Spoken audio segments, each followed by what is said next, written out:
In the Yin country, the city of Haicheng.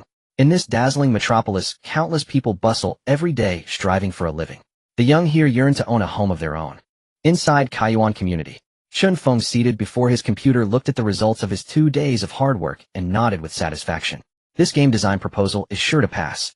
As a planning clerk in a game company, he had not rested properly for 2 days for this proposal. This was already his 3rd revision. He stood up, stretched his limbs a bit, glanced at the time on his phone. It was already 3 a.m. He collapsed onto the bed and fell into a deep sleep. The phone rang with a jarring ringtone, finally waking him. Groggily, he picked up and pressed the answer button. "Chen Feng, where are you?" The caller whispered. "Are you planning to quit? Zhou Baiopi is checking attendance. You'd better grab a taxi and come over, otherwise he'll catch you again this month." Hearing it was his colleague's voice, Chen Feng sobered up and quickly explained, "I worked on the proposal until late last night, slept through the alarm. I'm coming right now. He hung up, dressed in a rush, tidied himself up, hailed a taxi, and dashed to the company. As soon as he entered the company gate, he saw a middle-aged man in a suit with glasses, sporting a beer belly, pacing back and forth. His leather shoes were polished to a shine. The other employees were quietly working. When the man spotted Chen Feng at the entrance, his eyes lit up, and he strode over quickly. Chen Feng's heart sank. He had been caught again. His 200 yuan was as good as gone. "Xiao Chen, I don't want to deduct your money either, but it's company policy. I have no choice. Since it's your first time this month, I'll fine you 200 yuan. If there's a next time, I can't protect you. I heard the company is planning layoffs in the coming months. You'd better perform well." He then took out a small notebook and recorded Chen Feng's lateness. Watching that practiced motion, Chen Feng ground his teeth in anger. Ever since he, a fresh graduate, joined this company, he had been deducted money almost every month by this man. The deducted money was always pocketed by him and never counted in the performance appraisal. If not for the pay being better here than elsewhere, he would have quit long ago. Zhou Ping raised his hand, adjusted his gold-rimmed glasses, smiled at Chen Feng, and patted his shoulder. "Is our game proposal ready?" Hearing the supervisor's inquiry, Chen Feng quickly took the printed document from his bag and handed it over. Not bad. I'll take it now. The company meeting room needs it urgently this afternoon." After flipping through a few pages, Zhou Ping nodded with satisfaction. Who would have thought that Chen Feng, usually so quiet, had such ability? From now on, all proposals would be his responsibility. As long as this kid was under him, his position as deputy manager was secure. The afternoon meeting ended. "Xiao Zhou, who wrote this proposal?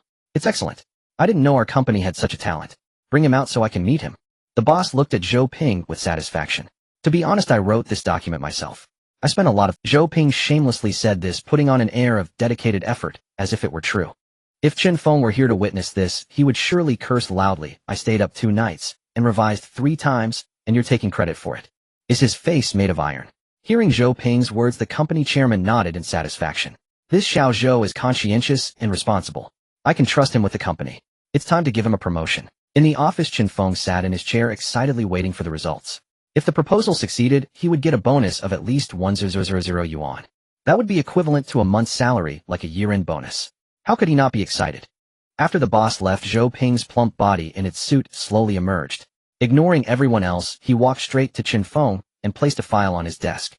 Beaming, he said to Chen Feng, "Xiao Chen, congratulations, your proposal passed. Here's a new project plan. Please help with the planning." Chen Feng's heart leaped with joy at the good news.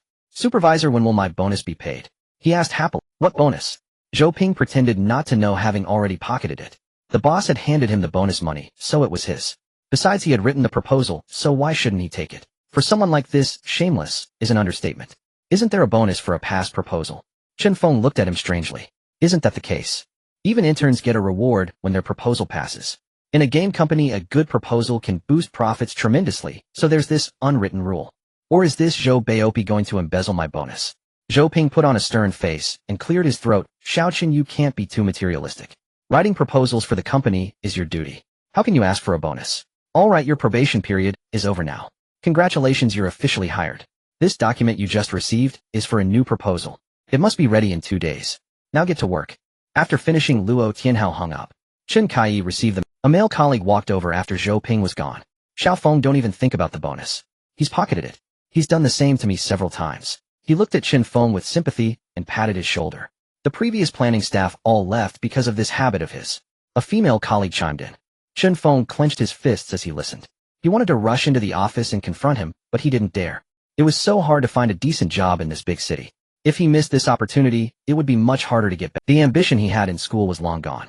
The determination to make a mark after graduation had been worn down by setbacks. That's life, it always makes you bow to reality. He still remembered the promise he made to his grandmother before leaving. I will make it in the Magic City and let you enjoy a comfortable life with me. He had turned down the job his family had worked so hard to find for him. If he left now, he'd have to go back to the county town and face the cold faces of relatives and friends. That was the last thing he wanted. Ding, the super check-in system has been activated. As his mind wandered, a voice resounded within his thoughts. Binding host Chen Feng. Ding, binding in progress, please wait. Chen Feng's eyes were fixed on the progress bar. 17, 20, 30 is 70. 100. After waiting a moment, it finally reached 100. The system voice sounded again. Ding, do you wish to start the check-in? Yes. He had inexplicably bound a golden finger. Time to enjoy the treatment of a protagonist in a novel. Ding, congratulations, host. Check-in successful. Ding, host obtained a property voucher. What is a screen automatically appeared in his mind displaying the property voucher can transfer the usage rights and management rights of any building in the city to your name. Special note, must be within 100 meters to use the voucher. Seeing such a message, Chen Feng couldn't help but feel a surge of joy. Truly worthy of a golden finger. Such incredible power. This is Haicheng City. Any property asset transferred to his name was unimaginable. He chose the city's most famous Haicheng Hotel, a gathering place for countless wealthy elites bringing in immense rental income every year. He hurried out of the company gate and hailed a taxi speeding towards Haicheng Hotel.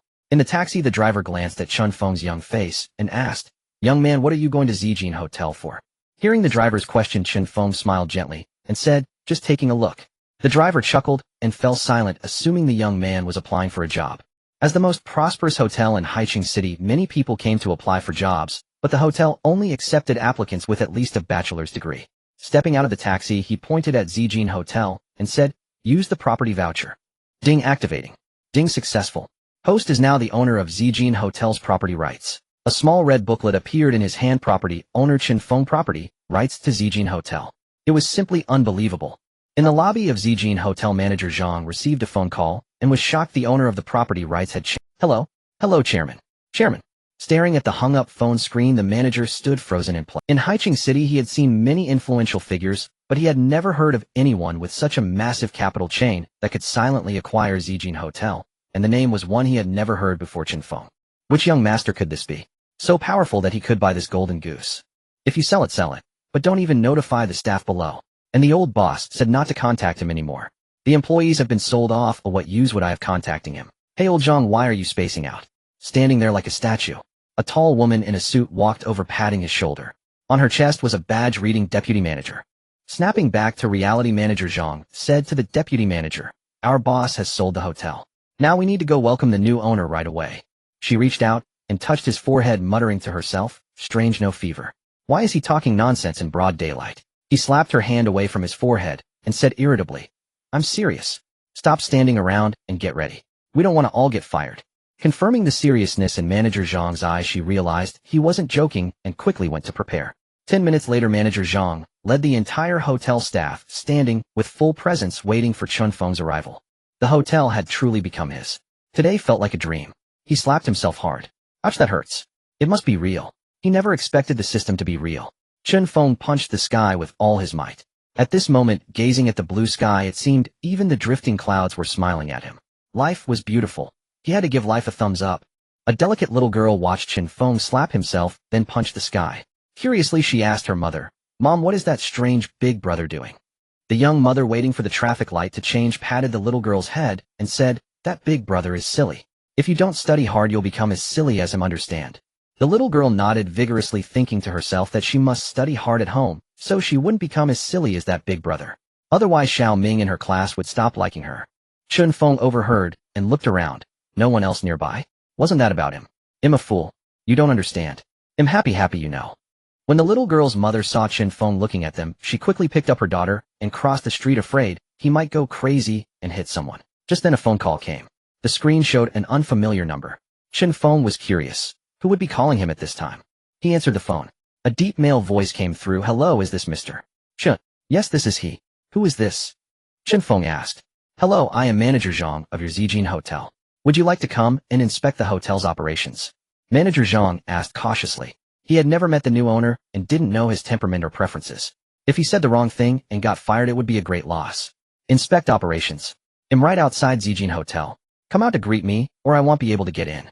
Chen Feng said helplessly, then hung up. He thought about how the bosses on TV walked. Did they walk sideways? No, that would be like a crab. Upright, that wasn't right either. How did they walk? Forget it, he'll just walk normally. Meeting the employees for the first time in these clothes. Who could blame him for being poor? But at least he had turned his life around, he could still be considered a handsome guy. Bread will come, milk will come, and beautiful girls will come too. No need to rush, take it slow, Chen Feng said. At the entrance of Zijin Hotel, manager Zhang, dressed in a suit, rushed out hurriedly, his eyes scanning the surroundings, afraid of missing Chen Feng. I never expected you to be the owner of the Zijin Hotel. If you need anything in the future, just give me a call. After receiving Li Hai's number, Chen Feng patted his pocket, realizing he hadn't had the chance to make his own business card yet. Chen Feng walked unhurriedly to the manager and said, "Are you manager Zhang?" Seeing a young man in ordinary clothes greet him, he was about to dismiss him. Today he was supposed to receive an important person. But then it occurred to him, could this be the Chen Feng? He had heard that recently rich second-generation heirs in Haicheng City, after reading novels, liked to pretend to be poor. Could this young man be one of them? Could you be the new boss? Manager Zhang looked at the young face in shock. Chen Feng smiled slightly and nodded. The security guard listened to the conversation between the two, his eyes fixed on Chen Feng's youthful face, committing it to memory. Working at the Zijin Hotel required such skills, as those who came here were either rich or noble. If he happened to offend a significant figure, he would lose this job as a security guard. As he stepped into the hotel following the manager's lead, he discovered that the lives of the wealthy were indeed simple and unadorned, completely different from what he had imagined. The floor gleamed like a mirror, spotless, with a resplendent ceiling hanging high above, refracting dreamlike, colorful light from every angle. The purple and gold walls added a touch of mystery to the hotel, while the soft red carpet beneath his feet was incredibly comfortable. On both sides stood 2 rows of young attendants, each dressed in uniforms featuring the Zijin Hotel's distinctive logo, standing tall, as if welcoming a distinguished guest. Leading the way were 2 beautiful young ladies around his age, each wearing light makeup and a women's suit adorned with the words "assistant manager" on the side. Seeing the manager bring Chen Feng in, they shouted with great enthusiasm, "Hello, boss." Chen Feng was startled by their enthusiasm, jumping back in shock. This person was intimidating, and such a sudden outburst could easily cause someone with a weak heart to faint. After all, today's excitement was overwhelming. Noticing Chen Feng's reaction, the male attendants struggled to suppress their laughter, their faces flushed like balloons ready to burst. The 2 female managers also blushed slightly. This new boss was quite amusing, having been startled like that. The originally solemn welcome ceremony was instantly broken, and the atmosphere among the crowd became much more relaxed. Manager Zhang quietly asked, "Boss, are you alright?" Chen Feng waved his hand indicating that he was fine, then continued, "Find me a room, I want to stay here. The rest of you can go about your business, and don't wait around here." With a wave of his hand, most of the people left, leaving only the 2 young ladies. Manager Zhang began to introduce them one by one. After the introductions, he learned that the lady on the left with long hair was named Jean Ro, 24 years old, the restaurant manager, while the short-haired lady on the right was the customer service manager, named Yi Qian, 25 years old. After a brief introduction from Chen Feng, their relationships gradually became more familiar, and Manager Zhang no longer attended to them, leaving the beautiful Jean Ro to take care of him. Chen Feng felt a thrill inside. In the past, he wouldn't have dared to even think of meeting such a goddess, let alone being attended to by her. The wickedness of capitalism was truly wonderful. Jean Ro led Chen Feng into the elevator, and when they reached the top floor, the luxurious suite of the Zijin Hotel was revealed before him. Looking at the large LCD TV, the spacious living room, the 4-seat corner sofa, the soft king-sized bed, and the soundproof, floor-to-ceiling windows. The lighting, brightness, and temperature were all just right, clearly adjusted in advance. Only someone extraordinary could appreciate such joy. He plopped down onto the sofa, feeling too exhausted to move, as if all his strength had been drained away. "Boss, would you like something to eat?" Jean Rous's melodious voice rang in Chen Feng's ears, reminding him that there was still someone beside him. Jean Ro approached, pulling out a menu with a golden cover and handing it to him. Opening the first page, he noticed the Australian crayfish looked quite appealing at 1,000 yuan per serving. He checked the box next to it. The chicken and mushroom soup also seemed good at 800 yuan, so he checked that as well. He had never tried authentic Italian pasta priced at 900 yuan, so he checked it too. For dessert, at 800 yuan, he decided to include that as well. After ordering 4 or 5 dishes, Chen Feng handed the menu back to Jean Ro, the assistant manager. If it weren't for him being the boss now, he wouldn't have dared to eat here with his previous salary, let alone anything else. Jean Ro, holding the order, walked away with a graceful stride. Just as Chen Feng reclined heavily into the sofa preparing to sleep, someone in the work chat group mentioned him. Opening the message, he was surprised to find that Supervisor Zhou was looking for him, asking where he had gone. "Chen Feng, I'm not pretending anymore. While lay my car preparing to sleep," someone in the work chat group mentioned him. Opening the message, he was surprised, going back to a boring and tedious life of the rich. "I'm really in a tough spot." After typing, he added a JPG of a painful expression. I'm Supervisor Zhou, are you still dreaming? You're going back to manage assets. A wealthy family. Your salary has been cut in half this month, hurry back. I'm Xiaoli privately messaging Chen Feng, stop boasting and hurry back, otherwise you'll really get fired. You sister Xia are as beautiful as a flower. Chen Feng, stop playing around and come back. I know you're happy about your promotion to a formal position, don't boast after drinking. Chen Feng, I'm really dining at the Zijin Hotel. I'm Supervisor Zhou, you're eating at the Zijin Hotel. Why don't you say you're holding a concert at the Galaxy? Does the Earth revolve around you? With a face full of question marks, JPG. Zhou Ping sitting in the office threw the documents on his desk angrily. Eating at the Zijin Hotel. That was the gathering place for the wealthy and Haicheng. Ordinary people didn't even have the qualifications to enter. Just spending a bit there would cost tens of thousands. This kid was really getting carried away. Even he had only accompanied his boss there once.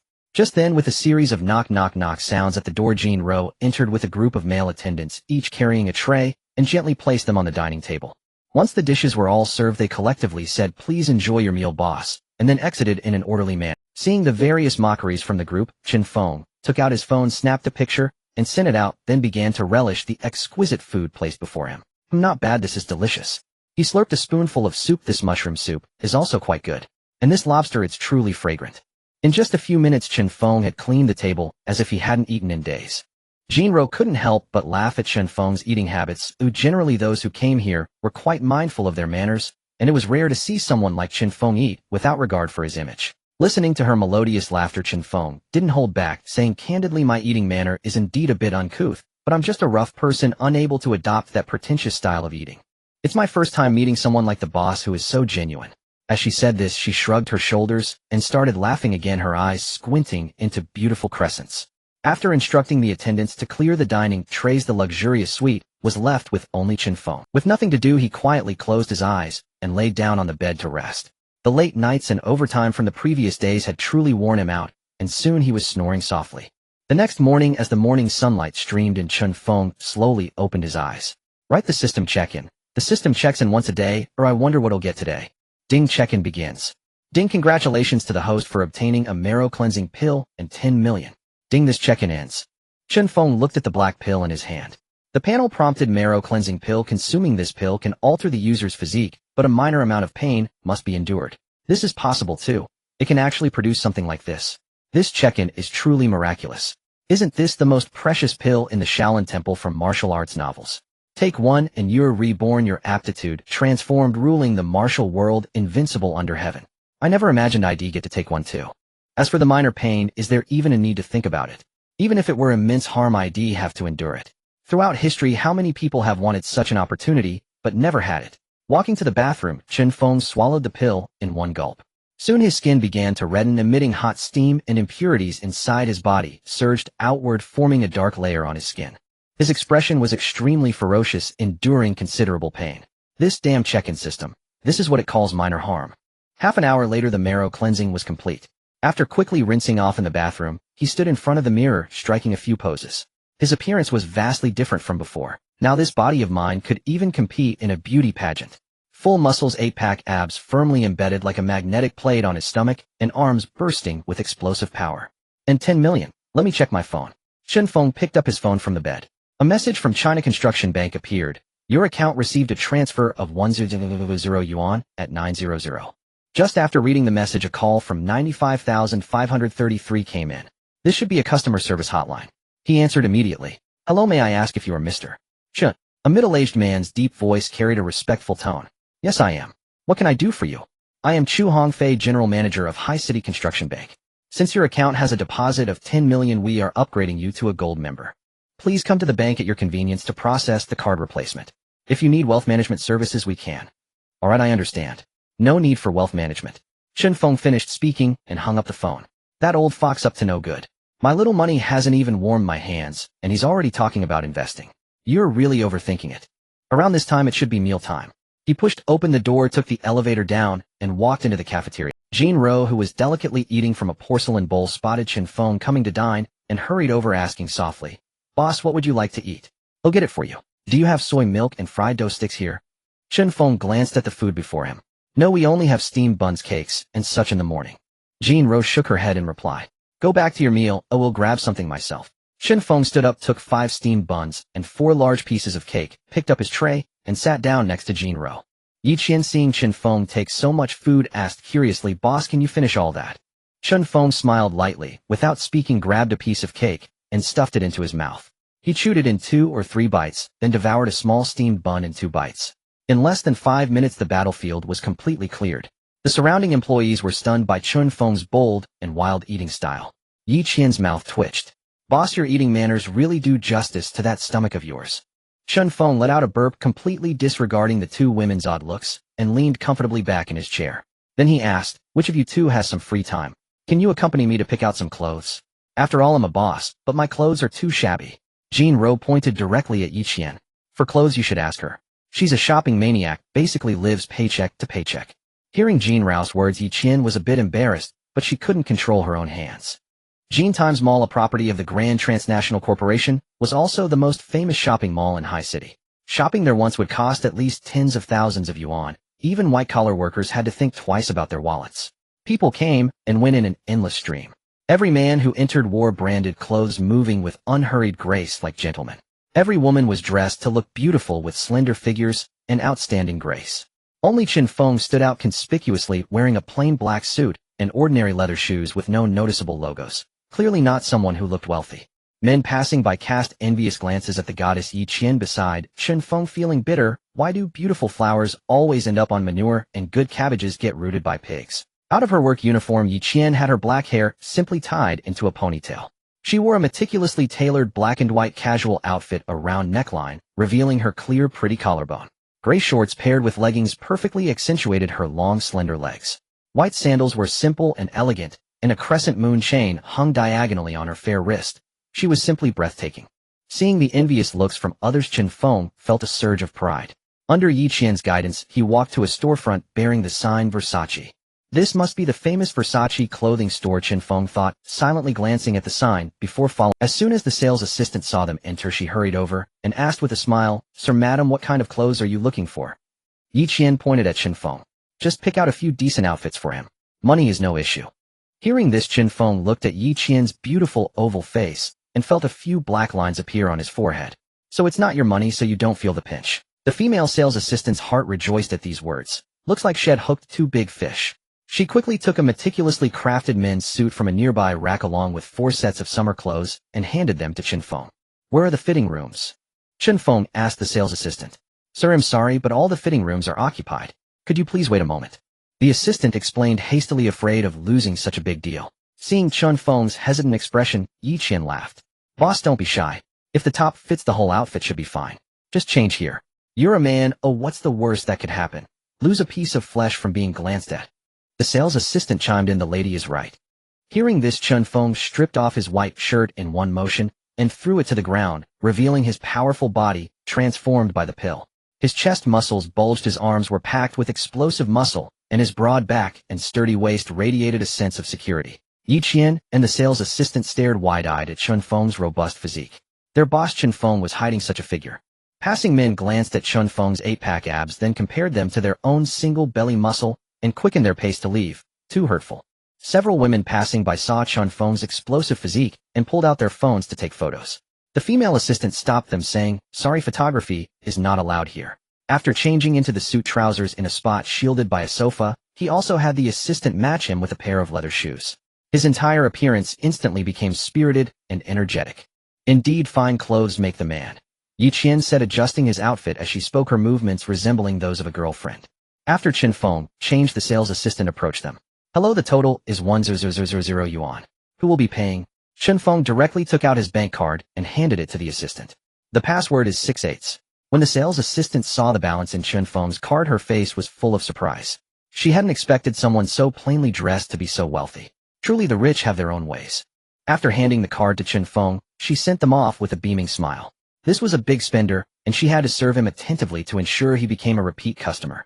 Several sales assistants from nearby shops looked over with envy. They too wished for a big client. Had they known the 2 would spend so lavishly, they would have intercepted them earlier. Although many people could afford to buy clothes here, few were so generous with their money. Haicheng walked with quick, light steps, and Chen Feng followed behind, asking, "Xiao Yezi, where are we going now?" Haicheng replied as she walked, "You still need a watch, otherwise it won't match your boss aura." As they spoke, they arrived at a watch store named by De Fei Chui. The male sales assistant, seeing Chen Feng carrying several bags of fancy, greeted them with a broad smile. Welcome to Baidao Watch Store. What kind of luxury watches are you looking for? May I introduce some to you? Please follow me. Without waiting for a reply, he led them to a counter where most watches were priced at 500 yuan. Sir, look, this is our newest classic watch made of pure silver with a practical week calendar function. The price is 4500 yuan. The man took out a watch and introduced it. Chen Feng felt the watch in his hand and put it on his wrist. It felt good, but not as nice as a mechanical watch. This watch suits your temperament perfectly. If you find it suitable, you can buy it, and we offer warranty service. Seeing Chen Feng's interest, the man quickly praised him. It looks nice, but don't you have mechanical watches? Chen Feng frowned and said. Previously, he had seen a mechanical watch online with exquisite craftsmanship that he really liked, but he couldn't afford it even if he sold himself. Now that he had money, he definitely wanted to choose his favorite watch. Could it be that this customer thought it was too expensive? Seeing Chen Feng frown, the male sales assistant thought so. After all, in their store, mechanical watches were not very expensive, but he still didn't dare to ask. A beautiful woman was accompanying him, so he must be showing off his wealth. If he went to another store, it would be a loss. He led the two to the mechanical watch counter, where most watches were priced under 200 yuan. The male sales assistant smiled and asked, which mechanical watch here catches your fancy, sir? Chen Feng glanced around and frowned again. Isn't there a nicer looking one? Haicheng, sensing the situation, directly said to the male sales assistant, bring out the most expensive mechanical watch. If he likes it, he'll pay immediately. He's the boss of Zijin Grand Hotel. Hearing that Chen Feng had such a prominent background, the store manager hurried over with a crystal box. The watch had a deep blue case with a silver bezel on the outer ring. Unlike ordinary watches, the 12 numerals were engraved on the silver bezel instead of on the dial. The round dial was covered with a transparent crystal. Chen Feng took a liking to it at first sight. Swipe the card. How much? He directly took out his bank card and handed it to them. Sir, the total is 289 million yuan. After swiping the card, the male sales assistant respectfully handed the card back to Chen Feng, his face beaming with a brilliant smile. This month's sales commission would be equivalent to 3 years of his salary here. Haicheng looked on enviously and said, boss, you're really a tycoon. Spending nearly 3 million on a watch. That's several years of my salary. Chen Feng smiled slightly and put on the watch. The feeling of having over 2 million on his wrist was really good. Walking out of the Golden Times Square, it was almost noon. After treating Haicheng to a meal, he went alone to a 4S car dealership. It was time to buy himself a vehicle. Inside the 4S store, a young man was chattering endlessly, boasting about his life experiences to a female sales assistant. The sales assistant was filled with disgust, but for the sake of her job, she kept a professional smile on her face. When she saw Chen Feng, who was dressed impressively and had an outstanding demeanor, she immediately approached him. Sir, would you like to buy a car? Chen Feng nodded and began to look around. Seeing the vaguely familiar back and face, the young man felt that he had seen him somewhere before. He stared at Chen Feng's back for a long time. How could it be like Chen Feng? Impossible. How could a poor guy like him be more successful than me? But the more he looked, the more it seemed like him. Finally, he came over and asked, are you Chen Feng? Hearing someone call his name, Chen Feng turned around and saw to his surprise Lu Ming, the most annoying person in his dormitory. This guy not only liked to take advantage of others, but also had a loose tongue. He was basically unpopular at school. If it weren't for his family's modest wealth, he would have been expelled long ago. How could he be here? Moreover, he couldn't stand seeing others do better than him. Chen Feng's scholarship in his final year was ruined because of him. Seeing that the person was indeed Chen Feng, Lu Ming immediately felt unbalanced. Comparing Chen Feng's flashy clothes with his own, how could he be doing better than him? Yes, he must be faking it. Let me expose him. Yo, isn't this our dormitories, Chen Feng? You grew up with your grandmother and relied on financial aid at school. It's only been 2 years since graduation, and you're here to buy a car at a 4S store. Lu Ming said loudly as he walked toward Chen Feng, a malicious smile on his face. He came over and put a hand on Chen Feng's shoulder, deliberately looking at his clothes and saying, yo, this is fancy brand, not cheap, huh? I wonder what job you're doing now to afford such expensive clothes. It's only been 2 years since graduation. Chen Feng swatted his hand away and asked in a calm tone, are we that close? Yo, don't be so distant. We were classmates for 4 years after all. Since we've met by chance, we should at least catch. Lu Ming said with a smile that made it seem like they were good friends to anyone who didn't know better. Hearing Lu Ming's words, the nearby female sales assistants began to persuade the one serving Chen Feng. Shall see, that guy probably just looks good. Don't bother with him, it's a waste of breath. Exactly. Shall see, people like him just look and don't buy? Let him browse on his own, another sales assistant also advised. Many people came to the 4S store every day, but few actually bought cars. Some came just to chat with the salesgirls. That guy named Lu Ming had been bothering Xiao Si for days, and they were helpless. As long as he said he came to buy a car, you had to serve him. If you didn't, he would accuse you of poor service attitude and then complain directly. No, I must be responsible for every customer. Shaking her head, she approached Chen Feng and asked, Sir, what model are you interested in buying? Do you need me to introduce it to you? The other two girls could do nothing but watch. This little C was really stubborn. She would understand once this customer finished his explanation and left. Before Chen Feng could respond, Lu Ming, who was standing aside, spoke up for him. I estimate that my old classmate wants to buy a two-wheeled vehicle, which I assume you don't sell here. The girl named C was a bit surprised, thinking that a two-wheeled vehicle was simply a bicycle. Chen Feng ignored the clown before him and pointed at a black McLaren, asking, Sir, this is the McLaren Senna. Compared to the McLaren P1, the Senna offers better steering response, making you feel more confident when navigating corners. It is equipped with a 4.0-liter V8 twin-turbocharged engine, which is powerful and performs better under high-temperature conditions. It can accelerate from 0 to 100 kilometers in just 2.8 seconds, with a top speed of 340 kilometers per hour, and the 0-400 meters acceleration takes only 9 seconds. There are only 500 units globally, with a guide price of 75000 in the UK, which is about 6.5 million. Listening to the beautiful saleswoman's explanation, Chen Feng gained a general understanding of the car's performance and nodded in satisfaction. The jet black body and imposing design truly aligned with his taste. Looking at the saleswoman, he inquired, Can I take it for a test drive? The saleswoman nodded, opening the car door for Chen Feng and gesturing for him to get in. Chen Feng sat inside, feeling the steering wheel and closing his eyes for a moment to savor the sensation of this fine automobile. It truly felt different. Stepping out, he pointed to a gray car and asked, What kind of car is this? The saleswoman smiled again and said, This is the new Porsche Cayenne.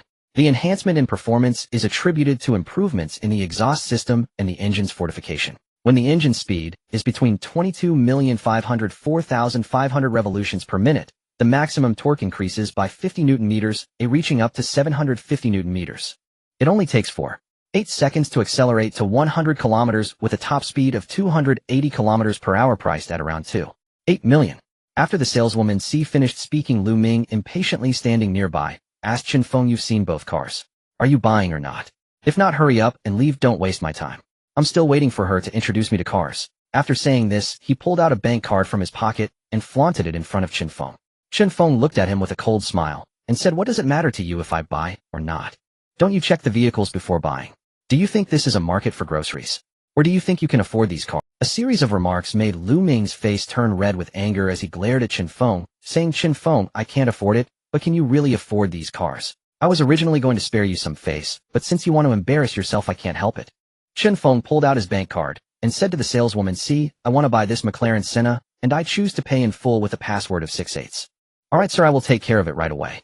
The saleswoman happily took Chen Feng's card to the front desk to process the paperwork. Lu Ming looked at Chen Feng with a mocking expression, thinking, still pretending. I'll see how you make a fool of yourself when you find out there's no money in your card. After 20 minutes, seeing C return, Lu Ming excitedly asked, So, did your card run out of money? I told you. Ignoring this self-righteous Lu Ming, C stretched out her hands and handed the card to Chen Feng, saying, Congratulations, Mr. Chen Feng. You have successfully purchased a vehicle from our store. Please wait a moment while we process your registration. Lu Ming's jaw nearly dropped upon hearing the saleswoman's words. He exclaimed in disbelief, Impossible, impossible. He can't possibly afford a McLaren Senna, let alone pay in full for 6.5 million. He had just been preparing to buy a car worth over 4.0 to flaunt it at a class reunion and satisfy his incredibly vain ego. How could Chen Feng possibly have more money than him? Meanwhile, the two who were waiting to see the saleswoman return in defeat were stunned. This person actually bought a car, and it was a full payment. Just from the commission, she could earn tens of thousands, and they looked enviously at the busy C. Now these two were regretting their decision, wishing they had gone up to attend to him themselves. Unfortunately, there's no medicine for regret in this world. Chen Feng watched Lu Ming's stunned expression, a cold look flashing across his face. He chose to ignore it and quietly stood there waiting for half an hour. Once the saleswoman completed the transfer and registration paperwork, Chen Feng took the car key and pressed the accelerator. The sound of vroom vroom was exhilarating, confirming that the 6.5 million was well spent. He drove to the company, stepped out of the car with determination, and pushed open the door to the game company's work. People in the office raised their heads, wondering who this person was. Are you Chen Feng? The supervisor asked, standing up in disbelief. How could this kid change so much in just a day and a half? Chen Feng usually didn't pay much attention to his appearance, so everyone was taken aback.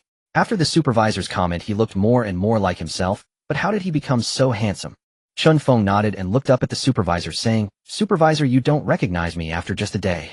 The supervisor snorted coldly. "Chen Feng, what good is it to dress well? You left without permission yesterday, so your salary will be halved this month. Moreover, get back to your workstation immediately. That project file must be completed by tomorrow." Hearing this, some people in the office were gleeful, some expressed sympathy, while more adopted a wait-and-see attitude, curious to see how Chen Feng would handle the situation. Upon hearing this, Chen Feng's face broke into a radiant smile as he quietly gazed at him. Seeing Chen Feng smiling at him, the supervisor's anger flared even more. He never expected that Chen Feng would dare to openly challenge his authority in front of everyone, commanding in a tone, "Chen Feng, sit back at your workstation immediately and get to work or you will be fired." "I'm sorry, supervisor, I came here to resign today and settle my salary on the way," Chen Feng said again, his face full of smiles. The supervisor's face turned pale with rage, his teeth grinding in anger. "You think you can still get your salary? Dream on. Chen Feng, due to your lack of cooperation this month, your salary has already been deducted completely." The supervisor looked at Chen Feng with a smug expression as if to say, "What can you do to me? Do you think I can't do anything to you just because you said that? Do you believe I can call the boss right now and tell him you withheld my bonus and pocketed my fines every month? Do you think you can continue to stay here? Can you still be at ease as a supervisor?" Chen Feng raised his wrist to check the time and continued, "You have 10 minutes to think about it. I will wait for your response." He then pulled up a chair and sat down, exuding a wild aura. At that moment, no one dared to underestimate him anymore. He usually seemed gentle, but when he got angry, he was truly intimidating, like a boss. After considering for a long time, the supervisor went to the finance department to collect the money. He was not about to give up his job for a small amount of money. A female employee who knew about watches stared at Chen Feng's wrist for a long time, trembling as she asked, "Chen Feng, is that watch you're wearing from the Patek Philippe boutique?"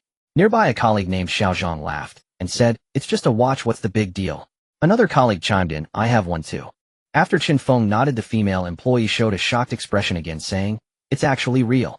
A male colleague poked her arm jokingly, saying, "I mean, Sister Wan, is it really necessary to be this surprised? Do you know how much that watch is worth?" Li Wan asked, looking at the bewildered faces of everyone. A group of people shook their heads simultaneously, took a deep breath, suppressed their excitement, and said with a quivering voice, "That watch is worth 8 million. Upon hearing this, the office fell silent, staring incredulously at the small watch that was worth 8 million. A male colleague suddenly recalled the message Chen Feng posted in the group yesterday and looked up to ask, "Chen Feng, was everything you posted in the group yesterday true?" Once again smiling and nodding, Chen Feng looked at the envious gazes of everyone, feeling extremely pleased. The demeanor of a big shot must be maintained. "May I ask where your business is located?" a female employee inquired. "At the Zijin Grand Hotel." Hearing this answer, everyone gasped in disbelief. The largest hotel in Haicheng was actually his business, meaning he must be making at least several hundred million a year. Young and rich, good-looking, and a rich second generation, he was like the Prince Charming in countless girls' hearts. Marrying him would mean entering a wealthy family and enjoying both love and career success. "Brother Chen, are you still hiring over there?" Chen Feng, do you have a girlfriend now? My sister is so..." "Xiao Feng, do you think Sister Wan and I would be a good match? As the saying goes, a woman 3 years older than a man brings wealth. Marry me, and you would. Take me along with you in the future, Brother Feng." The crowd in the office began to stir. Supervisor Zhou Ping, who had just settled Chen Feng's salary, looked at the chaotic scene and shouted, "What are you all doing?"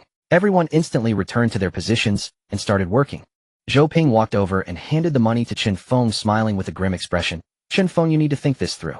Once you take this money, you won't be able to stay in the gaming industry anymore. Think carefully." Without a second thought, Chen Feng snatched the cash from his hands and sneered, "That's not your concern, it's a case of a dog meddling in someone's business." Others in the office chuckled quietly, not wanting to point out that he couldn't be threatened. After all, he was the owner of the Zijin Hotel. Once you offend him, well, just replace you with another supervisor. You are now fired and no longer an employee of our company. Please leave immediately." Zhou Ping ignored Chen Feng's mockery and made a gesture for him to leave. Chen Feng slowly stood up, adjusted his perfectly tailored suit, and walked out of the office with a graceful stride. Through the company's floor-to-ceiling windows, Zhou Ping watched Chen Feng's figure, smirking coldly. "Just a poor kid like you thinks you can compete with me. They'll have you blacklisted in this industry. In Haicheng, I Zhou Ping know quite a few people, and the resources I hold are not something you can compare to." What he didn't expect was that the next scene left him dumbfounded. Chen Feng took a key out of his pants pocket, inserted it into the luxury car parked downstairs, and in an instant he and the car vanished. Could it be that everything he said yesterday was true?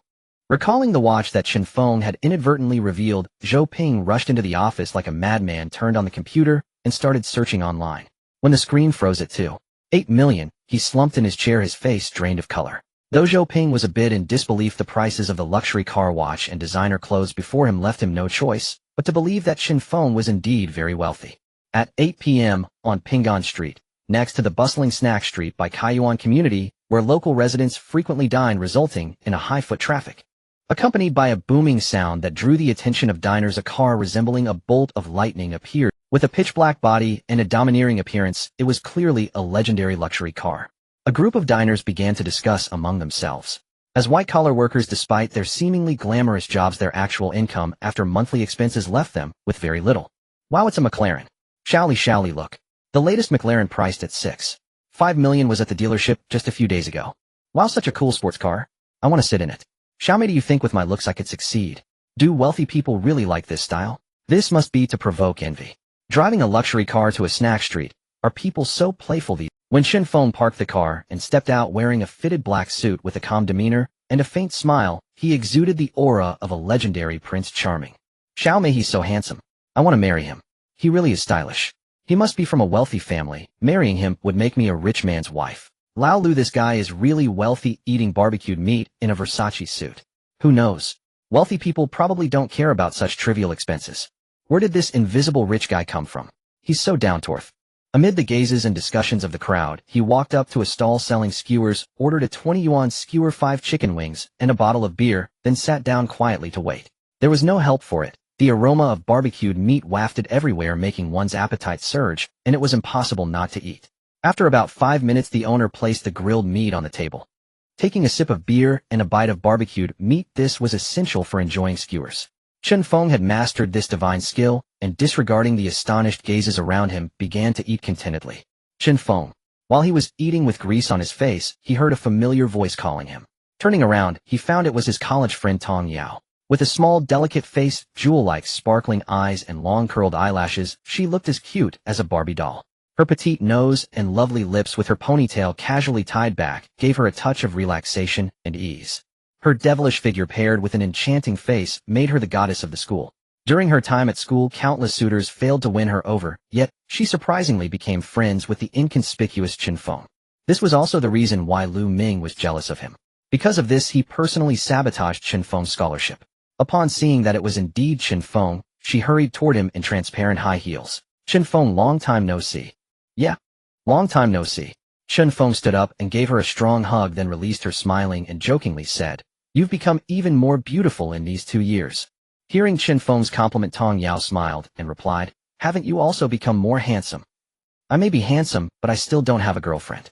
I wonder if Goddess Yao Yao can fulfill this little wish of mine." "Do you think you deserve, Tong Yao?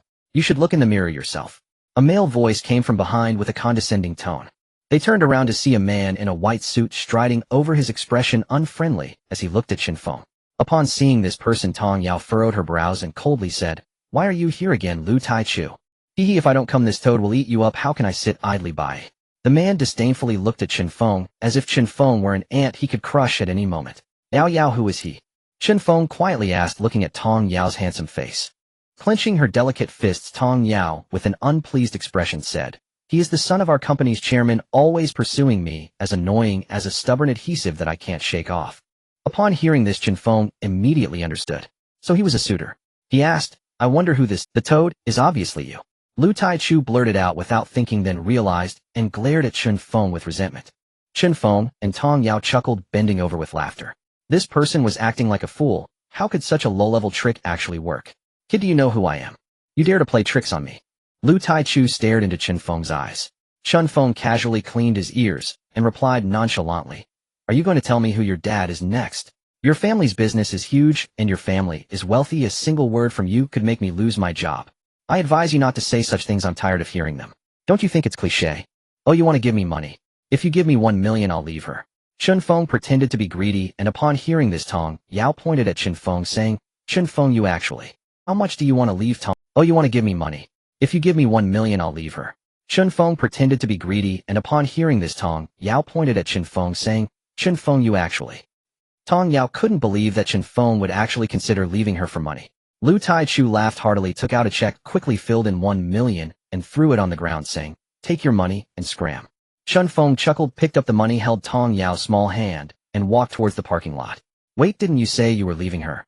Lu Taichu abruptly blocked their path. I did leave her, but she wants to follow me, and I can't help that. If not, you can let her stay, Chen Feng said in a teasing tone. The surrounding people laughed heartily. This kid was too shameless. Hearing the surrounding laughter, Lu Taichu followed behind them with a dark expression. When they reached the parking lot, he spoke again. Kid, do you have a car? My car is worth over 3 million. And Tong Yao, if you walk away with him today, you won't need to come to work tomorrow. After saying this, he looked smugly at Chen Feng, thinking, what will you do now? The company is mine, and the car is one I just bought this month. You a worker want to compete with me? Chen Feng took out the McLaren key from his pocket, pressed the start button, and the door swung open, pushing Tong Yao inside. Turning back, he laughed and said, you dare to flaunt a car worth over 3 million, aren't you embarrassed? My car is worth over 6 million, just a bit more expensive than yours. Isn't it just a job? If my Yao doesn't want it, I am Chen Feng, the owner of Purple Gold Hotel. If you're not convinced, come find me at Purple Gold Hotel, you're always welcome. After saying this, Chen Feng jumped into the car, pressed the gas pedal, and the sports car sped away, leaving Lu Taichu behind thinking about what Chen Feng had just said. In recent days, the most prosperous Zijin hotel in Haicheng was acquired by a mysterious figure rumored to possess immense power, leading no one to dare provoke him. Those capable of snatching food from the jaws of a tiger are few in Haicheng, and now everyone is investigating his background, not expecting to encounter him today. Although his family is wealthy with assets of a few hundred million, how could they possibly compete with Chen Feng? In the car, Tong Yao looked at Chen Feng in shock and asked, Chen Feng, is what you said just now true? Why would I lie to you? Chen Feng glanced at Tong Yao and retorted. Hearing Chen Feng admit it, Tong Yao shot him an angry glare and said, Chen Feng, why didn't you tell me earlier? Why have you hidden this for so long? She grabbed Chen Feng's ear as he was driving, and he quickly pleaded, Yao, I'm driving. Let me explain when we get back to the hotel, or it could be a disaster for both of us. Inside the Zijin hotel, Tong Yao sat in the middle of the sofa, her voice stern as she demanded, tell me, why have you hidden this for so long? Chen Feng stood there like an elementary school student, stammering, wondering if he could say that he just received a system. Looking at her small face filled with murderous intent, Chen Feng didn't know how to respond. He sat next to Tong Yao with a grin and said, still angry, big goddess. I'm from Sichuan. I grew up eating spicy food. Tong Yao glared at this rascal with annoyance. All right, then I'll wait until you cool down to talk. Chen Feng sat beside Tong Yao, enjoying her faint fragrance while playing a tower-pushing game. After a while, Tong Yao spoke again. Chen Feng, what exactly do you do for a living? I know your family situation. How did you transform into the owner of Zijin Hotel in just 2 years? Well, that's a secret. Chen Feng replied while playing the game, not even looking up. His teammates were simply too incompetent. He had to take it seriously. Xiao Luban would not lose. She snatched the phone away and tossed it aside, rolling her eyes. Secret, my foot. I can tell you're not doing legitimate business. Chen Feng smiled and said, you think too much. A person as outstanding as me always helps old ladies cross the street, never steals candy from children, and returns any money I find. How could I be involved in illegal activities? Helping old ladies cross the street, never stealing candy from children, returning found money. Is that your reason for getting strong? You must be kidding, kids. Tong Yao twitched her mouth, looking at Chen Feng with a face full of skepticism. Why do I find it so hard to believe what you say? Chen Feng chuckled and fell silent. Seeing Chen Feng silent, Tong Yao had no choice but to use this trick. All right, goddess. Tong Yao stopped frowning. You look better when you smile. Upon hearing Chen Feng's words, Tong Yao burst into laughter and stopped bringing up how Chen Feng became the owner of Zijin Hotel. Chen Feng picked up the menu from under the table and handed it to Tong Yao, saying, you haven't eaten yet, right? Here's our hotel's menu. Look it over and order a few dishes to make do with. No, I can't afford the food at your hotel. One dish costs my entire month's salary. How can you not eat?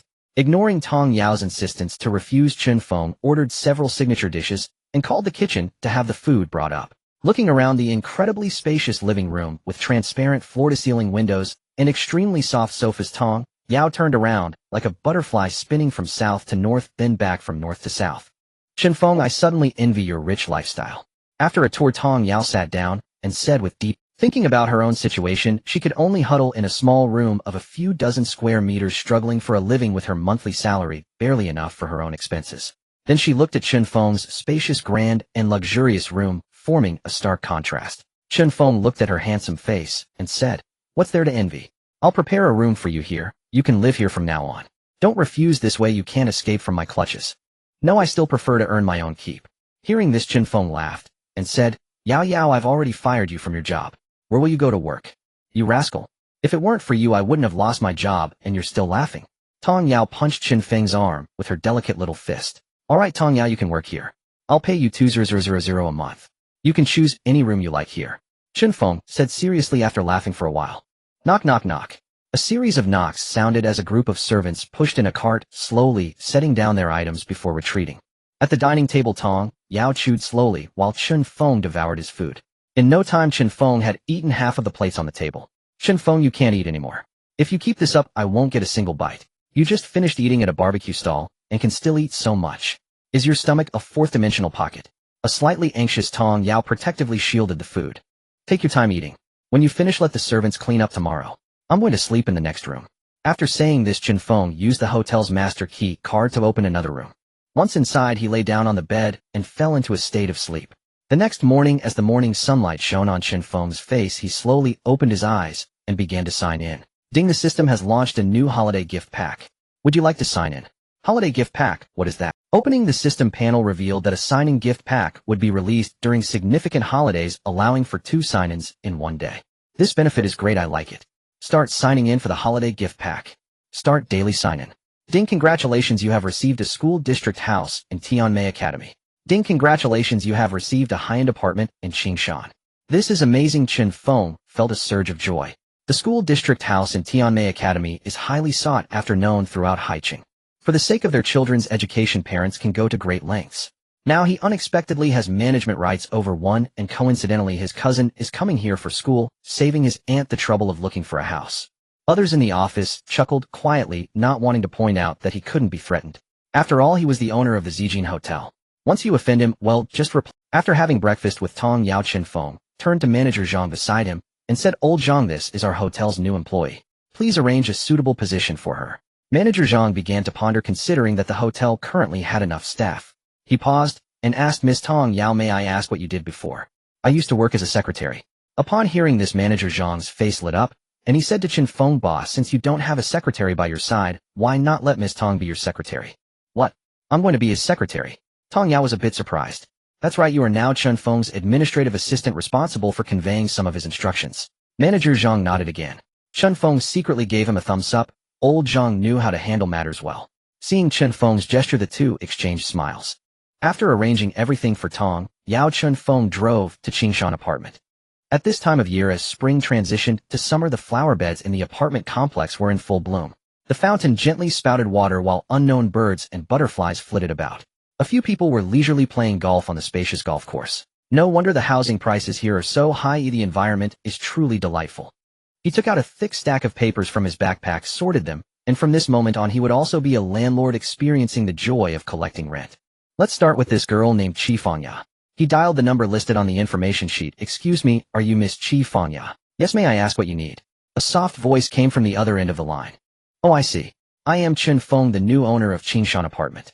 According to the rental agreement, your lease is about to expire. I came to discuss the renewal of the contract. Are you home?" Upon hearing that it was the new landlord, she immediately became polite. Yes, landlord, please knock on the door when you come upstairs. It's essential to maintain a good relationship with the landlord here, otherwise you might find yourself facing a rent increase without any warning." In order to bring traffic to her live stream, she specifically rented a place here. The rent alone costs over $1 million every year, which is quite frighteningly expensive, but compared to her previous popularity, it's improved significantly. Some might ask, why not change to another place to live stream? As an attractive and skilled streamer, live streaming in a high-end sophisticated room is drastically different from a beautiful girl begging for money online.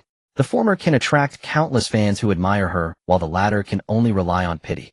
Returning to her computer screen, Chi Fengya began her live stream, addressing the audience. "Sorry, everyone, the landlord of Qingshan apartment came to talk to me about the rent just now, and I didn't have time to inform you all." The screen exploded with comments. 6666. The landlord came to check the house. The love story between Xiaoya and the landlord is something we must talk about. Is the landlord handsome? "Miss Fengya, let me support you. I have 3,000 in savings. Qingshan apartment with an annual rent of over $1 million. How can you support her?" Knock knock knock. As the knocking sound rang out, Chi Fengya hurriedly ran to open the door, not expecting the landlord to be so young. Seeing Chi Fengya open the door, Chen Feng smiled and said, "Hello, I am the new landlord, Chen Feng." His handsome face was adorned with a radiant smile like sunshine, with sharp features and casually matched clothing that perfectly expressed his carefree personality. "This young man is so handsome. He is simply the perfect male idol in my heart." Chi Fengya thought to herself in a daze. "May I come in?" Seeing the dazed beauty, Chen Feng waved his hand in front of her. Qi Fengya quickly snapped back to reality and said, please come in, please come in. Walking into the living room, there were no sofas or coffee tables, just a pink bed that caught Chen Feng's eye. At the other end of the bed was a very delicate makeup table with various cosmetics neatly arranged on it. The floor-to-ceiling windows let in dazzling sunlight, illuminating one end of the bed, creating an incredibly warm atmosphere, just like a little girl's room. In the corner, there was a computer setup. Chen Feng, curious, asked, are you a streamer? Yes, Qi Fengya nodded, and the two fell into an awkward moment. I wonder if I could see your property certificate. Chen Feng was unsure how to approach the topic, so Qi Fengya spoke. After all, sitting in silence wasn't a solution, and she had a live stream coming up. However, what she didn't know was that the computer's camera was still on, and every action they took was displayed to the viewers. The property certificate. Let me find it. Chen Feng began to search through his backpack. Strange, why couldn't he find it? Not this one, this is for room 103. Not this one either, this is for Tianmei Academy room 102. This one is for 201, 203, and 305. I clearly put it here just now, and made a mark, how could I not find it? After several minutes, Chen Feng finally struggled to find the property certificate for room 101 from a pile of documents. Wiping the sweat from his forehead, he confirmed it again and handed the property certificate for 101 to Qi Fengya. Little did he know that his actions of searching for the property certificate greatly impacted Qi Fengya's tender heart. She worked hard to support herself, and thought she was quite outstanding among her peers for living in Qingshan apartment. Chen Feng's actions undoubtedly dealt her a critical blow, a fatal strike. Taking the property certificate from Chen Feng, Qi Fengya weakly asked, landlord, are all the property certificates you have for Qingshan apartment? No. Chen Feng's reply made Qi Fengya breathe a sigh of relief. So it's not all that's good. I was wondering how one person could own so many property certificates. How could they all be property certificates for Qingshan apartment? There are also properties in the school district for Tianmei Academy. Besides, no one wants to move out recently since the school is starting. Or do you want to change to another place to live? Qingshan apartment does have a suite that is quite large, but the only drawback is the poor lighting. If you want to change, I can give you a better price. In consideration of your status as an old tenant, I'll give you a discount. Chen Feng's words left Qi Fengya completely stunned, her mind filled with what Chen Feng had just said. Apart from Qingshan apartment, there are others. Tianmei Academy. School district property. How outrageous can you be to buy so many houses? They say everyone in Haicheng is a landlord, but this scale is a bit too grand. The computer screen flooded with comments again. Big shot is indeed a big shot. School district properties are hard to come by, and he has them. Which rich second generation is this directly impacting the tender heart of a streamer? What's the young man's name? Do you need a maid at home? I want to know more about the psychological shadow area of Miss Fengya. I just can't see the young man's face. The comment section was filled with phrases like big shot, young man, and tycoon. Seeing Qi Fengya staring blankly, Chen Feng quickly shook her and asked, Miss Qi, what's wrong? Had that laugh. Gazing at that handsome face, Qi Fengya felt an urge to punch it. I'm fine, just been streaming too long lately, a bit tired. Oh, I see. Then you must take good care of yourself and rest well. Looking at her pallid face, Chen Feng asked with full concern. Could it be that the landlord little brother has a crush on me? Seeing the tenderness on Chen Feng's face, was this what they called love at first sight? Just a couple of days ago my mom was urging me to go home for a blind date. I never expected to meet my destined man today, and he's already fallen for me. Truly the will of heaven. If he confesses to me, should I accept or not? If I agree, won't that make me seem too easy? But if I refuse, will I break his heart? If he's a bit assertive, I'll just say yes. The handsome landlord and the pretty tenant will surely be happy. At that moment they stared into each other's eyes, both brimming with affection. Anyone watching would think they were a couple. They spoke simultaneously. You go first, Qi Fengya said shyly, turning her head away in embarrassment. Alright, I'll go first, Chen. You must get plenty of rest from now on. After all, if you fall ill, you can't stream. If you can't stream, you can't earn money. If you can't earn money, you'll have none. And if you have no money, who am I supposed to collect the rent from? So you must take good care of yourself, Miss Qi. Chen Feng stared into her eyes, speaking with sincere concern. Chen Feng's words left Qi Fengya utterly bewildered. At that moment her heart shattered like glass. Fairy tales are all lies. You'll never believe in love at first sight again. All that nonsense about love, it's all fake. On the screen a torrent of comments flooded in. 666. 6666. The boss is truly the boss, completely unfazed by beauty. Such a rock-eyed big monster, hereby crown you the strongest. An absolute straight man, he's never had a girlfriend. Mental damage area of the streamer, please. Give me this chance, why don't you? Staring at the face so close, Qi Fengya gritted her teeth. Chen Feng, don't you have a girlfriend? Shocked, Chen Feng stared at Qi Fengya. This woman actually investigated me. She even knows I don't have a girlfriend. Could she be plotting something against me? Am I really that outstanding? She fell for me at first sight. Even though I hide it so well, she still discovered. Truly gold shines everywhere. Chen Feng fell into deep self-criticism, blaming himself for not being able to control his irrepressible charm that stirred the young lad's heart. How did you know? Did you investigate me? Chen Feng looked at Qi Fangya in disbelief. She knew far. Flushed with anger, she shouted, I not only know you're single, you'll be single for the rest of your life. With that, she shoved Chen Feng aside, went to the cabinet to fetch her bank card, and hurriedly settled the account, so she could get him out of here. Otherwise, she might end up hospitalized from sheer fury. Watching her furious retreating figure, Chen Feng couldn't help but shake his head helplessly. Women always have those few days when their mood turns wild. I'm generous enough not to argue with her. Qi Fangya, returning from the cabinet, overheard his muttering and nearly twisted her ankle. What did he mean by— She thrust the bank card at Chen Feng. No password on the card. It's exactly 1 million. It'll renew for another year. If you have nothing else to do, please leave. Seeing Chen Feng sitting there calmly sipping tea, she snapped impatiently. After seeing him out, she slammed the door shut, let out a long breath, and prepared to resume her stream. She tidied her clothes, sat down at the desk, and opened the streaming page. The camera was still on. She let out a startled shriek. I didn't turn off the computer just now. Watch the whole show. Confirmed landlord is a certified straight man. Miss Fengya's beauty didn't work. Laughing at the soap opera between the tiger cat streamer and her landlord. Dear viewers, your streamer met a straight-acero landlord today. He'll never believe in love again. Sitting down, Qi Fangya began venting, thinking of that annoying Chen Feng. Today I paid another 1 million. Your streamer is so pitiful now. Can you guys cheer me up? Send some gifts. With that, the screen lit up with a stream of gifts from fans. Piggy Boy sent 20 rockets. Kitty Girl sent 666 lollipops. That landlord really is straight, sent 666 lollipops. Mental damage area of streamer sent 2 super rockets. The viewers who had just watched the whole drama, changing her for money. Loot. Qi Fangya looked at the names on the screen, face full of black lines. She covered her forehead. Please, you few fans, stop sending gifts. Your streamer suffered a huge emotional trauma today. Don't rub salt in the wound. I tell you, this landlord is destined to be alone forever. Watching the endless gifts from her thousands of fans, her mood involuntarily lifted. At least she had recouped some of the money she lost. Carrying a large backpack, Chen Feng left Qi Fengya's place and resumed his rent collection journey. He took the elevator to the 7th floor, where a tenant's contract was expiring and needed renewal. As he stepped out of the elevator and approached room 701, he was about to knock when the door suddenly swung open, revealing a middle-aged man in a tracksuit standing in the doorway. Are you the tenant of room 701? Chen Feng asked politely. Noticing Chen Feng's Versace suit, the middle-aged man nodded and said in a low voice, What business do you have? As the owner of a small garment company with the company's market value rising lately had been swarmed by people looking to collaborate. Was this man another one of those salesmen? He had no good feelings toward those salespeople. Back when Head begged them to partner with him, none of them had been willing. Now that Head succeeded, they were all like sharks smelling blood, each wanting a piece. He shot Chen Feng a cold glance, grabbed the door handle, and prepared to shut it. He had nothing to discuss with these people. There were plenty of buyers. He didn't lack partners now. In the new landlord of Qingshan apartment building. Seeing the tenant about to close the door, Chen Feng quickly announced his identity. Though he was the new landlord of this building, most tenants didn't recognize him, so he didn't mind. The middle-aged man's expression darkened as he was about to shut the door, but upon hearing Chen Feng's words, he immediately changed his attitude. So you're the new landlord.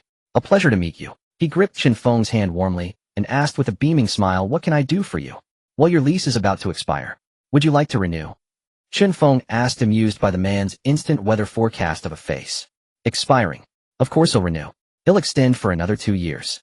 He pulled out a bank card from his pocket and handed it to Chen Feng. Hey, race, exactly 2 million, no password. I have things to attend to, so I'll take my leave. Please forgive me for not hosting you properly, landlord. The middle-aged man apologized and hurriedly took the elevator downstairs. Chen Feng gleefully stared at the card in his hand. Nice, another 2 million in the bag. It felt great to be a rich man again. Just as I was about to go downstairs, the phone in my pocket rang. I took it out and saw the screen showing Bai Zhong. Why was this guy calling me? Bai Zhong, Chen Feng's best friend from university. During tough times, Chen Feng often mooched meals off him, and he didn't mind even occasionally treating Chen Feng to roadside barbecue. Thus the two forged a deep friendship. This guy had been rumored to be with the class beauty Shi Lengxue since university, and at the moment of graduation, they officially announced their relationship. After graduation, Shi Lengxue worked at a cosmetics company, while Bai Zhong became a sales representative, busy to death every day. The two never saw each other again, only contacting by phone. We've been so busy these months that we haven't even called. Why call me today? Answering the phone, Chen Feng asked with a smile. Brother Bai, why do you have time to call me today? Usually you're busy with your little girlfriend, unlike me, a single person. Shishi festival is coming. Are you planning to feed me dog food? Fengzi, do you have time? If you're not busy tonight, have a drink with me. Bai Zhong sat on the sofa, phone in hand, smiling. He simply couldn't believe what his eyes had seen today. His girlfriend of 3 years was actually with the company's senior executive, Wang Mingji, kissing in public. They had already met each other's parents. Over the years, he had worked desperately to save for a down payment on a house, only to end up in such a situation. No wonder she hadn't been answering his calls lately. There was a reason. Over the years, their relationship had been gradually cooling with frequent arguments. Hearing Bai Zhong's unusual tone, Chen Feng frowned and said, "Did something happen over there? If you need money, I still have a lot in savings. He'll give it all to you." "Money? What use do I have for money now?" As he spoke, Bai Zhong's eyes reddened, his voice choked. Could it really be a problem with his relationship with Shi Lingxue? Other than a quarrel between them, Chen Feng couldn't think of any hardship that would make his brother so upset. "Shi Lingxue is going to break up with me," Bai Zhong said, clenching his fist, his eyes filled with anger. "What? She wants to break up with you? You two have already met the parents, about to get married. Are you drunk?" Chen Feng still couldn't believe what he heard. Shi Lingxue had been won over by Bai Zhong in school, and they had always been inseparable. How could this happen? Bai Zhong steadied himself and said, "Let's not talk about it. Meet at Letian barbecue stand at 8 tonight." Seeing that Bai Zhong didn't want to discuss this further, Chen Feng agreed. "Okay, the usual spot. See you there. He'll drink with you properly." After hanging up, he took the elevator hurriedly downstairs. A crowd was gathered around his car. A young girl was beside the car, constantly taking selfies with her phone, occasionally changing angles, apparently to show off on social media. Seeing the line of people waiting behind her, Chen Feng felt embarrassed to chase them away. After all, they had been waiting for a long time. It would be too unkind of him. Moreover, he had nothing to do right now. Appreciating the girl taking photos was a pleasant thing. According to medical studies, looking at beautiful women can improve one's mood and even prolong life. A few minutes later, a sleazy-looking man walked over holding hands with a well-figured young girlfriend, pushing forward through the crowd. "Everyone please move aside, move aside. Don't take photos on my car." With that, he pulled a car key from his pocket and shook it in front of everyone. "TCH, what kind of person is that? I've been waiting for half a day. I have waited for nothing. I thought I could get close to a McLaren, but my wish seems to be dashed." Seeing that there were still people gathered, he shouted at the crowd, "Everyone move away. Go on, disperse, disperse." With that shout, the crowd gradually dispersed, leaving only Chen Feng and the two of them. Ignoring Chen Feng, the couple began taking photos as if no one else was there. "Brother Jing, how about this pose?" The girl stood beside the car, striking a pose. "Move a bit to the left. Yes, like that." The man called Brother Jing kept changing positions with his phone, speaking to the girl. "I'm not bad. Sit on the hood. Yes, lean forward a bit more." Brother Jing said again. "Okay, Brother Jing." The girl immediately sat on the McLaren's hood, her feet on the body, constantly posing. Chen Feng was about to stop them when the girl spoke first. "Brother Jing, look, there's still someone. Can you chase him?" The man walked over, staring at Chen Feng with an unfriendly look. "Brother, can you leave now? This is my car. No photos allowed." "This is your car." Chen Feng laughed instead of getting angry. He had never seen such a shameless person. First, he chased away other people who wanted to take photos, then he unabashedly sat on someone else's car to take photos. Chen Feng had originally planned to let them take a few photos and then drive away, but now it seemed he needed to teach them who the real owner was. Seeing Chen Feng's disbelief, the man spoke again. "What, you don't believe me?" Seeing Chen Feng in a suit, he assumed he was just an ordinary office worker who couldn't afford such a car. Moreover, as long as the real owner didn't show up, no one could expose him. "This car is forbidden for photos. If you scratch the paint, can you afford to pay for it?" Then he showed off the car key in front of Chen Feng. His girlfriend also walked over, looking at Chen Feng with disdain. "Brother Jing, don't mind him. He's just a worker. Why bother with such a person?" "I didn't want to bother with you too, but you really think this car is yours?" Chen Feng disdainfully took out his key from his pocket, pressed a button, and the car's lights slowly turned on like a roaring beast. "This?" Seeing the lights slowly turn on, the man instantly turned around, staring at Chen Feng in shock, fixing his eyes on the keychain in his hand. He never expected the fake Li Kuei to meet the real Li Kuei. He had originally planned to finish taking photos and leave quickly, not caring whose car it was. He never expected the real owner to be right in front of him, unable to escape. "Tell me, how are you going to compensate for my car?" Chen Feng said coldly, looking at them. "Brother, I really didn't know this was your car. Please forgive us." The man called Brother Jing began to plead. Such an expensive car worth at least several million, he couldn't afford it even if he sold himself. He had just been showing off with that fake McLaren key. He was also a luxury car enthusiast, very fond of cars like McLaren. He had specifically modified his Audi key to look like a McLaren one. Today he thought he could save face, but he actually got into trouble. Imagining the two of them frantically posing in various ways, even stepping on the hood with their feet, if there was a scratch, it would cost millions. Thinking of this, cold sweat dripped down. Chen Feng walked to the front of the car, carefully inspected the hood, and found no scratches. He said to them, "Since my car is undamaged, I'll let it go this time. Don't take luxury cars so lightly in the future." Not everyone is as easygoing as me. If you run into someone with a bad temper, you won't even have a place to cry. Chen Feng warned them. Yes, yes, yes, brother is right. He'll remember. The man nodded repeatedly. If he really had to pay for the luxury car, how could he afford it? Chen Feng ignored them, got into the driver's seat, and the car roared like a beast, disappearing from their sight. Time always flies swiftly, and as the night quietly descends, the clock approaches 8 p.m. Chen Feng is driving, racing under the glow of neon lights towards the Letian barbecue stall. A middle-aged man driving a BMW is listening to music while making a phone call, completely oblivious to the luxurious McLaren in front of him. His BMW is also considered a luxury car. Speeding poses no issue at all. What car would dare to get so close to a BMW? Is it worth $2,000 that it doesn't care? Today, having just acquired the BMW, he feels quite pleased with himself, bragging to a group of old classmates about his legendary experiences. At middle age, owning a BMW and having a house life is treating him well. Old classmate, let me tell you, I recently bought a BMW. The voice on the other end of the line is filled with surprise. What? You actually bought a BMW? That's right, I just. As the two cars come within 10 meters of each other, his gaze finally shifts.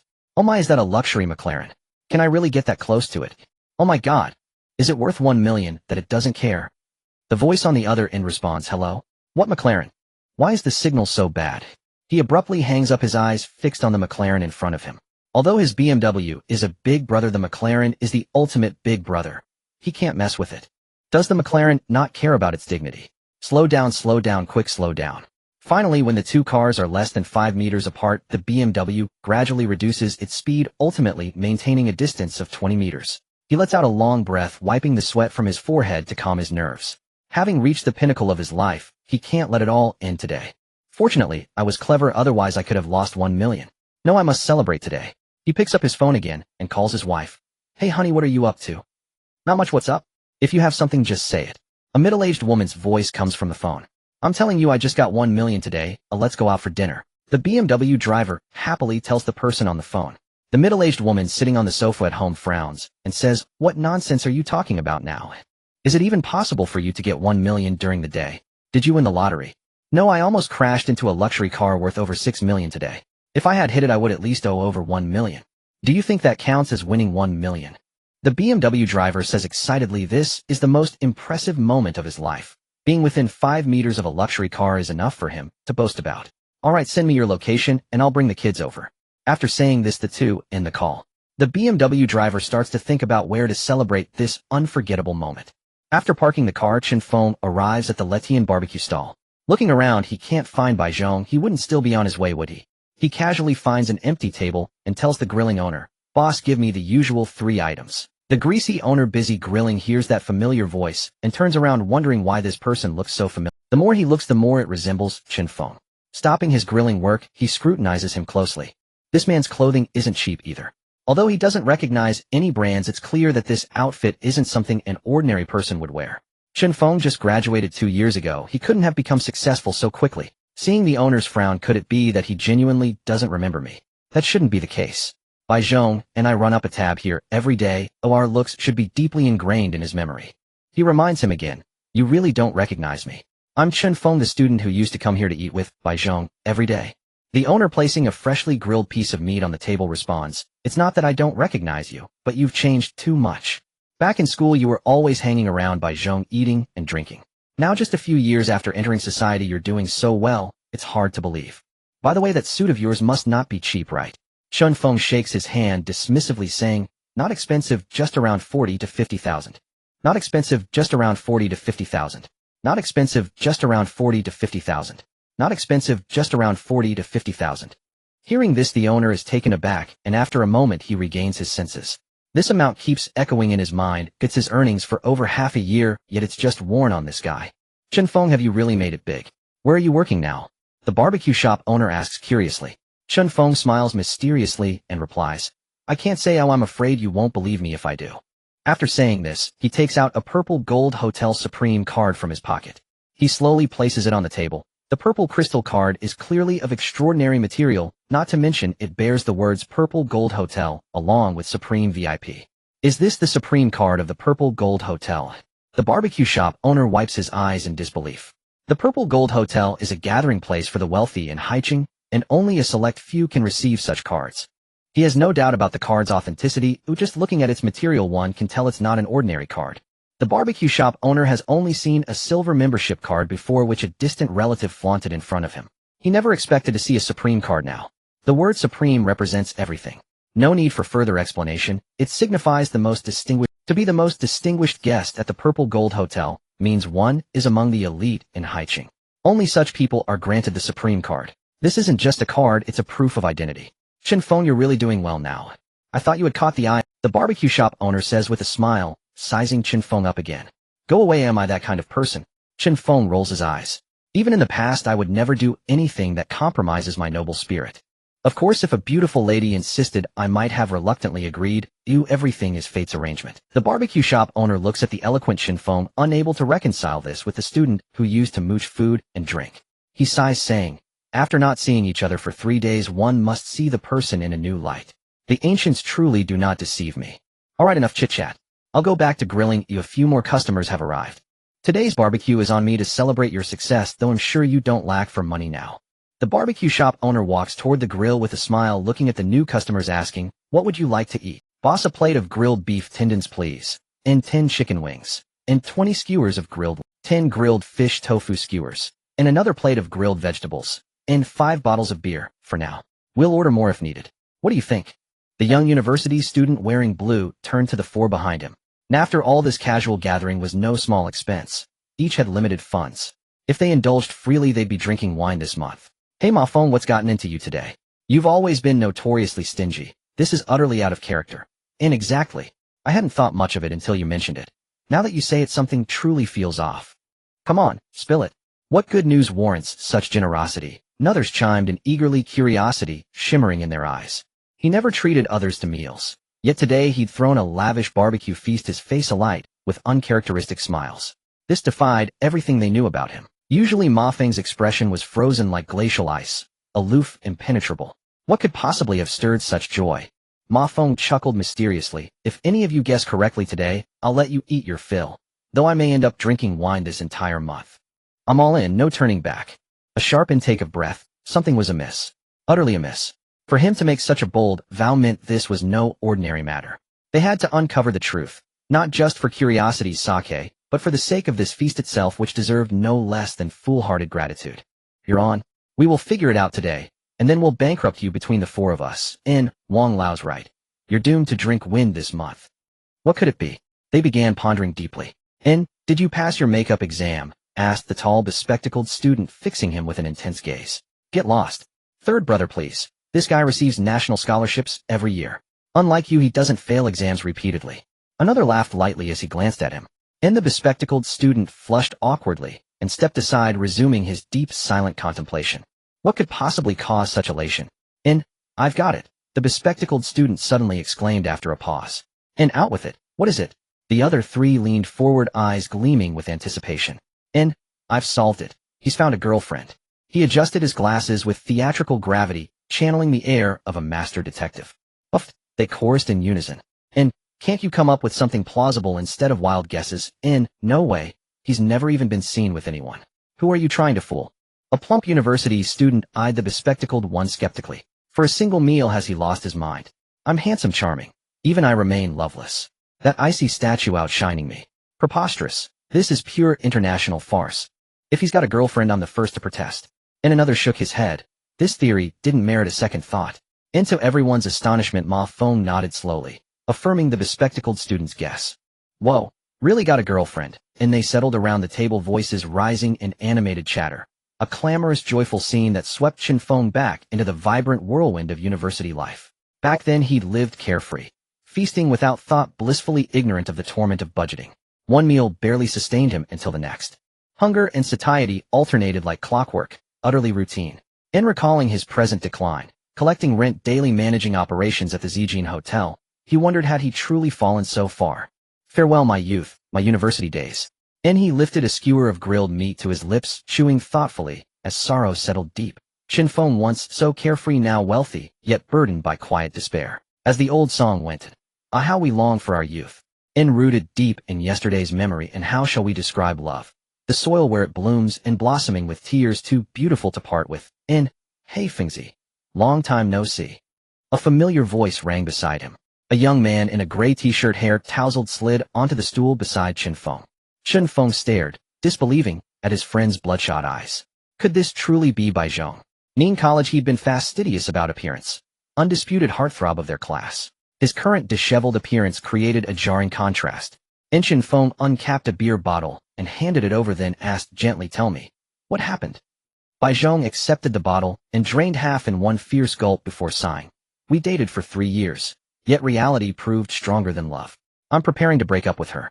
Chen Feng swirled his glass, sipped thoughtfully, and asked, "Do you know who Shi Lengxue is with now?" At that name, Bai Zhong's eyes flared crimson. "Wang Mingji." Those 3 syllables erupted from his teeth like shards of broken glass. He's a senior executive at her company, owns an apartment in Haicheng, drives a BMW worth 1.2 million yuan, earns $1 million annually. Lately she's grown distant, cold, and reserved. I assumed she was struggling at work. Never imagined she was wrestling with how to end things with me. This morning she ended it, finally and completely. Perhaps I'm simply inadequate, unable to give her the life she deserves. With that he seized the beer bottle and emptied it in one long bitter swallow. Then turning to Chen Feng, "Brother, don't try to console me. I just want to get thoroughly, beautifully drunk." Chen Feng blinked, stunned. Wait, when had he even opened his mouth to offer comfort? As the ancient saying goes, passing through a garden of 10,000 blossoms, yet not a single petal clings to one's robe. Besides, I'd intended to tell him why cling to one tree when an entire forest awaits. It's not worth it. Yet now inexplicably I felt like the one who'd been dumped. This script is all wrong. Enough of these sad stories. What have you been up to lately? Bai Zhong eyed Chen Feng's expensive suit with quiet curiosity. Back in university, he'd always tagged along, feasting on Chen Feng's dime. Yet now this friend seemed to be thriving beyond his own expectations. Nate even planned to recruit Chen Feng into sales. Me? Just coasting, waiting for death, honestly. Truth be told, I miss our university days terribly. Chen Feng grabbed a skewer of grilled lamb, devouring it with unrestrained gusto, grease glistening on his lips. Unintentionally, he exposed the luxury watch on his wrist. Patek Philippe mechanical movement, crafted from mithril, priced at 2.8 million yuan. Bai Zhong would never forget that watch. He'd first glimpsed it during a Patek Philippe auction event his boss attended. His own boss had gazed at it with wistful envy, yet couldn't afford it. Ultimately the boutique declared it their crown jewel, displayed only for admiration. Even Haicheng tycoons bidding 3 million yuan walked away empty-handed. Noticing Bai Zhong freeze mid-motion, staring fixedly at his wrist, Chen Feng glanced down, realizing his watch had caught the light. Strangely, since buying it, the watch felt weightless, almost invisible. Sometimes Chen Feng forgot entirely that his wrist bore a 2.8 million yuan treasure. He slipped it off and tossed it across. Bai Zhong snapped a photo and posted it to his social feed. And though he couldn't own the genuine crown jewel, wearing a flawless replica wasn't half bad. Unexpectedly, the post ignited a firestorm in his circle. As a seasoned salesperson, he maintained contact with several Haicheng magnates. Wang Fugui, the most renowned entrepreneur in Haicheng, sat idly in his Tianhe office scrolling through feeds. His thumb paused a fake crown jewel. As a titan among Haicheng's elite, he frequented galas and banquets. His knowledge of horology the post seized his attention. This sales rep Bai Zhong had personally recommended properties to him. Charming, articulate, so he'd added him on WeChat. He'd never heard of a replica, but zooming in on the image his breath caught, it was real. And he messaged instantly, "Salesman Bai, how much for this watch?" "I'll pay 3 million. Boss Bai, can you sell me this watch?" Chairman of Meteor Group, "I'll offer 4 million. Cat Lord, will you take 5 million? Stunned, Bai Zhong watched Haicheng's elite flood his inbox. Then typed, bewildered, "It's fake. Wang Fugui, salesman Bai, don't waste my time.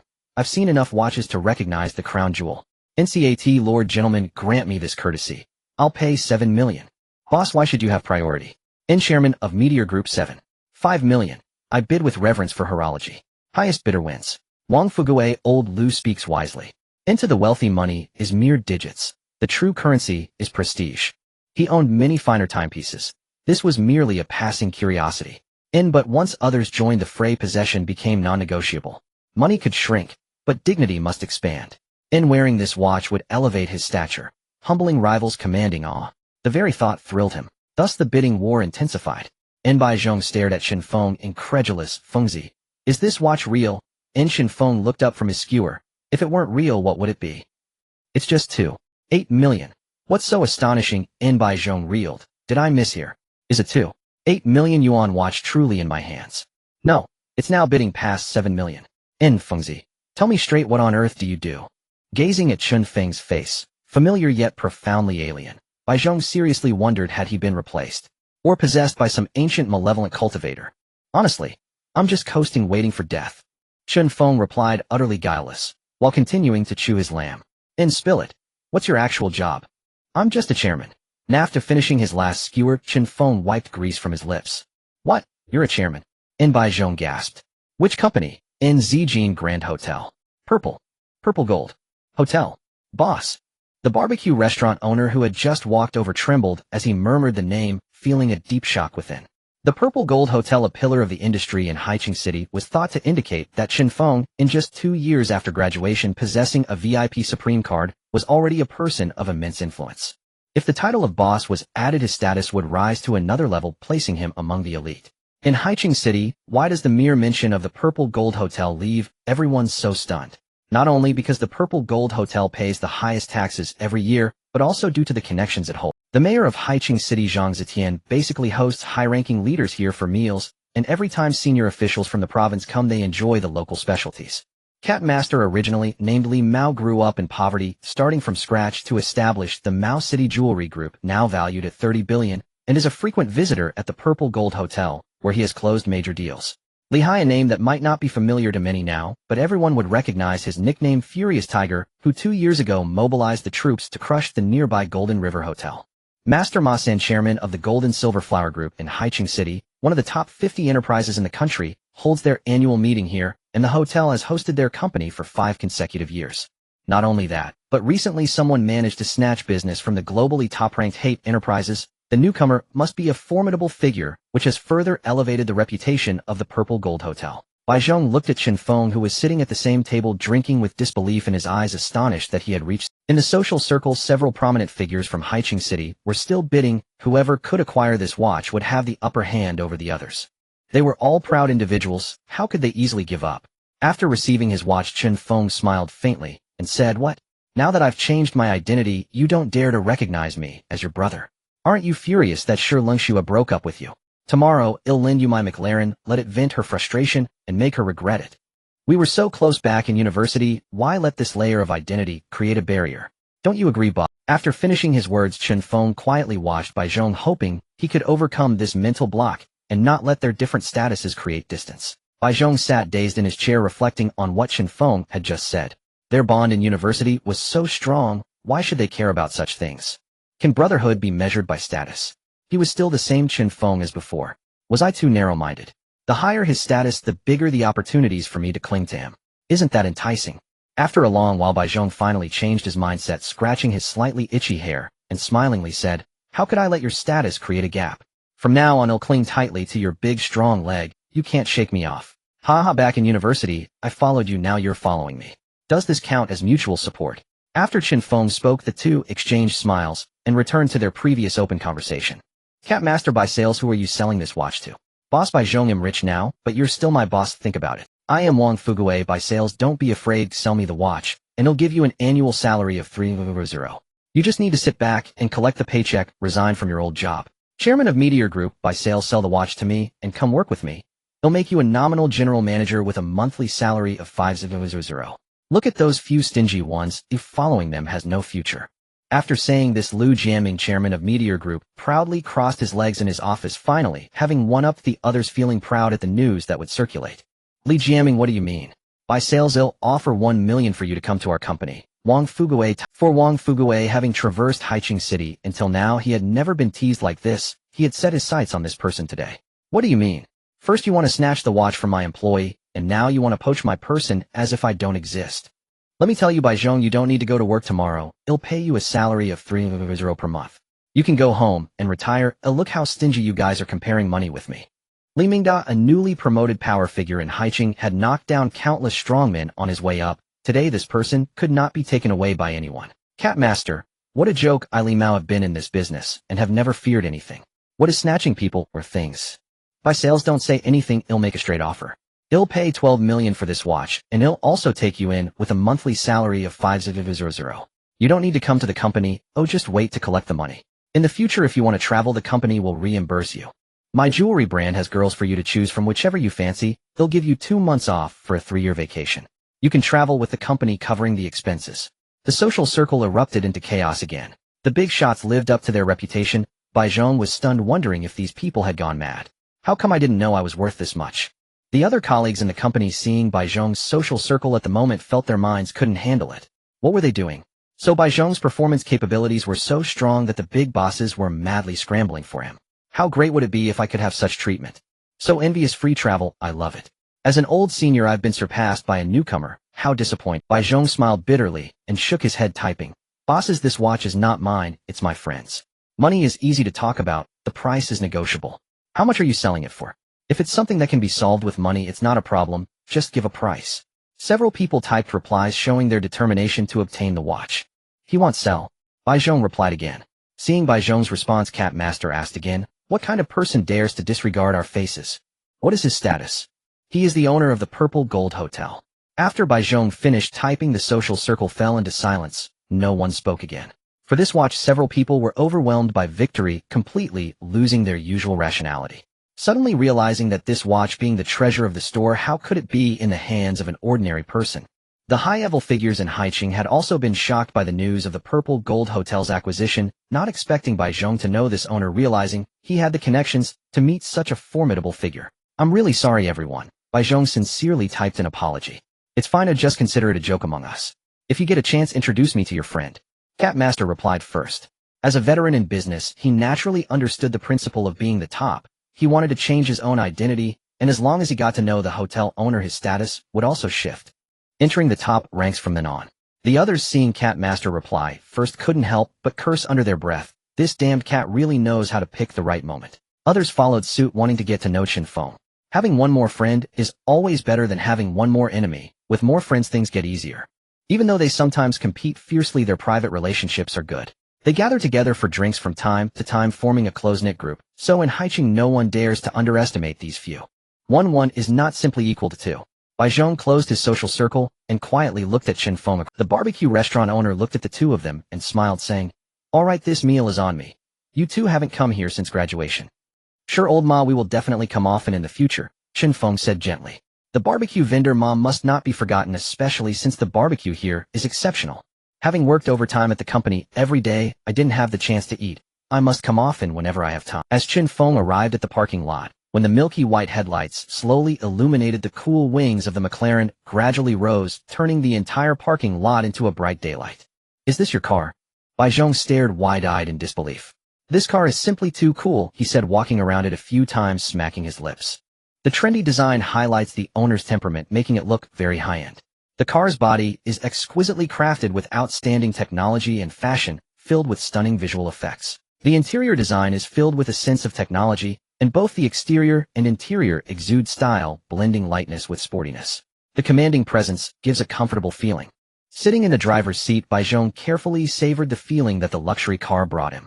Tomorrow I will definitely make sure Leng Xue regret it, Chen Feng secretly thought. That night Bai Zhong was destined to toss and turn all night, while Chen Feng had already fallen into a deep slumber. After the day's hustle, though his body felt no trace of fatigue, his mind was inevitably weary. As soon as he returned, he lay on the bed and slept soundly. The next day, Chen Feng awoke from his dreams. After washing up, he quickly went to the restaurant downstairs, had breakfast, and then headed to Bai Zhong's home. After swapping seats, Chen Feng sat in the passenger seat, while Bai Zhong drove toward the Haicheng apartment where Leng Xue lived. Haicheng apartment, the second-tier residential complex in Haicheng City, next only to Qingshan apartment, had seen consistently rising housing prices. Most of its residents were company executives above the white-collar level, and naturally anyone living there had a net worth exceeding 1 million. Wang Mingji, as an executive of Haifeng Cosmetics Company with an annual salary of 1 million, could naturally afford to live here. Since he had confirmed his relationship with Leng Xue, this was the first time he picked her up for work. It was precisely through his repeated displays of wealth that he successfully stole Bai Zhong's girlfriend, taking away that beautiful flower. Today was naturally no exception. At this moment, he was proudly driving his yellow BMW toward the Haitian community. After honking twice, Leng Xue walked out. Wang Mingji stood by the passenger door, opened it personally, and helped Leng Xue into the seat. Chen Feng noticed Bai Zhong's furrowed brow and comforted him. Brother, what's lost is lost. Just make her regret it today. Why be so stubborn? If you truly like her, you can win her back. Love has no right or wrong. Upon hearing Chen Feng's words, Bai Zhong's expression gradually relaxed. He said nothing, but his fists clenched quietly. Relationships, after all, are easy to talk about, but hard to fathom. After picking up Shi Lingxue, Wang Mingji proudly stepped on the gas, twice, producing a series of roars. The car quickly started and left the community. How could Chen Feng tolerate such discrimination? You probably don't know the thunder roar, do you? In front of my car you're just a little brother. Old by, step on the gas and roar at it. Today we'll fight them to the end. You're right, to the end. Thinking of their intimate gestures, Baizhong instantly grew angry. He floored the accelerator, and the McLaren emitted a thunderous roar like a beast's howl, closely following Wang Mingzi's BMW. Since breaking up with Baizhong, Shi Lingxue was riding in Wang Mingzi's car for the first time. She was about to praise the BMW's performance when the sound of the McLaren quickly overwhelmed the BMW. For a moment, she didn't know what to say. Wang Mingzi's face turned livid, and his earlier smugness vanished without a trace. He had wanted to show off in front of the beauty, but instead was directly slapped in the face, leaving him utterly embarrassed. Mingji, let's just go to the company. We're almost late, came Shi Lingxue's voice from the passenger seat. The BMW sped away, trying to shake off the luxury car behind them to ease the awkwardness. The scenery outside the window kept receding. Seeing that it was a BMW of considerable status, ordinary cars naturally dared not get too close. After noticing that the black luxury car was gone, the two completely forgot about what had just happened. Mingji, your car's performance is really great, Shi Lingxue praised from the side. The gentle sound of the bowtie's voice reached his ears, and Wang Mingji naturally became pleased. He smiled and replied, of course. I spent 1.2 million on it. See, ordinary cars don't dare come near me. With that he honked the horn, producing a beep-beep sound, his face beaming with pride. Among his peers he was the most successful. Now he had bought such a luxury car, and was carrying a beauty. It would be a shame not to show off a bit. Unfortunately, the good times didn't last long. A familiar roar came from behind. They turned around, and saw that it was the same black luxury car again. I don't believe I can't shake you off today. The two cars drove side by side. No matter how fast the BMW went, Baizhong followed it unhurriedly. And so they arrived at the cosmetics company. Chen Feng, sitting in the passenger seat, suddenly remembered the check-in. He silently recited, begin check-in. Ding, third check-in this month successful. Ding, congratulations to the host for obtaining 60 of the shares of Haicheng Cosmetics Company. Ding, this check-in is complete. 60% of Haicheng Cosmetics Company. Wasn't that the company where Shi Lingxue worked? He looked at the bright sign ahead, Haicheng Cosmetics Company. What a coincidence. It seemed Wang Mingji was destined for bad luck. The system's check-in was really powerful. The two didn't expect the black luxury car to follow them here. Wang Mingji stormed out of his car and walked toward the McLaren. Baizhong and Chen Feng, seeing this, naturally got out of the car. Upon seeing Chen Feng and Baizhong, Shi Lingxue was so shocked that her mouth hung open, and Wang Mingji stood dumbfounded, not knowing what to say. Shi Lingxue, didn't expect that, did you? My brother can now drive a luxury car too. I wonder if the car you're sitting in is as good as the McLaren. Chen Feng began to mock as soon as he got out of the car. Shi Lingxue's expression turned unpleasant. The confrontation attracted the attention of other people in the company.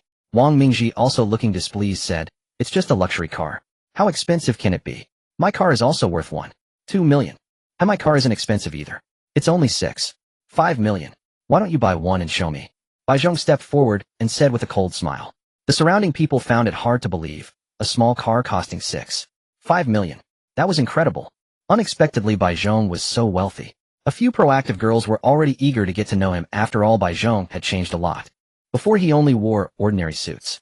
Although he was somewhat handsome, and he had broken up with Shi Lingxue in such a big city, without money one could hardly move a step. Relationships also required consideration for the future. Now it was different. Look at the English name suit on his body. Clearly expensive, and he drove a 6.5 million car. He was a prince charming with stars in their eyes. Baizhong, who are you fooling? Don't think you can brag about 6.5 million with some unknown car. Why don't you say it's a Lamborghini worth tens of millions? The unbelieving Wang Mingji sneered. You, a mere salesman, can't afford a 6.5 million car. He took out his phone and started searching for the on-road price of the McLaren. After a while he stared at the screen with a grim expression. 6.5 million exactly. What? Lost your tongue. Found the result. A 1.2 million car, and you dare to be so arrogant.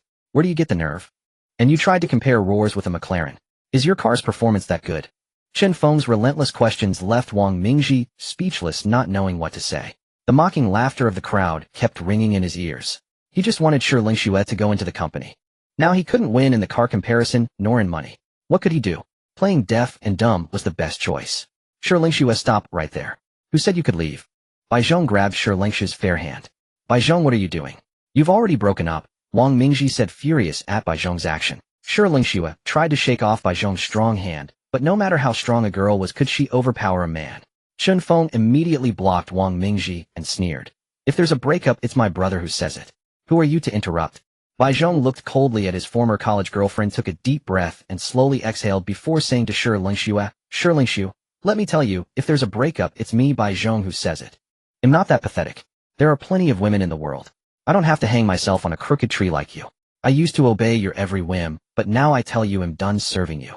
Today we officially break up. Get lost. Remember I dumped you. With that he flung away Shi Lingxiu's fist. Also Wang Mingji, you're fired from the company. Chen Feng finished, and Wang Mingji laughed heartily. Who do you think you are? You can fire me. I am the largest shareholder of Haicheng Group, holding 60. Do you think I can fire you? Chen Feng curled his lips into a cold smile. The others shook their heads upon hearing this. That was too much bragging. The largest shareholder of Haicheng Group only held 40. Where did he get 60? Inside Haicheng Group. In the general manager's office, Lu Xuesong sat comfortably in his chair, eyes slightly narrowed, casually crossing his legs. Suddenly a young man in a suit burst into the manager's office, a small assistant badge hanging from his chest, panting. Manager Lu, something big has happened. Something big has happened. Looking at the out-of-breath assistant Xiao Lu, Lu Xuesong replied irritably. Xiao Lu, how many times have I told you not to panic in situations? What could possibly be so urgent? You need to practice your composure more. He continued, do you see why I can be the manager? It's because I remain calm during crises and I can solve any problem in the end. Now let's not rush. Take a moment to have some tea first. He picked up the teapot on the table, poured a cup for the assistant, then filled his own cup, placed it on the table, and asked leisurely, what is it? Speak up. After finishing the lukewarm tea, in one gulp, he set down the cup. Manager, our company's largest shareholder has changed. The new shareholder holds 60% of the shares, and I have never seen this name before. Chen Feng. Just as he lifted his teacup to take a sip, he spat the tea out upon hearing this, choking slightly as he coughed. What did he just hear that the shareholder has changed? Named Chen Feng, holding 60 of the company's shares. I must have misheard. Assistant Xiao Lu repeated, our company's largest shareholder has changed. His name is Chen Feng, and he holds 60 of the shares now. Lu Xuesong suddenly grew anxious and slammed his palm on the table, asking, why didn't you tell me such an important news earlier? Disordered documents scattered to the floor, both were too preoccupied to care. Manager, I wanted to tell you sooner, but didn't you just say not to panic? Assistant Xiao Lu defended himself, thinking that Lu's composure was lacking compared to his own. Lu Xuesong was momentarily speechless from the retort, standing up and pacing around the room. By the way, manager, our supervisor Wang and a guy in a luxury car had a quarrel. Do you want to go down and take a look? Assistant Xiao Lu prompted from the side. What's there to see? Our shareholder has changed. Why bother with their quarrel? Lu Xuesong replied irritably as he looked at the assistant. This assistant had been working for 4 or 5 years, yet he still didn't understand the urgency of the situation. But manager, one of them, is also named Chen Feng, claiming he has 60 of the company's shares. As soon as assistant Xiao Lu finished speaking and turned to look at the manager, he found that Lu had already left. Such an important matter, and he left halfway through. Xiao Lu thought to himself that he must make a good impression on the new shareholder today. Looking at the empty office, the assistant felt a bit dazed. He didn't expect the manager could run away so quickly. The calm demeanor he usually portrayed was nowhere to be seen today. In a hurry, he rushed downstairs, not even bothering to take the elevator. Lu Xuesong, with sweat on his face, strode out of the company gates, looking at the crowd. Seeing their company's manager emerge, everyone quickly made way. Wang Mingji thought Lu Xuesong was going to advocate for him, pointing at Chen Feng, and said, Manager Lu, this guy just claimed he has 60 of the company's shares, and even threatened to fire me. Is he joking? Lu Xuesong, smiling, pushed aside the blocking supervisor, and looked at Chen Feng, asking, you must be Chen Feng, the new largest shareholder of Haicheng Company. Chen Feng looked at the sweaty manager before him, and asked, I am Chen Feng, indeed the largest shareholder of Haicheng Company. And you are? Those around them were stunned upon hearing their conversation, realizing he truly held 60 of the shares. He was the new largest shareholder. Standing aside, Shi Lingxiu looked at Chen Feng in surprise, not expecting him to silently become the largest shareholder of the company. Wang Mingji, what should we do now? He really is the largest shareholder. Shi Lingxiu anxiously looked at Wang Mingji, fearing that if they didn't handle this well, both of them might lose their jobs. Wang Mingji stared blankly at the scene before him, realizing that Chen Feng really was the largest shareholder. The earlier threat to fire him made him break into a cold sweat. On this sunny April day, despite the heat, at this moment his excitement was genuine, and it would determine the course of his life. Mr. Chen Feng, hello. I am the general manager of Haicheng Group, here to welcome you personally. He said, on behalf of all the employees of Haicheng Group, I extend a warm welcome to your arrival. Welcome to the company for inspection. The manager was eloquent, and Chen Feng nodded in satisfaction, then pointed at Wang Mingji and said, I just said I would fire this supervisor. Do you have any objections? Objections? You are now the largest shareholder. Who would dare to oppose your decisions? If you want to fire me, it's just a matter of your word. Turning around, Lu Xuesong looked at Wang Mingji with a stern expression saying, Wang Mingji, you are fired. Pack your things and handle your resignation procedures immediately. Hearing this, Wang Mingji immediately clung to Lu Zusong's leg, pleading, Manager Lu, please don't fire me. I have contributed a lot to the company, you can't treat me this way. Lu Xuesong looked at Wang Mingji kneeling on the ground, secretly thinking, you should be asking Chen Feng. You offended the new largest shareholder right after he arrived. It's a miracle if you can stay in the company. Pulling his leg away from Wang Mingji's grasp, he turned to Chen Feng and asked, does Mr. Chen have anything else to say? Now I announce a new appointment. Bai Zhong will serve as the general manager of our company with a monthly salary of 300. He added, in recognition of Bai Zhong's outstanding past performance, I award him a set of apartments in Qingshan. After saying this, he looked at Bai Zhong and winked at him. Hearing Chen Feng's words, Shi Lengxue felt regretful, wishing they were still together. With this apartment, she wouldn't have to worry about housing issues anymore. With a monthly salary of 300 and an annual salary of 1 million, what more could she want? She just wanted a better life, not to be overly materialistic. Unfortunately, the world doesn't sell regret pills. It's too late to change her mind.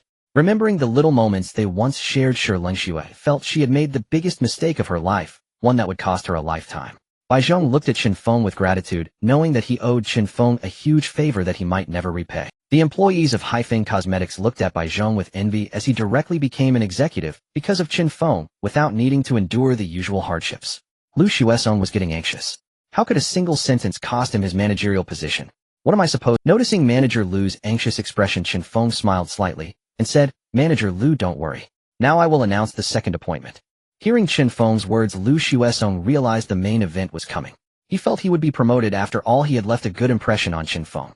I now announce the second appointment in recognition of Manager Lu's excellent performance in the past. I hereby promote him to Vice Chairman of Haifeng Group. What? He was actually promoted to Vice Chairman. Lu Xuesong looked at Chen Feng in disbelief. The surprise was overwhelming. Others began to murmur among themselves. Though Chen Feng was the new largest shareholder, the company was not a dictatorship. There were still 40 of shares held by others, and to appoint someone at the board level required the approval of all shareholders. Quietly, someone said to Chen Feng, Mr. Chen Feng, appointing someone at the board level requires the approval of all shareholders. Listening to Lu Xuesong, Chen Feng responded boldly, I am Chen Feng, the owner of the Zijin Hotel, who recently acquired it. If any shareholder has objections, let them come find me. If that doesn't work, I'll just acquire their business too. I, Chen Feng, appoint you as vice chairman, and you are the vice chairman. Who would dare to oppose? Is he the owner of the Purple Gold Hotel? Recently, the news of the hotel being acquired has spread like wildfire in Haicheng, sparking countless discussions among people, and unexpectedly the protagonist of the event stands right before them. After introducing himself, Lu Xuesong, the former manager and now vice chairman, could hardly contain his laughter. Although not all personnel had been notified, it was already a done deal, and he secretly gave a thumbs up to Chen Feng. Manager Lu has actually been promoted to vice chairman. He is the behind-the-scenes owner of the Purple Gold Hotel. So handsome. Does he have a girlfriend? I really want to be his girlfriend.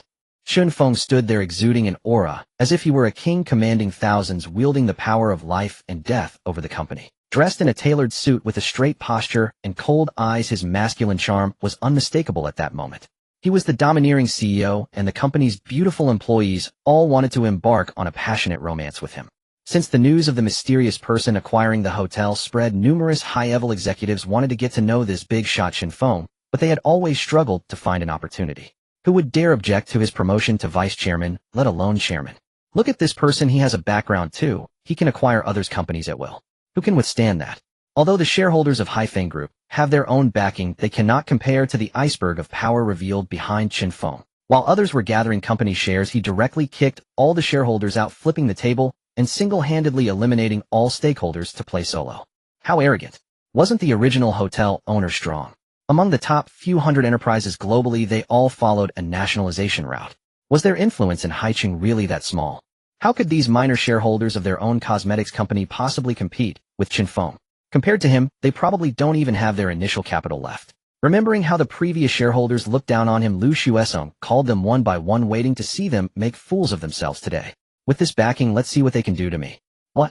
The group shares have changed. That Chen Feng holds 60. What is this Chen Feng's back? Half an hour later, all the shareholders gathered in the conference room. Middle-aged men in suits sat in black leather chairs, staring at Chen Feng, who was seated at the center. A group started whispering, "I never expected he was so young. What does his family do oldly? Mister, Ma, have you seen this person?" The noisy voices in the conference room spread out like a chaotic market. "He wants to promote Lu Xuesong to general manager. You cannot agree to that," warned a middle-aged man with a buzz cut, pushing up his glasses with a dissatisfied tone. "Okay, Mister Ma, after all you founded the company, so we will do as you say. Oldly is right, we will listen to Mr. Ma. We need to unify our opinions." Chen Feng's strong entry made them somewhat uneasy. Sitting at the head of the table, Chen Feng cleared his throat a couple of times. As the noise in the conference room gradually subsided, he stood up smiling and said, "Hello shareholders of Haicheng Cosmetics Company, my name is Chen Feng. I just acquired 60 of the shares of Haicheng Cosmetics Company today, and I am here mainly to inform you of two things. The first thing is to appoint Bai Zhong as the general manager of the company with Shi Lengxue as his assistant. The second thing is to promote Lu Xuesong to vice chairman of our company. The appointment notice is concluded. Does anyone have any objections?" After finishing, he slowly sat down, twisted open a bottle of mineral water, took a sip, and awaited the opinions of others. "Who are these Bai Zhong and Shi Lengxue? Why do they have to be made managers? And what gives Lu Xuesong the right to be promoted to vice chairman? I disagree." Mr. Ma with a buzz cut stood up and glared at Chen Feng, visibly angry. He had worked hard to establish Haicheng Cosmetics Company, and due to continuous financing his shares had been diluted. Now someone had sold the company's shares, and with Chen Feng holding 60, if he succeeded in his appointment, it would surely become his domain. Lu Xuesong becoming vice chairman would harm their own interests, and he would likely dismiss many of their loyalists, leaving them with only dividend rights and no say in company decisions. I also disagree. I do not support this either. I oppose Lu Xuesong becoming vice chairman. Personally, I do not agree with your appointment. At that moment, around 10 remaining shareholders stood up to voice their opposition. "Everyone please sit down and do not rush. Let's discuss slowly." Chen Feng waved his hand, signaling everyone to sit down, allowing them to express their reasons for opposition. Once everyone had finished, Chen Feng stood up and smiled, saying, "Now that everyone has spoken, I announce Lu Xuesong as vice chairman. Let's welcome him with applause." What? After all this, Lu Xuesong is still promoted? Were we just playing the lute to a cow? What was the point of our lengthy discussion? Chen Feng, what do you mean? You appointed him without our consent. Why did you ask for our opinions earlier? So the founder of the company, Mr. Ma, directly confronted him, looking at Chen Feng with a hostile expression, as if he could swallow him whole. "Haha, I was just being polite with you. I didn't expect you all to take it seriously. I also didn't want to embarrass everyone who I let you all discuss, didn't I?" Chen Feng chuckled. "We all disagree. On what basis do you appoint him?" "I hold 60 of the company's shares. What do you think gives me the right to appoint?" Chen Feng coldly looked at the many shareholders present, directly retorting, "Did you really think this company was your family? You can't point fingers at me here. I won't tolerate your bad habits." Lu Xuesong watched as the numerous shareholders turned pale, secretly laughing in his heart. No wonder he was the big buyer who acquired the Purple Gold Hotel. His words were domineering. It seemed the discussions of the other shareholders were just for his amusement.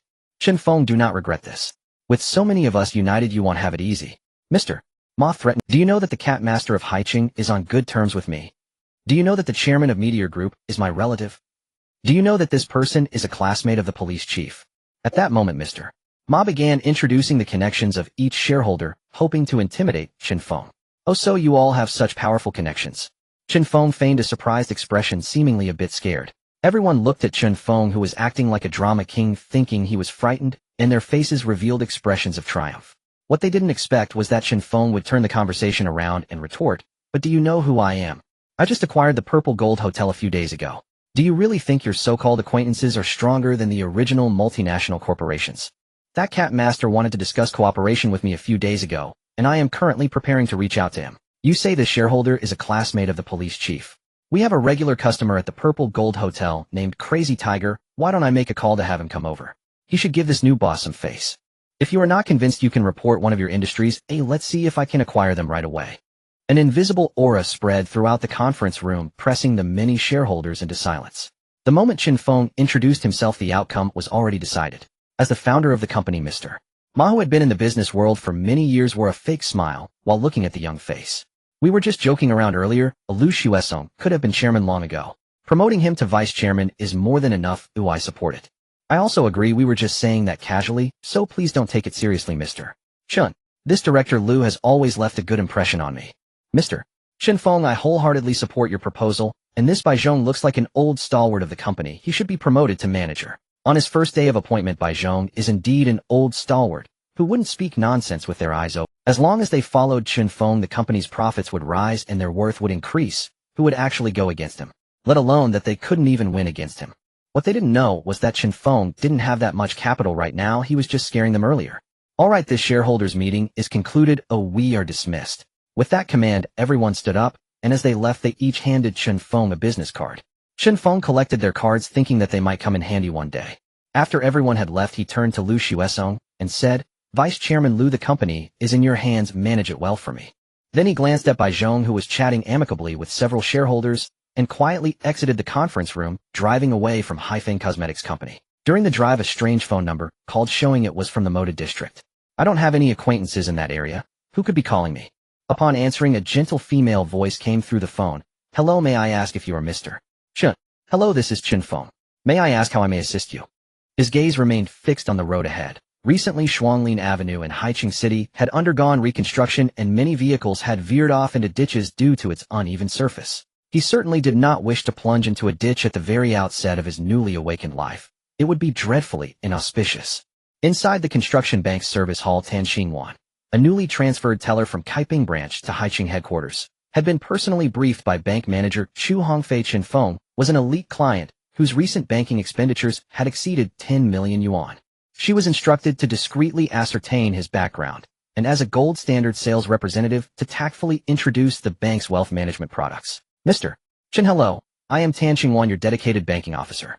Given your exceptionally high recent transaction volume, may I inquire whether you'd consider investing in one of our premium wealth management offerings?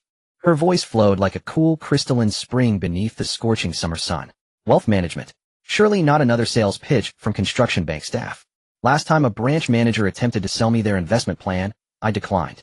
Now had they simply replaced him with a woman to make the pitch more persuasive. Excuse me, Mr. Chen, are you still there? Tan Xingwan listened intently, her brow furrowing. Had he hung up without a word? Glancing at her phone screen, she confirmed the call remained connected. After navigating several sharp bends, Chen Feng straightened in his seat and replied, Apologies, I was driving and didn't notice. I recall hearing that clients whose card spending reaches 10 million yuan qualify for gold VIP status. Is that correct? Indeed, Mr. Chen. Should it be convenient for you, we'd be delighted to process your upgrade to a gold VIP card at our branch. As he happened to have no pressing engagements, and since Shuanglin Road lay conveniently close to the construction bank's Haicheng headquarters, he added, Miss Tan, I'm currently nearby, though I'll arrive shortly to complete the card exchange. Kindly prepare the necessary documentation in advance. Such procedures could be cumbersome if unannounced. Waiting alone might consume considerable time. Understood, Mr. Chen. I'll attend to it immediately. After ending the call, Tan Xingwan subtly raised her pale, graceful arm. Today she was certain she would persuade Chen Feng to subscribe to one of their flagship wealth management plans. 20 minutes later, Chen Feng arrived at the entrance of the construction bank. Pushing open the revolving glass doors, he found the lobby teeming with people.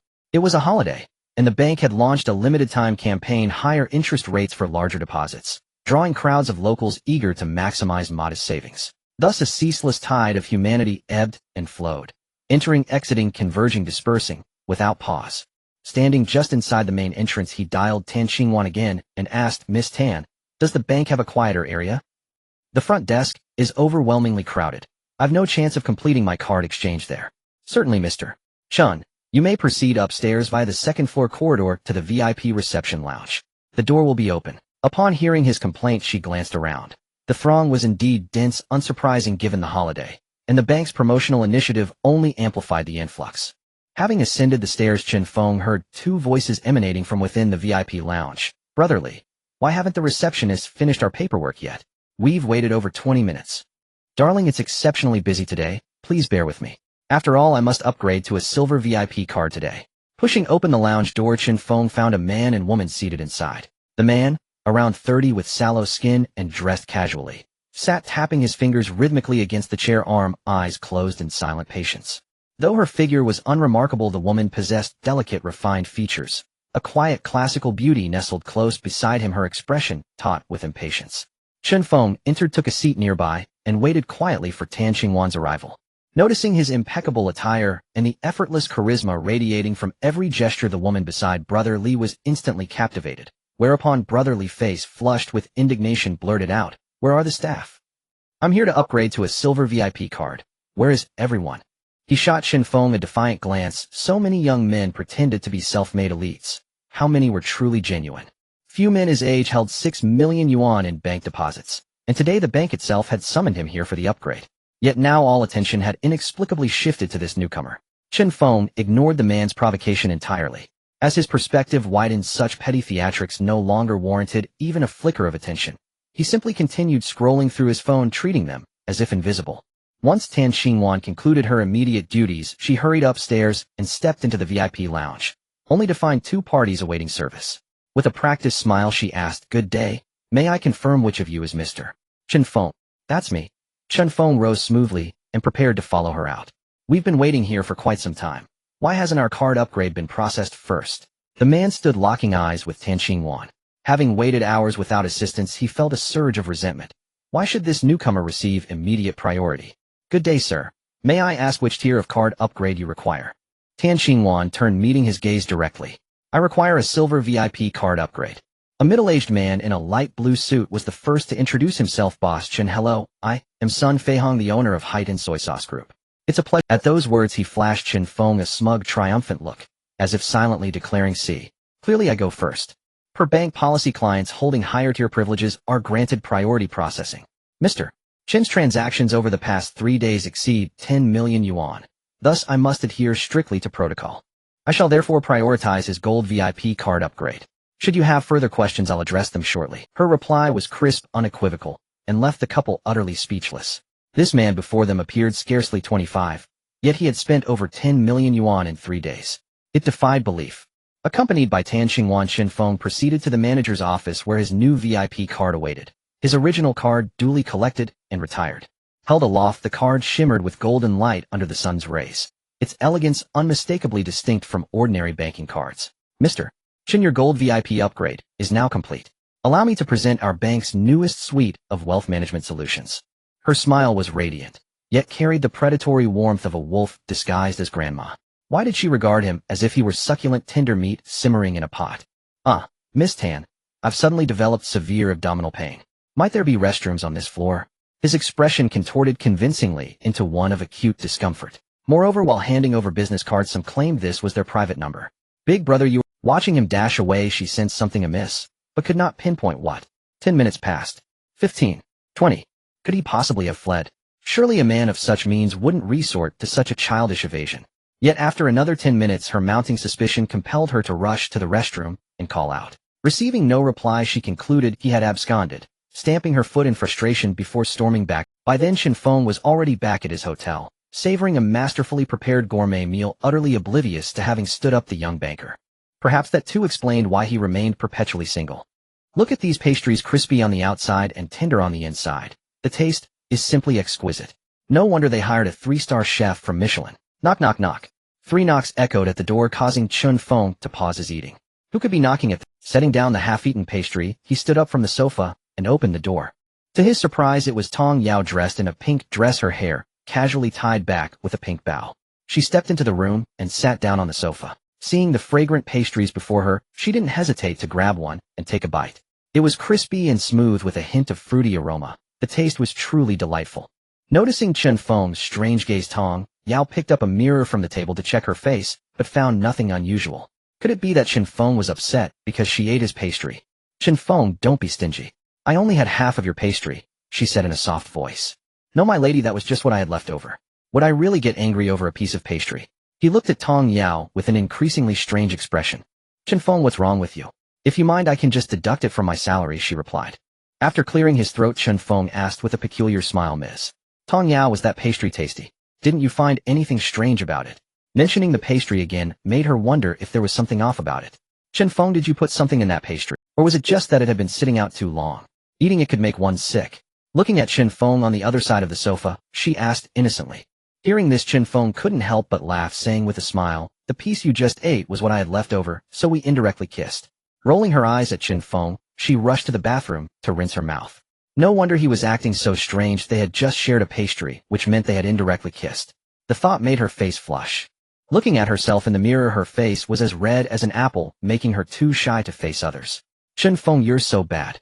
After coming out of the bathroom, Tong Yao sat back on the sofa, her beautiful eyes fixed on the grinning Chen Feng. Did you need something from me today? He stifled his laughter gazing at Tong Yao's tidy and clean face. Our classmates from university are organizing a reunion, and since you left the class group last time they asked me to inform you and invite you to join. A class reunion. We just graduated 2 years ago. What good jobs could everyone possibly have? It's probably just the rich kids putting it together, Chen Feng said dismissively. He said this with annoyance. In the class, the wealthy kids like Haicheng and Mo Wenhao often treated classmates to drinks at nearby hotels, which is why most people got along with them well. But Chen Feng was different. Having lived with his grandmother since childhood despite receiving a government scholarship that relieved him from tuition worries, he had to manage his own substantial personal expenses and living costs during university. To make enough money for living expenses, he worked off campus nearly every week, leaving him no time or inclination to socialize with them over drinks. Thus, he gradually drifted apart from his classmates. If they called him this time, it must be for some trickery. After pondering for a moment, he looked up to find Tong Yao, the goddess of the Finance Academy, staring at him blankly. He waved his hand in front of her and said, "Tong Yao, are you daydreaming? Am I really that handsome?" Realizing she had been lost in thought, Tong Yao's cheeks turned a bit red. She hadn't expected Chen Feng to become more handsome since they graduated. Her face flushed as she said, "I'll invite you to join the group." Lowering her head, she took out her phone from her bag and began inviting Chen Feng to the class group. Before long, an invitation notification for the group appeared on Chen Feng's phone. After completing this task, Tong Yao hurriedly opened the door and rushed out, not wanting to stay any longer lest she embarrass herself. In the chat group of the graduates from Finance Class 16, Manguahao, how good, where have you been making money lately? Can you take me along? How good, recently I've been a supervisor at the company. If you don't mind, come work with us. I can offer you a security position with a monthly salary of 4,000. Call me Hongfei. How good you're doing? Well, lately, unlike me who has to deal with company documents every day. How good, Hongfei, come on, you inherited your dad's company. You can dictate your working hours, which is way better than me. Xiang Shui, if you two get a chance, please help me out. Just as they were exchanging pleasantries, a notification of a new member joining interrupted their conversation. Chen Feng Qingyan has joined the group chat. This was Chen Feng's QQ number. It seemed Tong Yao really had gotten together with Chen Feng. Yi Hongfei looked at his phone screen with a somewhat grim expression. Tong Yao, who was once the goddess in his heart during university, had hoped to win her over with his family's wealth, but that was all ruined by Chen Feng. Just when he was ready with flowers and gifts, Tong Yao was whisked away by Chen Feng. Thinking of this made him wish he could devour Chen Feng. Chen Feng is in the group now. Oh, everyone come and seeing Chen Feng join the group, the wealthy Mo Wenhao was the first to speak. He and Yi Hongfei were sympathetic to each other's plight, which was why they became good friends. Previously they were rivals because they both liked Tong Yao. Later, because Tong Yao's relationship with Chen Feng was ambiguous, they joined forces to suppress Chen Feng in class. If it weren't for Bai Zhong, the class monitor who occasionally applied for scholarships on his behalf, they might have succeeded in ruining him. Chen Feng, where are you working these days? Mo Wenhao, the initiator of this class reunion, began to. Chen Feng looked at Mo Wenhao's message in the class group and replied slowly, "I don't have anywhere else to go, just working as a waiter at the Zijin Hotel." Working as a waiter at the Zijin Hotel, many in the group envied him. The Zijin Hotel salary starts at 1,000, while most people's salaries in Haicheng are still stuck at 5,000. Our class is having a reunion soon, and it's going to be at the Zijin Hotel. I wonder if you'll be free that day. You should be able to take a day off, right? Mo Wenhao typed again, seemingly asking Chen Feng if he had free time, but in reality, it was a mockery of him being just a waiter. I have no problem. When are you scheduling it? Chen Feng silently typed in reply, knowing that he was no longer the Chen Feng of the past. Even a small business of his would surpass them in wealth. This reunion was the perfect opportunity to showcase his true skills. The date is set for the day after. 2 days later, I eagerly await that day's arrival. Chen Feng slowly turned the phone in his palm, picked up a piece of pastry from the plate, and chewed it slowly. Time flowed gently, and a night passed. Ding, the 4th check-in this month is successful. Ding, congratulations to the host for obtaining advanced antique appraisal skills. Ding, this check-in is complete. Advanced antique appraisal skills. Could it be about the identification of ancient artifacts and jade? Antique appraisal demands exceptional discernment. Even a master-level figure, without careful observation and knowledge of certain aspects, can make a mistake. So what is a mistake? In the antique trade, one inevitably errs when collecting antiques, which not only costs money, but also face. Most people would never speak of it. Among those who can afford antique collecting, how many truly care about wealth? With mistakes come bargains. A bargain usually occurs with street vendors in the antique district. When one buys a genuine piece at a minuscule price, insiders call it scoring a bargain. As the system's knowledge was transmitted, it confirmed Chen Feng's conjecture. His mind was now flooded with information on various artifacts from every dynasty, multiplying the volume of data in his brain instantly. Xingyue Street. It was the gathering place for antique dealers in Haicheng City and the largest antique trading venue. Every day many came here hoping to find bargains, but very few ever found genuine pieces. A true antique master must immerse himself in various artifacts and jade from childhood, constantly honing his discernment and be familiar with biographies of famous figures and major events throughout history. Take a vase for instance. Though adorned with exquisite patterns, some actually record significant events. Brother, this vase is absolutely genuine. Look at the patterns, the craftsmanship. Do you know Tang tricolor? This is genuine Tang tricolor from the Imperial Kiln. The depiction shows the farewell scene of Yang Guifei at Mawei Slope with Emperor Tang, Xuanzong Li Longji. A small vendor spoke earnestly to the customer opposite him, his expression as sincere as could be, exuding an air of honesty and fairness. Brother, are you serious? The young man looked at the vendor with suspicion. He seemed to make some sense. Tang tricolor pottery. He had learned about it in school textbooks. It was a low-temperature glazed pottery popular in the Tang dynasty with glazed colors including yellow, green, white, brown, blue, and black, but primarily yellow, green, and white, hence the name Tang tricolor. Forget it, I'm too young to buy this. Your price is too high. The young man shook his head and walked away. 3,000 yuan. He could buy several barbecue dinners. What if the vase turned out to be fake? Seeing that the young man hadn't been fooled, the vendor shook his head in regret. What a pity. I spent 50 yuan acquiring this vase. This kid didn't follow the script. We could have haggled. Chen Feng listened nearby, his face dark. Your heart is truly black. You dare sell a 50 yuan item for 3,000. That vase was clearly machine-made in modern times with patterns on the bottom that reflected contemporary firing techniques. When did Tang tricolor ever have purple glaze? Seeing Chen Feng standing there, the vendor assumed he was interested in his stall. Putting on a simple, honest demeanor, he said, Brother, are you eyeing something from my stall? I tell you, all my items are top-notch, genuine pieces. Look at this vase. It's Tang tricolor from the Tang dynasty, authentic Imperial Kiln. They'll give you a special price, 2,000 yuan, and it's yours. He pointed again at the fake vase and began his pitch to Chen Feng with a straight face. Brother, I heard your purchase price just now, 50 yuan. You really have the nerve to say that. Since when does Tang tricolor come in purple? Chen Feng said with a dark face. Do you think I'm stupid? The vendor gave an awkward smile. He had planned to fleece Chen Feng, who was dressed expensively, but he turned out to be knowledgeable with some understanding of antiques, making it hard to deceive anyone with even a bit of expertise. Quietly surveying the items on the stall, Chen Feng's attention was drawn to an inconspicuous, small bronze censer. The body was bronze-colored, covered in rust, giving the first impression of an ashtray. This kind of censer should be called a heaven-reaching ear burner with two ears pointing upward, hence the name skyward ear burner. It was relatively thick and sturdy, appearing dignified. On the outside were 4 characters in seal script, square-angle seal script, reading made in the Xuande period. This was the reign title of the 5th Ming Emperor Xuanzong Zhuzhanji. During the Ming dynasty, such long-legged seal script was relatively common. Based on his judgment, Chen Feng believed this bronze censer was likely genuine. Just as he was about to reach for it, an aged arm blocked his way, picking up the unremarkable little censer before. Standing up, Chen Feng saw an elderly man with white hair and a long beard, around 60 years old within. The old man had a kind, benevolent face that inspired immediate goodwill.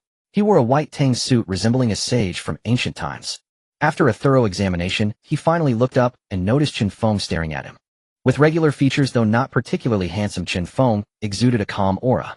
Having met countless people, the old man could tell at a glance that Chen Feng was no ordinary person.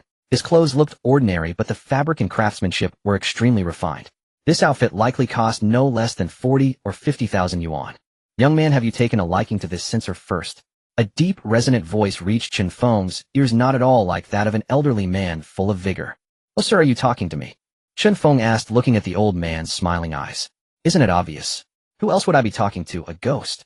A petulant girl's voice came from beside Chen Feng. From behind the old man emerged a girl of about 18, graceful and slender, with bright, clear eyes, curved brows, and long, slightly trembling eyelashes. She stared at Chen Feng with displeasure, as if he had done something unforgivable. Chen Feng hadn't expected a girl to be behind the old man. Since the old man was quite robust, he easily blocked the sight of the girl, who was under 1.7 meters tall. The old man frowned slightly and gently scolded his granddaughter, Yuxuan, don't be mischievous. Hearing his reprimand, the spoiled princess quietly stood aside, examining the antiques of the nearby vendor. After a brief pause, Chen Feng replied, Sir, my name is Chen Feng. I did take a liking to this item, but since you picked it up first, consider it yours. I understand the principle of respecting elders. Chen Feng's response impressed the old man even more. This young man has good character, refined speech, and a steady temperament. Stroking his long beard, he said, Young friend Chen Feng, since you are so gracious in yielding, it would be discourteous of me not to accept. So we'll take the liberty of being old. He'll accept this item. After negotiating the price with the vendor, the old man walked over contentedly with his granddaughter and said, "Thank you, young friend Chen Feng. This old man has gained another collectible." He then reached into his pocket and pulled out a business card of unusual material, handing it to Chen Feng. Chen Feng took it with both hands and examined it carefully. The slightly silver card bore the name Haicheng in large characters with a masterful calligraphic style and a phone number below.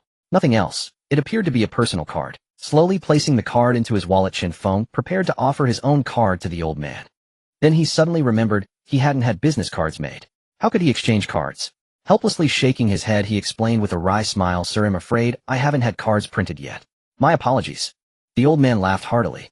"Young friend, no need to mind. I just wanted to exchange contact information so we can discuss antique insights sometime." After leaving his phone number, Chen Feng departed from the antique street.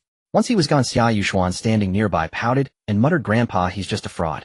He doesn't even have a business card. That antique he spotted earlier was probably a blind stroke of luck. He doesn't understand artifact appraisal at all." The old man chuckled and stroked his granddaughter's long hair. "Yuxuan, have you ever seen a fraud wearing clothes worth 40 or 50,000 yuan? Have you ever seen a fraud wearing the Patek Philippe flagship store's treasure? His watch alone is worth over 2 million yuan. From now on, never judge people by appearances alone." Hearing her grandfather's words, Xia Yuxuan widened her eyes in disbelief. At the Purple Gold Hotel, manager Zhang Taining stared in disbelief at the business card on Chen Feng's desk. Seeing the manager who had brought his breakfast wide-eyed staring at Grandpa Xia's card, Chen Feng asked curiously, "What's the matter, Manager Zhang? Is there something wrong with this card?"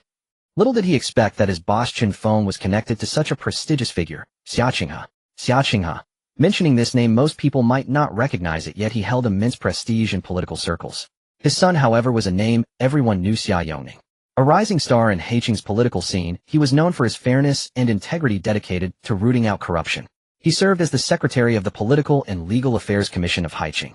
Moreover, his daughter-in-law was the chairman of Douyu Home Appliances, a conglomerate spanning the global Fortune 500, making the family immensely wealthy. Since retiring from politics, the old man had immersed himself in antique collecting. Few people had his private number, yet his boss possessed one. No wonder he could acquire the Purple Gold Hotel. With Xiaoqing's influence, it was indeed possible.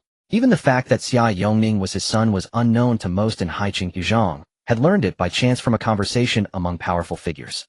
Capmaster replied first. As a veteran in business, he naturally understood the principle of being the top. He wanted to change his own identity.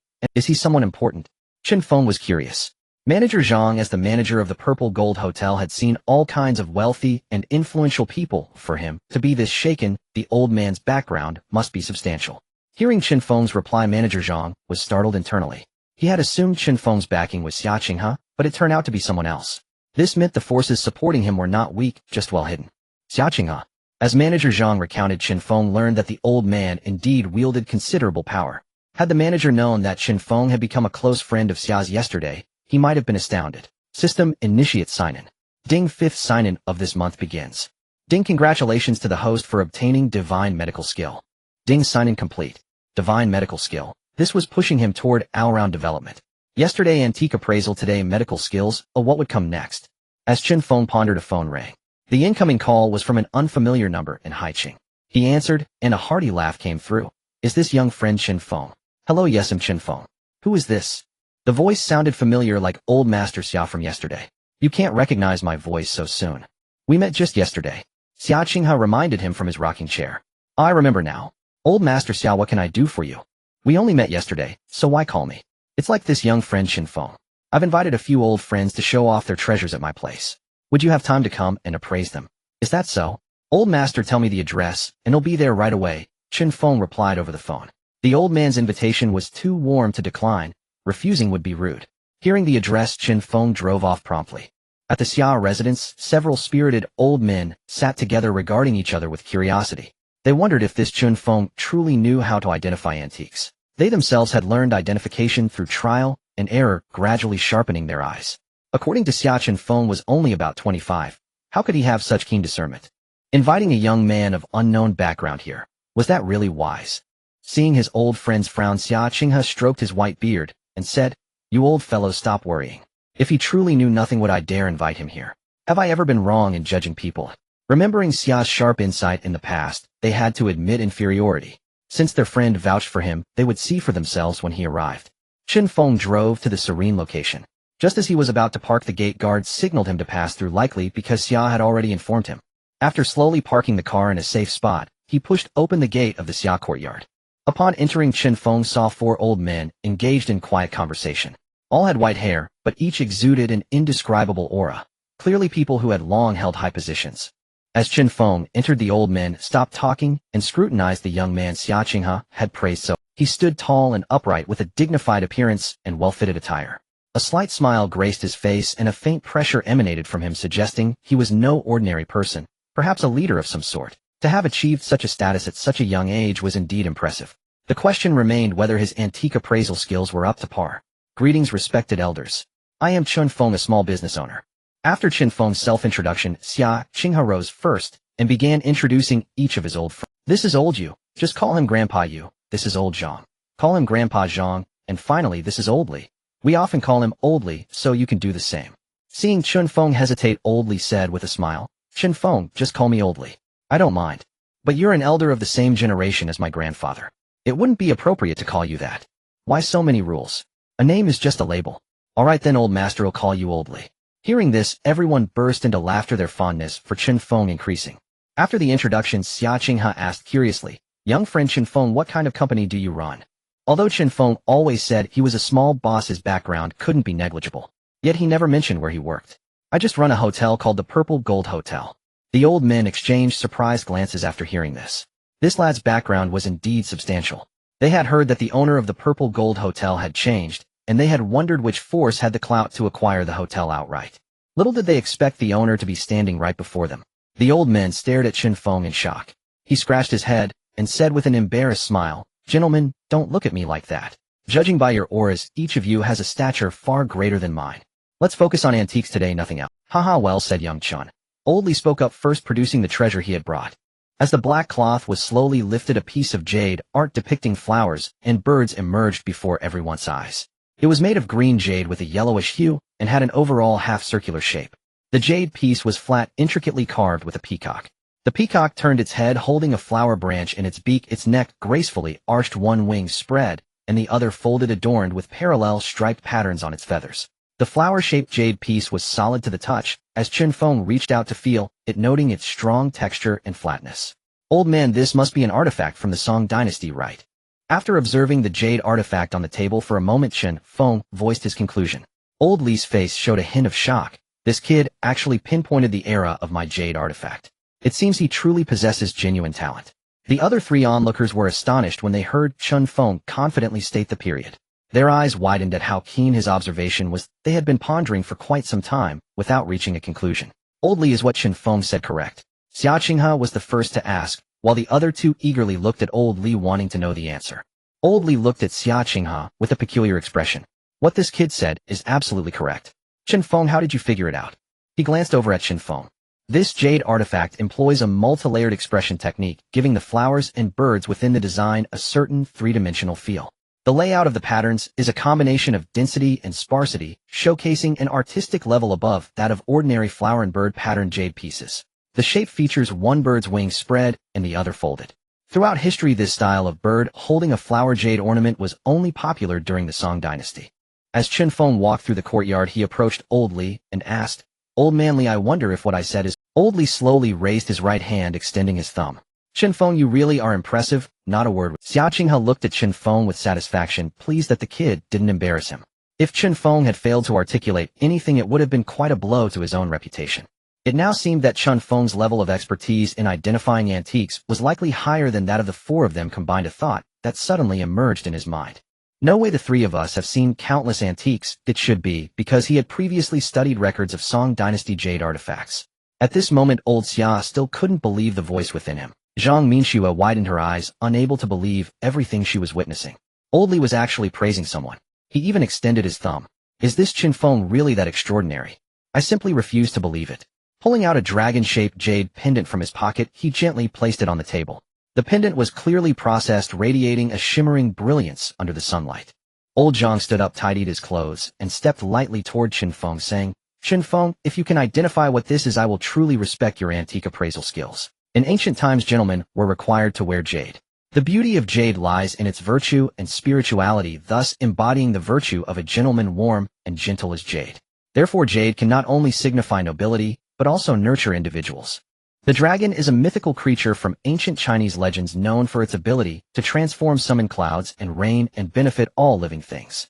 As early as the late primitive society in China, dragons were revered as totems by clan tribes. The dragon represented the totem of scaled beasts, and the dragon patterns used in jade ornaments reflected people's pursuit and blessings for a happy life. Such patterned jade pendants were generally suitable for noble guests to wear. Dragon pattern jade was primarily used during the Han Dynasty, and there was a small Lu character engraved on the front. Upon examining the back, there was a finely etched Ling character at the very bottom. The jade pendant still bore a golden hue specifically meant for royal offspring.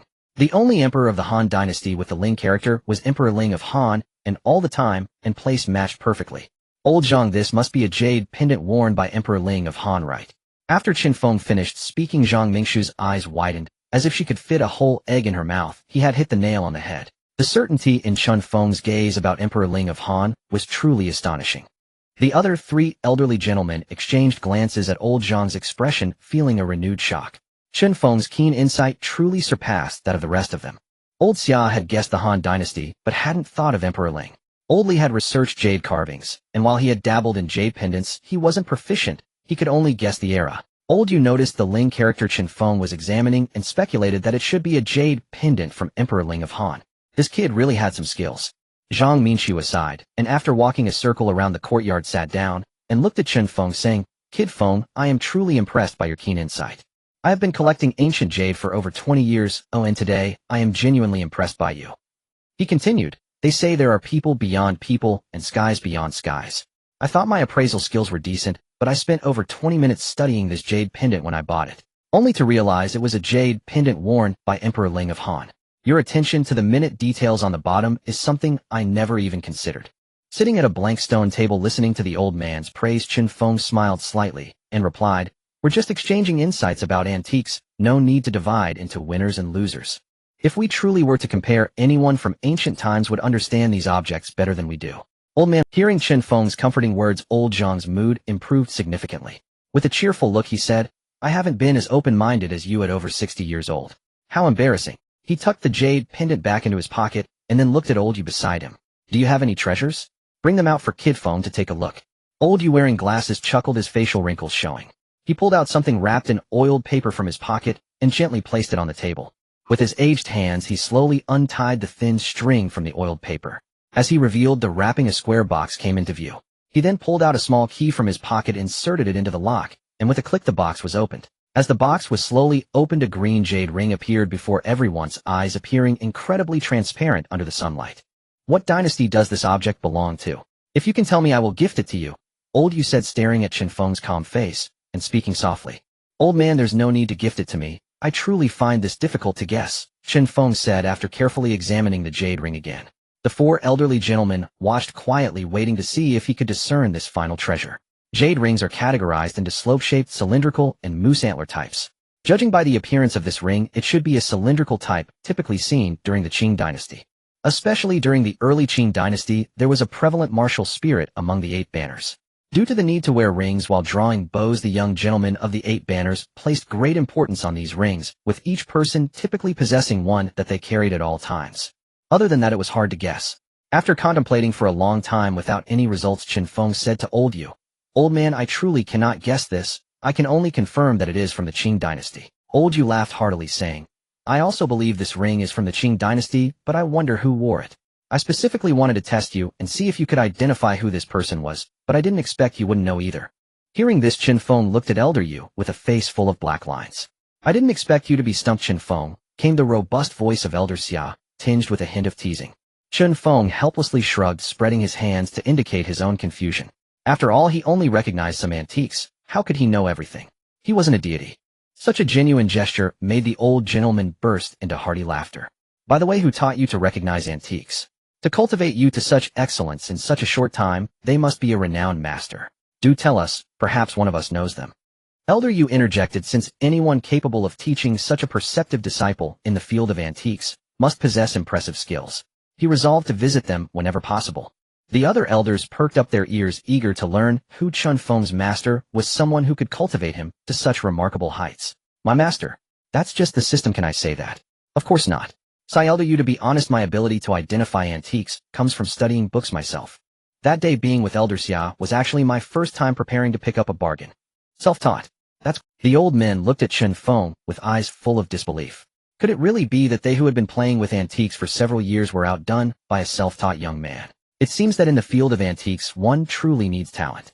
They had thought Chen Feng's achievements came from a renowned teacher, but it appeared they had underestimated him. While they were conversing, Elder Li, sitting in a chair, suddenly felt darkness before his eyes, his body losing sensation as his head slumped heavily against the chair. Seeing this, Chen Feng rushed over, rolled up Elder Li's sleeve, and began to check his pulse. Fortunately, he had gained medical skills today, which were now coming in handy. Chen Feng, you can practice medicine. Elder Yu, noticing Chen Feng's standard Chinese medicine pulse-checking, the skillful action and the confidence he exuded made Elder Yu feel as though he was looking at a great physician, someone he had only seen in the army doctor accompanying their superior Li Deming. Even if the king of hell calls for you at midnight, he could still save you until dawn. Currently, there are no more than 5 people in Yin Nation with such medical skills, and they are all busy treating important leaders in the central government. Ordinary people can't even get a visit no matter how high the price offered. It's not that these people do not want to help. Rather, most masters of Chinese medicine are older, some even over 70. Treating a patient consumes immense energy. Essentially, after saving someone, they would need to rest in bed for more than a month. Therefore, the upper leadership issued orders prohibiting them from easily treating others, ensuring that central leaders receive timely care when ill, thus safeguarding their lives. Chen Feng replied with a hint of modesty, Elder Yu, I know a thing or two about medicine. After saying this, he began to carefully explore Elder Li's pulse. The pulse was slow and uneven, rising from the bottom, indicating an exterior solidity, but internal weakness. He flipped Elder Li's eyelids, noticing a faint focus in the pupils, clearly a result of intense pain. Opening his mouth, he saw spots on the tongue, a sign formed from prolonged suffering. Is Elder Li a revolutionary soldier who often takes supplements? His health has been poor for many years, Chen Feng quickly inquired. Elder Yu looked at Chen Feng in shock. This young man managed to deduce everything in such a short time, nodding in agreement with Chen Feng's assessment. Is there a silver needle here? Chen Feng asked Elder Xia, who had just finished a phone call. Yes, I'll go find one for you. After Chen Feng spoke so confidently, Elder Xia set aside his doubts about his medical skills and hurried inside to look for the silver needle. Elder Yu looked at Elder Li lying on the chair, his expression tense as he asked Chen Feng, do you really have confidence, kid? If not, you can wait a bit longer. The private doctor and hospital ambulance are on their way. Despite Chen Feng's earlier display of confidence, Elder Yu couldn't help but ask, what if something went wrong? A life could be lost. Elder Yu, trust me, I won't do anything I'm not confident about, Chen Feng said earnestly to Elder Yu. Chen Feng, the needles are here, hurry and save him. Elder Xia rushed out after finding the medical silver needle, handing it to Chen Feng. This set of silver needles is quite famous, said to be carried by Hua Tuo when treating patients. He had bought it when passing by an antique market. Unexpectedly, it came in handy today. Taking the yellow needle holder from Elder Xia, he opened it, and the silver needles gleamed dazzlingly in the sunlight. These needles were extraordinary. He gently lowered Elder Li to the ground, revealing the elderly man's frail body. There wasn't a single intact spot on him. His chest was riddled with gunshot and knife wounds. This was indeed a veteran revolutionary soldier. At this moment, Chen Feng's hands flashed, and all the silver needles suddenly gathered in his palm, his hands constantly changing. The director of Haicheng Hospital, Lin Guodong, rushed to the Xia family residence after receiving an urgent call. Seeing Chen Feng about to act, he initially prepared to intervene, but upon witnessing his needle concealment technique, he stood frozen. Muttering to himself, the ghost gate needle concealment technique. The male doctor accompanying him poked Lin Guodong's arm, asking, Director, what is the ghost gate needle concealment technique? This is a needle technique commonly used by Hua Tuo in Chinese medicine. It has been lost for over 1,000 years. I never expected to be fortunate enough to witness it here. He explained to the many doctors behind him. Is this needle technique really powerful, eh? You'll understand when you see it, Lin Guodong replied quietly, watching Chen Feng administer the needles. The silver needles flipping in between suddenly all pierced into Elder Li's body, varying in depth. At this moment, Chen Feng was sweating profusely, and a beautiful young nurse ran over, pulling a handkerchief from her pocket. Sensing a sudden fragrance nearby, Chen Feng glanced sideways to see a female nurse in a hospital uniform carefully wiping the sweat from his forehead, allowing him to concentrate even more. Ignoring the need to express his gratitude, Chen Feng's hands moved like phantoms, continuously rotating the silver needles inserted into Elder Li's body, either pushing or flicking, until after 10 minutes, he finally began to withdraw the needles. By the time the final procedure was completed, Chen Feng felt as if he had been drenched in rain, the result of intense concentration. After the needles were withdrawn, Elderly slowly opened his eyes and looked at the drenched Chen Feng, saying, "Chen Feng, what happened to you?" "Elder, I'm just a bit exhausted from saving you." Hearing this, Elderly finally realized he was lying on the ground, hurriedly getting up and looking at his old friend Elder Xia, asking, "Why was I lying on the ground just now?" "You suddenly fell into a coma. Chen Feng saved you. By the way, do you still feel any discomfort in your body?" Elder Xia asked with deep concern. Jumping a bit and walking around, Elderly said with a smile, "I feel much better now. Oh, I can't feel the discomfort I had before. Moreover, the pain from injuries sustained in battles before is now noticeable. This kid Chen Feng really." After saying this, he patted Chen Feng on the shoulder. Just as Chen Feng, who was being supported by the young nurse, stood up, he suddenly felt weak and leaned back against the chair. A bit annoyed, Chen Feng looked at Elderly and said, "Old man, don't pat me. I'm feeling very weak, right? Young Chen, you mustn't grow feeble so soon. Young men ought to exercise restraint." Old Li winked and grimaced as he spoke, watching Chen Feng's pallid face and the hand clutching his lower back, whereupon the onlookers paused in bewilderment before bursting into hearty laughter. Chen Feng's brow darkened with vexation. The old man was utterly incorrigible. "It's you who's feeble. Your entire family is feeble." Chen Wanner, the nurse, standing beside the chair, stifled a giggle behind her delicate hand at Chen Feng's flustered retort. As Old Li's vitality surged anew, the mood among the group lifted palpably. Old Li's stature was formidable indeed. If anything befell this regional military commander, the physicians present would bear grave responsibility. His identity was staggering. Former commander of the High City military region, Li Guanglong by name. 30 years ago, he fought valiantly in the South Korean War, earning countless commendations. His home brimmed with medals large and small. In his prime, he bore the fiery temperament of a major general, unafraid to defy authority, earning him the epithet Furious Dragon. 5 years prior, he had retired from his post as political commissar of the military region. Though he wore a perpetual smile, his wrath was legendary. No official in High City dared approach him without trepidation. His son Li Hai, nicknamed Furious Tiger, was already a senior colonel in the High City military region before turning 30, a rising titan within the armed forces. After resting briefly in his seat, Chen Feng's strength gradually returned, and he began observing Chen Wanru, the nurse who had just wiped sweat from his brow. Clad in spotless white nursing attire, she possessed a delicate oval face, porcelain fair skin, and eyes curved like crescent moons, radiating the serene grace of an angel in healing robes. Lifting his gaze to her elegant visage, Chen Feng asked, "Might I inquire your name, nurse?" "I'm Chen Wanner, just graduated this year from nursing college," she replied, her voice melodious and crystalline. Seeing Chen Feng's condition improve, the hospital director strode forward and fixed his eyes upon him. "Comrade, may I ask your name? What is the name of that acupuncture technique you just employed? Oi, is it the Ghost Gate 13 needles?" Lin Guodong gazed at Chen Feng, his expression alight with fervent excitement. Reviving this art would thrill him more than solving any medical enigma. Were renowned practitioners of traditional Chinese medicine to learn of its reappearance here, they would surely flock to seek mastery. A master of TCM himself, and director of High City Hospital, Lin Guodong's own master had once described this technique, its memory vivid even now. The Ghost Gate 13 needles, administered unseen, withdrawn untraceable, daring to wrest fate itself from the jaws of Yama. Lost for a millennium, this was Hua Tuo's most guarded secret.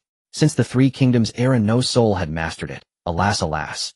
Having heard his master's laments, Lin Guodong knew fragments of this method, and what Chen Feng had performed matched it precisely. Chen Feng looked at the physician in the white coat. "My name is Chen Feng.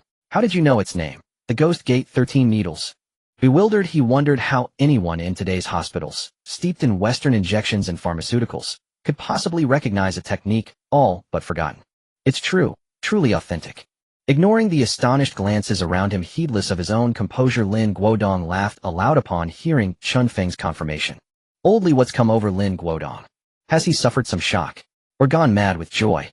Hospital staff watched their director's uncharacteristic outburst, puzzled, for even breakthroughs in medical research had never stirred him thus. To behave so openly before High City's veteran leaders. "Director Lin, what's the matter?" asked Elder Xia Qinghe, addressing Lin Guodong beside Chen Feng. At Xia Qinghe's inquiry, Lin Guodong ceased laughing and waved dismissively, assuring them he was quite well. After calming his inner tumult, he raised his voice for all to hear. "The acupuncture technique Chen Feng employed moments ago to save Elder Li is the Ghost Gate 13 needles. It's merely an acupuncture method. What's all the fuss about?" grumbled Elder Li, and others nodded. Their director truly was acting strangely, obsessed with a set of needles, as if spellbound. Unmoved by their skepticism, Lin Guodong drew a deep breath and declared this technique vanished over 1,000 years ago, yet today it has re-emerged in Chen Feng's hands. It was Hua Tuo's most closely guarded secret. My master once told me whoever masters this technique shall at the very least be a supreme master of traditional Chinese medicine, or even a national grandmaster. Could Chen Feng truly have attained such mastery? Nationwide fewer than 100 held such distinction, and yet this man, barely 25, stood among them. Lin Guodong's claim defied belief. Noting their stunned expressions, Lin Guodong continued, thus Chen Feng's current medical proficiency equals, or surpasses, our own. Such individuals number fewer than 5 across all of Hai City's medical community. Indeed, even I fall short of him. At these final words, the physicians exchanged incredulous glances toward Chen Feng, a man younger than themselves, yet peerless in skill. They knew their director never lied. His published papers had repeatedly revolutionized medical practice. He chaired the International Medical Research Association. Such a proud man admitting inferiority could only mean Chen Feng's mastery was genuine. Rising modestly, Chen Feng said, Director Lin, you flatter me. I possess only rudimentary knowledge of herbal therapy and prescription formulation. Brother Chen, please don't feign humility. My master himself told me this. I trust his word absolutely. Lin Guodong affirmed, his expression earnest. My master's name is Tan Jianqing.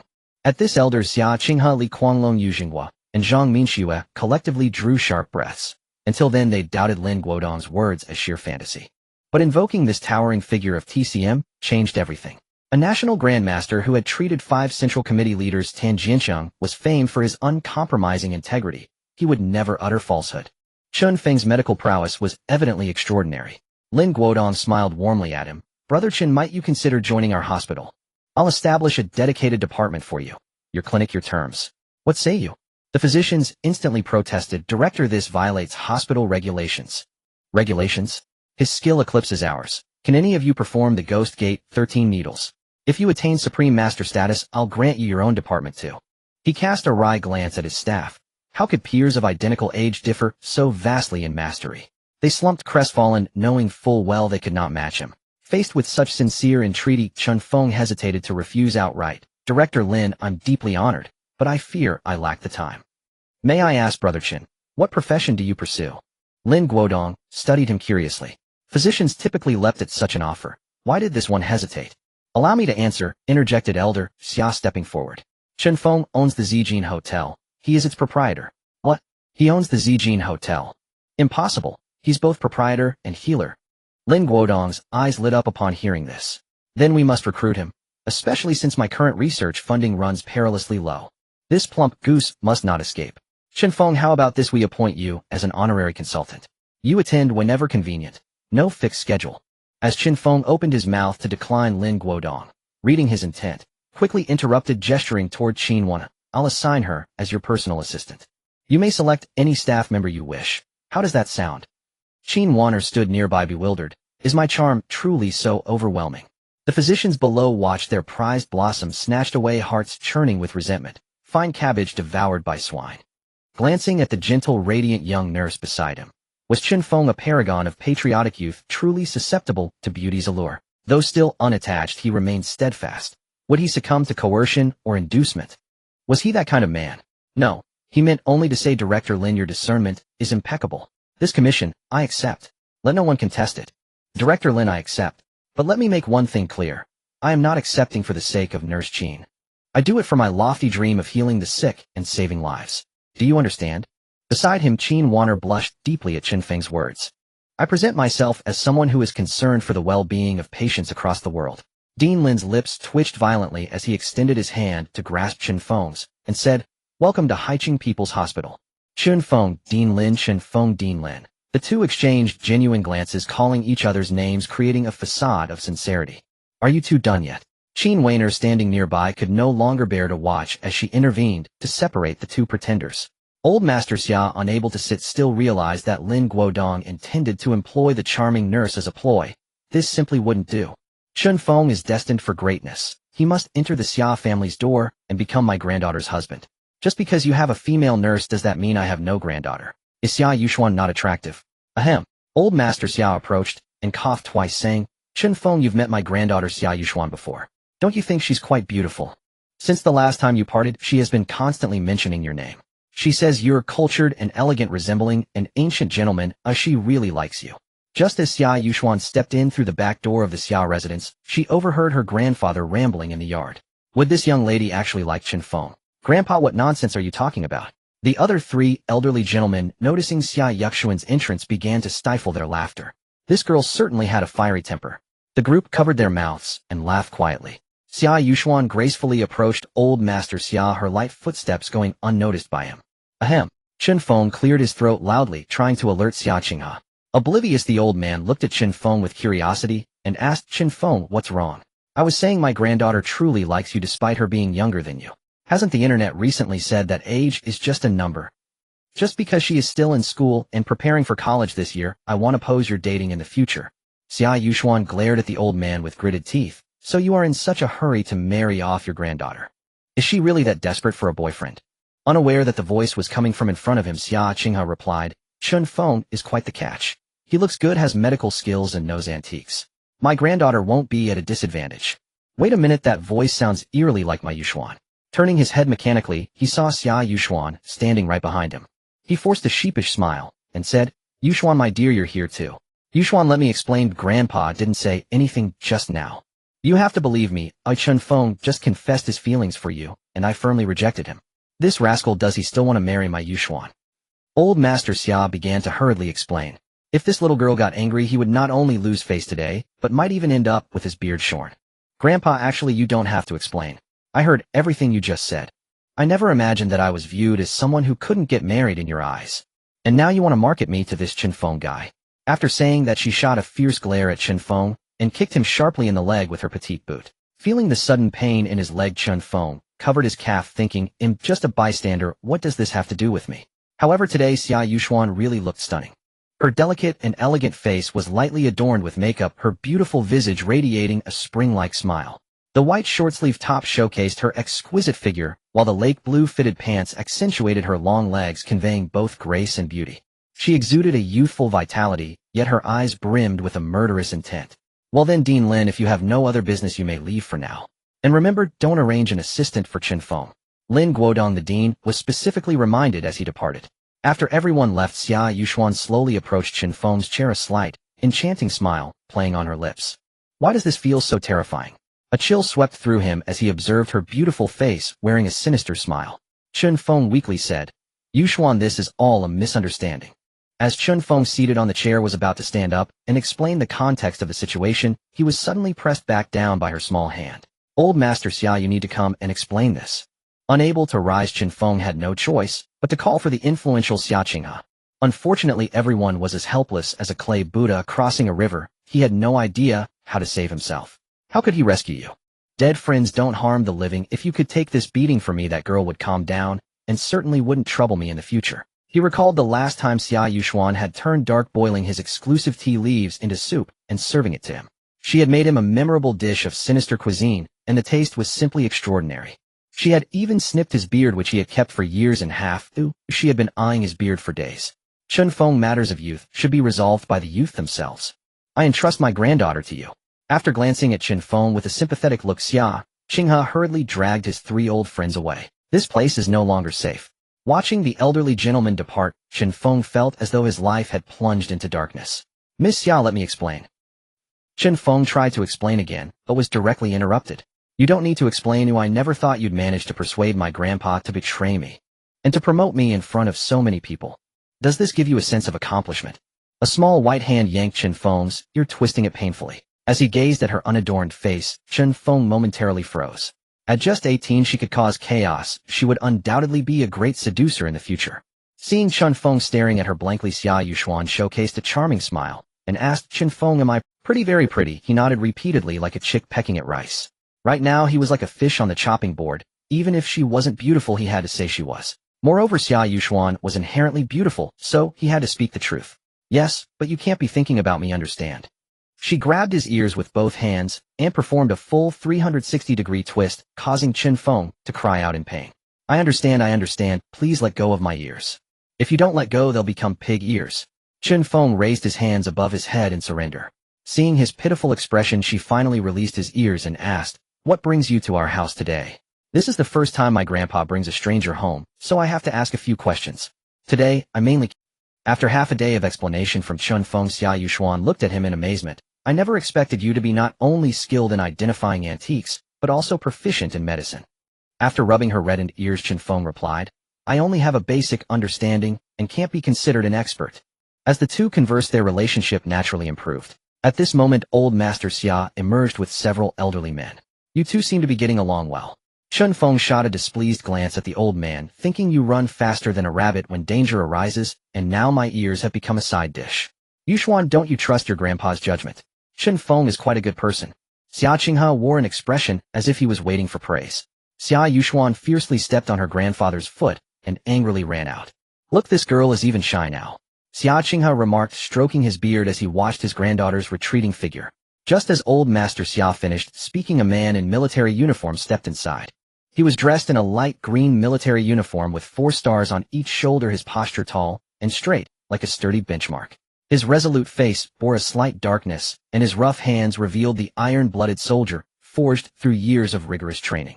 Behind him followed 2 guards, each armed with a submachine gun, the quintessential configuration of an army. As he scanned the yard, he spotted the old man Li and hurriedly approached, taking his hand and saying, Dad, didn't Uncle Xia say you were critically ill?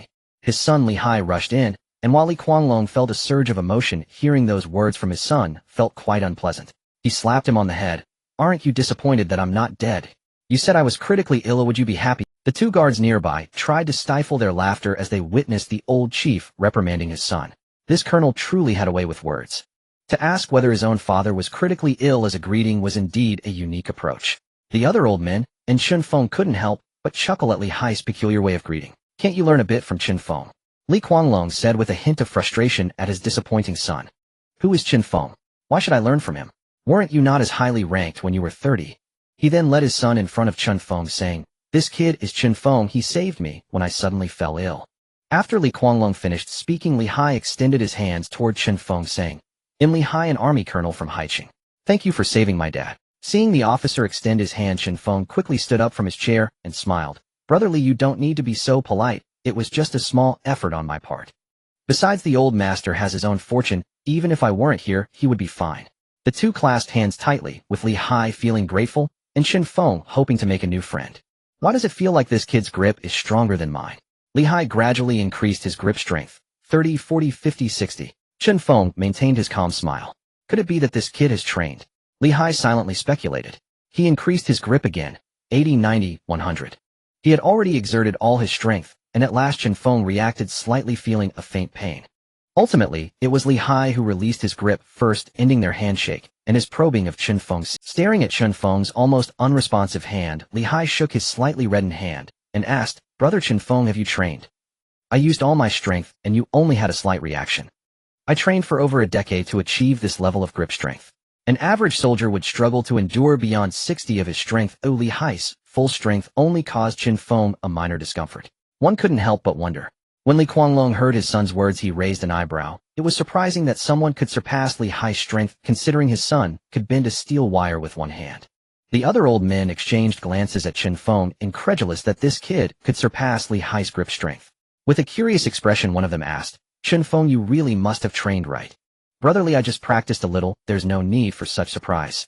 Chen Feng replied, noting the astonished expressions on everyone's faces. After finding a vacant seat, Li Hai smiled wryly, saying, Your grip strength must be more than just casual practice. Are you interested in joining the military? I can offer you the best treatment. With your physique, I believe you could make a name for yourself in the army in a couple of years. Hearing Li Hai's invitation, Chen Feng shook his head, gently saying, Brother Li, I appreciate your kindness. Although joining the military and donning the uniform is a dream for every man, I have a business to manage outside, so I must decline. Li Guanglong laughed heartily, patting his son's shoulder, already guessing Chen Feng's answer. After all, a large enterprise like the Zijin Hotel couldn't just be abandoned. This kid probably has more than just this one business. He turned to Li Hai and said, Chen Feng is the owner of the Zijin Hotel. If you really want to help him, just give him your phone number. Then if he needs help in the future, it will be easier for him to reach out to you, provided he hasn't done anything illegal. Old Li's words alerted Li Hai, who took out a personal phone number from his pocket and handed it to Chen Feng, saying, This is my personal card. I never expected you to be the owner of the Zijin Hotel. If you need anything in the future, just give me a call. After receiving Li Hai's number, Chen Feng patted his pocket, realizing he hadn't had the chance to make his own business card yet. He took out a black card from his wallet and handed it to Li Hai, saying, "Brother Li, I haven't had the chance to make business cards yet. This is a VIP Supreme card for the Zijin Hotel.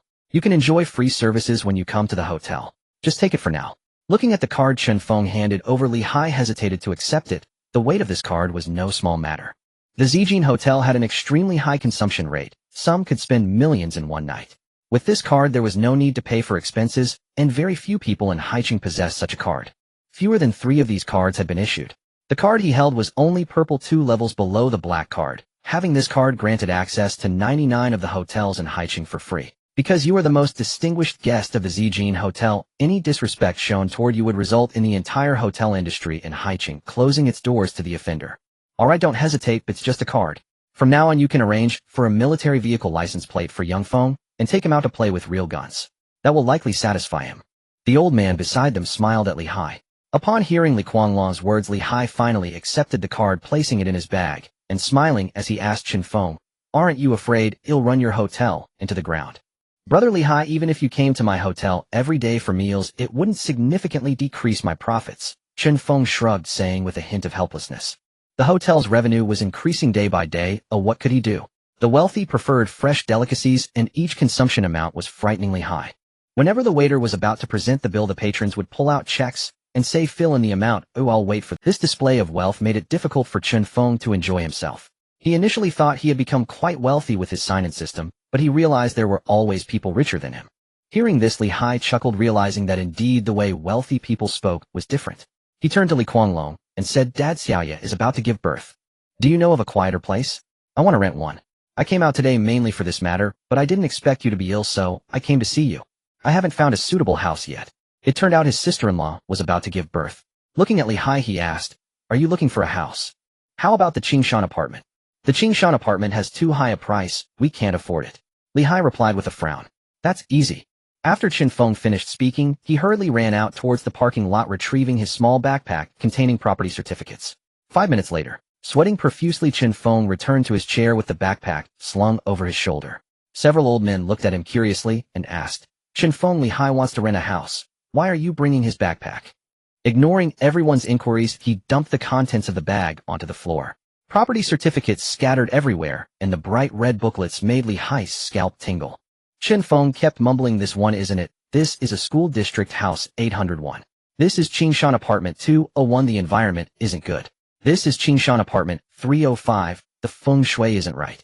This is Qingshan apartment 809. The numbers aren't auspicious." 10 minutes later, soaked in sweat, Chen Feng handed Li Hai the property certificate for Qingshan apartment 909.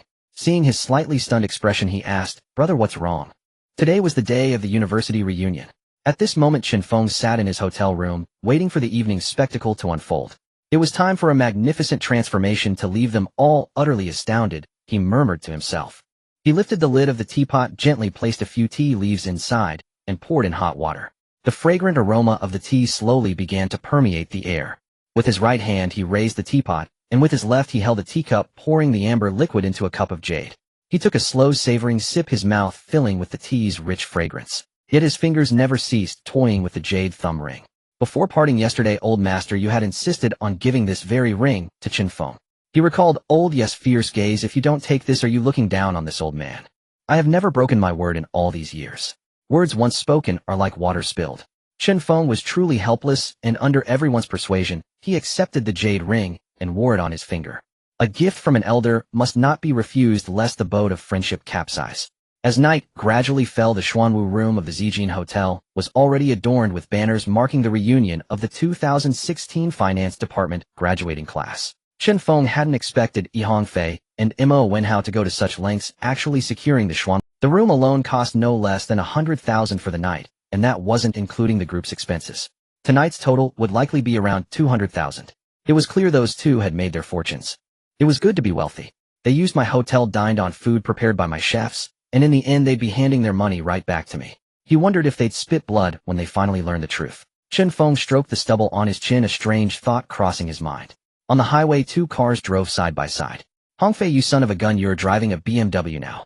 Mo Wenhao looked at the white BMW worth 1.2 million. He had thought his car would be the most luxurious in the class today, outshining his best friend, but their rides were evenly matched. Hongfei, clad in a blue suit, smiled from inside his car. Don't envy me. Isn't that a McLaren you're driving? I heard Tong Yao is at this hotel too, together with Chen Feng. As he spoke, a shadow fell over Hongfei. His college dream girl had always been fond of Chen Feng. It was beyond comprehension. Tonight had show him that a toad didn't deserve a swan. Hongfei, it's been 2 years since graduation. Are you still hung up on Tong Yao? Why don't you give up this chance, and let me try to woo her tonight? Mo Wenhao glanced at Hongfei with a faint smile. In his view, after years of real-world experience, Tong Yao should realize that he was the better choice compared to Chen Feng. Their eyes met, sparks of desire igniting within. Tonight one of them would surely win and take the beauty home. The question was, who would it be? A car reserved for VIP guests of the Haicheng hotel suddenly cut in front of them. 2 familiar silhouettes sat within, gradually disappearing from their sight. Doesn't that look like Bai Zhong? Doesn't that look like Shi Lengxue? How did they manage to ride in the hotel's dedicated VIP car? Securing the Haicheng hotel's chauffeured service was incredibly difficult. They'd never had such an opportunity. How did those 2 manage that? It was a mystery. Good evening, gentlemen. Do you have a reservation? Hongfei quickly replied, yes, we do. We have the Xuanwu private room. May I see your membership card? He then slowly pulled out the Haicheng hotel's silver membership card from his breast pocket.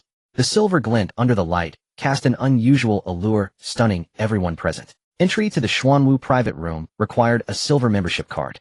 Without it, no amount of money could get you in. The Xuanwu room. These 2 are incredible. They're true leaders of the class. Now I'll have a story to brag about. The hotel had 4 main private rooms named after the 4 sacred beasts of Chinese mythology. This was common knowledge to the people of Haicheng, but the exorbitant prices kept most people away. Amidst the murmurs of admiration from behind, expressions of joy and pride spread across Mo Wenhao and Hongfei's faces. Following the male attendants' lead, they and their group arrived at the Xuanwu private room. A magnificent crystal chandelier seemed to blossom like sunflowers from the center of the ceiling. On the black-checkered tablecloth, transparent goblets held red liquid. A gentle swirl sent ripples dispersing. The purple window drapes rustled in the breeze, and the black and white mosaic wall exuded an air of profound elegance. Antique chairs were meticulously arranged around the table, as if silently awaiting the arrival of the most distinguished guests. So this was the Xuanwu room. Even Mo Wenhao was captivated upon entering. It was his first time in this particular room. He hadn't expected it to be so distinctive. Quickly snapping out of his reverie, he said to his old classmates, everyone take a seat. This place is our turf tonight. Way to go, Mo Wenhao, you're amazing. Hongfei, you're something else for bringing us here. What have you been up to lately? Give us a break sometime. Bombarded with questions and praise from their classmates, the 2 men swelled with pride. The feeling of being surrounded by adulation was truly intoxicating. Just then the door to the room opened again, and a woman in a white evening gown stepped inside. Her fiery red hair cascaded freely down her shoulders. The cream-white dress made her naturally fair skin appear even more radiant and delicate. 2 long, fair lotus root-like arms hung naturally at her sides, perfectly accentuating her impossibly slender waist, which was as fine as a water snake. Tong Yao. The crowd gasped as they recognized the woman entering. She had grown even more beautiful in the 2 years since they'd seen her last. Her dazzling appearance tonight made her seem like a celestial maiden descended to earth. The desire in Mo Wenhao and Hongfei's eyes burned even brighter. They were determined to have her tonight no matter what. A man followed slowly in her footsteps. With an exceptionally tall and lean figure dressed in a dark purple suit, he cut an impressive figure of elegance and nobility. A faint smile played on his face as if nothing in the world could trouble him. His deep, sharp eyes were intimidating to meet, and he carried an air of quiet authority. Standing next to Tong Yao, they looked like a perfect match, a golden couple. Mo Wenhao rose to his feet, studying the man before him. He seemed familiar, but he couldn't quite place him. After all, Chen Feng's appearance now was as different from his former self as heaven was from earth. Friend, are you sure you have the right room? Mo Wenhao asked the man beside Tong Yao. Hongfei also stood up. Their limelight for the night had just been extinguished by Chen Feng's arrival. Don't you recognize me? Chen Feng. Are you Chen Feng? Mo Wenhao and Hongfei stared incredulously at the man before them, unable to reconcile him with the Chen Feng they had known and spent 4 years with in class. Their former classmates sitting on chairs also looked at the handsome and poised man before them with astonished. Back then, Chen Feng at school usually wore cheap jeans and inexpensive sportswear or casual clothes. Despite his delicate features, few girls were close to him. Due to family reasons, he worked during holidays and rarely cared about his appearance. No one paid attention to his image except Bai Zhong in the dormitory and Tong Yao, the goddess of the finance and management department, who was always by his side. Looking at him now, the goddess truly is a goddess with discerning taste, as she must have seen his potential early on.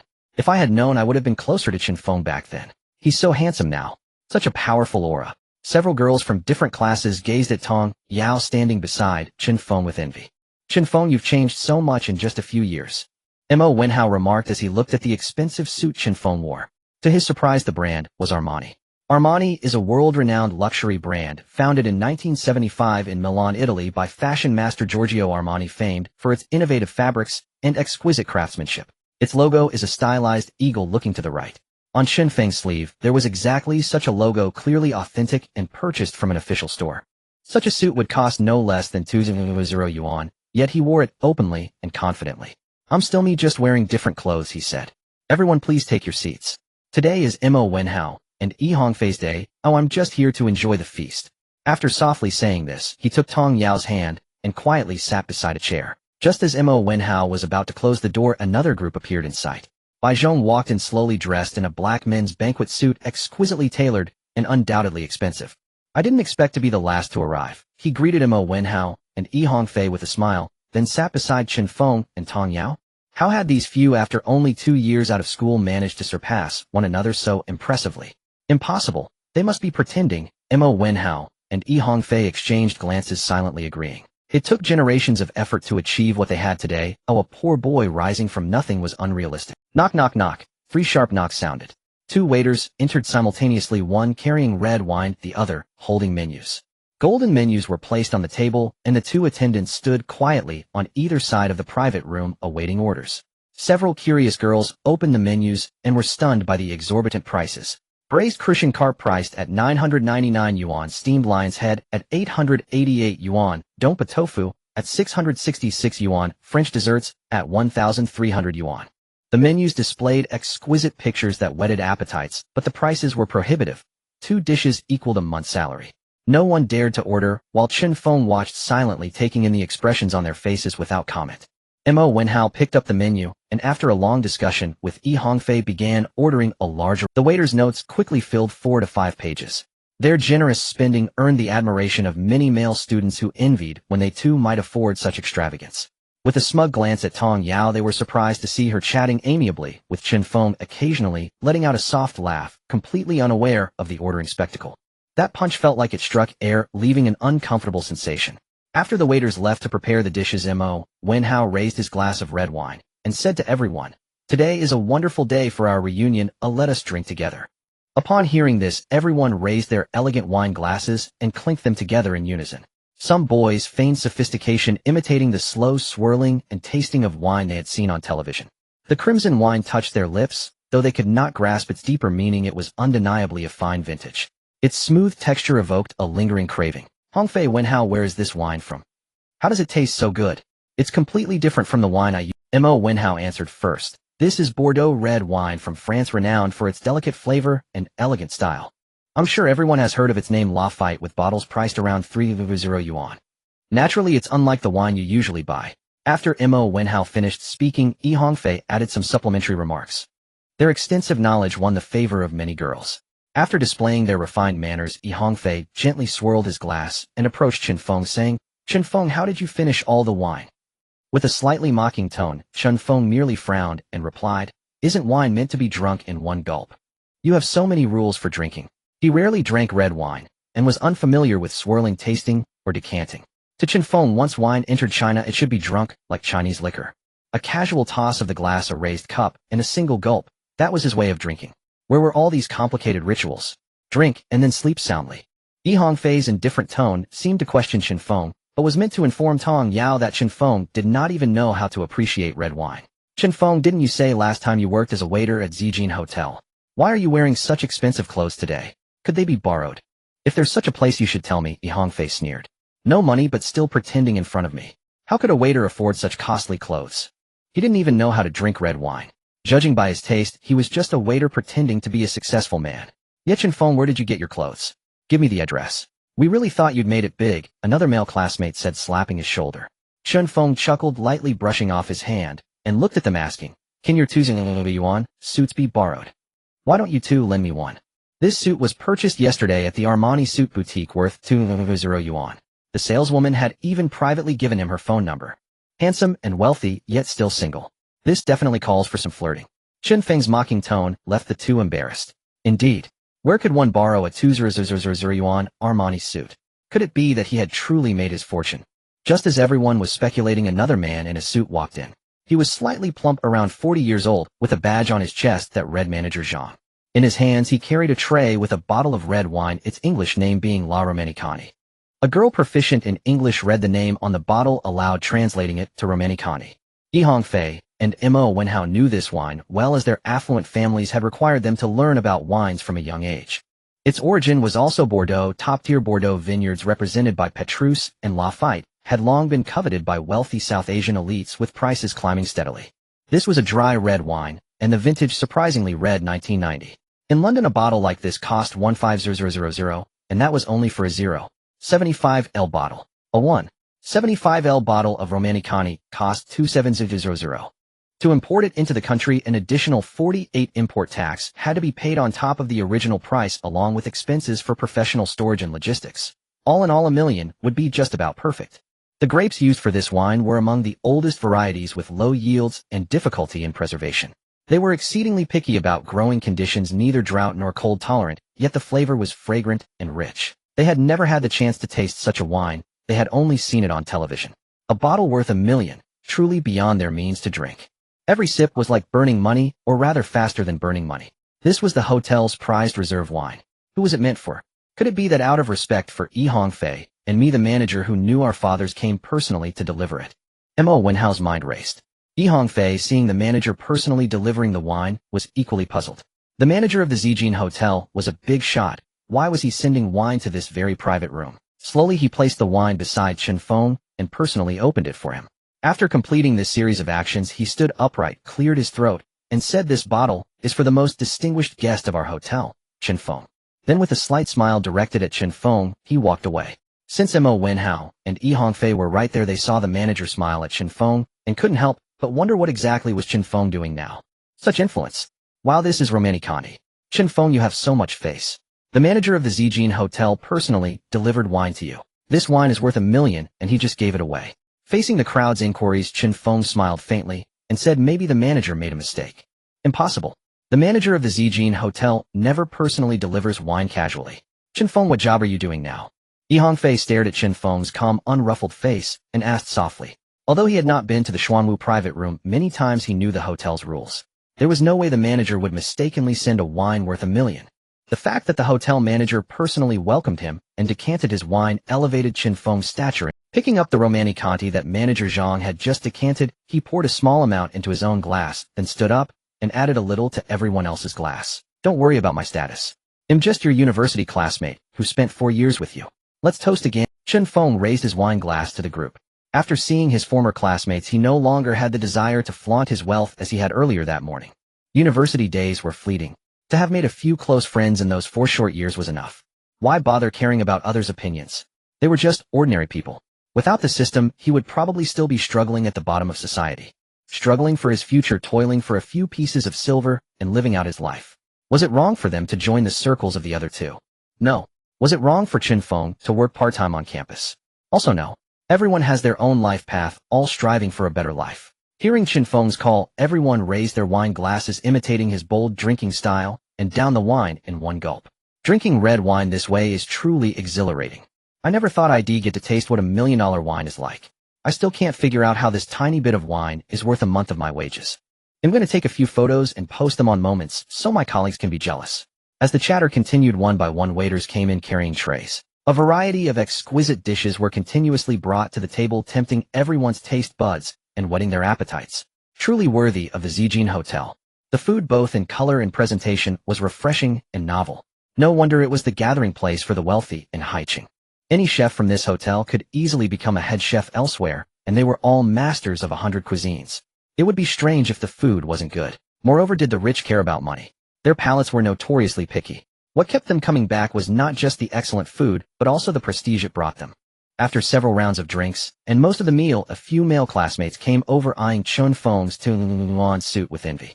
Chen Feng, what kind of work are you doing now? Any chance you can bring me along? A group of prettily dressed female classmates also quietly gathered around, coquettishly asking Chen Feng, what kind of job are you doing now? The Chen Feng of now was no longer the working student of the past. A 2,000 yuan suit, the hotel manager personally delivering a $1 million bottle of Romanicani. This was the image of a Prince Charming in every girl's heart. Who wouldn't want to be a Cinderella and marry into a life of luxury? Even if Tong Yao was beautiful, as long as the shovel was wielded well, no wall could not be toppled. That saying applied not only to men, but also to women. What if Chen Feng was swayed by them? Then they would have no worries about food or clothing for life, and enjoy the joys of the wealthy. I'm just an ordinary person. After college, I became a small boss owning a few properties. Why are you so fixated on my identity? Sitting down, Mo Wenhao and Yi Hongfei asked again after hearing Chen Feng's reply. Chen Feng, could you tell us what properties you own? Would like to hear. Yi Hongfei latched onto the key phrase, a few properties, after Chen Feng spoke, suspecting it was no small number. He simply couldn't imagine how many properties would warrant the manager sending wine. Seeing Chen Feng's expression turn a bit troubled, a few beautiful classmates again pleaded in sweet, coquettish voices, Chen Feng, just tell us. Under their constant coaxing, Chen Feng had to reveal a bit of the truth. I just have a few houses in Qingshan apartment. Give us an exact number, Chen Feng. Don't be so stingy. We're not going to take your houses. That's right, that's right. The pretty girls pouted in dissatisfaction. All of Qingshan apartment is mine. What? What did you just say? The crowd couldn't believe their ears, thinking they had misheard. Chen Feng had to repeat louder, I said all the houses in Qingshan apartment are mine. It's all yours. The crowd looked at Chen Feng in astonishment. The entire Qingshan apartment, Mo Wenhao and Yi Hongfei never expected Chen Feng to be so wealthy. They thought this gathering might be an opportunity to connect with Tong Yao. Now, not to mention an opportunity, even the thought of it has been shattered. In this gathering, Chen Feng became the center of attention, while the two of them were utterly relegated to mere companions. As they drank cup after cup, the two began to toast each other. At first they didn't feel much, but as the effects kicked in, they started to feel a bit intoxicated. Supporting each other to the restroom, just as someone exited, Mo Wenhao accidentally vomited on him. Hey kid, are you not watching where you're going? Song Xiaoming frowned and said, what is this? I just came out of the restroom and got vomited on. This is really unlucky. Forget it, just consider it my bad luck. Watching those two get drunk, it's not like they did it on purpose. Mo Wenhao and Yi Hongfei were instantly displeased. Both feeling tipsy, they weren't afraid of anything, especially upon seeing their goddess completely in someone else's arms. It was a bitter feeling. That remark ignited their fury. So what if I'm not watching where I'm going? Without a second thought, they went up and beat up Song Xiaoming, releasing all their pent-up frustration, and the effects of the alcohol diminished considerably. Tell me where you two are in the private room. Song Xiaoming glared at them. Despite his better physical condition, he knew that 2 fists could not compete with 4 hands. The drunkards were fighting with drunken fists, throwing wild punches. They had been beaten, but they still needed to reclaim their dignity. We're in the Xuanwu private room. Mo Wenhao, and this is Yi Hongfei. After burping, he continued, we'll be waiting for you. Then they supported each other and wobbled back to the private room. In the Zhuke room, the jewelry tycoon Zhou Dafu from the Magic City was negotiating a collaboration with Li Mao, the owner of the Cat City Jewelry Group. As they finished signing the contract, they saw Song Xiaoming walk back into the room, his face bruised and battered. Zhou Dafu, smelling of alcohol, looked at his nephew's injured face and asked Xiaoming, what happened to you? I was beaten up. I just came out of the restroom and 2 drunks vomited all over me. When I said something to them, they beat me up. They said they were in the Xuanwu room and are waiting for me to take revenge. Zhou Dafu looked grimly at Li Mao and said, Boss Li, you need to give me an explanation for this. You just heard that my nephew was beaten for no reason. Alright, I will definitely give you an explanation. After the 3 left, a hurried attendant rushed into Manager Zhang's office, saying, Manager, it's not good, it's not good. Seeing the flustered male attendant Xiao Ma barging in, Zhang Taining's face showed displeasure. Xiao Ma, what's wrong? Weren't you serving drinks to Boss Li? Why are you back? Manager, the business partner of Boss Li's nephew was beaten. They are now heading to the Xuanwu room, where our boss Chen Feng is. The attendant Xiao Ma said anxiously. What? Hearing this, Manager Zhang immediately stood up from his chair and quickly headed towards the Xuanwu room. These bosses cannot cause a scene, otherwise everything will fall apart. Zhou Dafu kicked open the door to the Xuanwu room and pointed at the people inside, saying, Xiaoming, which 2 people beat you? The university classmates were still eating and chatting, and seeing someone suddenly barge into the room, everyone stopped their chopsticks. Ignoring the surprised gazes of the crowd, the bruised Song Xiaoming surveyed the room and pointed at Mo Wenhao and Yi Hongfei, saying, Uncle, it was those 2 who beat me. Having eaten some food and gradually sobering up, the 2 recalled everything that had happened in the restroom. Seeing Li Mao next to Zhou Dafu, they realized they were in big trouble. Although they didn't know Zhou Dafu, they had heard of Li Mao, a top figure in Haicheng. They could only mention their father's name, hoping to resolve this misunderstanding. Bro, I'm really sorry. We were drunk early. My father is called Mo Jingfu, and I hope you can let this matter slide for his sake. My father is the boss of Hongye Building Materials Company. Just tell us how much we need to compensate, and we'll accept it. Zhou Dafu glanced at Li Mao beside him and asked bossly, have you heard of these two? I've heard a little, their family's worth is only a few tens of millions. After Li Mao carefully recalled, he said to Zhou Dafu. Two fierce bodyguards stepped forward grabbing Mo Wenhao and Yi Hongfei, while a group of timid girls huddled around Chen Feng fearing they might witness a bloody scene. Listening to their conversation, Chen Feng began to understand the situation. Although he found these two somewhat annoying after all they had shared for years as classmates, and there was some sentiment. Standing up, he walked up to Zhou Dafu and said calmly, you all should stop this. Li Mao looked at the young man dressed in an extraordinary manner and asked, may I ask who you are? Before Chen Feng could answer, Manager Zhang's pig-like voice came from outside the room. Boss, are you alright? I'm here to boss. Everyone was perplexed. Manager Zhang quickly ran to Chen Feng's side, looking him over as if he were a monkey. What are you doing? Chen Feng pushed Zhang Taining away, distancing himself, thinking him a foreigner. Have you never seen one before? I was just concerned about whether you were hurt, Zhang replied. After answering Chen Feng's question, Manager Zhang turned to Zhou Dafu and Li Mao, introducing, this is our new boss of the Zijin Hotel, Chen Feng. Chen Feng is actually the boss of the Zijin Hotel. He is the mysterious person who fully acquired the hotel. I didn't expect him to be so young. Zhou Dafu had heard of the Zijin Hotel's acquisition, but felt he couldn't possibly take on such a huge piece. Looking at Chen Feng's young yet composed face, Li Mao asked, Boss Chen, how do you plan to handle this matter? At that moment, Chen Feng became the center of attention, with all eyes on him, waiting for his response. After pondering for a while, he addressed Li Mao and Zhou Dafu, saying, this beating certainly cannot go unpunished. For my sake, have them each compensate 5,000, totaling 1 million. Then have this young man apologize, and we can consider this matter settled. What do you think? After hearing Chen Feng's response, Zhou Dafu felt that the outcome was quite satisfactory. As a reputable hotel owner, he had to show face. He waved his hand, and the two bodyguards released the two men pinned to the table. Chen Feng turned to Mo Wenhao and Yi Hongfei, asking, do you two accept this outcome? Any objections? How could there be any? Zhou Dafu is clearly someone who doesn't fear trouble, yet he's willing to spare us a beating for Chen Feng's sake, and leave our family businesses untouched. That's more than enough. What is face worth anyway? They nodded hastily, and said in unison to Chen Feng, we accept this outcome. Each of them pulled a card from their pocket, and handed it to Chen Feng. Chen Feng took the cards from them, and passed them to Manager Zhang, asking him to make a trip to the front desk, and transfer 0 yuan to Song Xiangming via the POS machine. Boss Zhou, bossly, since I'm attending a class reunion today, I'm afraid I can't join you for a drink. Let's each go our separate ways and consider this matter settled. A calm smile appeared on Chen Feng's composed face as he spoke to the two, gesturing slightly forward with one hand in a polite, please motion. Very well then. Old Zhou, and I won't disturb your gathering any further. Chen Feng, do remember to drop by the Vermilion private room later. Li Mao said with a smile, then left with Zhou Dafu and his nephew, not giving him a chance to refuse. There must be something they want to discuss. My reputation as the hotel owner is probably about to spread across Haicheng. He smiled wryly and shook his head, realizing that this peaceful life was about to be disrupted. As the door of the private room closed, many of his old classmates stared at Chen Feng as if he were some kind of monster. Only by Zhongshi Lengxue and Tong Yao remained perfectly calm. They already knew Chen Feng's identity long ago, though Tong Yao hadn't expected that Chen Feng was also the owner of the entire Qingshan apartment complex. How extraordinarily talented he is. Chen Feng, you're actually the owner of the Purple Gold Hotel too. Is there some other identity you haven't told us about? Like in the novels, are you the illegitimate son of some prominent family, and now that the old patriarch has passed away, you're returning home to claim your inheritance? I'm just a small business owner. Everyone eat and drink as you please. Order whatever you want today. This meal is on me. With Chen Feng's announcement, the atmosphere in the private room grew lively once again.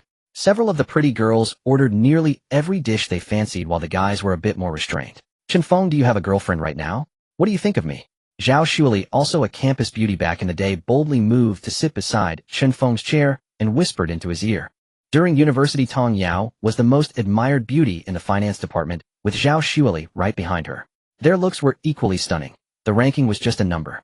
During her college years, she was known as the Ice Queen Goddess. Countless men tried to win her favor and capture her heart, yet every single one returned in defeat. She was inherently ambitious by nature, with an extremely strong desire to conquer. No man had ever caught her eye, though she maintained a decent relationship with Chen Feng. Just decent, nothing more. During college, she founded her own company, which now had a market value of around 1 billion yuan. She was now the Ice Queen CEO, though no one knew about this identity of hers. Chen Feng's unflappable demeanor tonight sparked her curiosity. She wanted to discover how an ordinary guy she had known moderately well for 4 years of college, but never really gotten close to, had managed to reach where he was today. Inhaling the faint fragrance emanating from Zhao Xueli, taking in her delicate figure and elegant poise, Chen Feng was indeed tempted to answer. Every man harbors the fantasy of having a harem of 72 concubines, and Chen Feng was no exception. The problem was that Tong Yao was sitting right beside him. This was a fatal question, and a wrong answer would cost him the flesh on his waist. I do have a girlfriend right now. He didn't name anyone specifically, just gave an ambiguous answer. Clearly neither woman was satisfied with this response. Zhao Xueli leaned in closer to Chen Feng, while Tong Yao's little hand crept stealthily to his waist, ready to strike the fatal blow at any moment. Oh right, President Li of the Cat's Jewelry Group still needs to discuss something with me, so I'll have to excuse myself. Seeing that the two women were about to enter combat mode, Chen Feng quickly got up and hurried toward the vermilion room. Walking along the way, Chen Feng still couldn't figure it out. An ice queen goddess who looked down on everyone. No man had ever been worthy of her attention. Why was she suddenly so interested in him today? But what Chen Feng didn't know was that women of the same caliber always show off what they have that the other doesn't. Tong Yao had always outshone Zhao Xueli in school. Even though they had equal looks and both were goddesses, would Zhao Xueli accept that? Of course not. Today she was sitting beside Chen Feng, which meant Chen Feng was her boyfriend, and Chen Feng had suddenly transformed into a big boss. If she managed to win Chen Feng over, wouldn't that prove she was better than Tong Yao and more beautiful than her too? Moreover, as Chen Feng's identities were revealed one after another, she too began to grow curious about them. Arriving at the vermilion room, he pushed open the door and found only Li Mao, the jewelry group president, still inside. Chen Feng figured Zhou Dafu must have already left. Li Mao, who had been looking at his phone alone, smiled upon seeing Chen Feng arrive and said, "Boss Chen, you're here." Finding a seat casually, Chen Feng smiled slightly and said, "President Li, just call me Chen Feng. What is it you wanted to discuss with me?" As for why Li Mao wanted to see him, Chen Feng was a bit puzzled. He was just a hotel owner who didn't even sell jewelry. What could they possibly have to talk about? "Then I'll call you Chen Feng. The reason I invited you here today is mainly to invite you to the Cat's Jewelry Convention." After saying this, Li Mao pulled out an exquisitely crafted purple invitation card from his backpack. The Cat's Jewelry Convention was Haicheng's most prestigious jewelry appreciation event. Those who attended were all wealthy and noble, distinguished figures from every walk of life. Even on a national scale, this event ranked among the most prominent. The convention was held annually. In the past 2 years, however, Haicheng's most influential figures had been poached by his archrival to attend their company's convention instead, with both companies holding their events on the very same day.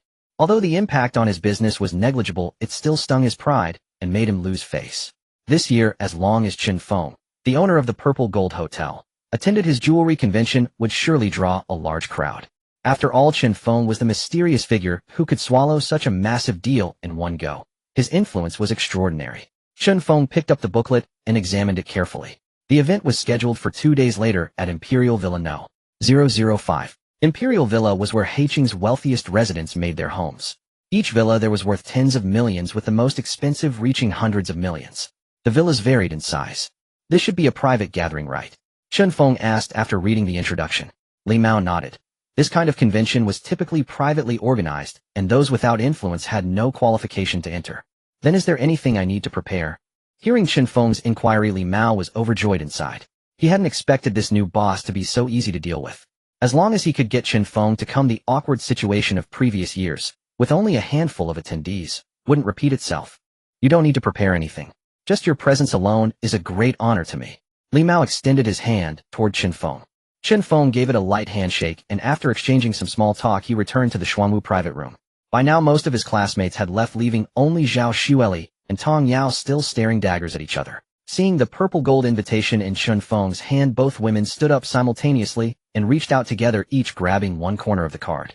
"Let go, Tong Yao. You should let go, Zhao Xueli." The two spoke at the same time, again glaring at each other defiantly. Chen Feng hadn't expected Zhao Xueli to still be here. Why was this beautiful woman clinging to him like this? "It's just an invitation," Chen Feng explained as he sat down on the chair. Upon hearing this, Zhao Xueli spoke up again. "Since it's an invitation, it must require a dance partner. Chen Feng, tell us, between the two of us, who do you choose?" Chen Feng, tell us, between the two of us, who do you choose? Who will be the dance partner? Two beautiful faces drew closer to Chen Feng, staring into his eyes and asking, "Yes, the dance partner. Which one of us will you choose?" Looking at the two stunning faces, Chen Feng was at a loss for how to decide. There was no real choice. If he chose Tong Yao, he would offend Zhao Xueli. If he chose Zhao Xueli, he would offend Tong Yao. Zhao Xueli bit her crimson lips and said, "Chen Feng, if you choose her, we are done. Our relationship ends here. Chen Feng, if you dare to choose her, I will leave immediately." Tong Yao said with a frosty expression. What are we to each other, if not Zhao Xueli? We are just ordinary classmates. Why has it become something else in your mouth? And Tong Yao, where do you think you're going? You are an employee at my hotel. Are employees now so bold as to speak this way to their boss? What is there to say? After pondering for a moment, Chen Feng coughed twice and said, Boss Li didn't say I couldn't bring two dance partners at the same time. In my view, you two should stop competing and come with me together. Chen Feng secretly praised his cleverness. He had come up with such a good solution. Hearing Chen Feng's words, the two pairs of beautiful eyes glared at him fiercely. Going together? We need to compete and see who is more beautiful. You think you can have both?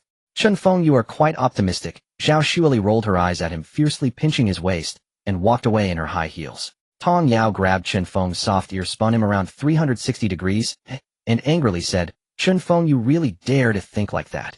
Watching the two girls with slender waists leave one after the other, Chen Feng felt a bit puzzled. Did I do something wrong? You two beauties are fighting over me, an outstanding man, to such an extent. Am I not preventing you from arguing? Shaking his head, he returned to his room and began today's check-in. Ding, this month marks the 5th check-in. Ding, congratulations to the host for receiving 100 million in cash. Ding, this check-in has concluded. Why is it cash? What good is cash to me right now? A message soon came through on his phone. Dear customer of China Construction Bank, hello, your account ending in 9527 has received a cash transfer of 100 million at 1:00 a.m. The system is indeed impressive. The transfer speed is so quick. The customer service of China Construction Bank called soon after. Hello, may I ask if you are Mr. Chen? Yes, I am. Tan Xingwan, sitting on the other end of the line, called Chen Feng again. Your account received a transfer of 100 million today at 10 o'clock. Please come to China Construction Bank tomorrow to handle the card replacement procedures. Didn't expect this, Chen Feng again. He made me miss my appointment last time. Tomorrow I must persuade you to handle this financial package. How can I, a gold medal salesperson, fail to convince you? In the VIP room of China Construction Bank, Chen Feng pushed the door open and encountered Li Liang from last time, who was there to handle the silver card replacement along with his girlfriend. Seeing Chen Feng push the door open, they looked at him in surprise, unsure of what business he had. Last time, after Tan Xingwan took Chen Feng away, no one could assist them, and by the end the bank staff had all left. They had to make an appointment for today, not expecting Chen Feng to appear before them again. What a coincidence we meet again. Yes, what a coincidence. What are you two doing here? Chen Feng curiously asked as he looked at them. We are just here to handle a card replacement procedure. I don't know what you are here for, Li Liang's girlfriend chimed in, answering for her boyfriend. Chen Feng replied gently. I am here for the same purpose, to handle the card replacement again. Again. The two looked at Chen Feng in confusion. Didn't you already handle it before? Why the need to replace it again? The look of confusion in their eyes was not lost on Chen Feng as he shrugged, sat down on a chair, and said nothing. Just as Chen Feng sat down, a brash young man with dyed yellow hair kicked open the door of the VIP room and walked in. Following him was a middle-aged couple. The young man, dressed in ragged clothes with yellow hair, had a look of arrogance, as if he were the king of the world. His demeanor was extremely low-key, yet arrogant. Perhaps he had watched too many dramas. The middle-aged woman looked around and pinched her nose, fanning the air around her mouth. Is this the VIP room? It's not much. It's not even as big as my living room. The man beside her replied with a smile. Madam, please bear with it. Once we finish processing our diamond VIP card replacement, we will leave right away. The middle-aged man spoke loudly, especially emphasizing the words diamond VIP, as if he feared Chen Feng, and the other two did not understand. The young man with yellow hair glanced at Chen Feng, who was dressed plainly, and pointed at him, saying, You get out of my way, sit over there. He then pointed to the sofa where Li Liang was sitting, implying that Chen Feng should sit there, as if sitting next to him would bring some strange misfortune. Chen Feng frowned, casting a cold glance at the yellow-haired youth, and said icily, Kid, you better retract, otherwise be careful I break it for you. Upon hearing Chen Feng's words, the yellow-haired youth laughed. Instead of getting angry, You think you can touch me? Go ahead, try it. My dad is the boss of the Magic Power Group. He's definitely a boss with assets worth hundreds of millions. What do you have to fight me with? If I injure someone at school, my dad will handle it with just a word. As long as he didn't seriously injure someone or provoke a big shot, he could pretty much walk around freely. Besides, he knew who to provoke and who not to. How could someone like Chen Feng, dressed in a counterfeit Armani worth a few dozen bucks, be a wealthy person? The fact he just said he would break his finger was the funniest thing I've heard this year. Chen Feng quickly extended his hands, pushing forward forcefully, and with a crack the yellow-haired youth cried out in pain, clutching his finger. This kid actually broke his own finger. The middle-aged man looked at Chen Feng with a sullen face, and said, Kid, do you have any idea what you just did? Without even lifting his head, Chen Feng continued to fiddle with his phone, and said, What just broke a finger, right? This rhetorical tone made the middle-aged man very uncomfortable as he looked at Chen Feng, his face reddening. Do you know who I am? My name is Fei Xingyan. Apologize to my son immediately, and if you sever a finger I will spare you. For so many years no one had dared to speak to him in such a manner, without even lifting their head. Li Liang upon hearing this name looked surprised. He hadn't expected it to be him. The owner of Tongtian Building Materials Company said to have assets reaching 200 million. He had met him once while doing business. No wonder he looked so familiar. Fei Xingyan, are you Fei Xingyan? Hearing Chen Feng's confused voice the man nodded heavily. His name is somewhat well known in the wealthy circles of Haicheng, and seeing Chen Feng gradually lift his head made him think he had recognized him. I don't know you. What do you do? Haven't you heard of me? Then why were you so shocked just now? Fei Xingyan trembled as he pointed at Chen Feng. Seeing the astonished look on Chen Feng's face, he thought he had heard of his great fame. He never expected that he hadn't heard of him at all, or was he just messing with him? I was just trying to cooperate with you, Chen Feng said, innocently shrugging his shoulders, to show how seriously he was trying to perform for him. He was astonished that his acting skills had actually fooled him. He must have a talent for acting. If he showcased this talent in Hollywood, he would surely win the Best Actor award. The little golden statue would definitely belong to him. Do you know who my husband is? He is the CEO of Magic Group. Do you believe he could have you fired tomorrow? A middle-aged noblewoman standing beside the little yellow-haired boy angrily addressed Chen Feng. She directly revealed her husband's identity. Oh, first they bullied her son, and now they looked down on her husband. Did they really think her family was easy to pick on? But this couple didn't consider who provoked whom first.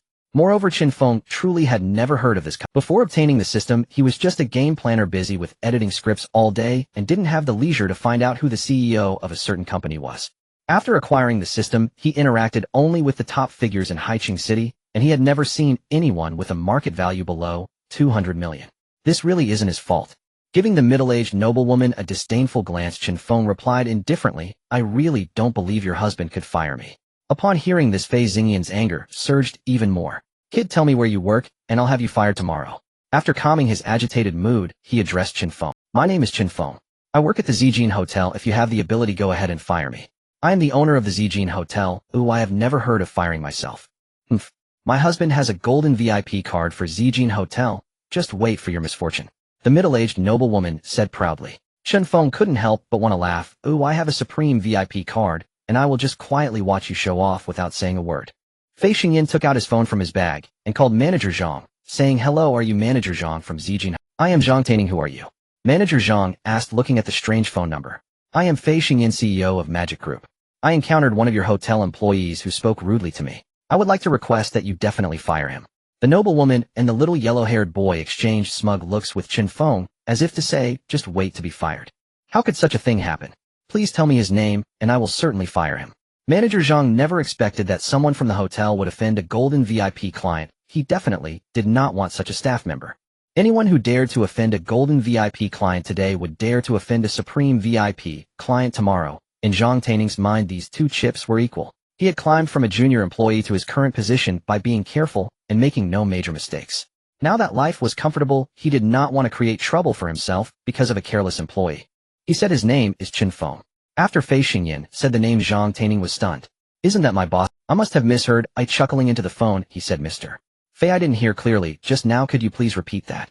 His name is Chen Feng. Upon hearing this name again, Manager Zhang had no doubt that he was indeed talking about his boss Chen Feng. No one in the entire Zijin Hotel shares the same name as the boss. There is only one Chen Feng. Fire my own boss. Am I eating arsenic? That would be seeking death. I still want to contribute my youth to the hotel for a few more years. Though I am a nearly 40-year-old man without youth anymore, ha ha ha. Hello, Manager Zhang, are you listening? Seeing that there was no response from the other end of the line for a long time, Fei Xingyan spoke again into the phone. Hello? Hello, hello? How strange, why can't I hear anything? Mr. Fei, the signal on my end isn't very good, so I'll hang up now. After saying this, he decisively pressed the red hang-up button and added that number to his blacklist. Fire Chen Feng, you really have a big face. I would fire my boss. Wouldn't that mean I don't want my job? What about my family? Would they eat the north wind? Now this new boss doesn't care about anything as long as he doesn't touch his bottom line. In Zijin Hotel, he is the second in command. In ancient times that would mean he is one step below the emperor above all others. At the very least, he could be a feudal lord. Which boss in Haicheng City wouldn't treat him with respect? Isn't my life good like this? Why should I accompany you in seeking death? Putting away his phone, Fei Xingyan glared at Chen Feng and said, just wait, you will soon receive a notice of your Manager Zhang from your hotel just said he would fire you immediately. I've already given the notice on my end. If it hadn't been for the poor signal just now, you would have been fired by now. After venting his anger, he looked at Chen Feng with satisfaction, thinking you would soon be begging for mercy from me. What big scenes have I Feixing Yin not seen? Daring to act tough in front of me, I will make you cry with nowhere to go. With the poor signal upon hearing his final words, Chen Feng couldn't help but laugh. Was Manager Zhang really experiencing poor signal, or did he probably just add you to his blacklist? The manager who fires the boss wouldn't dare to do that even if he had 10 times the courage. How could such a person actually become a boss? Is the intelligence of those who are bosses nowadays that low? In Haicheng there might be poor signals elsewhere, but it is impossible at Zijin Hotel. As one of the economic pillars of Haicheng, it is right next to a signal tower. Do you think that manager is receiving calls from outer space? Big brother, I am really worried about your brain. At such an age, having lived over 40 years, how did you become a boss? Was it your naivety or your innocence that allowed you to stand out among so many enterprises? Chen Feng wore a strange smile that left Feixing Yin perplexed. You've already lost your job, yet you're still happy. Could it be that he has been stimulated to the point of being foolish? But how could he have thought that Chen Feng was worried about the intelligence of their family of 3, whose combined age surpassed 100 years, older than his grandmother? How could they be such a worry? Looking at the little yellow-haired boy standing there with a delighted face, as if he had won $1 million, doesn't his finger hurt from being broken? If I were you, I would have long gone to a medical room for treatment. Then looking at the noblewoman who was gazing at Chen Feng with a smug expression, as if she had won a battle, your son's finger is fractured, yet you are still here laughing foolishly. Feixing Yin, the big boss, was leisurely crossing his legs, quietly waiting for Chen Feng's phone to ring. Imagining Chen Feng's face when he was dismissed, he couldn't help but feel delighted. After a few minutes of quiet waiting, Tan Xingwan, dressed in professional attire, walked in. Seeing Chen Feng, she smiled and said, Mr. Chen, you're here. I've been waiting for you for a long time. Looking at Tan Xingwan, who had previously promoted her business, Chen Feng smiled as he rose from the leather chair, straightening his back in response.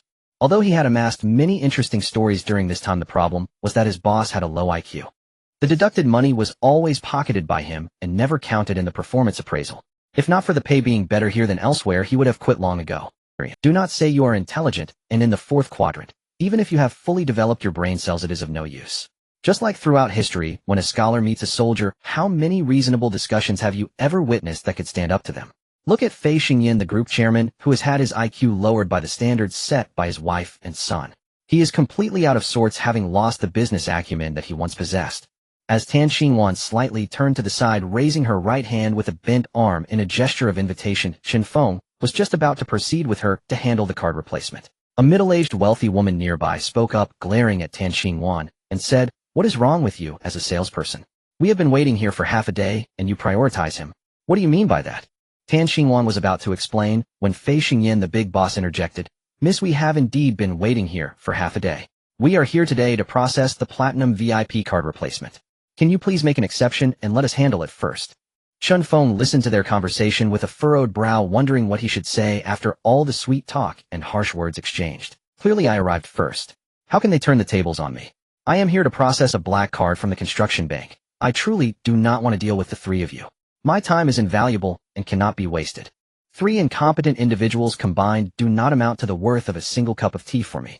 Tan Xingwan, with an apologetic look, slightly bowed and said to the 3 of them, I am truly sorry, but our bank processes clients based on their levels of priority. He is a VIP client of our bank, and today he needs to.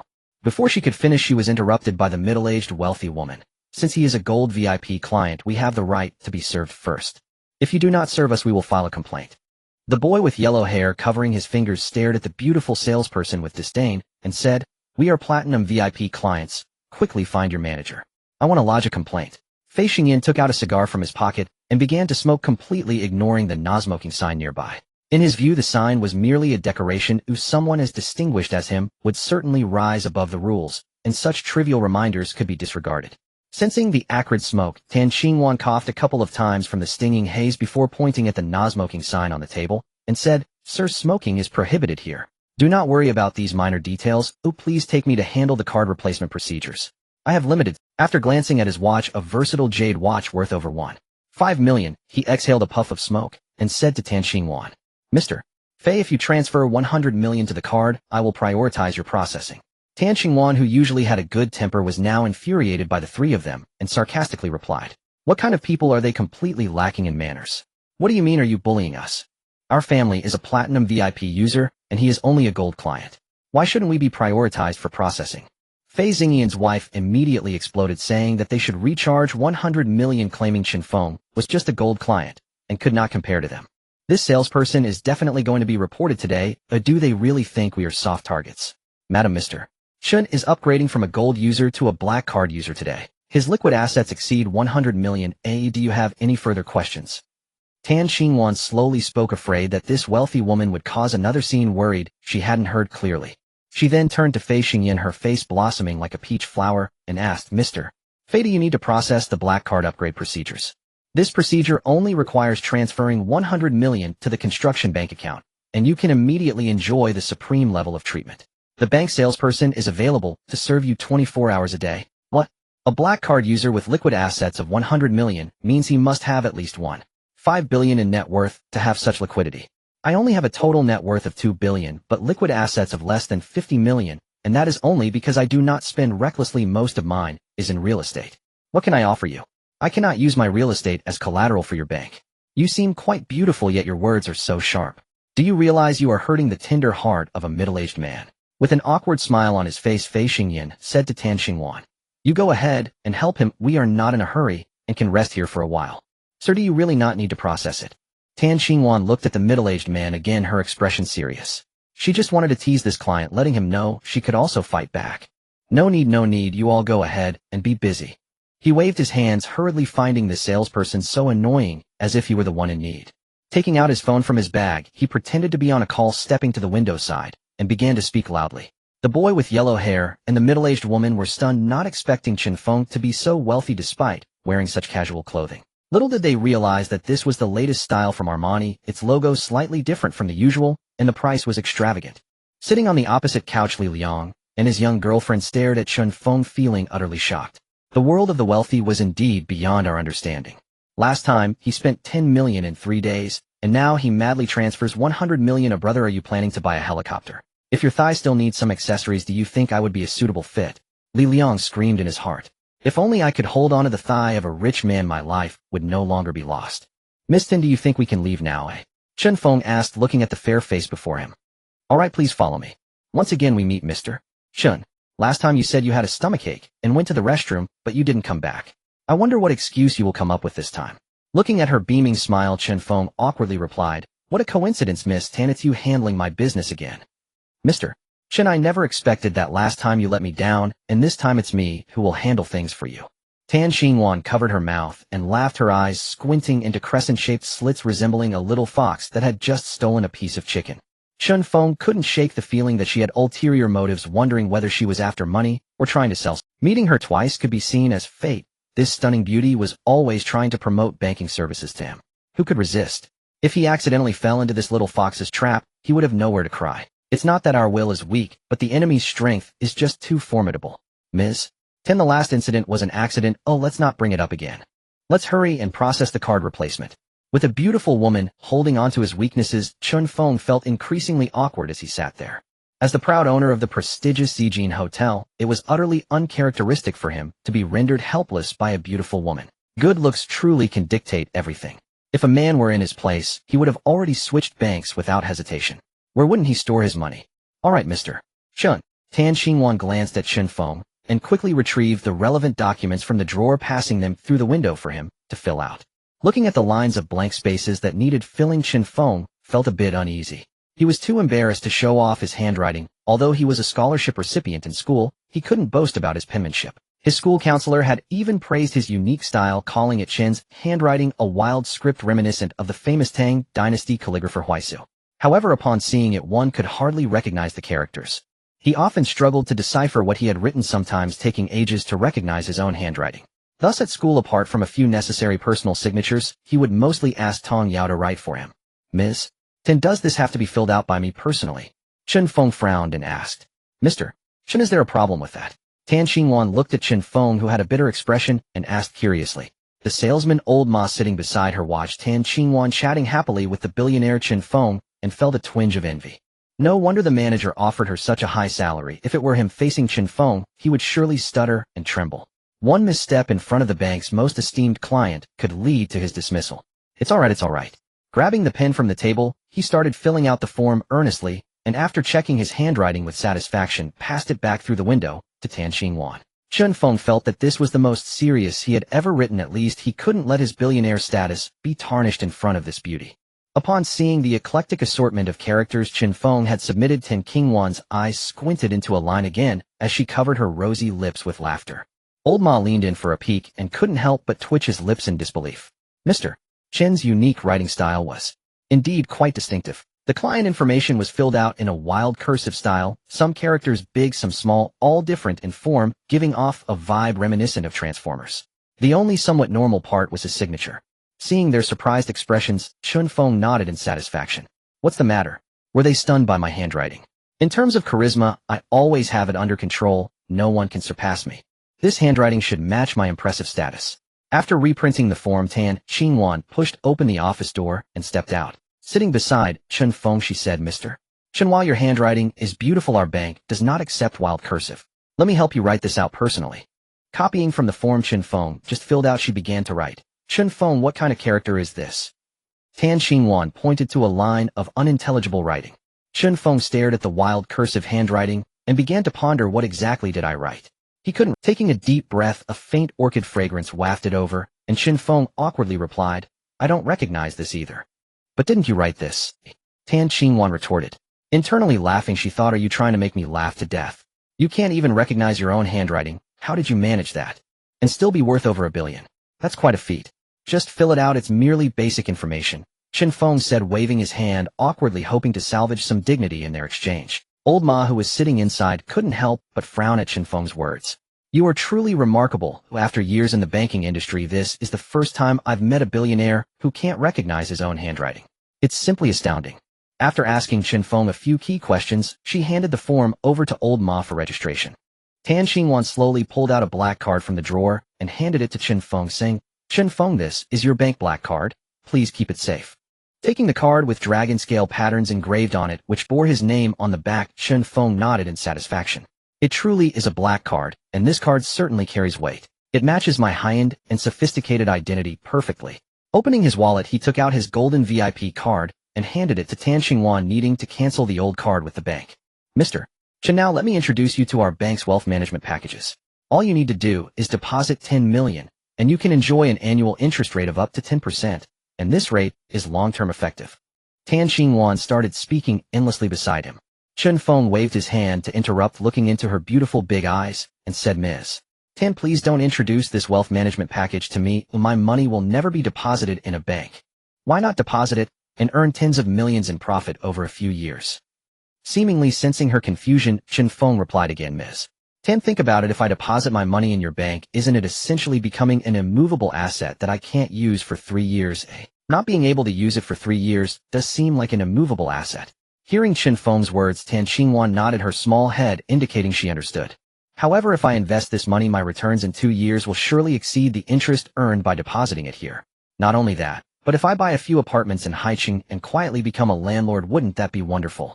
Based on my estimates, property prices in Haicheng will rise further, and I can collect rent. What's not to love about that? So why would I want to deposit my money here? After finishing, Chen Feng shrugged, looking relaxed and comfortable, not expecting that he had developed such eloquence. To be able to persuade this top saleswoman was hard to believe. It turned out my vision had reached such height. Upon hearing Chen Feng's words, Tan Xingwan's mind gradually became blank. Indeed, investing it is so much better, isn't it? System begin check-in. Ding, the 6th check-in of this month has started. Congratulations, host, you have acquired 30% of the shares in Tiger Cat Platform. Tiger Cat Platform, a subsidiary of Tiger Cat Group, stands as one of the 3 major live streaming platforms in the Yen Kingdom. It boasts countless entertainment streamers with millions of followers and countless viewers tune in every day. Never did I expect that a check-in would grant me the status of a shareholder in this very platform. I recalled browsing the internet and stumbling upon information about Tiger Cat Platform. Its largest shareholder was the founder and chairman of Tiger Cat Group, Chen Kai. As I remembered, his stake was around 25%. So in a single stroke, I had become the largest shareholder. Modu City. In the Tiger Cat Group office, Chairman Chen Kai paced anxiously back and forth. He thought back to the founding of his Tiger Cat live streaming platform, the countless storms and hardships it had weathered, the endless corporate bosses he had wooed, all to build a net worth of over 2 billion yuan. Just as the fruit was ripe and he had secured the position of the largest shareholder, someone sold their shares without warning. This useless teammate could only be a liability dragging him down while contributing nothing else. All they ever did was find ways to anger him to provoke him. They couldn't even give him a couple of days of peace. After some deliberation, he pulled out his phone to ask the former shareholder what had happened. Selling without even, "Hey oldie, how have you been? Busy with what?" After a brief exchange of pleasantries, he brought up the real issue. "How could you sell my shares in Tiger Cat Group? You said you would never sell, that's why I allowed you to invest. Now you're going back on your word." Chen Kai's dissatisfaction hung in the air. After a long silence on the other end, a voice finally came through. "Boss Chen, it's not that I wanted to sell. The offer the other party made was too good to refuse." "What price did they give?" "No matter how high the offer, could it possibly surpass the value of my Tiger Cat Group shares? The 5% stake in your hands is worth over 200 million, almost 300 million. Every year, your dividends alone amount to 10 to 20 million. Selling something so valuable, I really can't fathom your thinking."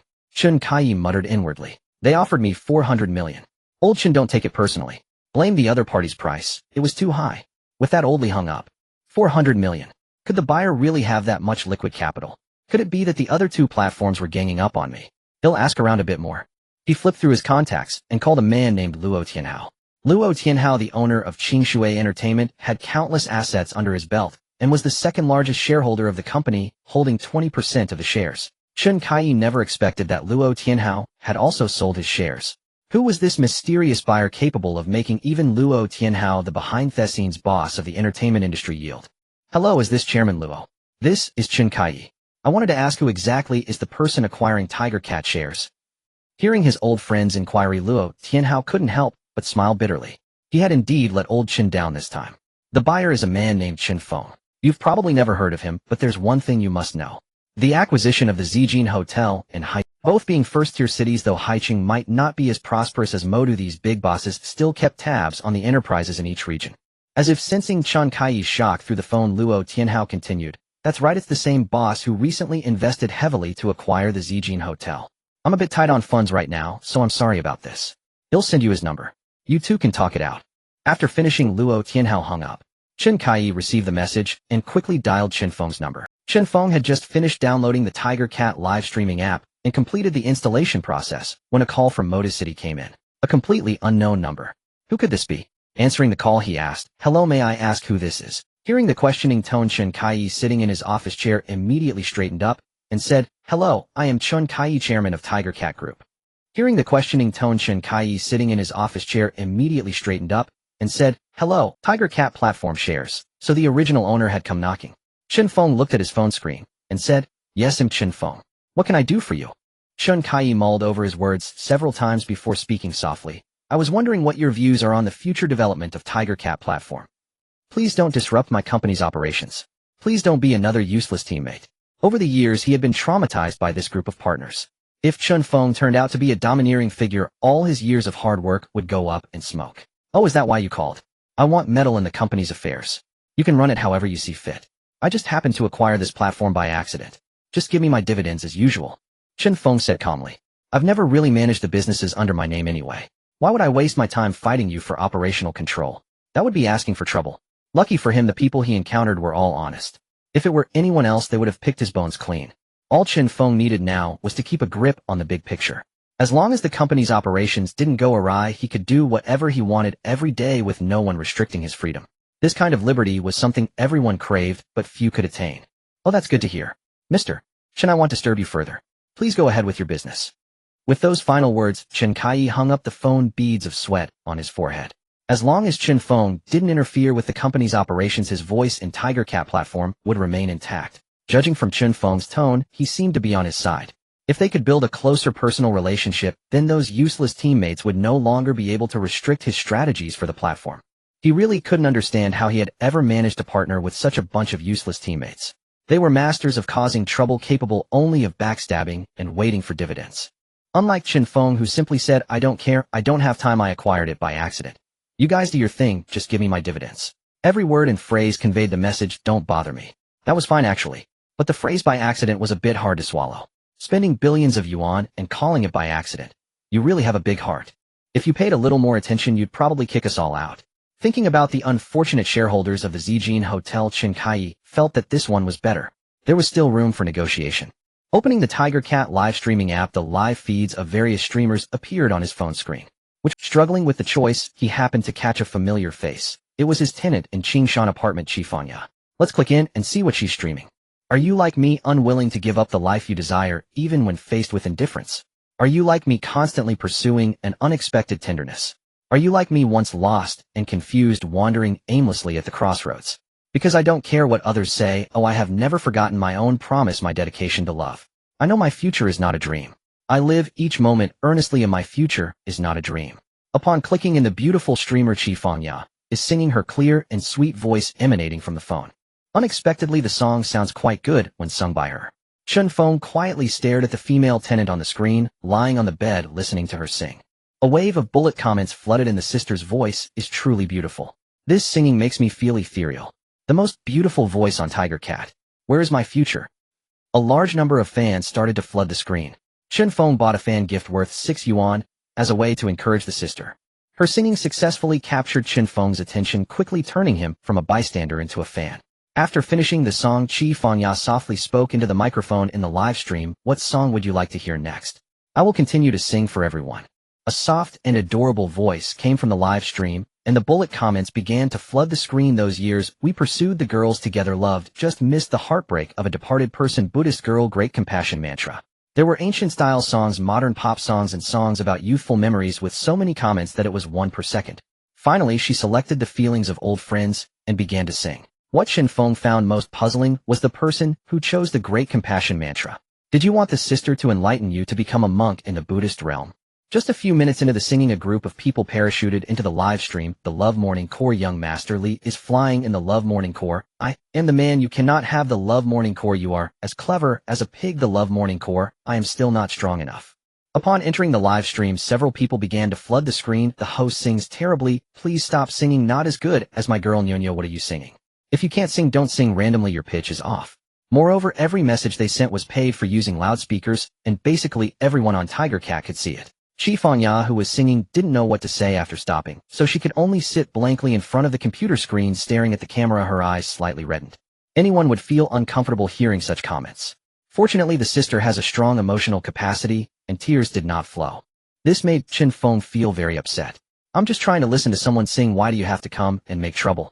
Just because the tiger doesn't show its power, do you think I'm Hello Kitty? With a swipe of his hand, he clicked the recharge button, first adding 1 million to this account to test the waters. Today I will fulfill my crazy desire to tip the female streamer. Platform-wide announcement. I am the most handsome landlord in the room of the singing. Xiao Ye has opened the Supreme Emperor privilege for 1 year. Congratulations to the most handsome landlord for receiving a Qin Shi Huang chariot. Chen Feng looked at the platform announcement with envy in her eyes. She never expected that this singing Xiao Ye would be favored by a rich man opening the Supreme Emperor privilege. The annual fee for the Supreme Emperor privilege is 2,000, which is also the most expensive paid privilege on the Tiger Cat platform. In the live stream where it's activated, it's even better than the streamer's own permissions, and the streamer can earn quite a bit from the revenue share. Looking at herself again, she was about to be driven to tears by the haters. Indeed, comparing people makes one feel angry. Wait, why do I feel this name is familiar? I think I just changed my name to this. Opening the fan leaderboard, Chen Feng's Emperor privilege badge appeared at the top. Unexpectedly, it is indeed in her live stream. Chen Feng felt a bit excited, finally able to cling to the rich man's thigh. In the future, whatever song the most handsome landlord wants to hear, I will sing it for him. The most handsome landlord entered the live stream riding a Qin Shi Huang chariot. A golden yellow ancient carriage pattern appeared in the live stream and slowly dissipated after 3 seconds. As soon as he entered, Chen Feng started a war with the incoming haters. Such a beautiful song, how can you say it's not good? Is your music appreciation different from ordinary people? Seeing Chen Feng's words, many fans silently watched the battle. This is a fight between big shots. Oh, we can't afford to get involved. The Love Morning Core. Young Master Li is flying and sending 2 super rockets. It's still not good. Come bite me. The Love Morning Core. I am the man. You cannot have sent 2 super rockets. Is your taste really that low? The Love Morning Core. I am still not strong enough, sending 20 rockets. Is opening an Emperor privilege really that impressive? Another wave of mockery came rushing towards Chen Feng. I can't bear this anger, so I'll first send 20 universe treasure maps. Platform-wide announcement. The most handsome landlord sent 20 universe treasure maps to the singing Xiao Ye. Everyone hurry up and grab them. Who is this big shot so rich? A treasure map costs 500 yuan. In just a brief moment, that's 100 yuan. No need to guess, it's more important to grab the treasure map and upgrade my fan level. In an instant, Chen Feng's live stream was almost overwhelmed, and the workgroup staff had to grant her an additional server data slot for the situation to improve. Are you trying to compete with our Love Morning Core in terms of money? Another super fire rocket was sent. Young Master Li typed and asked. Li Haifu sat in his villa, sipped his cocktail, waiting for Chen Feng's response. Since he established the Love Morning Core, every female streamer he encounters treats him politely. However, this Chen Feng has been sending gifts without even privately chatting with him. He thought about giving her some difficulty today, but unexpectedly Chen Feng appeared out of nowhere. Even if a few more people with emperor privileges showed up, he wouldn't be afraid. When it comes to money, he really doesn't care. His family's assets are at least 500 million, with a monthly allowance of 3,000. Now he has at least 6,000 in savings. Who would dare to compete with him in wealth? Moreover, the members of the Love Morning Core he built are all notorious wealthy individuals, basically not short on cash. Together they have liquid assets of around 2 million without a problem. In a money comparison, can you handle it? Chen Feng sent another 20 universe treasure maps. The onlookers in the live stream were shocked by Chen Feng's extravagant move. Just to say a word, he threw out 5,000 yuan. This is their annual salary. Just like that, in a second it's gone. The system announcement quickly followed platform-wide announcement. The most handsome landlord sent 20 universe treasure maps. To the singing, Xiao Yiya, everyone hurry up and grab them. Once again, it's this most handsome landlord, 40 universe treasure maps now. The crowd who didn't witness it earlier rushed in, wanting to get up close and personal with this big shot Chen Feng. What exactly happened in this live stream? Li Haifu sent a message to the private chat group, spend money. These two simple words signaled the start of a buried love legion. Young Master Li piloted a plane and sent 40 cosmic treasure maps. He typed in the public chat, whether I'm good or not doesn't matter. The key is that I'm just a little better than you. Buried Love Legion, I'm the man. You can't have sent 40 cosmic treasure maps saying, we're just a tiny bit better. Buried Love Legion, pig, as smart as you sent 40 cosmic treasure maps, taunting, you're no good little bro. Oh, so you're picking a fight with me. Those stubborn young lads must have never been taught a lesson by society. Today I'll show you the cruelty of human nature. Handsomest landlord sent 100 consecutive cosmic treasure maps, calling out, everyone come and watch. After the three sent their treasure maps, Chen Feng casually clicked a 100 consecutive sent. Currently this treasure map was the most expensive, and there was no higher option. It was again this handsomest landlord. The spectators in Chen Feng's live stream room began frantically spamming the chat. What's going on in this room? Why are they constantly sending treasure maps? Buried Love Legion and handsomest landlord are locked in a battle. Observing in secret, everyone be careful. My 2-year salary is gone, ha, rich people. A wave of bullet comments followed, but the two opposing sides paid no attention to the audience's remarks. Ili Fuhai cannot lose, otherwise he'll have no standing on this platform, and the Buried Love Legion will have to disband. Today's event had already attracted viewers from the entire server. If they lost, all their previous spending would be wasted, and they would have to switch to another platform. Those who were with him had joined the Legion because of his influence and the fact that their families were wealthy. Once they showed signs of losing, they would all lose face and naturally would not stay with him. Seeing Chen Feng directly follow up with 100 consecutive cosmic treasure maps, it was clear that he was also someone with deep pockets. Now it was just a matter of who would have the last laugh. In the server room of Huya platform, a technician hurried over. Supervisor, 2 groups in the little Yaya who loves to sing livestream room have started a direct spending spree. The server is overloaded. The network has become very laggy. I suggest adding 2 more servers. The supervisor, sitting in his chair and staring at the computer data, looked up and frowned. Usually isn't adding 1 more server enough? The technician, dressed in a dark blue tiger cat uniform, smiled wryly and said, these people have only just started sending gifts, and they've already broken through the 400 mark. Most of the audience has been attracted to this room, watching to see who will emerge victorious.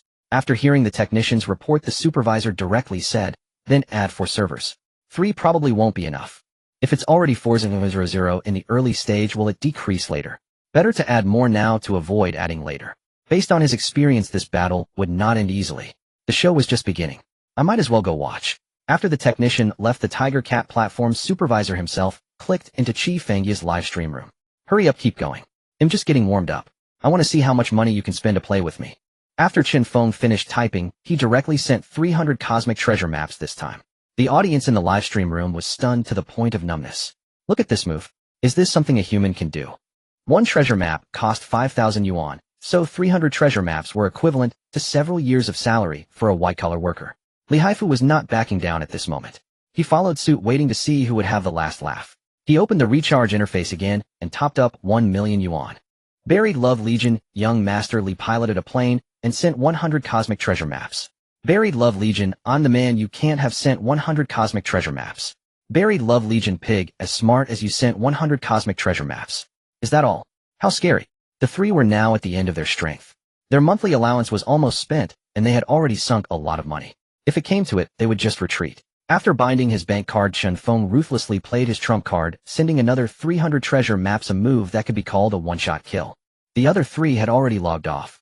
This guy was too strong, they couldn't compete. However, they still logged in with a small account to sneak into the live stream and see what Chen Feng would do next. Relying on her woman's intuition, Chen Feng felt that she definitely knew handsomest landlord, but couldn't figure out who it was. After seeing Chen Feng defeat the Buried Love Legion, the supervisor typed in the public chat, "Handsomest landlord, are you interested in attending our company's annual meeting?" For a wealthy spender who lavishly tipped streamers, it was natural to send an invitation to foster a good relationship in the future. "I am a shareholder of Tiger Cat. I will definitely attend the annual meeting, so there's no need for a second invitation." Chen Feng leaned back against the quilt, propped himself up, and typed with a smile. "You are a shareholder of the company." He had met all the Tiger Cat shareholders. He had never heard of such a person. Moreover, each Tiger Cat shareholder had a private max-level account, which clearly didn't match this one. He checked Chen Feng's account. It had been registered just today. Although it had already been maxed out through spending, all the consumption was from today. "I don't know which shareholder you are. Why haven't I seen you before?" Tiger Cat shareholders all have their own special accounts. Yours was just registered. The Tiger Cat supervisor voiced his doubts. "I only signed for 30 of the shares today. This supervisor probably hasn't been informed yet." "Oh, it's perfectly normal that you haven't heard of me. I accidentally acquired 30 of Tiger Cat's shares," he said. "It was just acquired this morning. Only the chairman, Chen Kai, knows about it. You might want to give him a call and ask." He took out his phone, dialed the chairman's number, and the ringtone gradually sounded. Chen Kai, lying in his office, saw the phone screen light up suddenly. The Tiger Cat supervisor was calling. What could he want? Usually he wouldn't call to consult him unless there was a major issue. What trouble had arisen now? "Hello, Chairman. In our streamer Chen Feng's room, someone claims he acquired our company's shares this morning. I wanted to ask if this is true. Do we really have a new shareholder?" The Tiger Cat supervisor said in disbelief. After all, the Tiger Cat live streaming platform was in a period of growth with at least 10 more years of dividends ahead. Which shareholder would be foolish enough to sell their shares? "Alright, I'll handle this personally. You don't need to worry." After hearing his supervisor's inquiry, Chen Kai already knew who this person was. He quickly turned on his computer, logged into the Tiger Cat website, and entered Chen Feng's live stream room. In the chairman's backend, all streamers were displayed with their real names, so he found him quickly. The most stylish chairman rode a tiger into the live stream room. Chen Feng, who was watching the live stream, was shocked. "Isn't this the Tiger Cat chairman's account? Why would he come here? Could it be that handsomest landlord really is a Tiger Cat platform shareholder?" "I am the most handsome landlord, are you, Mr. Chen?" Chen Kai typed on the live stream's public screen. After checking Chen Feng's account, he noticed over 3 million in gifts, a spending style reminiscent of Chen Feng. "The most stylish chairman, could he be the one who just called me? I am Chen Feng, are you the chairman of Huma Group, Chen Kai, who just called me?" After posting on the public screen, Chen Feng typed inquiringly, "Yes, I didn't expect Mr. Chen to also watch the female anchor's live stream. The Huma Group supervisor said you were quite impressive in this live stream, so I came to take a look." Chen Kai explained the situation, surprised that Chen Feng would pay attention to such a small female anchor. At this moment, the bullet screen was filled with comments. "He is really our landlord, so charming. I love it. The handsome guy is furious for his beloved. Miss Yaya, are you touched? If so, offer yourself." Various sarcastic comments flooded the bullet screen. Chen Feng was also surprised that Chen Feng was actually the largest shareholder of Huma Group and had been watching her sing in the live stream. Could it be that the handsome landlord really likes me? Sigh. Enough of this. Chen Feng shook his head helplessly. In this day and age, is it really that hard for someone like him to find a female? In fact, her thoughts were quite normal. Most importantly, Chen Feng felt moved by Chen Feng and wanted to say to him, "I think I might have developed feelings for you. Mr. Chen is indeed generous. He became the largest shareholder of Huma Group this morning. I intended to find an opportunity to have a good chat with you, but I didn't expect to meet again in this way." Looking at the wildly rolling bullet screen in the live stream, Chen Kai helplessly typed, "These netizens are really enthusiastic. I can barely read one message before another floods in." In the Huma Group supervisor's office, the supervisor secretly breathed a sigh of relief, thankful for his foresight in having the technicians add for more servers. Otherwise, having the two bosses talk would have been problematic. If anything went wrong, his days would not be easy. One is the largest shareholder and the other is the second largest shareholder plus chairman. Together, they dominate the company, and he wouldn't have to listen to the nonsensical commands of a few minor shareholders. Those shareholders without the skills to handle important matters are precisely the problem. If any errors arise, all the responsibility will fall on me. I've had enough of this over the years. Fortunately, with a new shareholder judging by his tone, he seems to be a reasonable person, and such situations should not occur like before. I prefer to be a hands-off manager. There's nothing much to discuss. I also accidentally acquired 30% of the shares this morning without paying much attention. I can barely manage my own business. Chen Feng typed on the public screen, speaking the truth. As an exceptional young entrepreneur who prefers to sit rather than stand and lie down rather than sit, he had embraced laziness to the core. Experiencing the atmosphere of a good life in advance is indeed pleasant. However, such a situation cannot last forever. If one does not move, it becomes stagnant, and if money does not circulate, it turns into worthless paper. Today I specifically wanted to brush up on my presence, spending a little money to circulate the small amount in my bank. After Chen Feng finished typing, the netizens in the live stream began to shout frantically. I accidentally acquired 30 of the shares. Accidentally is the key point. Circle it, it will be on the exam. How did I get so awesome without noticing? I also want to be a humble, wealthy person. Let me bear all this pain. Countless fans began to flood the screen with comments. Chen Feng looked at the envious words pouring from the live stream and couldn't help but smile. His long-held dream had finally come true. Seeing the envious gazes from you all, this is my genuine joy. If the netizens at this moment could see his inner thoughts, they would surely send him a blade to let him feel the power of the masses. Chen Kai, the founder of the Huma Group platform, felt overjoyed seeing Chen Feng's messages. I like shareholders like you who don't cause trouble, quietly take your dividends, and everyone is happy. A man who crazily spent 3 million on gifts for a female anchor, in Chen Kai's view, Chen Feng was most likely falling for her. Upon closer inspection, this female anchor was quite beautiful, especially her pair of eyes. People say the eyes are the windows to the soul. Her eyes resembled a clear pool of water exuding a refined and elegant aura. In stark contrast to her delicate voice, the combination of softness and elegance resembled a blooming mandala flower. No wonder Chen Feng would be attracted to her. In the future, I should allocate more resources to this female anchor and give her some preferential treatment. Before he could finish his thoughts, Chen Feng had already typed on the public screen, Miss Chi Siu is my female tenant. Please take good care of her in the future. This is a blatant public transaction, a shameful act. Who could say anything? After all, he is the largest shareholder of the company. Bullet screen. There is an insider. Stop the transaction. Dark secrets. Miss Chi Fengya finally clings to the handsome guy. From now on, you have become the woman I long for, but cannot have. Chi Fengya glanced at the bullet screen in the live stream, thinking these bystanders were really idle. Your handsome guy is a steel straight man. The difficulty of pursuing him is a bit high. If it were so easy to enter his heart, he wouldn't be called a steel straight man. He should be called Iron Fake Xiaobao. Alright, Mr. Chen. A moderator typed back, the first order from the newly arrived largest shareholder must be executed to leave a good impression in his heart. He also wanted a promotion and salary increase. Marrying a rich and beautiful woman was unlikely, but these two wishes could still be fulfilled. I forgot to tell you, moderators shouldn't roam around this live stream in the future. It affects my tenants' live stream. Recently, I heard that many platform moderators casually use their authority. It would be better to not have moderators in this live stream at all. Alright, Mr. Chen. He replied again, feeling a bit confused. Telling him not to roam around aimlessly just meant not to casually enter Chi Fengya's live stream. Did this require a report? When did my moderator authority become so limited? Seeing the words that Chen Feng typed on the public screen, Chi Fengya felt deeply moved. She didn't expect him to be so kind to her. However, the next words from Chen Feng caught her off guard. After all, Chi Fengya lives in my house. She is still my tenant, and some preferential treatment is a must. Moreover, she is also an employee under me. If you all keep roaming around, what if she can't pay her rent? The benefits should remain with the sheep. Chen Kai looked at the words Chen Feng typed and twitched his mouth. Chen Feng should still be single, right? A wave of bullet comments swept through the live stream. I understand now. The sister is actually a worker? What a frightening handsome guy. Why can't I get out? Let me out quickly. Chi Fengya internally shouted, return my feelings. I can't believe I thought about this for so long.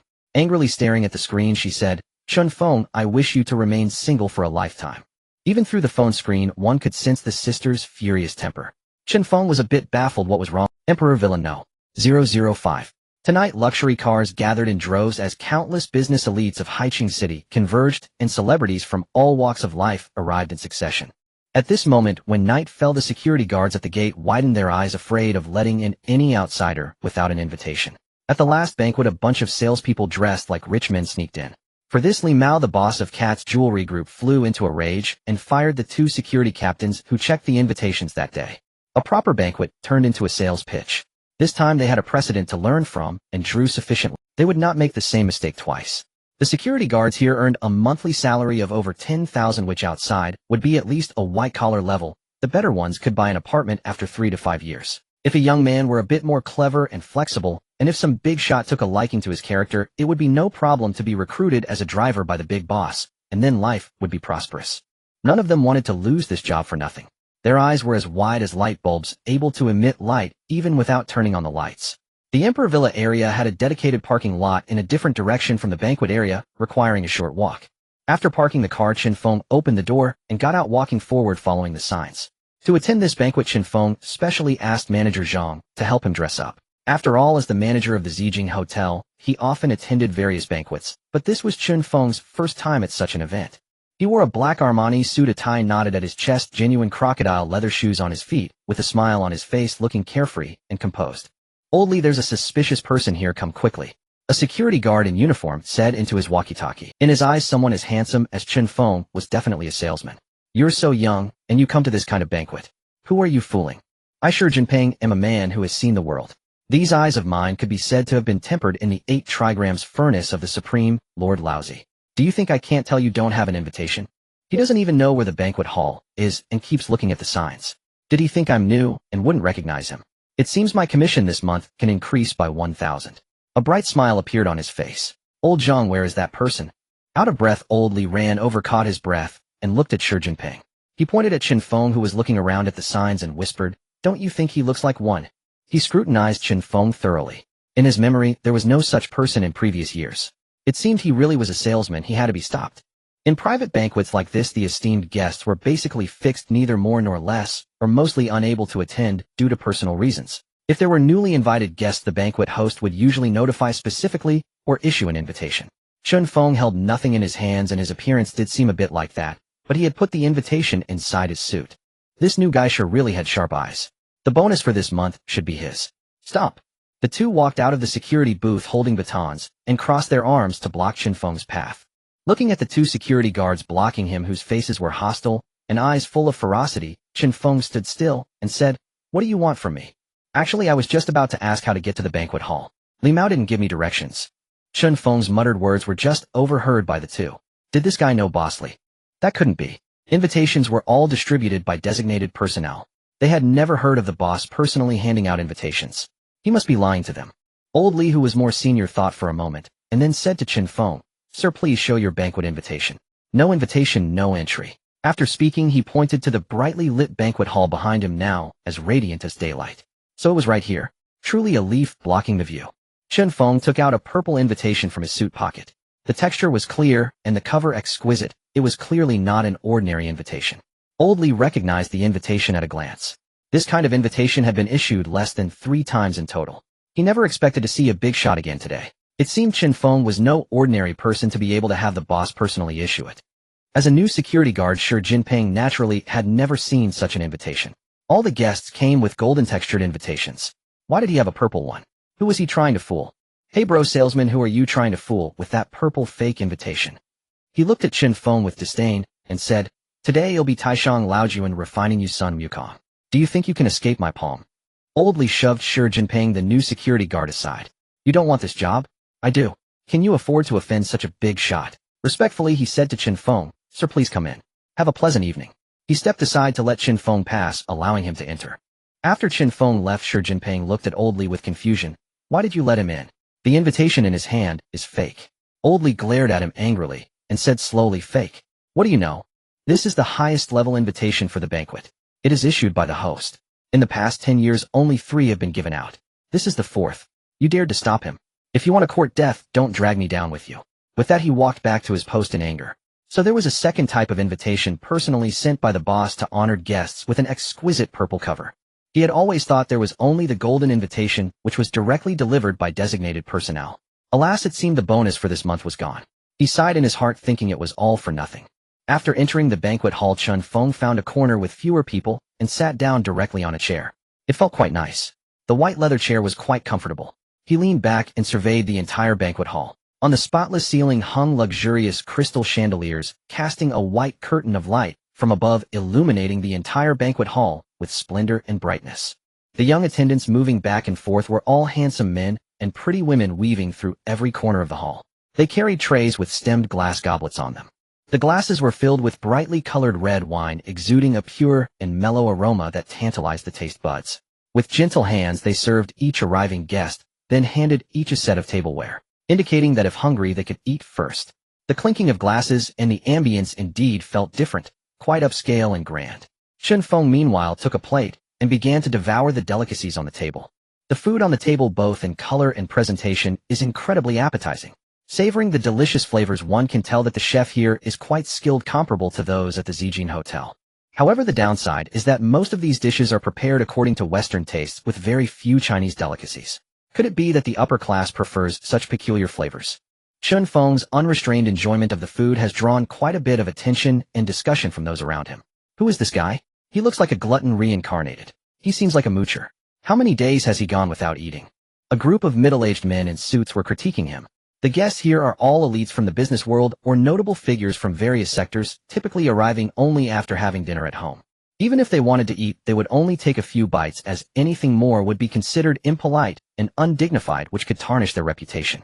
Few dare to indulge like Chen Feng. Disregarding the astonished gazes of others, Chen Feng picked up a plate, filled it with food, and quietly moved to a corner ready to unleash his insatiable appetite. Since consuming the cleansing elixir last time, his physical condition has improved and his appetite has increased accordingly. He now needs to eat 3 meals a day at the Haicheng Hotel to keep up with his energy needs. No matter how much he eats, he shows no signs of gaining weight, which is fortunate, since he has already dined at the hotel. After satisfying his cravings, he patted his belly contentedly. The leftover food would be discarded after the guests left, so finishing it off prevents waste. Nothing strange about that. Chen Feng's uninhibited eating style piqued the curiosity of some women. Who is this man, and why have they never seen him before? They frequently attend various private banquets, and have encountered many wealthy businessmen and celebrities in Haicheng, yet this man is a complete mystery. From his attire, he clearly isn't short on money, and shows no attempt to conceal his wealth, which is a first in such gatherings. Sitting in his chair, Chen Feng noticed the beautiful dance partners beside others, feeling a twinge of envy. Since the introduction of the sign-in system, he has encountered numerous beautiful women, yet they all seem to have fiery tempers, quick to resort to violence over trivial disagreements. Embracing the principle of acting rather than speaking, he remains single to this day. Recalling the moment before leaving the hotel, when he asked Tong Yao if she would accompany him to the banquet, her cold expression responded, "Don't you have Zhao Xueli? Why are you looking for me?" She didn't forget to step on his foot while leaving, and now it hurts a bit. Manager Zhang and other employees watched from the side, struggling to hold back their laughter, unwilling to provoke the furious diva. Anyone can see their relationship is unusual. If Tong Yao becomes the boss wife in the future, it would be wise to leave a good impression. As for their boss Chen Feng, he seems like a henpecked husband destined for a lowly status at home. Tong Yao is a dead end, but there's also the Ice Queen to consider. He called Zhao Xueli, and once the call connected, she spoke to him in a cold tone. "Chen Feng, what do you want? Just a few days ago you were fighting over me with Tong Yao, and now the cold vibe feels like a complete change. Should I mention this to her?" At that time he pondered for a long while before finally asking, "I just wanted to know if you're going to the Cat Group's jewelry appraisal conference." Zhao Xueli was sitting in her office enjoying afternoon tea. Upon hearing Chen Feng's inquiry, she replied with a captivating tone, "Well, what do you think? Should I go or not? How about you accompany me?" Hearing her tone, Chen Feng felt there might still be hope. But disappointment often outweighs hope. "I don't have time today, you go alone." Her tone shifted instantly to a cold one, and before Chen Feng could react, she hung up the phone. He could only imagine the expression on Chen Feng's face was quite something, as a hint of a smile appeared on Zhao Xueli's beautiful face. As the female president of the company, she had long received the invitation from Cat Jewelry, and would naturally attend tonight, wanting to tease Chen Feng a bit. If her employees saw this, their expressions would surely be one of shock. Would the company's Ice Queen actually? Since they joined the company, they had never seen her genuinely smile. Zhao Xueli has always maintained a cold. Her powerful presidential aura has suppressed the advances of male employees in the company. No one could conquer this chillingly beautiful president without strength. Sigh. Enough of this. Chen Feng shook his head helplessly.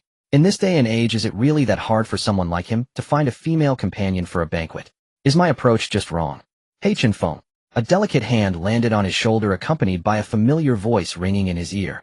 Why does this voice sound so much like Zhao Xueli? How could an ordinary person like her enter such an event? Who could it be? Turning around, he was astonished to find it was indeed Zhao Xueli.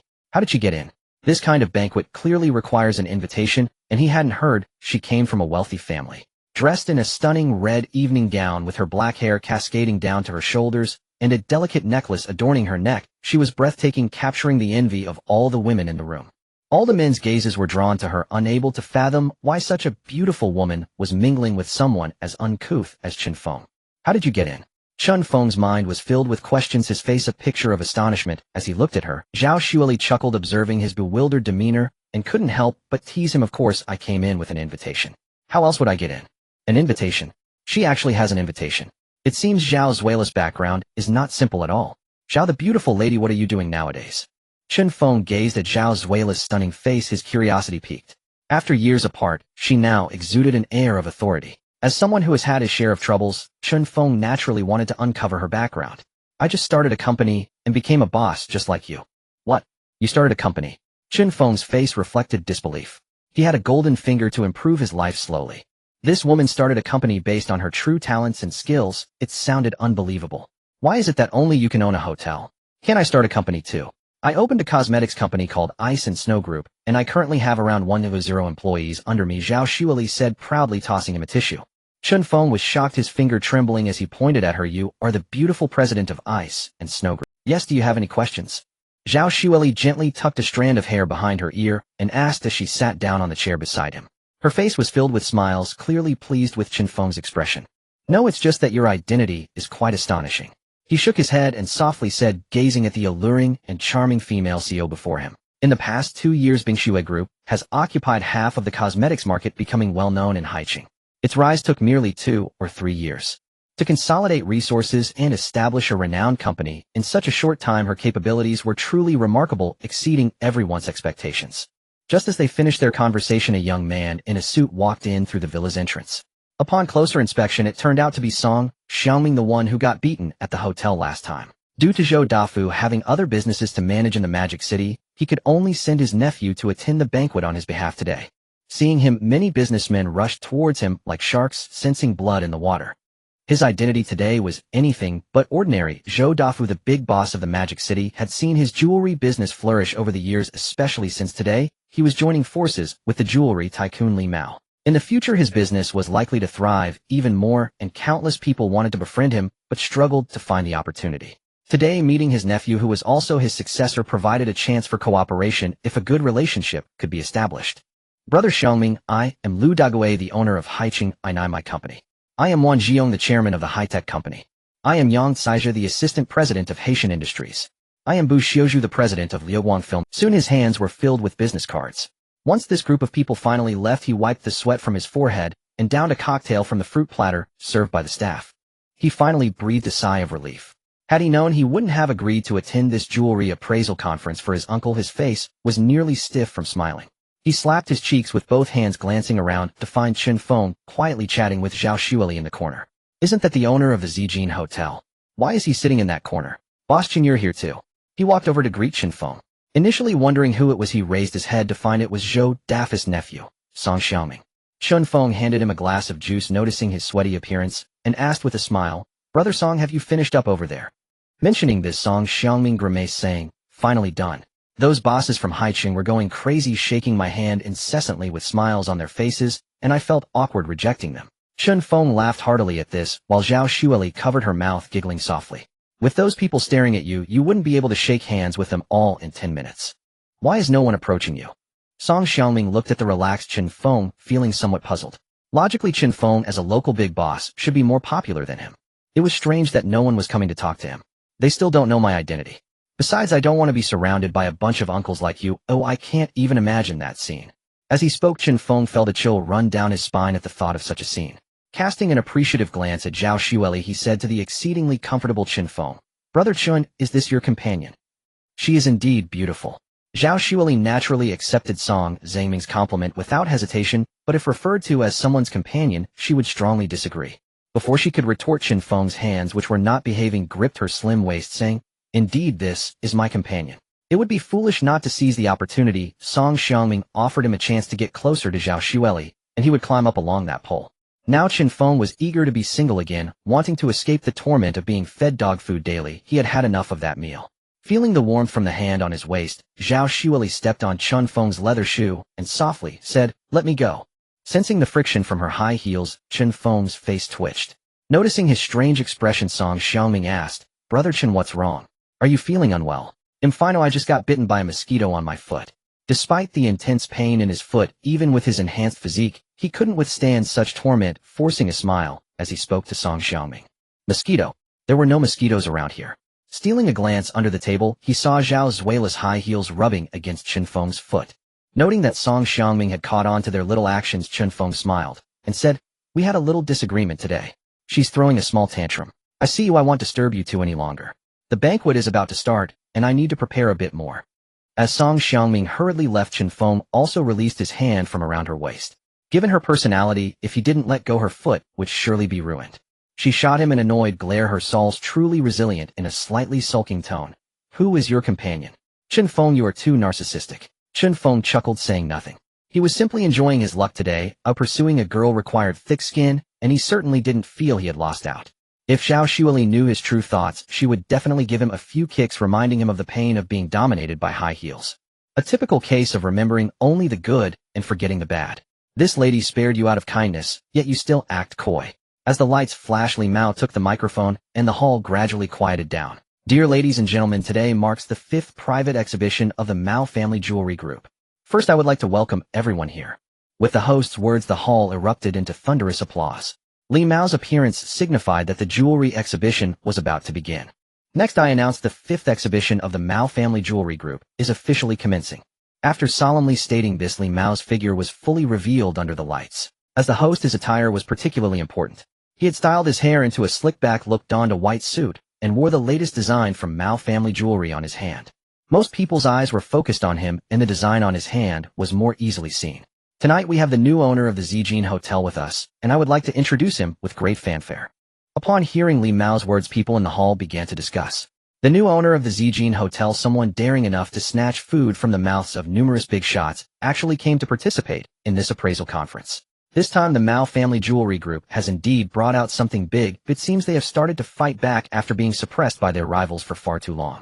A crowd of people scanned the hall with their peripheral vision, wondering who this owner could be. Those who can devour a cake in one bite must be known. Who knows when they might lend you a hand, causing your company's market value to soar. To bring down a Fortune 500 multinational company, to eliminate all shareholders, and play solo. Who dares to think and act in such a way without backing from a powerful force? Ordinary people may have the financial means, but would not dare to do so. The key is that he did it and succeeded. After a brief pause, Li Mao pointed at the corner where Chen Feng was sitting and said, "He is the owner of the Zijin Hotel." Chen Feng. "What?" "It's actually that young man who was just indulging himself without regard for his image. He can't be more than 30, right?" Fei Xingyin, who was sitting in a chair, looked at this familiar face. He was the one who had processed a black card at the control. The wealthy woman beside him seemed to widen her eyes upon seeing Chen Feng. No wonder old Fei couldn't expel this young man. So he is the new owner of the Zijin Hotel. Such youth is truly hard to believe. Little Huang Mao now understood why manager Zhang later put his father on the blacklist. If one wants to have the owner fire the manager, it's not possible. He doesn't have that authority and cannot do it either. One word can lead to the manager being dismissed. He stood up and waved to the crowd before sitting back down. Zhao Xueli beside him looked at Chen Feng's proud demeanor and congratulated. "Congratulations, Boss Chen. After tonight, you will be considered a top figure in Haicheng." Alas, a top figure will soon be surrounded like a monkey. Chen Feng sighed, expressing that while fame is good, this particular aspect is quite painful. Whether one is a businessman or a celebrity, this is an inevitable circumstance. Hearing his mumbling, she couldn't help but chuckle lightly. He had a point and showed potential to evolve into a philosopher. Li Mao clapped his hands, and a group of attendants quickly approached. Each waiter held a few exhibition catalogs and presented one to everyone in front of them. For the esteemed guests to view, they would select several good styles based on the discerning eyes of these individuals and take them backstage for data collection. By observing which styles were chosen the most, they would produce similar types in bulk and release them to the market for sale. It must be said that it is precisely because of Li Mao's genius vision that he can lead the Mao Family Jewelry Group towards a further path. The attendees are all big names from various fields, and their discerning eyes are highly selective. What comes through their rigorous screening may not guarantee fame, but the market benefits will undoubtedly be significant. This is why he invites industry leaders to his banquets every year. Although in recent years his opponent has taken the spotlight, the effectiveness of his enterprise has not declined, and this is the reason. Tonight, with Chen Feng, the owner of Zijin Hotel, attending the banquet, this buzz will surely draw crowds to his appraisal event in the future. Chen Feng took the exhibition catalog from the attendant and began to browse through it carefully, looking for items similar to the jade ring displayed in his hotel.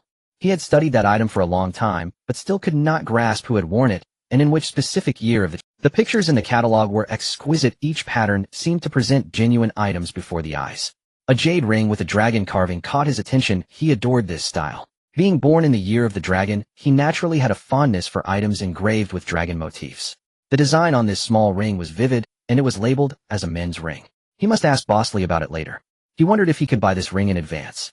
Although the jewelry group typically does not sell sample items and keeps them for commemoration. As he continued flipping through, a jade bracelet again caught Chen Feng's eye. It was a deep green jade, smooth all over. From the picture, it appeared rich in texture and exquisitely beautiful. There was also a tag indicating it was suitable for elderly wearers. In the jewelry market, there is also a client base among the elderly. This was the jewelry group's first attempt at products aimed at this demographic. The total production volume is not high. If sales are good, they will produce in bulk. Jade has been said to have health benefits since ancient times. This jade bracelet would be perfect for his grandmother. Moreover, the silver bracelet she wears has long since worn down its patterns. It would be just right for her to wear this, blessing her with longevity. After finishing the last page, he handed the catalog to Zhao Xueli. Just then, another group of attendants brought samples and placed them in front of the display for everyone to admire. At this moment, the scene was starting to bustle, and several entrepreneurs from Haicheng had approached Chen Feng. A middle-aged man in a light blue suit was the first to introduce himself. Boss Chen, hello, I am Sun Feihong, the owner of Haicheng Soy Sauce Group. It's a pleasure to meet you. Very pleased. You can see how happy I am. Internally cursing while wearing a cheerful smile on his face.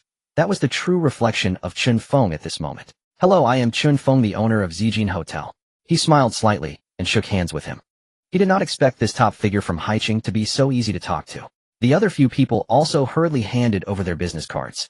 Zhao Xueli had already distanced herself from Chen Feng, as it was safer to keep her distance. Boss Chen, hello, I am Mai Huifei from Letian Beverage Factory. It's a pleasure to meet you. Hello, Mr. Chen. I am Zhu Wusher from Haicheng Haoniu Enterprises. Here's my business card. Hello, Mr. Chen. I am Wang Ming, the executive president of Shanyu Enterprises. Here's my personal card. One wave after another. After these people dispersed, Chen Feng slumped back into his chair. These individuals were indeed impressive. Chen Feng's physique was equivalent to 2 or 3 ordinary people, yet he was left dry-mouthed and sweating as they came, all wearing smiles. Did I apply oil on myself? In their eyes, Chen Feng was not merely oiled. He was like oil mixed with honey, akin to a roaring fire in winter. With so many people around, it didn't matter whether they remembered him. In short, when you hand him a business card, I will do the same. I am not inferior to you. You have it, so do I. All business owners held this mindset. Moreover, while handing over business cards, some claimed this was their private number. Big brother, you are the one sending me cards. It feels as if I am about to start working at your company. Isn't our position a bit reversed? Looking at the pile of business cards in hand, Chen Feng didn't know what to say. He slowly organized them on the table, then asked an attendant for a bag to put them in. These closed pockets cannot hold them anymore. Over 200 people's business cards with varying thickness made it quite a challenge. I will definitely not attend banquets in the future. If this appraisal event is this troublesome, how exhausting would it be if it were more grand? Chen Feng, how does it feel? After the crowd dispersed, Zhao Xueli's small mouth curled up slightly, her red lips parting as she spoke to Chen Feng with a soft, fragrant breath. Who would have thought these bosses from Haicheng Enterprises would be so crazy? More than 200 celebrities at the scene each gave him a business card. Chen Feng's fingers were still trembling. Don't ask why. He had received too many cards with just 2 fingers. Sitting on the chair as if boneless upon hearing Zhao Xueli's question, he struggled to get up from the chair and said, I finally understand the pain of being a star. No one can invite me next time, I swear. Song Xiangming and Li Mao slowly walked over, looking at Chen Feng lying on the chair. What was wrong with him? Brother Chen, what's wrong with you? Song Xiangming asked with a puzzled expression. Just a moment ago he was full of energy, but now at the beginning of the banquet he had collapsed here. Chen Feng looked at him with a sympathetic gaze and said, Brother Xiangming, I finally understand the pain of being surrounded by the crowd that you experienced earlier. Seeing Li Mao's puzzled look, he pointed to the business cards packed in a plastic bag on the table.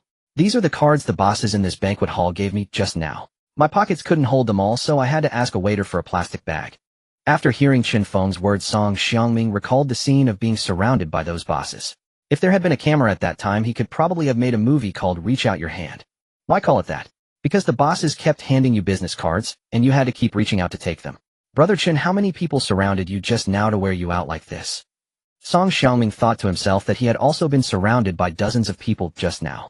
Although it was a bit troublesome, it shouldn't have been this exhausting. Could it be that his kidneys were failing? He didn't know whether to say it out loud, but if there was an illness, it should be treated quickly. If Chen Feng could read minds and saw his dirty thoughts, he would definitely say, believe it, or not, I'll spit a mouthful of water at you. My kidney's failing. Ridiculous. I'm a single guy without a girlfriend with pent-up energy nowhere. After recovering some strength, he said to Song Xiangming, "You were surrounded by at most 30 to 50 people just now. I, on the other hand, got a business card from every guest in the entire hall." Then he opened the plastic bag on the table and showed them his spoils. Indeed, his suit pockets couldn't hold them all. Li Mao smiled at Chen Feng and said, "Chen Feng, how does it feel?" He shot a glare at the culprit. How could it feel? Obviously terrible. Inviting social elites. Fine, I can accept that. But why did you invite a boss from a slaughterhouse? His expertise is in meat processing. What does that have to do with jewelry appraisal? And there was a chicken farm owner. Were they supposed to bring hens for you to appraise? It wasn't that Chen Feng looked down on these people. Their field was animal husbandry. Why did you drag them here? To discuss animal reproduction with you. Zhao Xueli and Song Xiangming tried hard to stifle their laughter while Li Mao stood there awkwardly. It wasn't entirely his fault. His subordinates had sent out the invitations. They hadn't expected to give one to every big shot they saw. After catching his breath, Chen Feng continued, "These aren't even the most infuriating part. The worst is that you invited a well-known clinic doctor. You know what he said to me? He said I should visit his clinic often. Brother, that's a clinic. Only sick people go there. Why would I go if I'm not ill?" Li Mao couldn't help but laugh himself. He didn't know his own appraisal event had so many interesting characters. But your luck was just too bad. You met all the oddballs tonight. Zhao Xueli and Song Xiangming burst out laughing, holding onto the chairs, tears nearly streaming down. Opening the exhibition brochure on the table, he pointed to the jade ring he had admired earlier and asked, "Boss Li, can you sell me this ring?" This jade ring engraved with the totem of Yangwood deeply attracted his attention. His eyes were full of admiration. The ring had a dragon on the outside and a phoenix on the inside, symbolizing the harmony of dragon and phoenix. The exquisite patterns clearly indicated a master-level work. Li Mao looked at Chen Feng's delighted expression, seeming to genuinely like the ring. He spoke softly, "Since you like it, Fengzi, you'll make an exception and give it to you." For 10 years, the jewelry group's samples had only been collected and never given away. Since Chen Feng personally asked for it today and had done him the honor of attending the jewelry appraisal event. If he didn't give the ring, it would seem rather heartless. Hearing Li Mao's words, Song Xiangming looked at him in shock, never expecting that for Chen Feng, he would personally break the rule. Zhao Xueli was also full of surprise. She had heard of the Mao's jewelry group's sample pieces which were said to be collected and never given away. Today he was going to personally change this rule. A merchant cannot stand without trust. Li Mao had dominated the business world for over a decade, relying on his word. Seeing the shocked expressions on Zhao Xueli and Song Xiangming, Chen Feng looked at them with confusion. "What's wrong with you?" After a moment of thought, Zhao Xueli decided to explain the matter clearly. She said to him, "Chen Feng, do you know that Mao's jewelry has a rule?" "A rule? What rule?" He looked at Zhao Xueli with a puzzled expression. "That sample pieces of jewelry cannot be given away. A merchant values trust. If you accept this ring, you will owe Boss Li a huge favor. You need to think carefully." Zhao Xueli looked at Chen Feng's face, full of question marks, and said softly. Yet the weight of her words was indeed considerable. Seeing Zhao Xueli reveal the truth, Li Mao also said seriously, "Chen Feng, do you still want to take this ring? If you accept it, you'll owe me a favor." If Zhao Xueli hadn't made it clear just now, the matter would have passed. But once it was spoken, it became a confrontation between businessmen. In high society, credit is paramount. Once you owe a favor, as long as it's not illegal or immoral, you must repay it, even if it means risking your own company's bankruptcy. Would I be afraid of owing a favor? I'm a man with a system. What favor can I repay? You underestimate. When my BGM plays, I'll make a grand entrance. No matter what demons and monsters you are, I'll sweep them all away. Boss Li, I'll accept this favor, but Chen Feng replied with a domineering tone, without any hesitation. The two looked at his confident expression as if nothing was difficult for him. His calm and composed demeanor made Li Mao secretly nod. This person was worth befriending. Only such a fearless friend deserved to be Li Mao's ally. It was the word, but that sparked the three people's curiosity. What did he mean by but? After a pause, Chen Feng continued to Li Mao, "Since I already owe you a favor, don't mind me owing you one more." Flipping to the page with the bracelet, he said to Li Mao, "The jewelry group boss, bring me this one too." He'll take it. All three were proud and arrogant individuals. Chen Feng's words completely shocked them. One favor wasn't enough. You want a pair? Is it like having too many lice that you no longer feel the itch? Chen Feng, are you sure? If you will bring the items now. But you must think carefully. I will also make this public. From now on, we'll be in the same boat. He stroked his sexy little mustache, looking at Chen Feng's nonchalant eyes. Just 2 favors. It's not like I can't repay them. Brother Li, if you ever have a problem with any company, just tell me.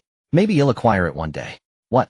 Suddenly remembering Chen Feng's extremely exaggerated way of doing things, acquiring companies at the slightest disagreement and kicking people out was his specialty. Song Xiangming looked at Li Mao with a hint of envy in his eyes. As long as this trump card was used well, his opponents would have no place to cry. Just then Chen Feng's phone rang. He apologized to the three and answered the call. "Hello, is this shareholder Chen?" The Huma supervisor said to Chen Feng. "This is Chen Feng. What can I do for you?" Chen Feng looked at the call from the Huma supervisor and asked softly. The Huma company was holding a shareholder meeting. Chen Kai was at odds with the small shareholders. The shareholdings were roughly equal on both sides, so he suddenly remembered Chen Feng, the largest shareholder, and called him. He secretly had the Huma supervisor step out to make the call. "The Huma group is holding a shareholder meeting." Before he could finish, Chen Feng interrupted and said into the phone, "I fully support Chen Kai. Don't call me unless it's important." With that said, he hung up the phone. Fortunately, the chairman had foresight and had him record the conversation beforehand. This domineering tone should be played for the shareholders. In the Huma shareholder meeting room, after the Huma supervisor played the recording of the conversation with Chen Feng, the small shareholders closed their eyes one by one, indicating they didn't want to bother with these mortals. Do whatever you want. Together their shares totaled 55, so any protest was now invalid. After announcing the decision with a serious face, Chen Kai adjourned the meeting feeling extremely pleased. Chen Feng was such a great teammate. He hadn't been this happy in years. After the three heard the phone conversation song, Xiangming thought the voice on the phone sounded like the chairman of Huma. Since they were both in Moda City, he had had contact with this person. He asked Chen Feng, "Was that the Huma chairman Chen Kai?" "Yeah, what's the problem? How do you have his number?" Song Xiangming was puzzled. "I accidentally acquired 30 of Huma's shares early and became the largest shareholder of the group." Hearing Chen Feng's casual tone, the small boss who had just walked over to talk to them was dumbfounded. "Just by accident you became the largest shareholder?" Li Mao and Song Xiangming quickly left this big crime scene. Chen the show-off was about to start showing off again. After having someone deliver the 2 jade items to Chen Feng, Li Mao stood on the stage and said, "Today my jewelry group makes an exception and presents the sample pieces of Mao's jewelry to Chen Feng." As soon as Li Mao said this, everyone naturally understood what it meant. The two were forming an alliance. After the Cat Jewelry Group's appraisal event concluded a few days later, the name Chen Feng echoed in the ears of numerous entrepreneurs in Haicheng. This 25-year-old youth who has established a remarkable empire is greatly admired. More importantly, his powerful alliance with Li Mao, the owner of the jewelry group, has stirred up significant waves in Haicheng, leaving many to wonder what business information they are plotting. Inside the Zijin Hotel, Chen Feng sat on the sofa. System begin check-in. Ding, the 10th check-in of this month has started. Ding, congratulations to the host for obtaining a Lamborghini Veneno. Ding, this check-in is complete. In the Haicheng 4S car dealership, manager Ping Pengyun was carefully answering a call from headquarters while standing in his office. "We have someone here who purchased the latest Lamborghini Veneno, and the car is currently on its way to our dealership." Far away in Italy, Lamborghini's general manager Tobias Yalin was conversing in his poor Chinese. "That's right, his name is Chen Feng. His phone number seems." After finishing, he hung up the phone, leaving Ping Pengyun in a daze. "I noted down the phone number, but who is this Chen Feng? You should have found a translator. Can I even understand Italian Chinese?" The biggest news in Haicheng recently is the exposure of the identity of the Zijin Hotel's owner, whose name is also Chen Feng. Could this car be his? I'll make a call to ask. I dialed the phone number that I had just written down, and there was a series of beeping sounds. Opening my phone to search, I found the new car was priced over 10 million pounds, equivalent to over 100 million in yen country currency, and that was before tax. The final price would likely be even higher. I never expected that I could also have my own Lamborghini Poison. Generally, such large items are acquired through special channels in the system, purchased under the name of overseas assets. Unlike small items like property deeds, which can be stored directly in the system space. Just as Chen Feng finished scanning the luxury car information, his phone rang, displaying the incoming call from the 4S store headquarters. "Hello, are you Boss Chen from the Zijin Hotel?" Upon answering, a warm voice from a middle-aged man came through. Private phone numbers are generally not shared. Who is he and how did he find me? "I am Chen Feng, what can I do for you?" "I am Ping Pengyun, the general manager of the 4S store. The Lamborghini headquarters in Italy said you ordered a car, and it has now arrived at our 4S store headquarters. Would you like to pick it up yourself, or should we deliver it to a specified location?" For such a key client, the service attitude must be excellent, and one must speak in a pleasing manner. Just clarify the context of the situation, avoid unnecessary chatter. Generally, big bosses prefer straightforward language. This is the experience he has gained over many years as a manager. "You can bring the car over, just drive it to the Zijin Hotel." After pondering for a moment, he instructed over, "Since I am at the hotel, it is unrealistic to drive 2 cars alone. I will drive my McLaren out and return with both the McLaren and the Poison. Having the car brought here is perfect for me to take it out for a spin and experience this divine vehicle." After hearing Chen Feng's words, Ping Pengyun let out a bitter laugh and said into the phone, "Who would dare to drive a car worth this much in our store? If it gets scratched, no one can afford to pay for it with a lifetime of work. After the general manager of the 4S store finished speaking, Chen Feng thought for a moment, then how about this?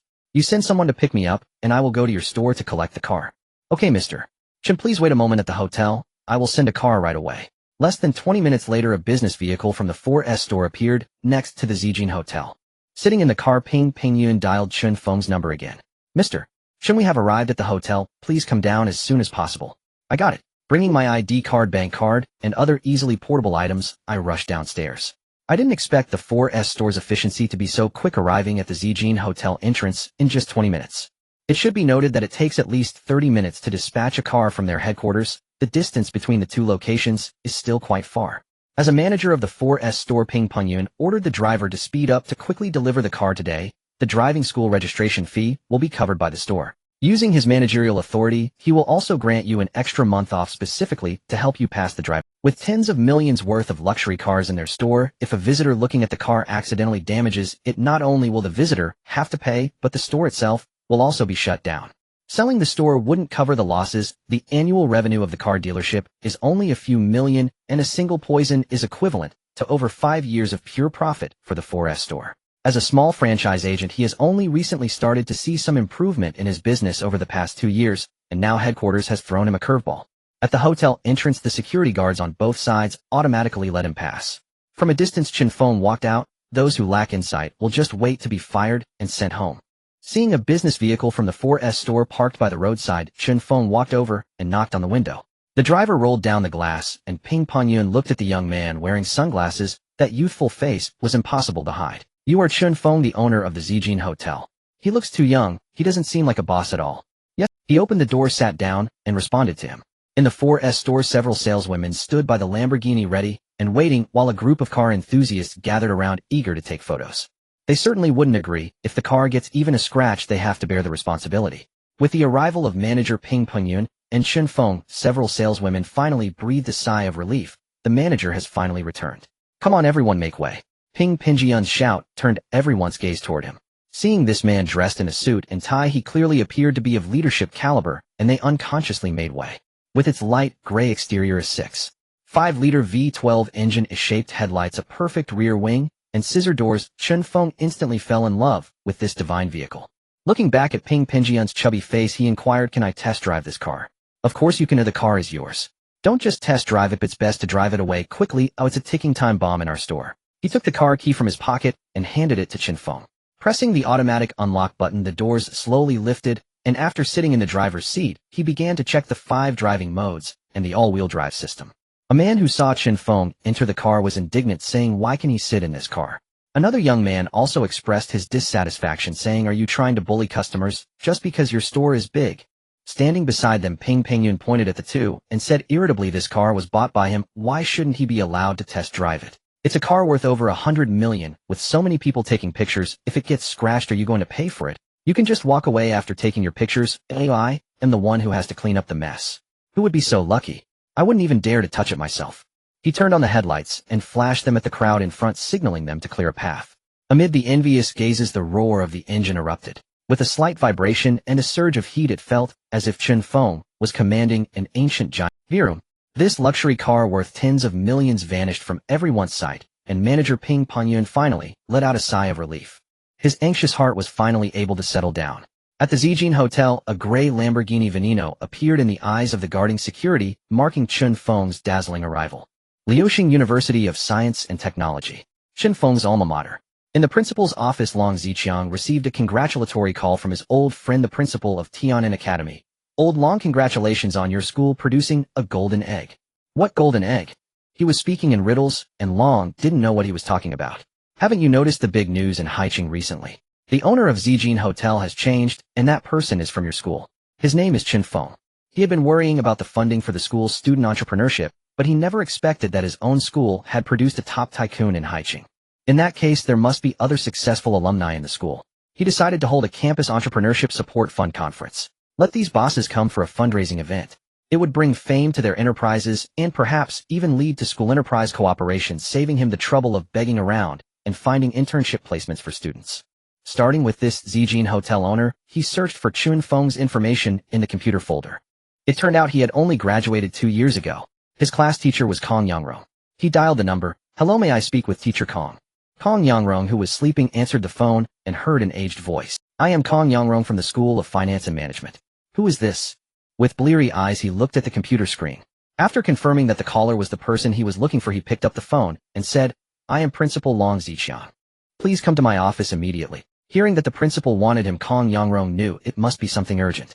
With a puzzled expression, he rushed to the 6th floor. Arriving at the principal's office, he knocked gently. Long Ziqiang heard the knock, stood up from his chair, and unlocked the office door. Principal, what do you need me for? Long Ziqiang took 2 paper cups from the water dispenser, put some tea leaves and poured hot water, and looked at Kong Yangrong. Our graduates have nowhere to go, and student entrepreneurs need financial support. Your class has produced a top figure in Haicheng Chen Feng. He is now the owner of Zijin Hotel. Principal, what do you need me for? Long Ziqiang took 2 paper cups from the water dispenser, put some tea leaves and poured hot water, and looked at Kong Yangrong. Hearing the principal's words, Kong Yangrong found it hard to believe that Chen Feng had become the owner of Zijin Hotel. The prices there were terrifyingly high. One meal there cost his entire month's salary. He'll leave this matter to you. After assigning the task, Kong Yangrong was about to taste the principal's fine tea. Long Ziqiang quickly said, all right, you can leave now. Kong had no choice but to put down the teacup he had just picked up and walk out. Looking at the untouched paper cup, Long Ziqiang smiled with satisfaction. Lucky that the old man spoke quickly, or else this fine tea would have been gone. The cup contained the principal's own top-grade tea leaves reserved for himself. Since he had no ordinary tea to offer today, he had to take it out and brew a cup. If the teacher Kong didn't drink it, he would quickly finish the conversation and kick him out. This precious tea was down to just a few ounces, not even enough for himself. He picked up Kong Yangrong's paper cup on the table and savored it. This tea, truly fragrant. Taking a sip of the freshly brewed Longjing tea, he was about to open the game, Glory of the People, for a couple of rounds when his college counselor called. Chen Feng, I heard you became the owner of Zijin Hotel. Indeed, once famous, everyone knows.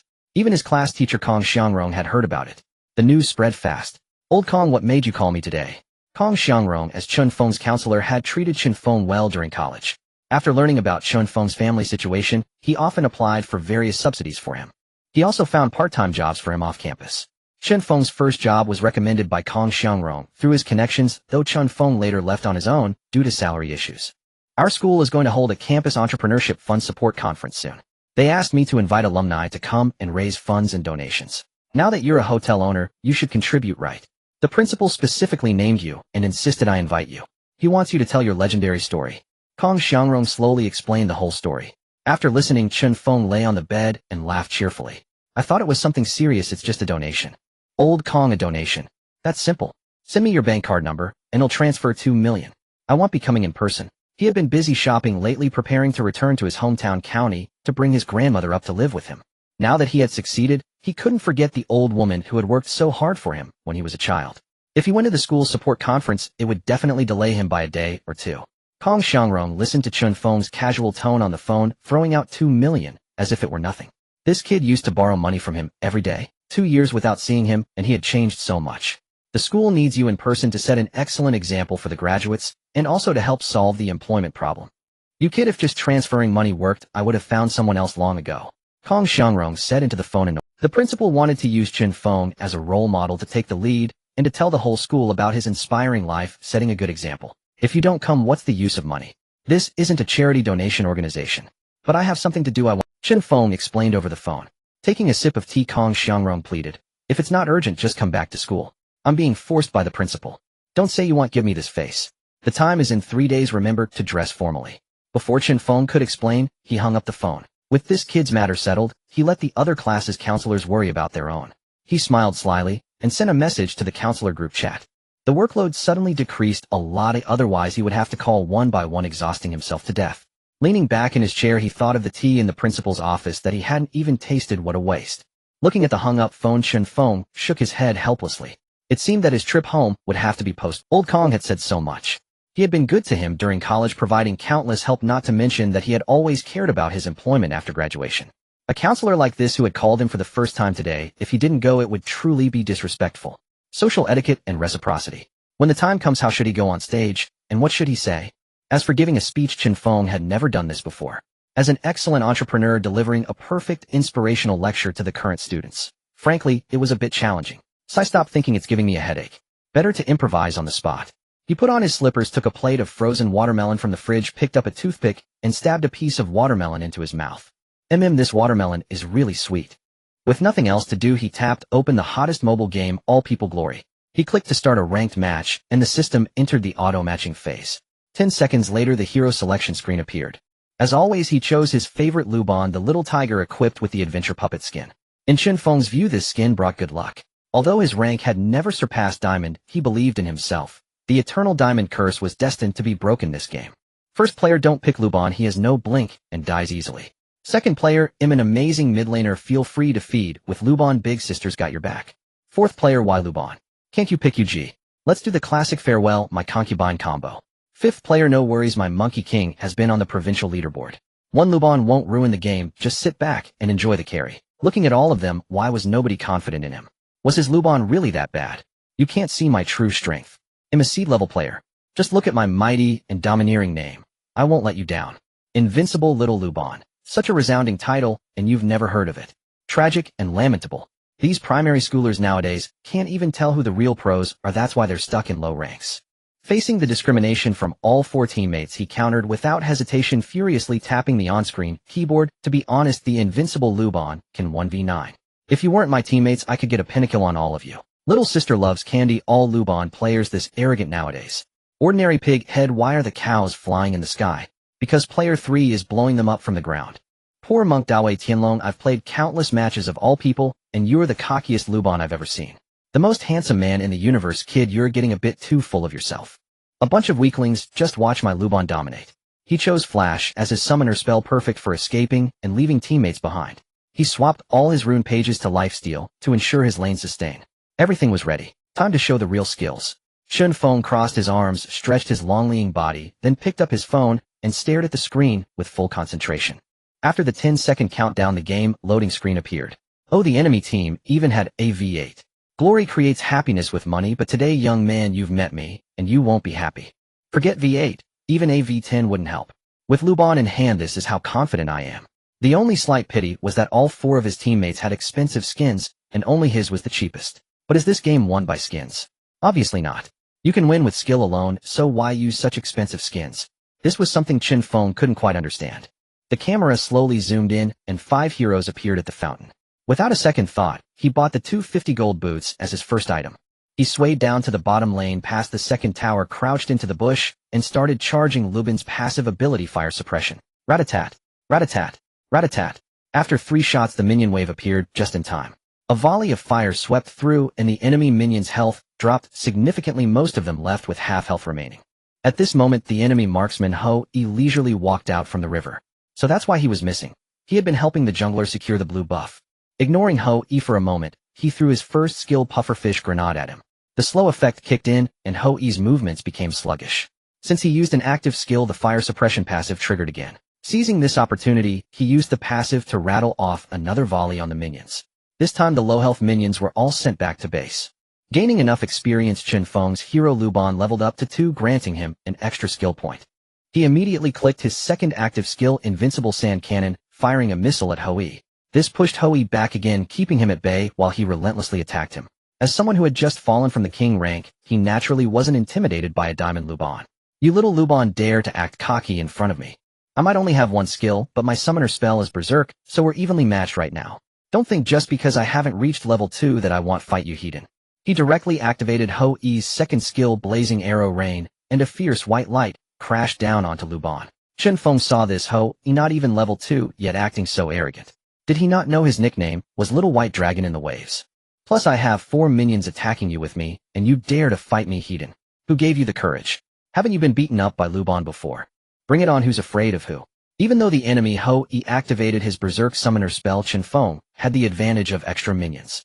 His damage output was vastly increased, and after losing half his health bar, he defeated Ho-E. Invincible Little Luban has slain Carefree Wanderer.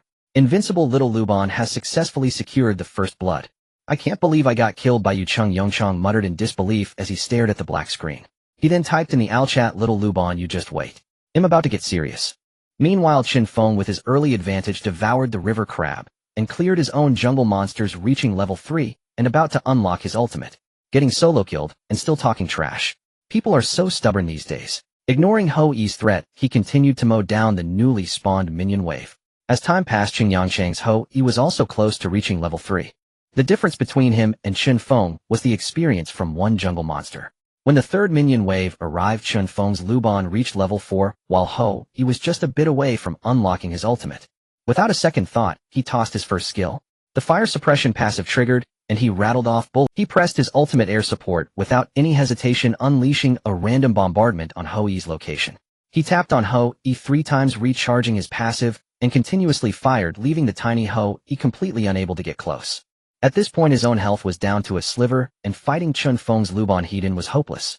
Even though he had reached level 4, he had no choice but to crouch in the bush and hit the recall button. Chen Feng calculated the timing of his recall, and fired his second skill, Invincible Sand Cannon, directly hitting Ho. One shot, one kill. The phone screen went black again. Chen Feng controlled his hero to auto-attack the tower, while typing in the public chat, "Is that it? Is this the result of you getting serious?" Being sent back to the fountain twice within the first 4 levels, Chang Yangcheng's teammates were starting to get annoyed. "I love watermelon, Ho. Do you even know how to play? Dying twice in the early game. Arsenic tastes good, why are you so bad? My master is Chio, bro, you should go back to the training camp and practice. Call me Cricket, you're worse than my little brother, who just started elementary school." Chen Feng thought, "I only gave up 2 kills. This diamond rank is really hard to carry." Chen Feng looked at his 20 score. "My skills are pretty good, right? Not to brag, but the enemies are all noobs. Xiaojiji Haicheng, little Luban, you play well. Sister is a bit interested in you. Pinzing Dawei Tianlong, that Luban has some skills. Quan Yu Zuishuai de Nanren, your strength has earned my recognition, the handsome guy. Pingping Wookie de Judo, your name matches your record perfectly." Watching the admiration from his 4 teammates, Chen Feng nodded with satisfaction. "Sit down, this is basic operation." Controlling Luban, he first took the team's red buff to enhance his own strength. Having gained the recognition of his 4 teammates, although the monkey might be a bit reluctant, the results speak for themselves. "This red buff I generously grant to you. As long as the team has a pro, losing a monster is nothing to worry about. These days the little Lubans I've met are all stupid. Either giving first blood at the start, or the bot lane duo, giving a double kill. The one I met today barely meets the standards of my provincial monkey brother, so he'll give you a chance." After enduring his teammates' taunts, Cheng Yongchang naturally felt a bit disgruntled now. "I, a national server king-level marksman, just made a small mistake in the early game and lost 2 kills. You might not know that I let him have them. If I don't give the kid a chance, how can I make him cry later? Truly, one pro carrying 4 noobs is a bit difficult." He spoke to all again. "Little Luban, I have to show my true strength now." Taking a bite of iced watermelon, he said, "Tell me, why is this Ho so mischievous? He's causing..." Holding the freshly acquired red buff, Luban's damage was greatly boosted, and his tower pushing efficiency improved by leaps and bounds. The tower that had half health remaining was now cleared in a few hits. With the final blow, the enemy's bottom lane outer tower was destroyed. Happily pocketing 200 gold, he crouched in the bush next to the tower. "My reputation as the bush Luban is not undeserved. I'll wait for you right here." After waiting just 10 seconds, Cheng Yongchang controlled Ho and swaggered out. Taking advantage of the enemy Luban's absence, he quickly cleared a wave of minions. "Respect the opponent in strength, but despise them in strategy. As long as I get serious, the control of this situation is already within my expectations." Looking at this mobile ATM, Chen Feng felt a bit embarrassed. Getting too many solo kills is also a kind of melancholy. "Respect the opponent in strength, but despise them in strategy. As long as I get serious, the control of this..." Cheng Yongchang was stunned. Didn't he recall? Are diamond level players this tough now? Passive fire suppression continuously rat-a-tatted. Ho's health dropped by a quarter instantly. With such a huge gap in strength, even a god couldn't help. The ultimate skill, air support, began its bombardment. Along with the reappearance of the invincible shark mouth cannon, little Ho was sent back to base again. With such a huge gap in strength, even a god couldn't help. The ultimate skill, air support, began its bombardment. Along with the reappearance of the invincible shark mouth cannon, little Ho was sent back to base again. Invincible little Luban executed, carefree wanderer. "What ai chi shiguadaji, damn bro, you died again. Pai shuangjun hao chi quang tai Ho, are you a spy sent by the enemy monkey? What does Shifu, Shirchi you li by bro, I've lost 3 in a row, but I've never seen such an obvious feeder like you. Jiao shi shui yao, good thing I didn't follow you. Don't worry, I'll report you when we get out. I'm playing so seriously, can't you see? It's just that I'm not informed today." Cheng Yongchang felt a touch of melancholy. Originally, he thought that after Chen Feng got 2 consecutive kills, he would go help other lanes and mess around, giving him a chance to develop. But reality slapped him in the face. This is not following the script. Opening the chat channel, a smile curled at the corner of Chen Feng's mouth. He typed on his phone's keypad, "Little Ho, is this the true strength you've shown? Don't give me such courtesy, I'll feel embarrassed." Using a toothpick to pick up 2 pieces of watermelon, he put them in his mouth. The sweet taste once again filled his mouth. Eating watermelon while playing Honor indeed boosts combat power. Last time on the forum, I saw a pro teach his secret to ranking up with Luban. Just one simple sentence: eat watermelon to reach king. What kind of guide is that? Now it seems it really works. What does Shifu Shichi Yu Li Bai Ho E stay under the tower for now? Incoming. After clearing the top lane red buff, Li Bai rushed to the bottom lane. If he didn't support the bottom lane, would be. Hearing his jungler's words, Chung Yongchong decided to play safe for now. Since he had no advantage once he left the tower, the bush-camping maniac Luban would be waiting for him somewhere. After learning from the first 3 deaths, he also recognized the current situation. Due to his consecutive mistakes as Ho, he really couldn't beat Luban. If Li Bai comes, maybe there's a glimmer of hope.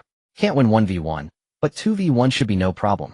He directly clicked the first skill invitation to whine using the first dash to arrive in front of Luban. Seeing Li Bai's assault, Ho E immediately used his ultimate. To their surprise, Chen Feng flashed to the left, not only creating distance from Li Bai, but also dodging Ho E's ultimate.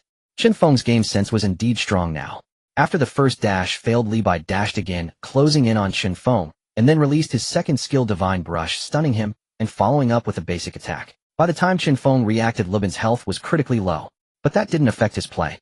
As the highest economy player in the game, his first item was the Lightning Dagger, which provided crit attack speed and movement speed. His second major item was the Bloodthirsty Blade with 25 lifesteal and 100 attack damage. As long as he got a bit lucky with a crit, his health bar would quickly fill up. Most importantly, Li Bai as an assassin had already used his 2 dashes. What was there to fear?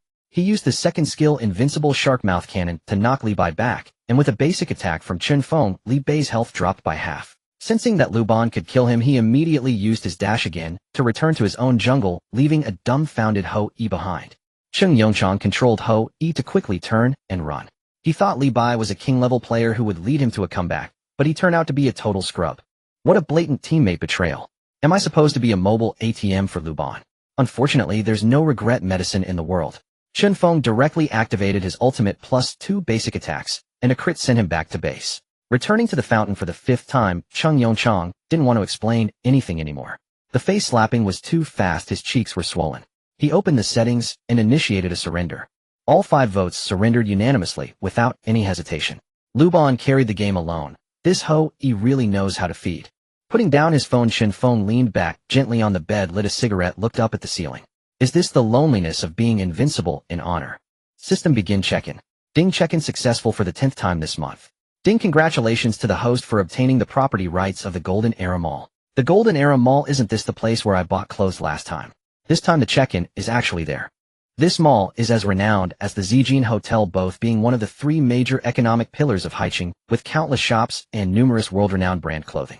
Due to its location in the commercial center of Haicheng, the annual rental income can reach over 100 million, with countless brand owners eager to move, and yet it is still extremely difficult to secure a store. The level of popularity is simply unbelievable. As soon as a store becomes vacant, numerous brand franchisees will call you, incessantly negotiating prices as long as they can get in. As the owner, I have no worries about stores lacking tenants. I just need to wait to count my money. There were a few big bosses who envied this grand multinational corporation subsidiary and wanted to collaborate to buy it out and share the profits, but the CEO was not foolish and flatly refused. After all, no one would engage in such foolish acts like killing the goose that lays the golden eggs. Unexpectedly, it now rightfully belongs to me. Ooh, I might even wake up laughing from this dream in the future. With 2 of the 3 main pillar industries of Haicheng under my name, even if I wanted to live a life of idle wealth, it would be completely feasible. Just fulfilling my role as a landlord is enough. This industry is extremely rare in Yanghua. It is said that unless one's ancestors were wealthy farmers for 3 generations, or their parents were rich, possessing foresight is crucial to enter this industry. Taking the private elevator directly to the underground parking lot of the Zijin Hotel, I retrieved the car, key clipped to my belt, and the S-shaped headlights of the Lamborghini Veneno instantly lit up, the scissor doors slowly rising. Chen Feng entered the car and drove away from the parking lot. The destination was the Golden Era Mall. Having stayed in the hotel for too long, it was time to stretch my legs. On this day, all the shop owners were on high alert, everyone dressed proudly, their faces adorned with warm smiles, expressions resembling those of Methriya Buddha. It seemed like they were waiting for some distinguished guest with decorations, as if celebrating the new year. Passers-by looked on curiously, wondering what event was about to unfold with such a grand setup. If you are part of the elite frequenting the mall, you wouldn't need to guess. It is the last day of the month. At this time, the shop owners would usually come to collect rent, so why have they not shown up today? Typically, they arrive punctually at 9 o'clock, rain or shine, as if the sun were rising from the west. Many shop owners speculated with some already impatiently dialing phone numbers. At the Versace boutique, where Chen Feng had bought clothes before the male owner spoke with joy over the phone. Hello, is this manager Go? I am Haicheng, the tenant of store 008 on the first floor of the Golden Era Mall. When will you come to collect this month's rent? Typically one would wait for late rent, but I have never heard of a tenant proactively sending money to the landlord.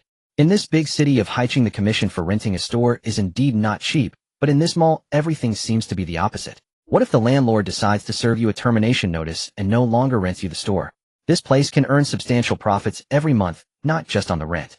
If you say you don't want to pay rent properly and want to be stingy, fine. After 3 to 5 days you won't see this tenant who owes rent. They will leave this place with tears in their eyes. In the afternoon, a new tenant joyfully began renovations. Your new neighbor has arrived.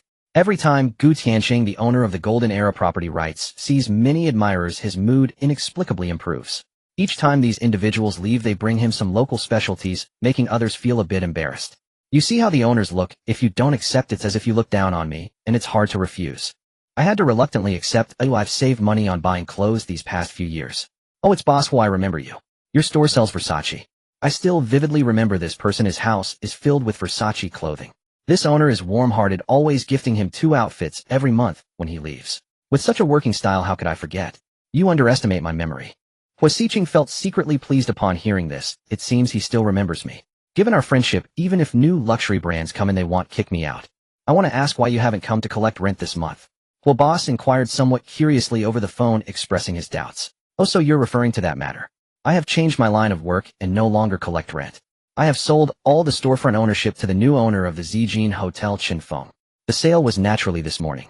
I have some understanding of this legendary young man in Haicheng. This morning his personal assistant called to say he wanted to purchase the Golden Era property rights. Initially I didn't take it seriously, but later the system's fabricated assistant kept raising the price, and after his mental defenses weakened, the system directly hypnotized him, leading Chen Feng to successfully acquire ownership of them all. Listening to the voice on the phone, Haicheng was a bit bewildered. The place was sold directly. Manager Go must be joking. No one would believe such talk. Old Go, don't joke around. Did you get a new tenant and want to remove a few store owners?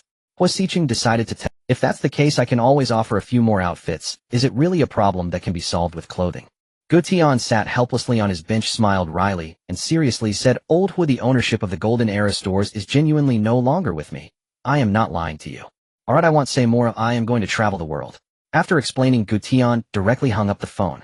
Watching Haicheng finish the call, several shop owners gathered around wanting to know what was happening. Why hasn't Old Go come to collect rent today? Usually only Haicheng, the boss of the Versace boutique, has a good relationship with him and possesses his private phone number. Boss, well, why hasn't manager Go come today? Did something happen at Old Ge's home? Could it be that new tenants are coming in to remove a few people? In response to everyone's inquiries, I slumped down onto the leather chair weakly, saying to everyone, Tian sold all the stores. The new owner is Chen Feng. This thunderous name as a seller of world-renowned brands has been frequently mentioned by guests in the shop recently, yet I had no idea who he was. He is the big figure who fully acquired the Haicheng Hotel. At this moment, Chen Feng was completely unaware of the discussions among the shop owners about him, having no inkling whatsoever. Just as he parked his car outside the Golden Era Mall, he attracted the attention of countless onlookers. With its light gray exterior and striking golden bull emblem, it was instantly recognized as a Lamborghini. A man's ultimate desire. One may not be able to afford such a car, but one must certainly recognize it. No one knows how great their potential may be in the future. What if you become wealthy someday? For most people, their rise starts in an instant, perhaps initially just a small thought in their heart, but as it takes root and grows uncontrollably, the heights they ultimately reach will surely astonish even themselves. At the moment Chen Feng stepped out of the car wearing sunglasses, countless ladies in their hearts declared their love for him. The young man before them was truly handsome, standing at 180 centimeters, exuding a powerful aura with a smile that seemed to gather sunlight and release it. Combined with his enhanced physique featuring 2 prominent pectoral muscles, he instantly became the center of attention for countless gazes. Rich, handsome, and a warm-hearted sunny boy, how one wished to flirt with this young man. As Chen Feng looked at the bustling Golden Era Mall, he wanted to shout, "This is the kingdom I have built for you all." Unfortunately, with no beautiful women around, he feared being thought a fool if he shouted. With a carefree stride and a serene expression, he headed straight for the Versace brand store, where he would naturally start collecting rent. When Chen Feng walked into the store again, the salesgirl from last time recognized him at a glance, walking up to him with a smile saying, "Mr. Chen, are you here to buy clothes again?" For such a big client, She had made nearly 10,000 yuan in commission last time, which was more than her monthly salary. Among the elite working class in the mall, few were as generous as Chen Feng. It was essential to remember such types of super VIPs. No, I'm not here to buy clothes today. The salesgirl looked puzzled. Aside from clothes, what else was there here? As for dating, she had indeed fantasized about having a sweet romance with this wealthy young man. If Chen Feng had not brought Yi Qian with him last time, she might have considered that possibility. However, after seeing Yi Qian's goddess-like demeanor, aura, and beauty, she felt utterly overshadowed. Such a beautiful girl, must be Chen Feng's girlfriend. Oh, how could he be interested in someone like her, who fell short? The various shop owners in the Versace store were also curiously watching Chen Feng, waiting to hear his next response. After all, why would one come to a clothing store if not to buy clothes? Could it be that he came to collect rent? The owner of the Versace clothing store shook his head in disbelief at this. Although he had not attended the private invitation conference, he had roughly inferred Chen Feng's age from what the customers said. He should be around 30. For the younger generation to have their own business, it would take at least a decade of hard work. This young guy before him at most was a rich second generation. Could he be trying to pursue my niece? Looking at his niece's chubby baby face, he felt that Chen Feng's smile seemed to harbor ill intentions. His niece worked as a salesgirl in his store and had never been in a relationship. Haicheng coldly looked at Chen Feng and said in an icy tone, "Young man, my niece is already taken, so don't try to dig under the wall." Huh? Chen Feng was a bit dumbfounded, looking at the owner, Haicheng, in surprise. "I just came to collect rent. Ew, I haven't even spoken yet. Why are you imagining things?" Seeing Chen Feng's astonished face, Haicheng thought he had guessed correctly and sneered, saying, "Kid, it's best to give up that thought right now." The salesgirl Li Yin was about to explain when Haicheng waved his hand, interrupting her directly. "Sir, I just came to collect the rent." After Chen Feng waited for the owner to finish speaking, he softly replied. But at that moment, to the eyes of the other owners, it was as shocking as thunder. "You collect rent? You want to collect rent? Could it be that you are Chen Feng?" Looking at this young sunny man, Haicheng could hardly believe his judgment. At 25 years old, the owner of the Purple Gold Hotel, plus the ownership of the Golden Era Mall, moreover, the original owners of these two places were both tough nuts to crack. Chen Feng had managed to take them all down. Who would dare say he wasn't capable? "So you are here to collect shop rent? Come, mister Chen, let me transfer the payment to you first." "I'll transfer first. Oh, what are you all scrambling for?" Li Yin quickly picked two suitable outfits for Mr. Chen. Haicheng smiled at the salesgirl, thinking this young man was quite handsome and would be a good match for his beautiful niece. "Mr. Chen, my shop's rent is 4,000 yuan. Mr. Chen, I am the owner of the Armani store. My rent is 6,000 yuan. I am Ma Gang, owner of the Moonlight Star shoe store. My rent is 5,000 yuan. In an instant, Chen Feng's phone was flooded with text messages as bank transfer notifications came pouring in. During the time the other owners were transferring, Li Yin approached with two high-quality outfits to hand over to Chen Feng. "Mr. Well, how much are these two outfits?" Chen Feng was always reluctant to accept gifts. There's no such thing as a free lunch. Free gifts must come with strings attached. Li Yin, the young salesgirl, stood aside, unsure of what to do about Chen Feng's refusal. Haicheng looked at his ungrateful niece with frustration and said, "Mr. Chen, I mean no harm. This is just my small gesture as a shop owner. These two outfits cost me very little. Just accept them." The previous owner would always send clothes whenever he came to collect rent. It's nothing much. Seeing Haicheng giving the others a glance, the other owners began to persuade Chen Feng. "Mr. Chen, we often give gifts too. Just accept them." "Yes, Chen Feng, are you refusing because you think the things from Mr. Hui's store are not good enough?" "Mr. Chen, it's just a small token of appreciation." One by one, the owners spoke while secretly gesturing to their staff, estimating Chen Feng's height, weight, and physique, and began bringing clothes and shoes from their own stores. They then handed them over to Chen Feng, instantly covering his neck, arms, and shoulders with bags of clothes. Under the insistence and various persuasion of several owners, Chen Feng had no choice but to accept these clothes, with several accompanying staff following behind him to deliver items to his car. As he reached the entrance of the Golden Era Mall, the passers-by looked at the procession of clothes behind Chen Feng, all widening their eyes at the leading figure. Wealthy people are truly outrageous. How much money must this have cost? With his arms and neck loaded up, and with several people carrying items, if they knew these were all gifts from the bosses, they would probably faint on the spot. Chen Feng initially wanted to quietly collect rent, but these were unexpected spoils of war. After getting into the car, he glanced back at the shop owners. They really were quite enthusiastic.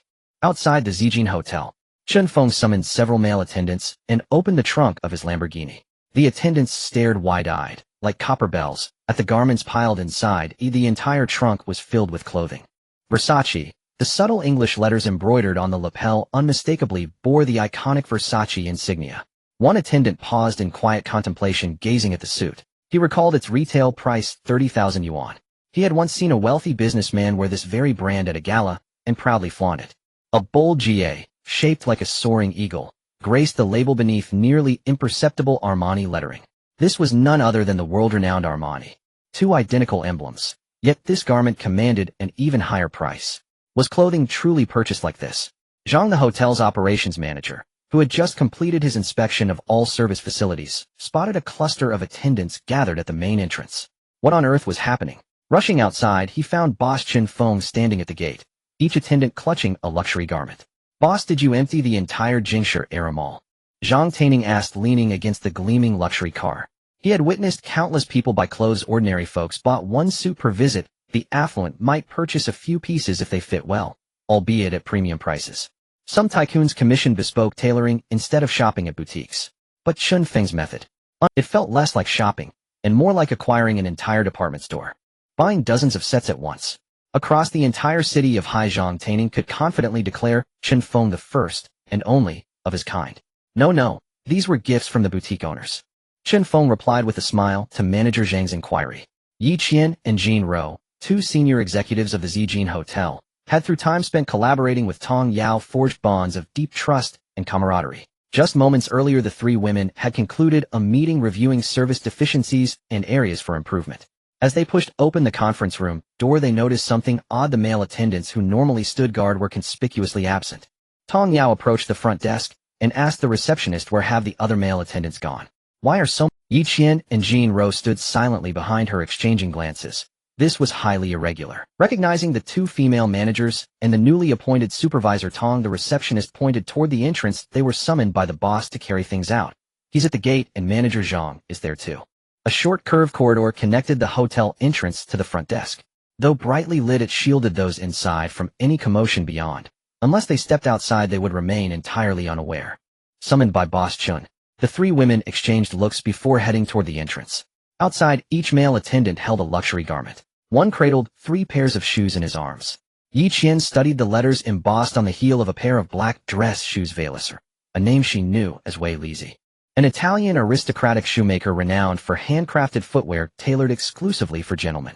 Having weathered nearly a century of fashion evolution, Valisser shoes masterfully blend sophistication and noble elegance, each pair retailing at 10,000 yuan.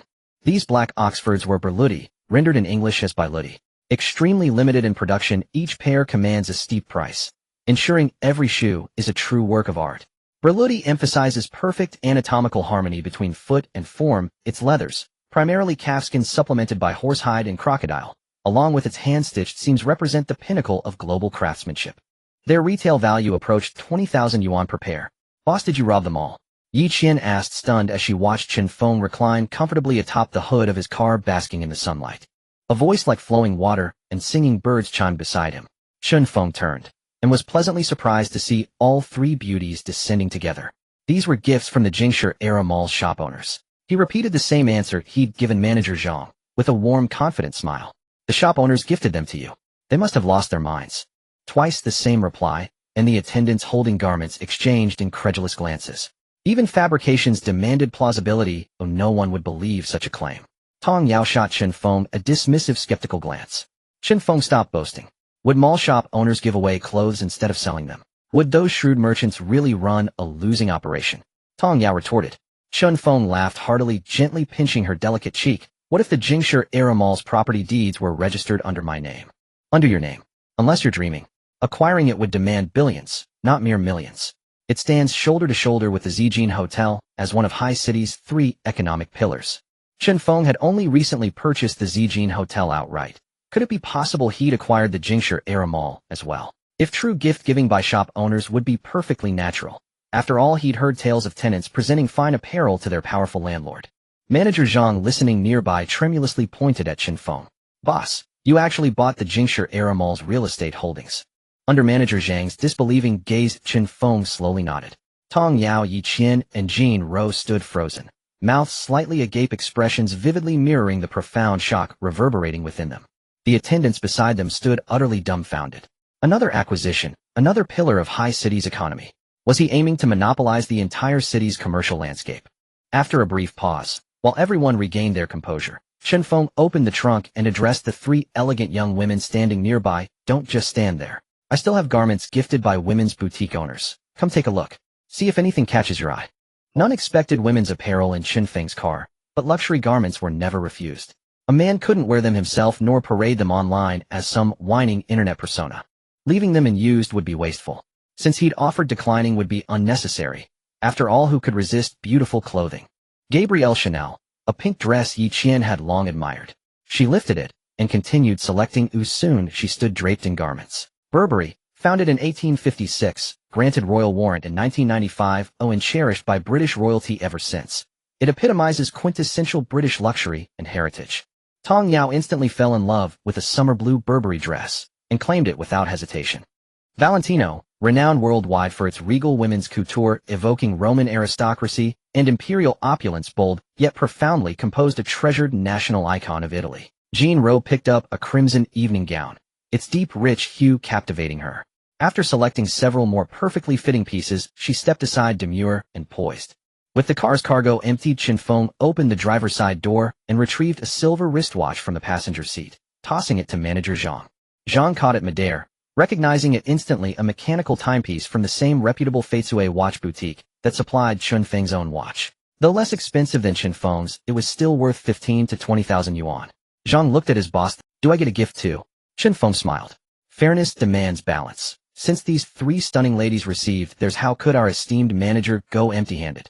Then turning to the attendants, this month your salaries double. At those words, joy lit every face. Unanticipated rewards. They erupted in unison. Long live the boss. Time flies like an arrow, and in the blink of an eye it is already the day of the fundraising conference at the school. Principal Long Ziqiang stands on the podium watching the students below busily transporting items, anxious that any detail might go awry. As the initiator of this event, it is the first time the Academy has hosted such a grand conference, making it particularly solemn and magnificent. The returning students are promising young entrepreneurs, regardless of their past performance in school. Their ability to make a name for themselves in society and run their own enterprises makes their stories worthy of emulation. In the realm of revolutionary education, he personally called for students to engage more with society and participate in practical activities, for what the school can impart is merely foundational theoretical knowledge. How one applies this knowledge and integrates it depends on personal fortune, as each individual's growth journey shapes their unique perspectives. Especially Chen Feng from the class of 2016 in the finance department, who within a mere 2 years has amassed a grand establishment, the Zijin Hotel. His inspirational story must be publicized today to ignite the enthusiasm of these young men. Life should be vibrant and full of energy. He aims to fill them with hope for the future, as the road of entrepreneurship is not an easy one. University teacher Kong Xiangrong plays an indispensable key role in today's particularly significant event at the school. At this moment he is as anxious as an ant on a hot pan, standing at the school gate watching the cars come and go, eagerly awaiting Chen Feng's arrival. This student is crucial to his lifetime ambitions, and the principal has repeatedly emphasized the need to invite him back. Speaking of which, as a newly appointed student mentor, Kong Xiangrong only has Chen Feng's cohort under his guidance, and he is just 28 years old. As a distinguished single man, he stands out in the realm of bachelors. If you were to ask him if he is happy being single, he would say not at all. For the past 6 years since graduation, every Qixi festival and Valentine's Day has been spent eating instant noodles. Even too much dog food has made him lose his appetite. Recently, fortune smiled upon him, as a new female counselor joined the school. After spending a considerable amount of time together, they successfully began dating for 3 months, and even met each other's parents. Both families are very satisfied with the future son-in-law and daughter-in-law, and the couple has just submitted a marriage leave application to the school. Currently the report is in the hands of Principal Long Ziqiang, who has stated, as long as you invite Chen Feng, you both can take a month's leave with double salary. If he does not come, you will only have a 20-day vacation, and you must figure it out yourselves. Whether it succeeds or fails depends on fate. The effort put in is personal, and this matter must be completed satisfactorily. Let love and career flourish together. Chen Feng, as the protagonist of the event, is still at the hotel, selecting what to wear.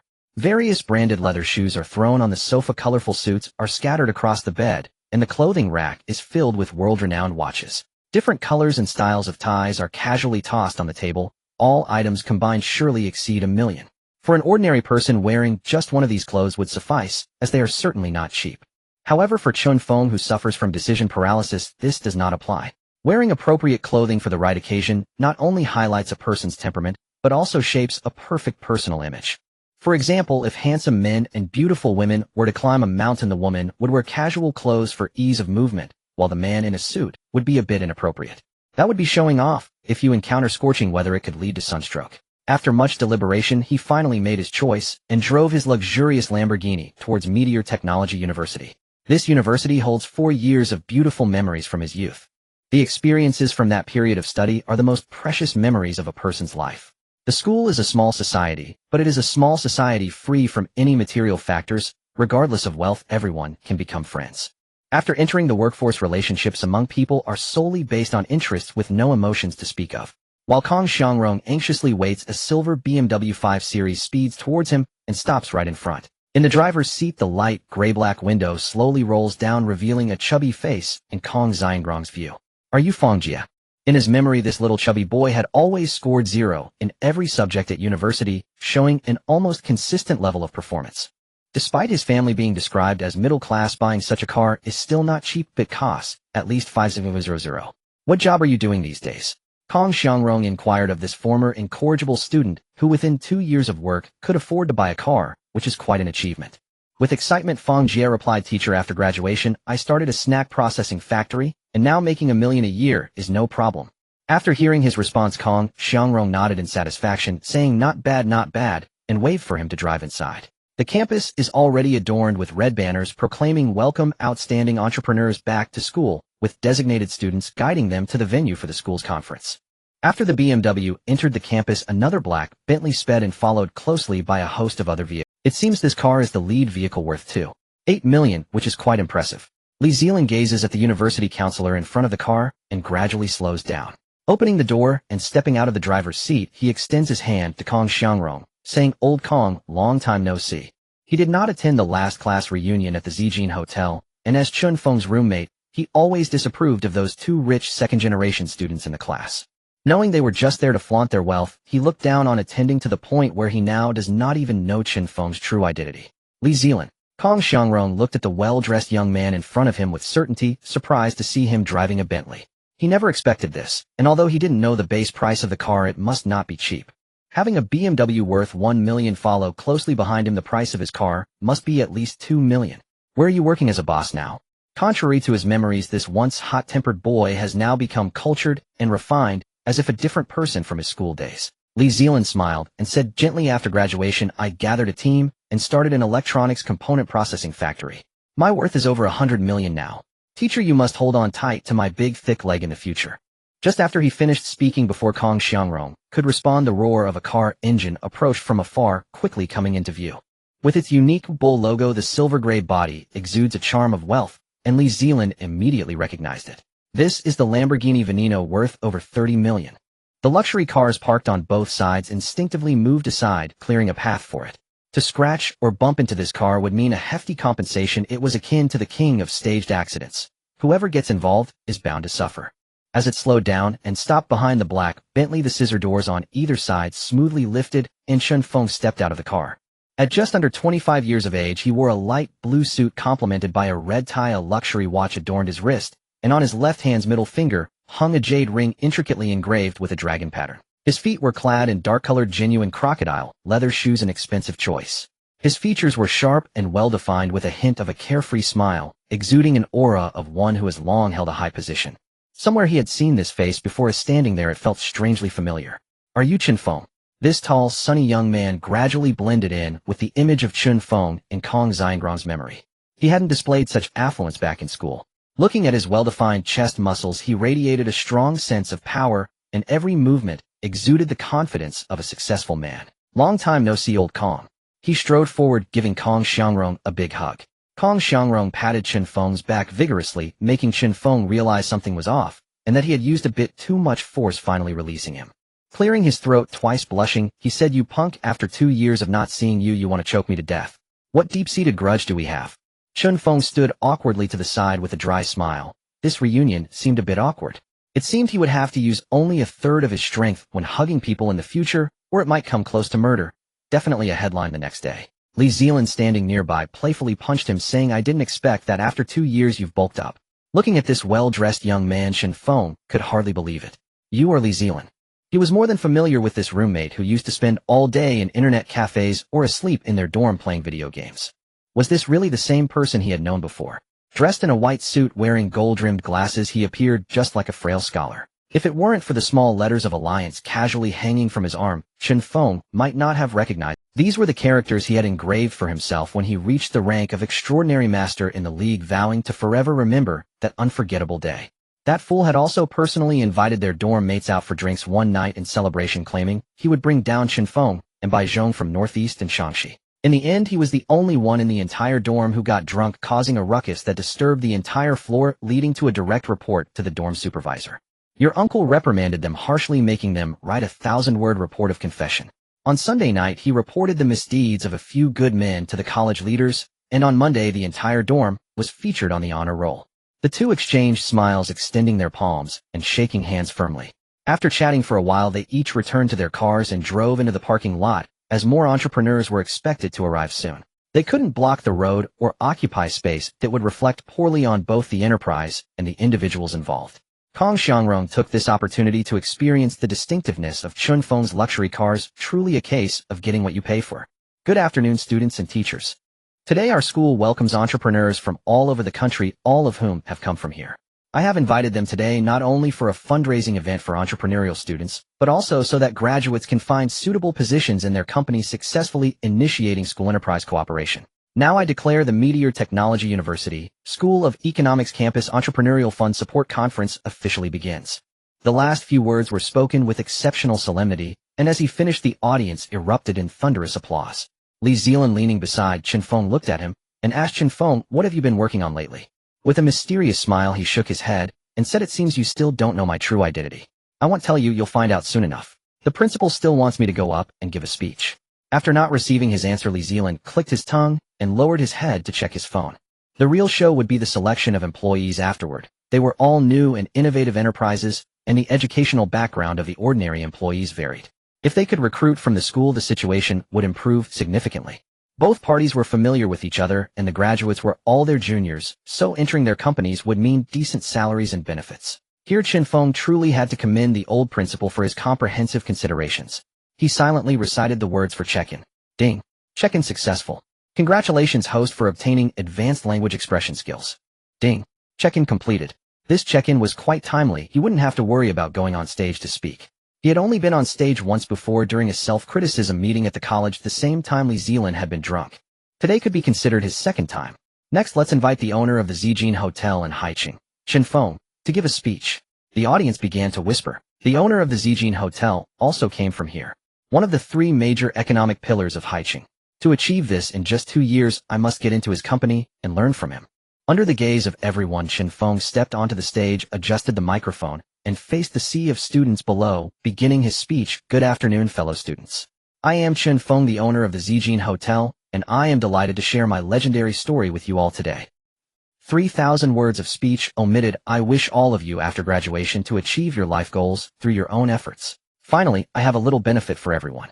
If any entrepreneurs want to rent a store in the Golden Era shopping mall, they can come to me to sign up afterward. I will offer you a discounted price. After finishing, he glanced at the students, asking, "Does anyone have any questions?" A girl with a stylish bob haircut in the front row stood up, voicing a concern that many students shared. "Chen Feng, you just said you could waive the rent in the Golden Era shopping mall. But it doesn't belong to your industry. What means do you have to help us waive the rent for the store? After all, to have the rent waived in the Golden Era shopping mall, you could enter one day and leave the next. A hot-selling store would have no shortage of tenants." To this question, Chen Feng chuckled slightly, lifted the microphone to his mouth. "Well, how should I say this? A few days ago I happened to acquire the property rights for the Golden Era shopping mall. Which student has another question?" Minutes passed, and still no one stood up. Amidst the astonished expressions of many teachers and students, Chen Feng stepped down. "Not paying attention. Acquiring another economic pillar of Haicheng. Where is your home? We need to send you a knife." Li Zilan looked at Chen Feng, who had just sat down, and sighed. "Chen Feng, I really didn't expect you to have so many enterprises under your belt, each larger than the last. I feel a bit embarrassed. Compared to you, my business doesn't even deserve mention." With a chuckle at his roommate's astonishment, he didn't reply. "I have external help. Who can it be the same?" Kong Xiangrong, however, wore a face of surprise, wondering just how many secrets this kid still had yet to reveal. Principal Long Ziqiang returned to the stage, stating, "Chen Feng is one of the most successful entrepreneurs to have emerged from our school. I hope everyone can also achieve success like him in the future. Now without further ado, let's begin the fundraising. After speaking, several students began distributing small notebooks and pens to the attending entrepreneurs, asking them to write down specific amounts. 10 minutes later, they presented the notebooks together, and Long Ziqiang began to read out the numbers. In this crucial segment, precision was paramount. Not a word could be missed or added as it was all tied to money. Ji Feiyang donated 1,000 yuan. Hua Haiyun donated 3,000 yuan. Hui Xingxing donated 5,000 yuan. Li Zealand donated 2 million yuan. When Chen Feng's name was called, everyone held their breath, wondering how much he had donated. Taking a deep breath, he exclaimed loudly, 10 million yuan. This figure shocked the crowd. They truly did not expect such a generous donation. This time the school received a total donation of 23 million yuan. After the conference ended, he engaged in polite conversations with many old classmates before hastily driving back to the hotel. System begin check-in. Ding, congratulations host, you have obtained a Hongqi S9 car. Ding, this check-in is complete. Hongqi car, a domestic divine car of Yingwa. Each unit is sold at a price between 5 million and 8 million yuan. A small red flag stands upright on the front of the hood, extremely rich in Yingwa characteristics. The S9 series is a supercar series created by Hongqi. It adopts a V8T hybrid system with a maximum power exceeding 140 horsepower, a top speed exceeding 400 km/h, and a 0-100 km/h acceleration of only 1.9 seconds. The entire vehicle uses ultra-light carbon fiber. Again, he signed in for a car, but for this car, Chen Feng's satisfaction was far higher than for the Lamborghini Veneno. Why? He was a bit of a young patriot. Driving a divine car worth over 30 million yuan out can attract the attention of beautiful women. Driving a small car with the national flag proves you are a patriot. Although he once dreamed of having a domestic divine car which would bring him great face when driving out because of its high price, it could also reflect his deep patriotic heart from the side, but he couldn't afford it. Settling for second best, let's get a Wuling Hongguang. Although it is a van, its performance is quite good, fuel efficient, worry-free, and powerful with a reasonable price. It's a must-have for veteran drivers to hit the road. Unexpectedly, he directly obtained it through check-in today. This time when going home, he would drive it directly. He didn't dare to say that people in his town and county knew all other cars, but they definitely recognized the one with the Hongqi emblem. After graduating from university for more than 2 years apart from returning home every Chinese New Year, he basically only kept in touch by phone. The round-trip fare was too expensive, and he didn't have a car. Just buying tickets would cost several thousand yuan. It wasn't that he didn't want to go back, he really couldn't afford to. Now the situation was much better. He had a car and a house in Haicheng, and was a top-tier big boss. Going back could also improve the living conditions of his family. Before going home, he needed to prepare some small gifts. He drove to the Jinshidai shopping mall, and walked into a liquor specialty store. The shop owner Jiang Ruiheng, who was sitting leisurely on a chair drinking tea, saw a familiar figure approaching. Isn't this the big boss Chen Feng? Last time a few clothes sellers on the first floor actually filled Chen Feng's car trunk full, leaving him with no place to put his wine. Today he must catch him. How many connections I've pulled, how many back doors I've gone through, successfully squeezing out those who competed with me for the shop. I can't let this new landlord think my shop is not warm enough and kick me out all at once. Unexpectedly, as soon as he stood up, Chen Feng walked over. Entering the shop, he looked around. On the display cabinets one by one were bottles of beautifully packaged and expensive liquor radiating a distinctive charm under the yellow lighting. There were 20-year-aged Guizhou Matai Shangxi Finjiu Wuliang Yangha Daka Luzhou Laojiao Longjiu, Gujing Gongjiu Zaifingja Dongjiu, and Jiananshan. The variety was so dazzling that it was impossible to count them all. A faint aroma of wine seeped into the heart and mind. Around were also some bulk wines which upon smelling one could tell were aged for a long time, different from the wines sold in ordinary liquor stores, and naturally the price was not low. From this, it could be seen that this was also an authentic old shop, Chen Feng concluded in his heart. Looking at Jiang Ruiheng, who was full of smiles, Chen Feng asked, "Hello, I'd like to buy a few bottles of wine. Do you have any recommendations?" Giving wine as a gift when returning home is a traditional custom formed since ancient times in Yingwa. The brewing technique has been passed down for thousands of years, and the culture of wine has a long history. During the new year one must drink, at weddings one must drink, at friend gatherings one must also drink. There is a saying, no feast is complete without wine. Some wines are suitable for giving as gifts while others are suitable for banquets and gatherings. Young people love strong liquor with a high kick. Older people prefer a slightly lower alcohol content, which is less likely to harm the spleen. Therefore, when bringing liquor home, one must carefully select. As a wine-selling expert, the shop owner naturally knew which wines were suitable for which occasions, so Chen Feng asked him to recommend. It was better to avoid picking randomly himself. I don't know, what age group are you giving to? After glancing at Chen Feng, Jiang Ruiheng looked at the many wines on the counter and asked. Around 45 to 55 years old. I need a total of 9 bottles. Recalling the approximate ages of his entire family, Chen Feng replied, and also mentioned the number he needed 3 bottles for each of the 3 families, just right. The age range he gave was suitable for anyone in his family. His aunt was about 48 this year, and his uncle seemed to be 49. His eldest uncle's family was engaged in apple farming. Although they were often exposed to the scorching sun, making them look a bit older, their age did not exceed 55. His second uncle worked as a worker at an oil mine and his age was between 50 and 54. After hearing Chen Feng's answer, the liquor shop owner Jiang Ruiheng pulled the ladder over, stepped on it, took out 3 bottles from the highest shelf, and put them down. Then he went up again, and after 3 consecutive times, a total of 9 bottles with extraordinary packaging were placed on the table.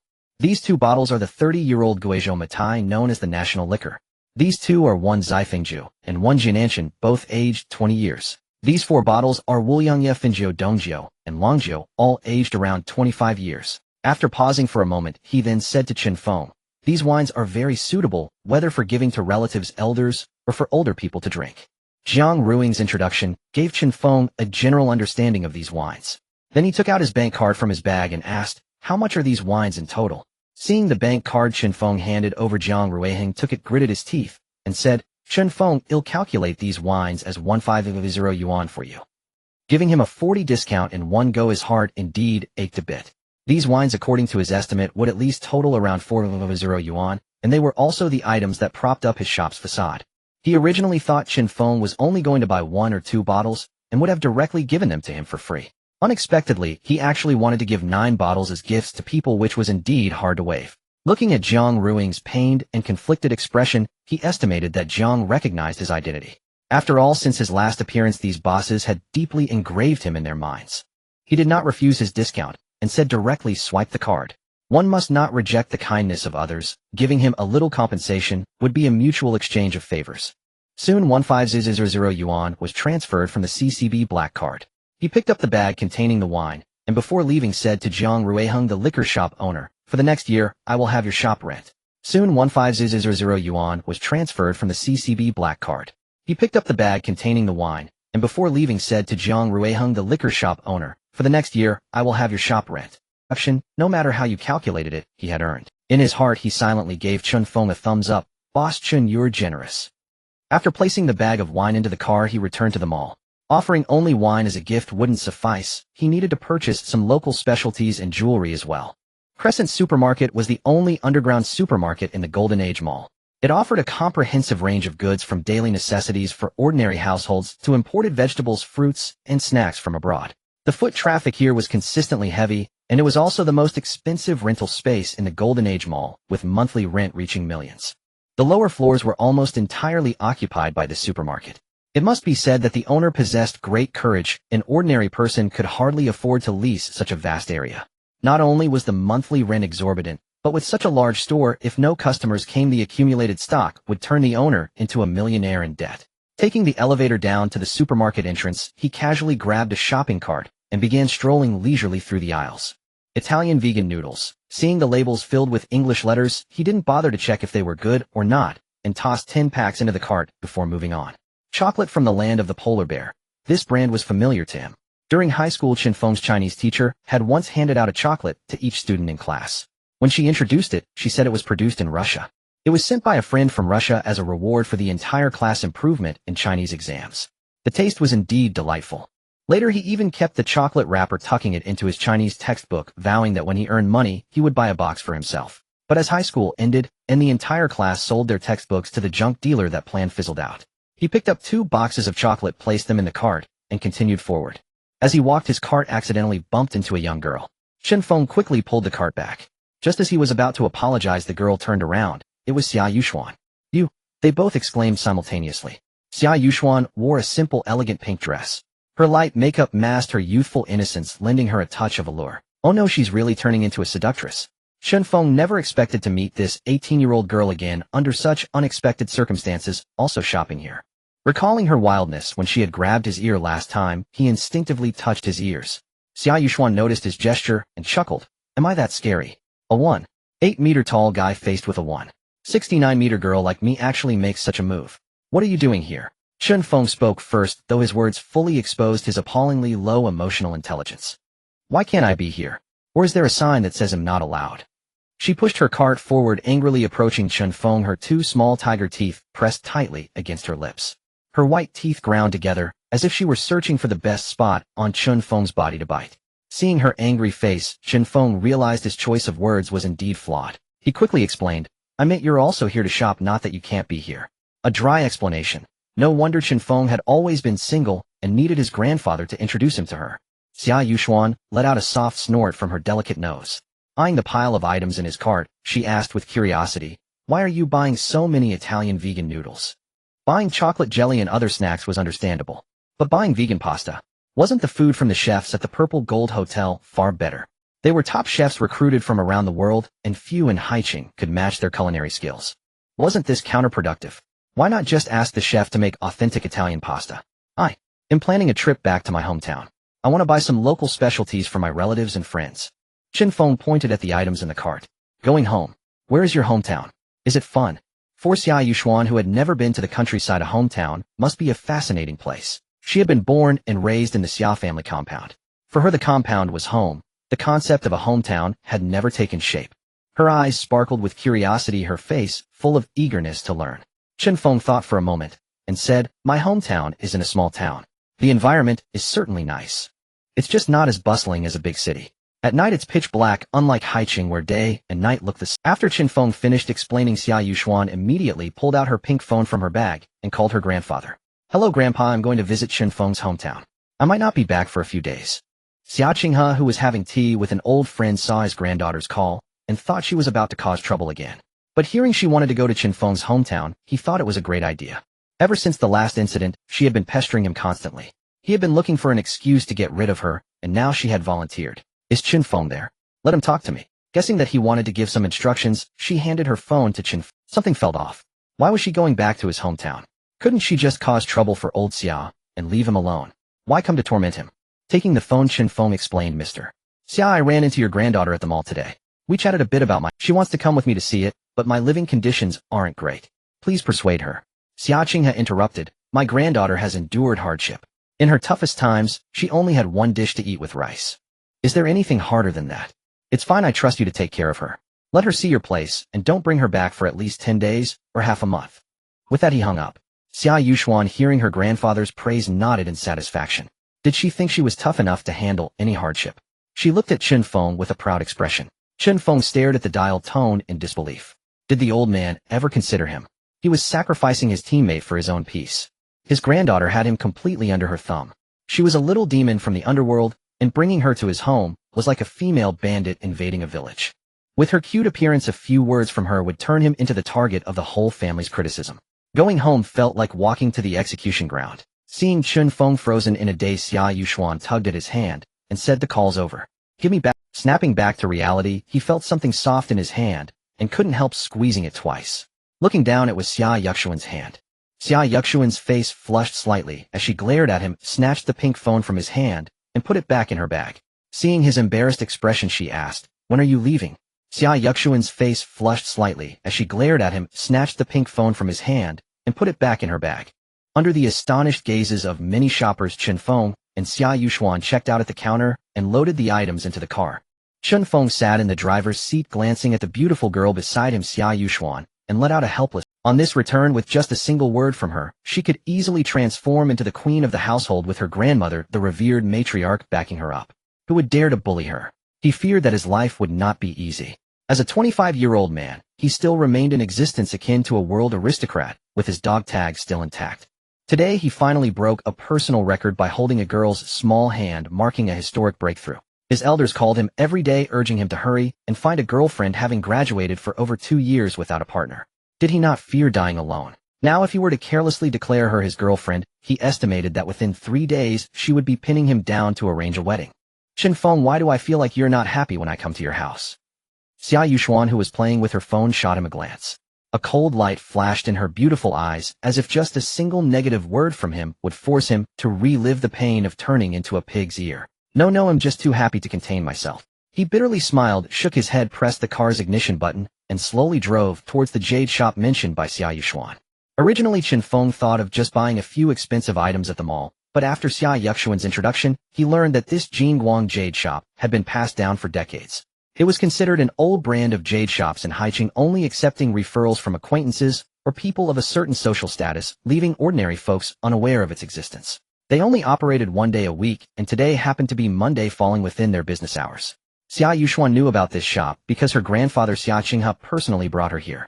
It was said that this shop had donated countless antiques and paintings to the country and had received a personal commendation from the founding chairman, making it appear extremely mysterious.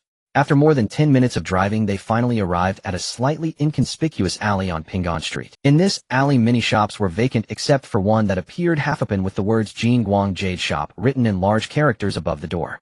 The handwriting was slender and elegant, retaining its vigor despite its delicacy. The large characters were likely written in slender gold script, possibly by a renowned calligrapher. The building featured an ancient architectural style with inscriptions on the columns on either side. Old shop welcomes guests from all over the world. Ancient jade awaits fated souls. Indeed, as an established jade shop, Chen Feng nodded in satisfaction. Despite its somewhat dilapidated exterior, the shop's plaque and couplet indicated that it was worth exploring. Let's go, beautiful Xia. I don't know anyone inside. Chen Feng gestured for Xia Yuxuan to lead the way while he followed closely behind. After passing through a long black corridor, the light suddenly brightened, revealing a magnificent jade shop before Chen Feng's eyes. In each glass display case, spaced apart, were ancient jade carvings of various styles, colors, and design. There were jade bracelets, rings, and earrings. Some were quite old while others were more contemporary, but they all shared a common characteristic: exceptional quality. Some jade seemed to flow like clouds within, while others emitted a faint glow. Moreover, there were legendary imperial and imperial jade items, causing Chen Feng to gasp in surprise when he glanced at the descriptions and prices. The lowest price was no less than 5,000, and the highest reached over 1 million, enough to buy. A young female salesperson approached, eyeing the well-dressed Chen Feng, and inquired, "Sir, may I ask what you would like to purchase? Help him select some gifts suitable for elders. The prices shouldn't be too cheap or too expensive." Xia Yuxuan interjected before Chen Feng could respond. Upon hearing this, Chen Feng furrowed his brows. Not too cheap and not too expensive. What was this girl up to? Seemingly guessing the confusion in his mind, she turned to him and asked, "Where is your home?" "A small county." Hadn't he just mentioned this to her? Xia Yuxuan continued, "Is the public safety there good?" "The safety has always been quite good." "What did safety have to do with shopping? If you gift a bracelet worth several 100,000 to your family, do you think others won't come to steal it?" She shot him an annoyed look, twisting his waist with force. "You big fool, how could you not understand this?" After Xia Yuxuan's layered reasoning, Chen Feng gradually got it. So gifting something too expensive could easily attract theft. Indeed, while the people in his small county were simple and honest, if he were to gift a valuable item, others might very well steal it once they knew the price. How much could a person's lifetime earnings be? "I understand what you mean. You're saying that if I give something too expensive, I should worry about thieves at night," Chen Feng said, realizing the truth. "So you finally understand." Xia Yuxuan smiled brightly, her face blooming like 100 flowers. At that moment, Chen Feng finally understood the phrase, "A single smile can outshine 100 flowers," describing a beautiful woman's enchanting visage. The only downside was that this girl was too young, with a 7-year age gap between them. As for her development, it was beyond words. She must have grown up drinking papaya milk. For other girls, being this well endowed at 25 would be considered excellent. The female salesperson gradually approached during their conversation, holding 2 jade bracelets, their colors bright, yet slightly darkened, indicating they had some age. She gently handed 1 bracelet to each of them for inspection, explaining, "Sir, the one you're holding is an ice heart jade bracelet made from glass-grade jade. It has the effect of calming the mind and aiding sleep, priced at around 6,000. And the one your girlfriend is holding is a Haicheng jade bracelet made from Haicheng jade. Wearing it long-term can enhance the botus disease resistance, generally selling for around 1,000. After hearing this, Chen Feng nodded in satisfaction, never expecting that one day he would have a fake girlfriend. This feeling was quite nice. Xia Yuxuan looked at Chen Feng's smug expression and twisted his waist hard. Did he mistakenly think that I was very pleased to be considered his girlfriend? Did I not tell you to stop having thoughts about me? Why are you so disobedient? She twisted him harder. Chen Feng's mouth twitched violently. How could my physique, which is arguably 3 times that of an average person, not withstand this 9-in white bone claw? Is my defense fake? Sir, are you alright? Just a moment ago he seemed fine, but now his face looked so bad. Could it be that he found the jade bracelet too expensive? That shouldn't be the case. People who come here are either rich or noble, and they wouldn't mind this bit of money. Finally, she noticed the small hand that was twisting fiercely at Chen Feng's waist. "I'm fine, but it's just that there are too many mosquitoes in your shop, and one bit me." Upon hearing this, Xia Yuxuan retorted, daring to compare me to a mosquito. "I have indeed been too kind to you," and she continued to twist in a different spot. There is a trick to pinching someone. If you keep pinching the same spot, they won't feel pain after a certain threshold, so you must occasionally switch spots. As soon as Chen Feng finished speaking, he felt another sharp pinch on his face. The female salesperson, seeing his forlorn expression, covered her mouth and laughed quietly. After suppressing her laughter, she continued to Chen Feng. Sir, if you wish to purchase these 2 bracelets, please. Following the salesperson's lead, they arrived at a cashier. After inputting the bracelet numbers, the money was swiped from Chen Feng's card. Unintentionally, she caught sight of the balance on Chen Feng's card and stared blankly as the two of them left. The female salesperson shook the stunned Xiao Mei and asked, Xiao Mei, what's wrong? That person just now had over 100 million in cash on his card. Qingshan town is separated from Haicheng city by a distance of 8,000 miles, requiring nearly 8 hours of driving to reach. Chen Feng's goal tonight is to stay at his aunt's house for one night and deliver some gifts to them. His aunt's family has 4 children, and their financial situation is quite tight. The eldest and second eldest are studying at universities in other places, while the third and fourth are still in elementary school. At a time when money is crucial, he hopes to invite them to Haicheng to open a store at the Golden Era shopping mall. Since it is part of his own business, he won't charge them rent, and it should help improve their living conditions. Glancing at Xia Yuxuan in the passenger seat, Chen Feng pondered the words hanging in his mind, and spoke again, can you tolerate the living conditions in our small county town? Why is this question coming up again? My grandfather was a soldier who participated in the Korean War, and as his granddaughter, I naturally inherited his spirit of hard work and perseverance. Are you always so annoying? Chen Feng, are you looking to get beaten again? She glared at him with a face full of anger, waving her small hands, striking a pose as if to pinch him. A cold light flashed in her eyes like a finely tuned instrument scanning for the most painful spot on his body. A sudden chill ran through him as he glanced at Xia Yuxuan beside him, realizing she was preparing to practice her 9-claw divine skill again. Every time they disagreed, she would resort to physical confrontation. Can't they chat normally? Does she think his flesh is made of Play-Doh that she can mold? If she uses her secret technique on him, her proficiency might increase, but he would be in pain for quite a while. Moreover, he's the one driving. Does she dare to act recklessly on the highway? I'm driving, so please don't practice your divine skill on my waist. I really don't want to cause an accident. Feeling the warmth from her small hand on his waist, Chen Feng helplessly remarked, while keeping his gaze on the road ahead. If he didn't speak up, she would surely give him a pinch that would elicit a scream from the depths of his heart. Upon hearing Chen Feng's words, Xia Yuxuan realized that she shouldn't mess around while he was driving. With a huff, she withdrew her small hand and resumed watching videos on her phone. However, she made a mental note of this debt and planned to practice on him once they got out of the car. Originally, she had not mastered this pinching move. It was only after her grandfather Xiacheng had taught her that she gradually learned it. Chen Feng had been her practice target twice. The old man valued Chen Feng's character. Although he was 7 years older than his granddaughter, such talent at a young age promised a bright future. Xia Yuxuan had been engaged to Gu Beichen, the eldest son of the Gu family in the capital, since childhood. They had never met, and she had planned to inform him of this once she graduated from university. Given her temperament, she likely wouldn't agree with the family arrangement. Upon meeting Chen Feng, she would use him as a shield. In Xiaqing's view, the forces backing Chen Feng must be significant. Regardless of whether his granddaughter would become Chen Feng's girlfriend or sister, the Gu family dared not act rashly. Moreover, Chen Feng was particularly soft-hearted, likely to appear formidable outside, but be afraid of his wife at home, which the old man had correctly guessed. Chen Feng was utterly helpless against the antics of girls, especially with the girl demon, Xia Yuxuan, sitting beside him. Having inherited the techniques from the 9E manual, she had perfected her pinching skills and could rank first. Aren't you still in high school and attending classes? Remembering that Xia Yuxuan had just turned 18, he asked her curiously, thinking she should be at the most critical juncture of her senior year. I've been accepted by Jinling University for a long time and no longer attend school.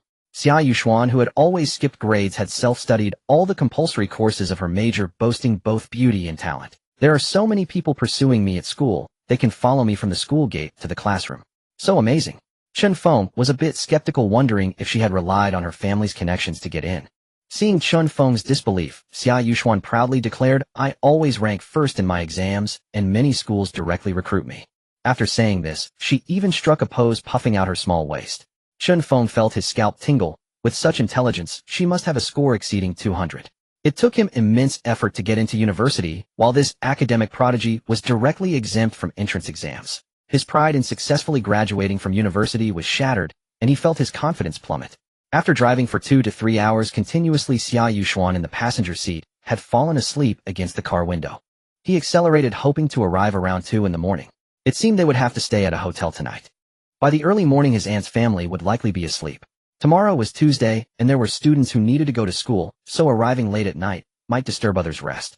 After a few more hours, they finally arrived at Qingshan County Town. The mountains on both sides had become even denser after treatment. Occasionally, tiny colorful lights twinkled installed by the County Sanitation Bureau on the mountains, making the scenery much more beautiful than before. Qingshan County Town is built around a river. On the left side of Shuyan River is the highway, while on the right side is a vegetable market where many rural residents come to sell vegetables on weekends. With the neon lights of the night gone, they were replaced by more fashionable automatic color-changing lights. After searching for a while in the city, they finally found an open hotel. Qingshan Hotel was directly funded by the county treasury to accommodate important leaders, and staying for a night wasn't cheap. After honking the horn, the sleeping security guard Yang Minghui was startled awake by the sudden sound. Peering through the security booth window, he saw a Hongqi car. Am I dreaming or something? He rubbed his eyes vigorously and realized it was indeed this domestically produced divine vehicle. He took out the key, pressed the control button, and opened the barrier blocking the car. After parking the car in a safe spot, Chen Feng got out and opened the right side door. He shook Xia Yuxuan's arm, wondering how she could still be asleep after several hours. To his surprise, she turned away, leaning back in her seat to continue her sweet dreams. He grasped her small hand and shook it vigorously until she was finally roused. Groggily, she looked at Chen Feng and asked, "What are you doing?" "We've arrived at my small county town, Qingshan Town. You can't just sleep in the car all the time. Let's go to the hotel to rest for the night, and we can go out to have fun tomorrow." Looking at her angry little face, Chen Feng couldn't help but chuckle, surprised by her stubborn waking up temperament. Xia Yuxuan gradually woke up, tidied her somewhat messy hairstyle, and got out of the car. After locking the car door, the two of them entered the hotel. "Hello, sir, do you need accommodation?" the front desk clerk on night duty asked Chen Feng. Noticing his appearance, which was anything but ordinary, it was clear he had come from out of town to visit family. "Do you have family suites available?" Xia Yuxuan asked casually. She wasn't afraid to share a room with Chen Feng, as such suites usually had 2 bedrooms, one for her and one for him, which would also make it convenient to wake her up. Chen Feng looked at Xia Yuxuan with a face full of questions. Shouldn't it be 1 room each? The gentle morning breeze lifted the curtains, and a beam of sunlight slipped through the gap, landing on Chen Feng's hand. The warm glow gradually stirred him awake. After driving for 8 hours yesterday, his mind was truly weary. He lay in bed and dozed off for a while longer, and only when he was fully awake did he climb out of bed. He pulled open the beige curtains of his hotel room. The sun was already high in the sky. It must be around 8 or 9. He picked up his phone from the bedside table and saw that it was already 9:30. He quickly dressed, washed up in the bathroom, and composed himself. System, begin the daily check-in. Ding. Congratulations, host. You have obtained Master-Level Culinary Skill Max. Ding. This check-in is complete. He hadn't expected today's reward to be culinary skill, and at the master level at that. Not bad at all. He went to where Xia Yuxuan was resting. Just as he was about to knock on her door, he reached out and found it pushed open. He hadn't expected her to be so trusting. If he were a bad person, she would have been in grave danger last night. Xia Yuxuan, still in her pink pajamas, was sleeping soundly. The silk quilt that covered her had been kicked aside by her small feet, revealing her flawless snow-white calves. Chen Feng stood at the door, cleared his throat, and called softly, "Xia Yuxuan, time to get up." The person in bed stirred slightly, as if responding. He called again, and she stirred again. It seemed less like waking up and more like the automatic response of a seasoned sleeper who had long since developed a reflex to such calls. He rubbed his forehead and shook his head helplessly. It seemed he had to resort to drastic measures. He took a deep breath, mustered all his strength, and shouted, "Xia Yuxuan, get up. The sun is up." The entire hotel seemed to hear his roar, and countless people were jolted awake from their dreams. Who's that yelling? What's with all the howling so early in the morning? What's going on with this hotel? Xia Yuxuan, still deep in conversation with the Sandman, was startled awake by the early morning howl. She glared at Chen Feng, who stood at the door with obvious displeasure. "Chen Feng, are you crazy? Why aren't you sleeping this early in the morning?" She hadn't rested well yesterday, and now she couldn't even get a good morning's sleep. If he was itching for trouble, he should tell her early. She'd be happy to settle the score. Seeing Xia Yuxuan's hostile stare, Chen Feng felt a flutter of panic. Was she about to demonstrate her legendary martial arts skills again? "I came to wake you up. Look at the time. You're still sleeping," he explained to this female tyrant. He picked up his phone from the bedside table and saw it was almost 10 o'clock. She grumbled and shooed Chen Feng out. After dressing, she went to the bathroom and quickly freshened up. Chen Feng noticed that Xia Yuxuan looked even more beautiful without makeup, like a lovely porcelain doll. It was just that her temper was a bit fierce, not someone to be trifled with. Catching Chen Feng staring at her in a daze, Xia Yuxuan walked over and lightly kicked him on the leg. "Come on, let's go downstairs for breakfast." They arrived at the dining area of Qingshan Hotel. Only a few scattered guests were there quietly discussing the domestic supercar parked downstairs, the Hongqi S9. They had only seen it online before, and now it was actually parked beneath the building. Chen Feng pulled out a tray and chopsticks from the side, handed them to Xia Yuxuan, and began to pick out his own breakfast. Soy milk, fried dough sticks, congee flatbread, small steamed buns, and boiled eggs. All in all, not bad. He found a bowl in the buffet cabinet, ladled some soy milk, and sat down to eat. After a full circle, Xia Yuxuan discovered that the hotel had no cake for breakfast. She sat down sulkily across from Chen Feng and watched him eat in silence.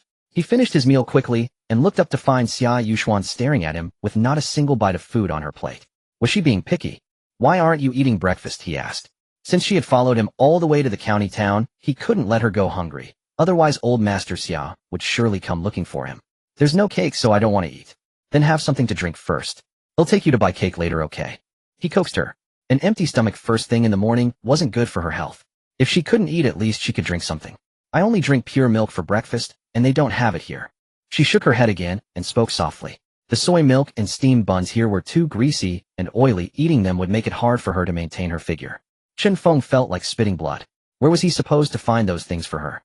Hadn't she sworn that she could handle any harsh conditions? She wore a look of utter refusal to eat, as if to say, if these things aren't here, I won't eat. Deal with it.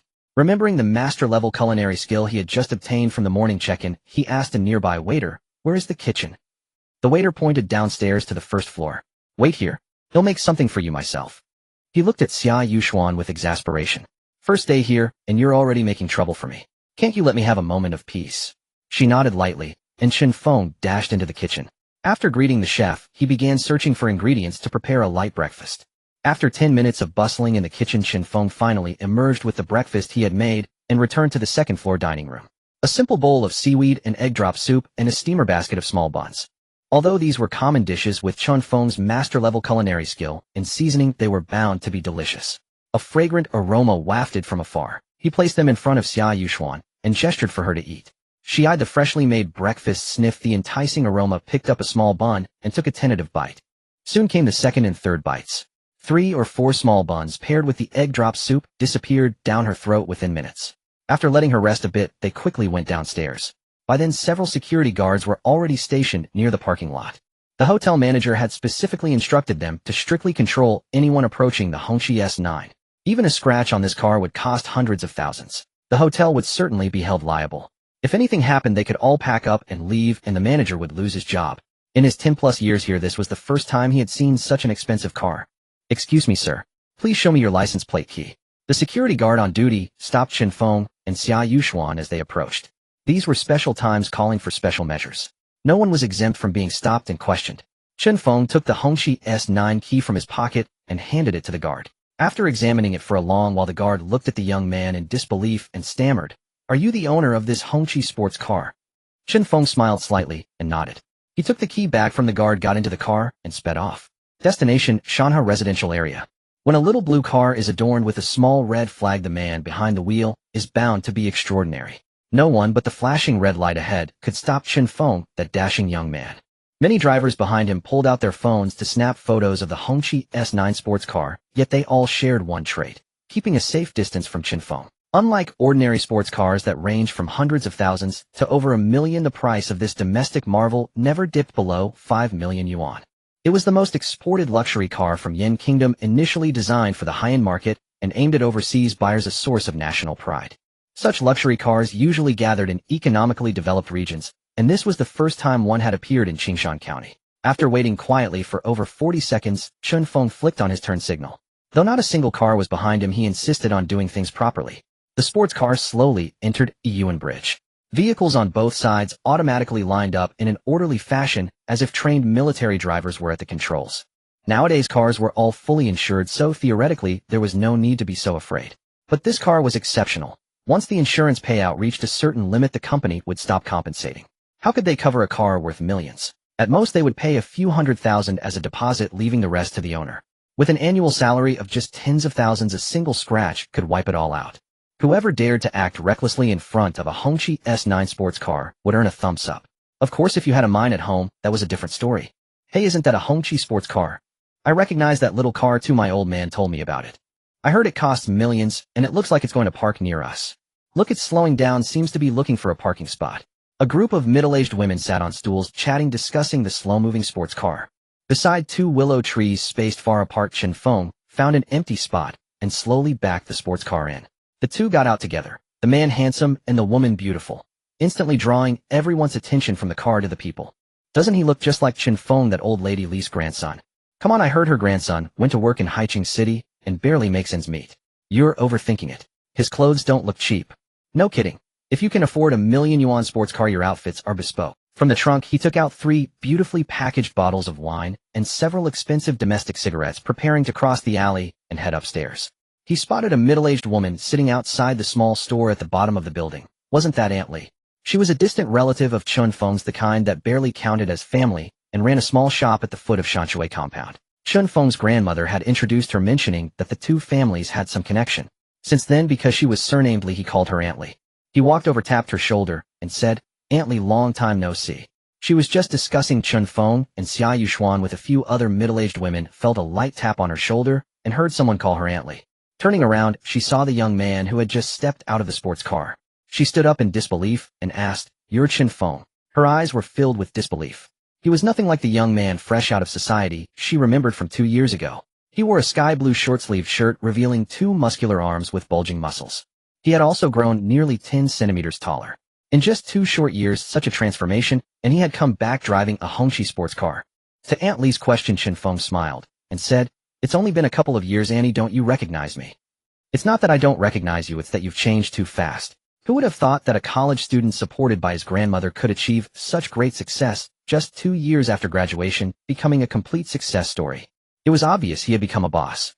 "Chen Feng, how much did that Hongqi sports car cost?" A middle-aged woman from the barber shop next door asked, thinking it must be a few million. "Not that expensive, just over 6 million, and it doesn't guzzle much gas." A collective gasp. Over 6 million is not expensive. Don't you know how much gas your car drinks? When you're rich, you talk differently. Chen Feng had clearly become the envy of others. "And that outfit of yours?" The owner of the noodle shop next door, which sold spicy liver noodles, asked him out of curiosity. In her estimation, it had to cost at least a few thousand. Chen Feng looked good in it, so she might grit her teeth and buy a set for her son. Her brat always said he was adopted, and since his birthday was coming up, she would give him a big surprise to shut him up. This short sleeve costs a little over 20,000. The shorts are cheaper at just 17,000, and the shoes are around 20,000. How could he answer such a question? Though a bit embarrassed inside, Chen Feng responded generously. After finally coming back to the small county, if he didn't show off in front of people he knew, who would know he had become rich? Being able to flaunt his wealth in front of those who knew him before was one of the few remaining joys in Chen. Showing off makes one happy, showing off makes one improve. For the rest of his life, he would carry on this great cause, but only among acquaintances. When out in the world, he still had to stay low-key and not be reckless. After Chen Feng revealed the prices, the noodle shop owner dared not say another word, nor did she ask where to buy them. She calculated in her mind. This whole outfit was over 50,000 yuan, almost a year's income for a family of 3. She had better just buy a birthday cake for her son, and let his father tell him that he was indeed his biological son, though not much different from being adopted. Look at 2 kids the same age, both 25. Chen Feng is already a boss, while you're still working for someone else. Can't you be more ambitious?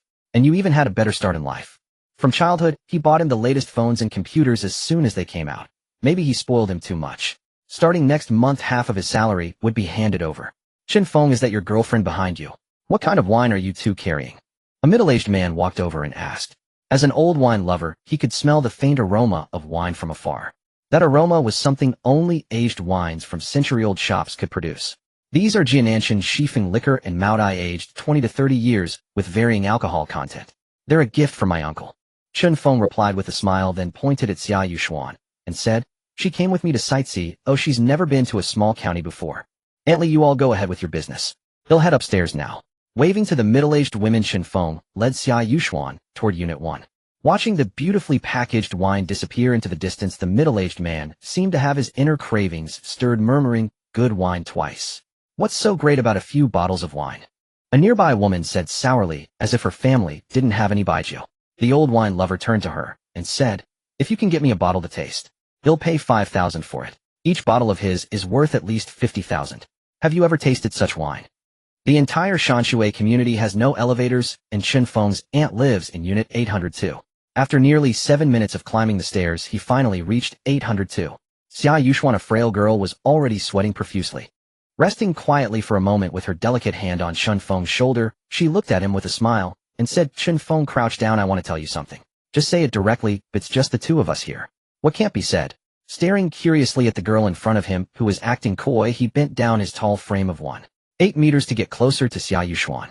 The wish of this mountain king was not fulfilled. Once he entered his aunt's house, he would not know how to be the first. His aunt was quite concerned about him having a girlfriend, often advising him that it's better to take the initiative. If you wait too long, you will suffer. It's best to cook the rice before it's too late. Seeing Chen Feng lower his noble head, she grabbed his two soft ears and spun him around in a Seeing Chen Feng lower his noble head, she grabbed his two soft ears and spun him around in a full 360 degrees. It was just like twisting dough or frying dough sticks. Tell me, why is there no elevator here? Her charming face suddenly turned cold, radiating a chilling aura, as if any misstep in her words would lead to a special serving of pig ears today. Xia Yuxuan's preemptive move caught Chen Feng off guard, and he was subdued again. Not having provoked this little ancestor, why was she pulling my ears again? Upon hearing her question, Chen Feng looked puzzled. Is it my fault that the elevator wasn't installed? Can't we be reasonable? Don't think that just because you're pulling my ears I won't back down. Yuxuan, you can't blame me for taking the stairs. The builders didn't install an elevator. How is that my fault? I'm feeling more wrong than you right now. Gazing up at her cold little face with a tragic expression, I thought you had some big secret, but it turns out you just don't like my height and can't twist my ears. I've been taking the stairs for over 10 years, so according to your logic, where do I go to complain? Gently removing her small hand from his ear, he stood up and knocked on the door. In the kitchen, Chen Jiayan was cooking when she heard the knocking at the door. Who could it be? She put down her utensils and called out while walking, coming. When she opened the door, she was surprised to see her nephew Chen Feng. Seeing her aunt's astonished expression, Chen Feng straightened his clothes and said, Aunt, you didn't expect this, did you? I'm back to see you. He looked extremely proud, like a soldier waiting for inspection. I really didn't expect it. You even brought back a This is such great news. Looking at her words, it seemed like I couldn't find a girlfriend. Am I that kind of person? Back in school, if I hadn't shown my aloof male god aura, those chasing me could have circled the earth 3 times, starting from Siberia. Was I really that proud? After all these years, I didn't want to mention my glorious deeds. Spreading my arms, waiting for her to give me a hug, unexpectedly Chen Jiayan pushed his arms aside and went over to size up Xia Yuxuan. Holding her hand, she smiled and said, Good girl, you must have had a hard time coming here. Chen Feng, hurry and get her a pair of slippers. How could you be so oblivious? Turning her head, she looked at this simpleton, wondering how her nephew was so clueless. No wonder he couldn't find a partner now. I'm your own nephew. Why do I feel like an outsider? What am I? Why do you want me to get slippers? Looking at the dazed Chen Feng, she spoke again. Chen Feng had no choice but to take a pair of women's slippers from the wardrobe, placing them on the mat, and quietly stood aside. He had realized the current situation. From now on, he would just act like a turtle. With Xia Yuxuan having the support of this high-ranking official, even describing her as a female demon would be an understatement. What's wrong with you? Why are you making a girl carry such heavy things? Seeing the gift cup that Xia Yuxuan was holding, she looked at Chen Feng with a displeased expression. Don't think that just because you're 25, I won't dare to swat you with a feather duster. You're making a girl carry a gift when you come over. Are you the emperor of this house? Isn't that what I was holding? I had just struggled to carry it from the 1st floor to the 8th floor. This little demonist just twisted my ear, and I had just put it down. Looking at Xia Yuxuan's mischievous smile, Chen Feng didn't know how to explain. It was best to just bow his head and admit fault. Anyway, she wouldn't believe my pale excuses. After bringing the two into the house, Chen Jiayan pulled Xia Yuxuan over to the sofa and began to question her about relevant information, both chatting and laughing. Chen Feng, being very conscious, took out 2 white paper cups from the water dispenser, added some tea leaves, and served tea and water to the two. As for the 2 kids' lunch, he would wait for them to come back and go downstairs to buy food. After chatting for a while, Chen Jiayan looked at Chen Feng, who had changed so much, and said, What job have you been doing lately? Why did you come home with gifts? As long as you're back, that's good. Finally, it was time for her good student to speak. Chen Feng smiled and said, And I quit my old job and started my own business. Nonsense, how could you quit such a good position in a game company as a copywriter? You even tricked me into thinking you became a boss. After saying that, she looked at him with disbelief. Haicheng is a big place, you can't be without a job. You just graduated 2 years ago, how could you become a boss so quickly? Your uncle and I have been working in society for decades and have only bought a house and a car. Do you really think life in a big city is that easy? It's true, Aunt. Xia Yuxuan defended Chen Feng from the side. Hearing Xia Yuxuan's words, Chen Jiayan turned to look at Chen Feng's little girlfriend and asked, Did he really become a boss? Xia Yuxuan nodded vigorously and then said, What kind of industries? Let him tell you himself. Both of them turned their gazes to Chen Feng, who slowly recalled and spoke softly, My current industries are quite diverse. The largest Zijin hotel in Haicheng is mine. The property rights of Jin Shidai shopping mall are mine. Qingshan apartment is also under my name. Haifeng Cosmetics Company is mine too. Moreover, there's a Lamborghini worth over 30 million, a McLaren worth over 6 million, and the Hongqi S9 supercar I drove back this time. Looking at Chen Feng in a daze, she couldn't believe that this kid had made such a name for himself outside. In contrast, Xia Yuxuan was the most profoundly shaken. His business empire had expanded far too rapidly. As a local, she knew every major industry in Haicheng City like the back of her hand. The Zijin Hotel and the Jinshidai Mall, two pillars of the local economy, had been quietly acquired by him. Such audacity and decisiveness. No wonder the four old men held him in such high regard. Time flew as the three conversed, the azure sky shifting from the blazing sun to a crimson sunset. Chen Jian grew increasingly pleased with the girl Chen Feng had brought home. Yet she felt that the boy did not cherish her enough and resolved to give him a good talking to when the opportunity arose.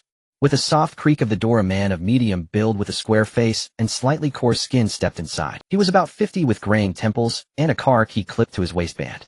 This was Li Lin, Chen Feng's. After changing into slippers, he looked at Chen Feng and Xia Yuxuan on the sofa and said, "Oh, Feng's is back, and you've brought a little girlfriend." With a faint smile, he took a glass, drank some water, and sat down on the footstool. After resting, he noticed the three of them whispering mysteriously and said with exaggerated expression, "When I came back today, guess what I saw downstairs? There was a Hongqi car downstairs. I even took 2 photos." He pulled out his domestic Huawei phone, found the image in his gallery, and placed it on the table, even turning the screen brightness to maximum. Though not a car enthusiast, he recognized the Hongqi. It always appeared on TV with its national flag emblem. He expected to see shocked expressions, but they showed none. Were they dumbfounded? I was startled myself.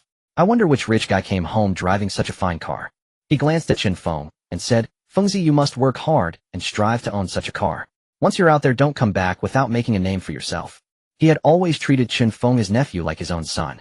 The boy had grown up under his watch, sharing the same food and never receiving any less favor. Chen Feng, hearing his uncle's encouragement, pulled out the Hongqi car key from his pocket and placed it on the table. With a smile, he said, "Uncle, the Hongqi in your photo is mine." Li Lin stared fixedly at the silver key on the marble table, unable to believe what he had just heard. This was a sports car worth millions, enough to buy several of his top-floor apartments, including the decoration. 10 years ago, his family had bought a top-floor apartment in Shanha residential area. Relatives and friends had all looked down on top-floor units. Too hot in summer, poor ventilation, and insufficient water pressure. But unexpectedly, over the years, property prices had risen and people's living concepts had changed. Now everyone wanted high-rise apartments, and his home's value had appreciated considerably. That had been his proudest investment. Yet Chen Feng had shattered his norm the moment he returned. A luxury car surpassed the savings of half his lifetime. "All right, stop daydreaming. See what good wine this boy brought you. Can you recognize it?" Chen Jian, who had been sitting nearby, stood up and placed a beautifully packaged wine box on the table in front of him. He recognized the bright characters on the box. The left one was Shifeng Liquor, a renowned brand from the Sanqin land, with an alcohol content of 33. The middle one should be Jiananshan, a traditional white spirit from Yanghua. He had heard from some drinking buddies that it was produced in Sichuan. The last one was the renowned national liquor Matai. It had even appeared on the Spring Festival Gala. How could he not recognize it? I wonder what the price tag is like. He smacked his lips. These bottles had already stirred his desire to drink with someone.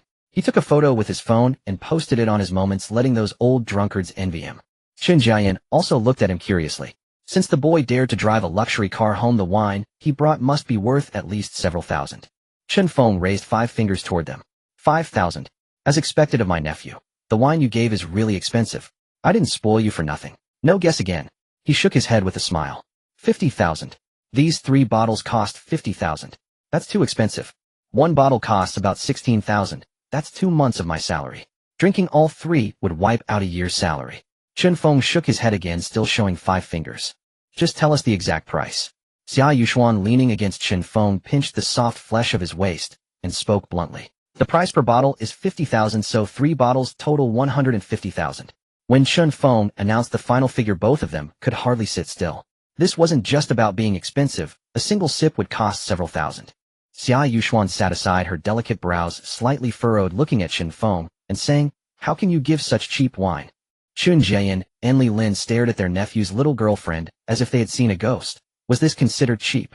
You collect over 1 billion in rent every year, and you think this wine is presentable? With another bombshell dropped by Xia Yuxuan, the two stared at the familiar face in shock. Was this still their nephew, or had he been swapped out? Over 1 billion a year. How much money was that? Chen Feng smiled bitterly and said to them, "Aunt Uncle, I know this wine might be a bit too ordinary, but I left in a hurry. Please don't take offense." Li Lin happily opened a bottle, sniffed its aroma, and said, "Offense.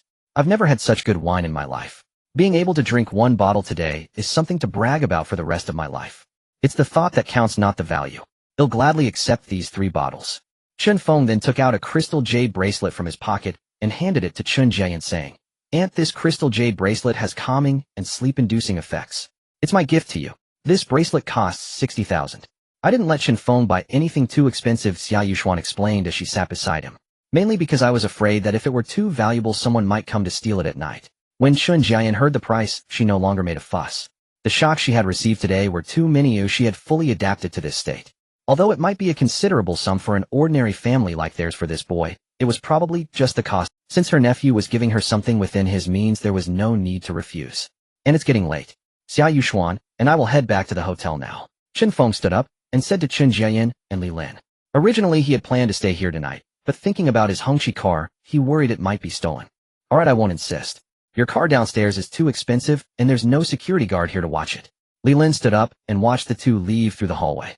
Little did he know his moments had already exploded. "Summer breeze, what wine did old Li post? Let's go to his place for a drink. Looks good. Foreman Ma. Old Lu, are you overthinking? You can take a sip with your year's salary." Wanderer in the wind, "Ma, is it really that exaggerated?" "Foreman Ma, look it up online yourselves. It's useless for me to say, seeing is believing." A few minutes later everyone was stunned. One bottle cost 50,000, and he gave 3 at once. Who was old Li's nephew? Qingshan Town, an unremarkable little town under Qingshan County. Speaking of Chen Feng's grandfather, his name is known by everyone in the town, and even in the surrounding countryside it has spread far and wide. Those who mention him must give a thumbs up for his superb medical skills. He passed away at the age of 7 due to a sudden heart attack. Since then it has been solely dependent on his grandmother scavenging for a living. He managed to finish university with the support of his grandmother, while occasionally receiving help from his aunt's family. However, they also have 4 children, and the landlord's surplus is not much. Originally the government would provide assistance for special families, and Chen Feng's school performance was not bad. The township head had personally inquired, saying he could intern at a township unit for a while, and as long as he performed well he could be regularized. Chen Feng declined. He wanted to take advantage of his grandmother's ability to walk while he was still young, to venture out and see if he could create a better life for them, allowing her to enjoy a more beautiful life. After working hard for a lifetime, she deserved to enjoy a few days of happiness. 8 a.m. A silvered Hongqi car appeared before the townsfolk in the morning light. "Hey old Lu, isn't that a Hongqi car?" A farmer who had just woken up pointed at the approaching Hongqi car. "What nonsense are you talking about early in the morning? Who in this place could drive a Hongqi car? Even driving a BMW would be impressive." Lu Jianyi, who had been playing cards all night and looked sleepy, waved his hand and said skeptically. He still needed to rush back to get some sleep. Today someone from Chen's village called him, saying they had dug up several dozen pounds of dry grass roots, and he needed to ride a tricycle to collect herbs in the afternoon. He had no time to joke around. What kind of object that only appears in coastal open cities would come here? The most expensive thing in Qingshan County is just a BMW worth over $1 million. Who would drive a Hongqi car thousands of miles to this rundown place? The environment here is good, and renovations could indeed develop it into a tourist attraction, but without investment, it remains a small town in a dirt ditch. "Old Li, I'm not lying to you, a Hongqi car really came over. It looks like it's heading to old Li's house." "No, Lu Jianyi turned around and saw that indeed it was a Hongqi car. Its emblem is too recognizable. Which leader is going to visit old Li's house? It can't be a big leader from above, right?" The car slowly stopped in an open area, and at the moment Chen Feng opened the door, the crowd gathered to watch were shocked. "Isn't this Chen Feng? The grandchildren of old Li must recognize him. They watched him grow up. Just one look at his face, there's no way it could be wrong." At that time this kid refused the kind offer to be the town head, and they felt a bit sorry for him. Now it seems his choice was correct. "Xiao Feng, what are you doing now?" A rural aunt standing nearby asked Chen Feng while looking at him. "I am a boss in Haicheng. I'm back today to pick up my grandmother." His grandmother lived on the 2nd floor of the house, close to the road, with 4 windows that could see clearly below, making everything very clear. 75-year-old Li Lianying, who was cooking, heard the roar of the car below. She didn't pay much attention at first and felt a bit annoyed. What's the point of making such a loud noise just to drive a car? Hearing the commotion below and someone mentioning the name Chen Feng, she quickly ran to the window to take a look. Since Chen Feng left, she has been particularly sensitive to the name Chen Feng. Whenever she hears those 2 words, she can't help but peek out the window. Every time disappointment outweighed hope. Her grandson has grown up, and it is time for him to spread his wings. She always comforted herself this way. She never expected that this time it really was her grandson returning. Looking at the sports car shimmering in the sunlight, was this the car he just drove back? She hurried downstairs and saw Chen Feng, whom she hadn't seen for 6 months, and softly called out, "Fengzi, why are you back? You haven't eaten yet, right? I'm cooking, and I'll make a portion for you too." The elderly lady chattered, watching Chen Feng come back in the car, thinking he must be a bit tired from the journey. Chen Feng, who had been raised by her since childhood, was afraid of burning her when holding her hand, and afraid of melting her when putting her in his mouth. He tried to meet Chen Feng's requests as much as possible within her capabilities. Chen Feng stepped forward and embraced the elderly woman with wrinkles all over her face. There were so many words stuck in his heart, yet he couldn't express them. 1,000 words turned into one sentence: "Grandma, I am back." The elderly lady stroked Chen Feng's broad back, grinning from ear to ear, and sincerely said, "It's good that you're back." Taking a step back, looking at Chen Feng, who had grown significantly in the past few months, she asked, "Is this your car?" "Yes, through my own efforts in Haicheng, I've successfully become a boss. I came back this time to take you to Haicheng," Chen Feng said with a smile to his grandmother. Hearing Chen Feng's answer, the elderly lady nodded in satisfaction, saying, not bad, you haven't embarrassed your grandmother. Grandma, you pack up your things at home, and let's go to Qingshan Grand Hotel. We'll have a meal there first, and then in a couple of days we'll leave directly." Locking the car door, he said to his grandmother Li Yinglian. Hearing this, the elderly lady hurried to tidy up the things at home, leaving a group of neighboring folks wanting to chat with Chen Feng. "Chen Feng, this sports car probably isn't cheap, right?" A small vendor selling frying oil looked at the unusual material and design of the car and asked. "Everyone can take a picture and check online to find out." Chen Feng avoided the question. The price of the car is easy to search and find. If he stated it himself, it would seem too boastful. After a few minutes, the elderly lady finally locked the door, carrying a large pile of bags. Chen Feng directly took out the car key, pressed the trunk open button, and took the things from his grandmother's hands, placing them inside. As the doors slowly lifted, the two sat inside the car. "Old lady Li, this time you can enjoy life with your..." A small shop owner selling cigarettes and alcohol smiled at Chen Feng's grandmother Li Yinglian. "Ha!"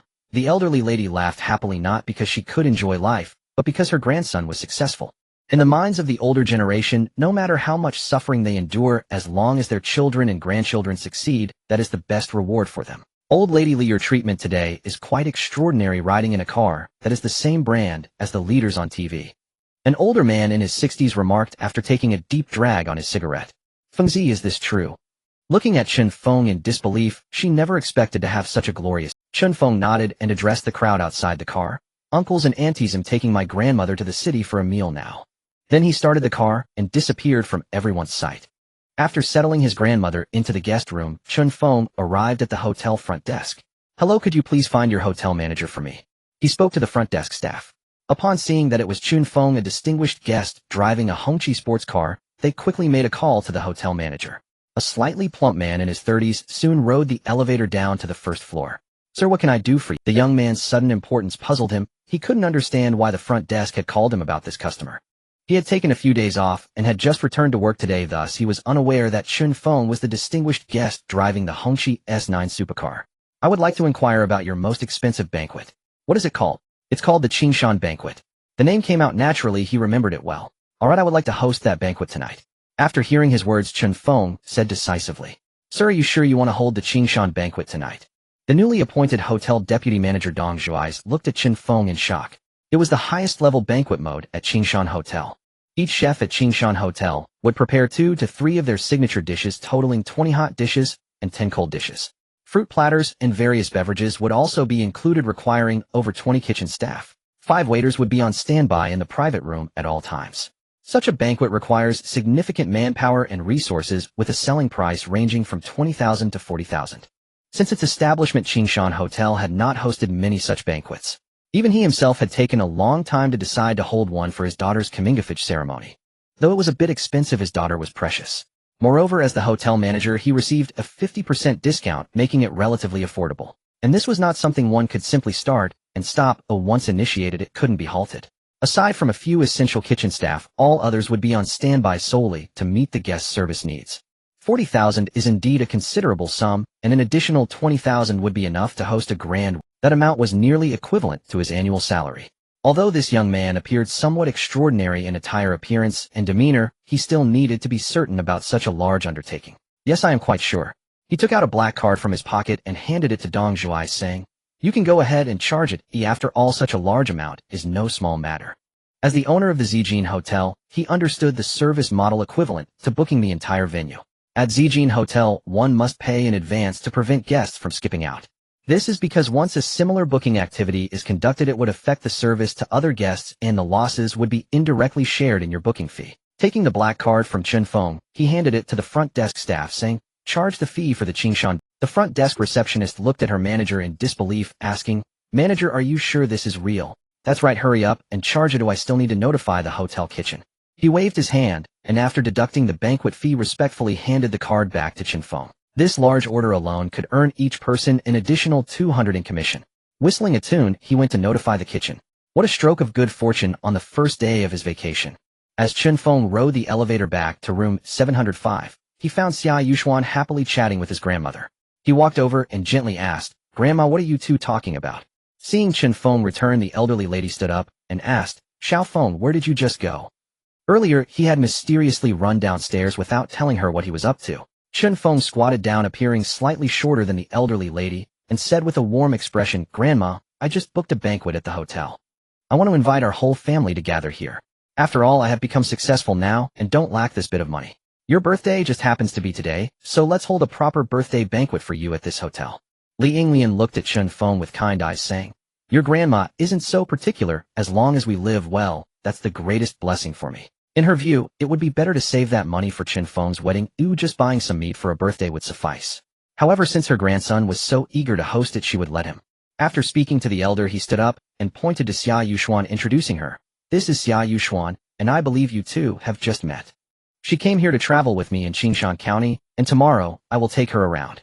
The elderly lady smiled warmly at the two, as if she saw her young self equally fond of fun and exploration. Xia Yuxuan sweetly addressed Li Lianying, "Grandma, if Chen Feng bullies me in the future, who will you?" She was quite satisfied with this granddaughter-in-law. Young and beautiful, she looked good and spoke gently, though she was a little younger than Chen Feng. This didn't matter, for she had married Chen Feng's grandfather at the age of 18. With a disapproving expression, she turned to Chen Feng, wondering how this girl implied that Chen Feng would dare to bully her. He was becoming more temperamental in her absence. "Chen Feng, come here. Xia Yuxuan is such a nice girl, how can you bully her?" Chen Feng gritted his teeth, glaring at the little witch, feeling like he was in trouble. With her charming demeanor, even the esteemed family members were siding with her. In his heart, he desperately called out, "Old Master Xia, please come save me." While playing chess with an old friend, Xia Qinghe suddenly sneezed 3 times in a row, rubbing his rough hands across his nose, saying, "Looks like that little brat Chen Feng is talking about me. It must be your girl finding new ways to bully him. Your little witch dares to do anything." Remember the last time she pulled on Chen Feng's ear? I felt a bit of pain just watching it. Was like twisting a dough, like she was slaughtering a pig. Taking a sip of tea, the old man, Zhang Xueming, chuckled. Come, let's continue our game. With that girl not around, I can enjoy a few peaceful days. Like a monkey, she wants to overturn the heavenly palace. The young men in the nearby courtyards have all been tormented by her. Which one doesn't avoid her? Xia Qinghe shook his head at the thought of his granddaughter's antics and continued to ponder his next move. He hadn't seen the old Zhang improve so quickly in his chess skills. "Grandma, I didn't. Don't listen to her nonsense. How could I dare to bully her? Xia Yuxuan's 9-clawed divine skill has long been fully mastered on your grandson. Who can approach her?" "Grandma, look at him. Does he still want to hit me?" Li Lianying looked at Chen Feng with increasing displeasure, saying, "You dare to hit my future granddaughter-in-law?" Xia Yuxuan felt dizzy, as she just wanted to tease Chen Feng a bit, but how did it turn into her being his future wife? Was this akin to shooting herself in the foot? "Grandma, I actually am not. You don't need to say, 'Oh, I understand.' You want to say that you are not Xiao Feng's girlfriend. It's normal for a young girl to be a bit shy. It's alright, I don't mind." She spoke with an understanding demeanor to Xia Yuxuan. Chen Feng, on the other hand, could not help but laugh out loud, thinking his teammate was really something. "If you had been by my side earlier, I wouldn't have remained single for so long. I'd probably have kids old enough to buy soy sauce by now." Xia Yuxuan's face lit up with a radiant smile, making Chen Feng feel a bit uneasy. Whenever this girl smiles, my right eyelid twitches, signaling trouble. He took a step back to keep his distance, believing that distance creates beauty. Xia Yuxuan thought indignantly, "Just you wait, when we get back he'll deal with you."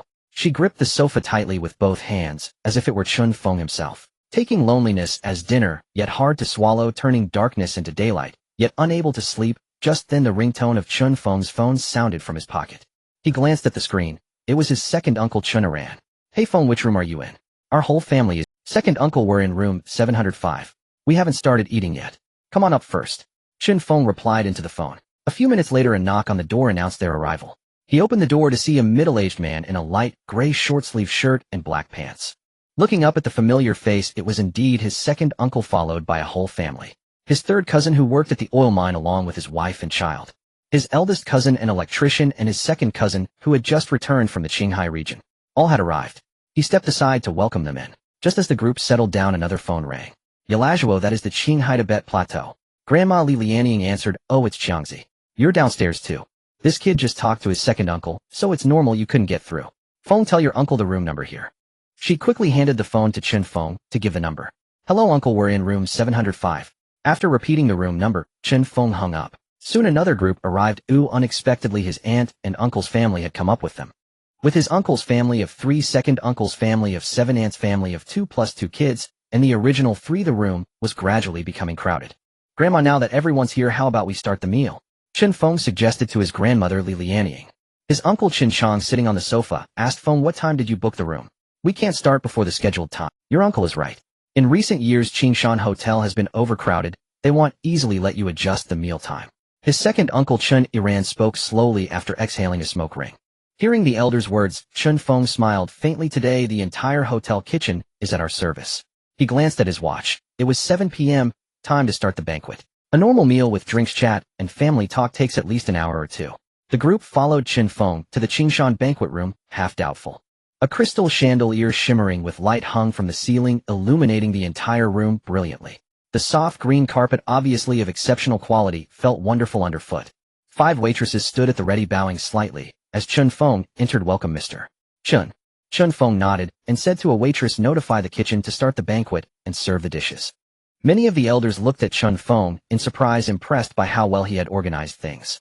His second cousin Chen Nan, who was closest, nudged him. Feng, how much did this banquet cost? Chen Feng shook his head with a smile, saying nothing. Unsuccessful in getting an answer, he asked a waitress behind him, how much does this banquet cost? He had been to many hotel rooms before, having spent plenty of time outside, but had never seen 5 waitresses standing by at all times.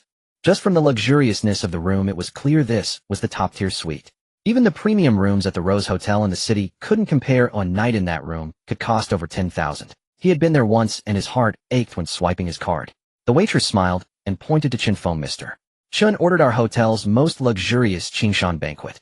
Each meal costs about 40,000 yuan. 20 kitchen staff are on standby. This is the hotel's highest level of service. What? 40,000?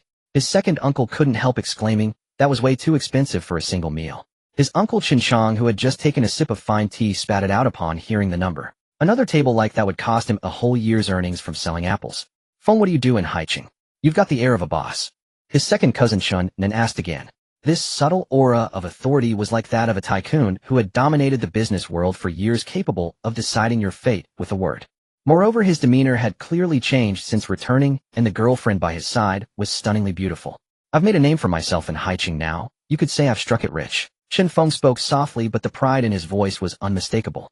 Suddenly remembering he hadn't checked in today, he mentally issued a command to the system. System, begin check-in. Ding. Check-in successful. Congratulations, host, you have received the Imperial Villa No.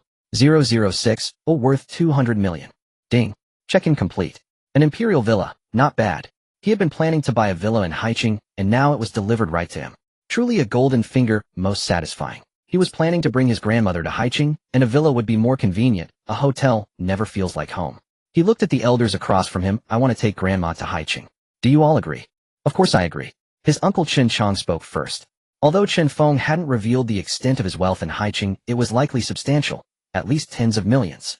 I agree too. His second uncle Chen Iran also chimed in. The old lady living alone could have accidents without anyone to care for her. At Chen Feng's place, there would at least be maids. Her quality of life would improve. I have no objection. His aunt Chen Jiayan said with a smile, fully supporting her nephew's filial piety. Since you're taking your grandmother to your place, at least tell us where she'll be staying. His eldest cousin looked at Chen Feng. This is ultimately grandma's choice. If she wants to live in a villa, I can hire a nanny and a chef to take care of her daily needs. A villa? The crowd found it hard to believe, as housing prices in Haicheng were no less than here. Even an ordinary house cost over $1 million. You actually own a villa? Isn't his net worth over 100 million? Uncle Chen Chang still felt he had underestimated Chen Feng's capabilities. After 2 years of absence, he thought that a net worth of tens of millions would be shocking, but it turned out to be even more. The old Chen family has produced a billionaire, and at last there is a man in this family who has some pride. After a pause, Chen Feng continued, if she wants to stay at the Zijin Hotel, I can simply arrange a private room for her. Anyway, staying at the Zijin Hotel wouldn't cost anything. Zijin Hotel. This new piece of information left the nearby waitress somewhat bewildered. Chen Nan had a deep understanding of this hotel, having applied for a job there only to be dismissed immediately. The standards for waitstaff were alarmingly high. One had to possess at least a bachelor's degree from a prestigious university and be proficient in English, as the hotel catered to foreign tycoons and top figures in Haicheng. The salary alone was over 10,000 a month, higher than the average white-collar salary, not counting commissions. A friend working there revealed that when encountering major clients, some high-end consumers could yield over 10,000 in commissions in a single night. They order the most expensive drinks without even asking about the price. Drinking a bottle feels like burning money. Fengzi, could it be that you are the new owner of the Zijin Hotel in Haicheng? Chen Nan looked at his cousin beside him, who had a refined demeanor, noting that this matter had been circulating widely recently. Yes, I am the owner of the Zijin Hotel. With a slight smile, Chen Feng nodded, and said since he was already aware of his identity, he simply admitted it openly. Nan is the Zijin Hotel, very famous. Aunt Yingrong, sitting nearby, looked at her shocked second son, and asked, it's a gathering place for the top wealthy in Haicheng, and the hotel ranks among the top 10 nationwide. Its status is similar to this place where we are dining. The only difference is that it is in a major city ranked among the top few nationwide, while this is merely a developing county. Their net worth is probably in the tens of billions. Hearing Chen Nan's words, the waitress who was serving dishes nearly dropped a plate in shock. The manager, who was about to ask Chen Feng if he was satisfied with the dishes, was also stunned by the wealth of Chen Feng after hearing his cousin's conversation. I didn't expect Chen Feng to have such a background. It seems that the Hongqi car in the parking lot is also his. Fengzi, do you really have a net worth in the billions? Grandma, sitting nearby, looked at her grandson in disbelief. This is a billionaire who could only be seen on television, and how much money must he have in the bank? Counting money must make her hand cramp. Deputy Manager Dong Zhuai's took the opportunity, while others were silent, and approached Chen Feng, asking, Mr. Chen, are you satisfied with these dishes? Oil-fried shrimp, braised pork knuckle, cold cucumber vermicelli, with enoki mushrooms, stewed tender fish, spicy chicken, stir-fried eggs, with black fungus. Red wine, white wine, beer, fruit wine, and various drinks were placed aside, along with a wide variety of pastries and cakes. I am very satisfied. Our chefs are highly skilled, and just the aroma makes me want to dig in. After hearing Chen Feng's praise, the line of chefs returned to the kitchen contentedly. A billionaire owner, having tasted countless delicacies, affirming their cooking is a recognition of their culinary skills. This indirectly reflects that their skills are no less than those of chefs in large hotels. How could they not be happy? By the way, uncle, haven't you sold your apples yet? Chen Feng looked at his dark-skinned elder Chen Chong and said. He and auntie had worked hard on the mountain every year, and during harvest time the price of apples had always been kept low by buyers. Now that he had a bit of capability, he should be able to help them with this. What, Xiao Feng, do you have a sales channel? Auntie looked at her nephew with joy. The price for apples was too low, and he had been storing them for several months. If he didn't find someone to buy them, half the profit would be lost. He'll call someone to ask. Chen Feng smiled, took out his phone, and called Li Mao. Li Mao, handling documents in his office, saw his phone vibrating on the desk. He picked it up and was surprised to see it was Chen Feng. Didn't this kid go back home? Why is he calling me now? He answered the phone saying, Chen Feng, did something happen back home that made you think of... Li Ge, here's the situation. My uncle's family grows apples, and the local small merchants are pressing down the prices. I want to find a fruit company owner's phone number. Do you know anyone who could recommend someone to me? After finishing, Chen Feng quietly awaited Li Mao's response. Oh, it's just this small matter. I know a small boss from a fruit company worth less than 300 million. Wait, he'll send you his phone number. Li Mao replied, cheerfully, thinking he was dealing with a major issue. He chuckled at the trivial matters being brought. Last time so many people gave him their business cards, surely there were a few fruit industry bosses. Why doesn't this kid look through them himself? He shook his head helplessly and continued reviewing the company's financial reports. Everyone quietly listened to Chen Feng's phone call, a company worth over $1 billion and still a small one. How large must the enterprise be to say that? Soon a private call came through to Chen Feng's phone, and he handed his phone to his uncle, suggesting he discuss the fruit prices outside. Xiao Feng, we've talked so much, why don't you introduce us to your little girlfriend sitting next to you? Auntie Yu Shuixiang looked at Chen Feng mischievously. Oh, she loved to joke. These past few months she had been worried about the apples piling up in the warehouse. Today the issue was resolved all at once, and her mood brightened significantly. She returned to her old, joking self. Oh, she's just traveling with me. She's not my little girlfriend. Looking at Xia Yuxuan's unkind gaze, Chen Feng hurriedly explained as her small hand had successfully reached his soft flesh. Just a light twist could evoke a sensation akin to an electric shock. In these few days it felt as if it had almost turned into five-flower meat. The others looked at him with disbelief. If she wasn't his girlfriend, why would she let him share a room with her? After finishing the call, Uncle Chen Chong returned with a happy expression and tossed the phone to Chen Feng, saying, "Fengzi, you really helped us a lot. What was the base price he offered you?" Aunt Yu Shuixiang looked at her husband, who was grinning from ear to ear. In her view, it certainly wouldn't be lower than 5 yuan, as Chen Feng had made such a name for himself. The person he found to buy from surely wouldn't set the price too low. Even the apples from the neighbor Old Pan's family, which were so poor, were being bought at 5 yuan each. That fruit buyer said as long as the apples are good, the base price is 6 yuan 50 with a maximum of 7 yuan. With that said, her family's apples would yield at least 100,000 this year, making her smile even broader. In a cheerful atmosphere, the group happily concluded their dining experience over an hour later. Eldest uncle, second uncle, don't be in a hurry to leave. I have another gift for you. After the banquet, as everyone was busy leaving, Chen Feng quickly stopped them, went upstairs, and brought down 6 bottles of wine from his room. He handed 3 bottles to each of them. Then exhaling slowly, he said, "These are some small gifts I brought from Haicheng, a token of my appreciation. The gifts are not much, so please don't refuse, and just accept them." Chen Chong picked up a beautifully packaged box with one hand, lowered his head, and began to examine it, his eyes fixed on the icon on the box, as if it held a hidden secret. After a long while, he spoke in a low voice, "This wine must be expensive." The bottle of Wulianye in his hand seemed to be a 20-year vintage, and the other 2 bottles were likely also 20-year aged spirits. Even through the packaging, one could smell a faint fragrance of bulk liquor, suggesting it had been stored for years in a liquor store as a signature item.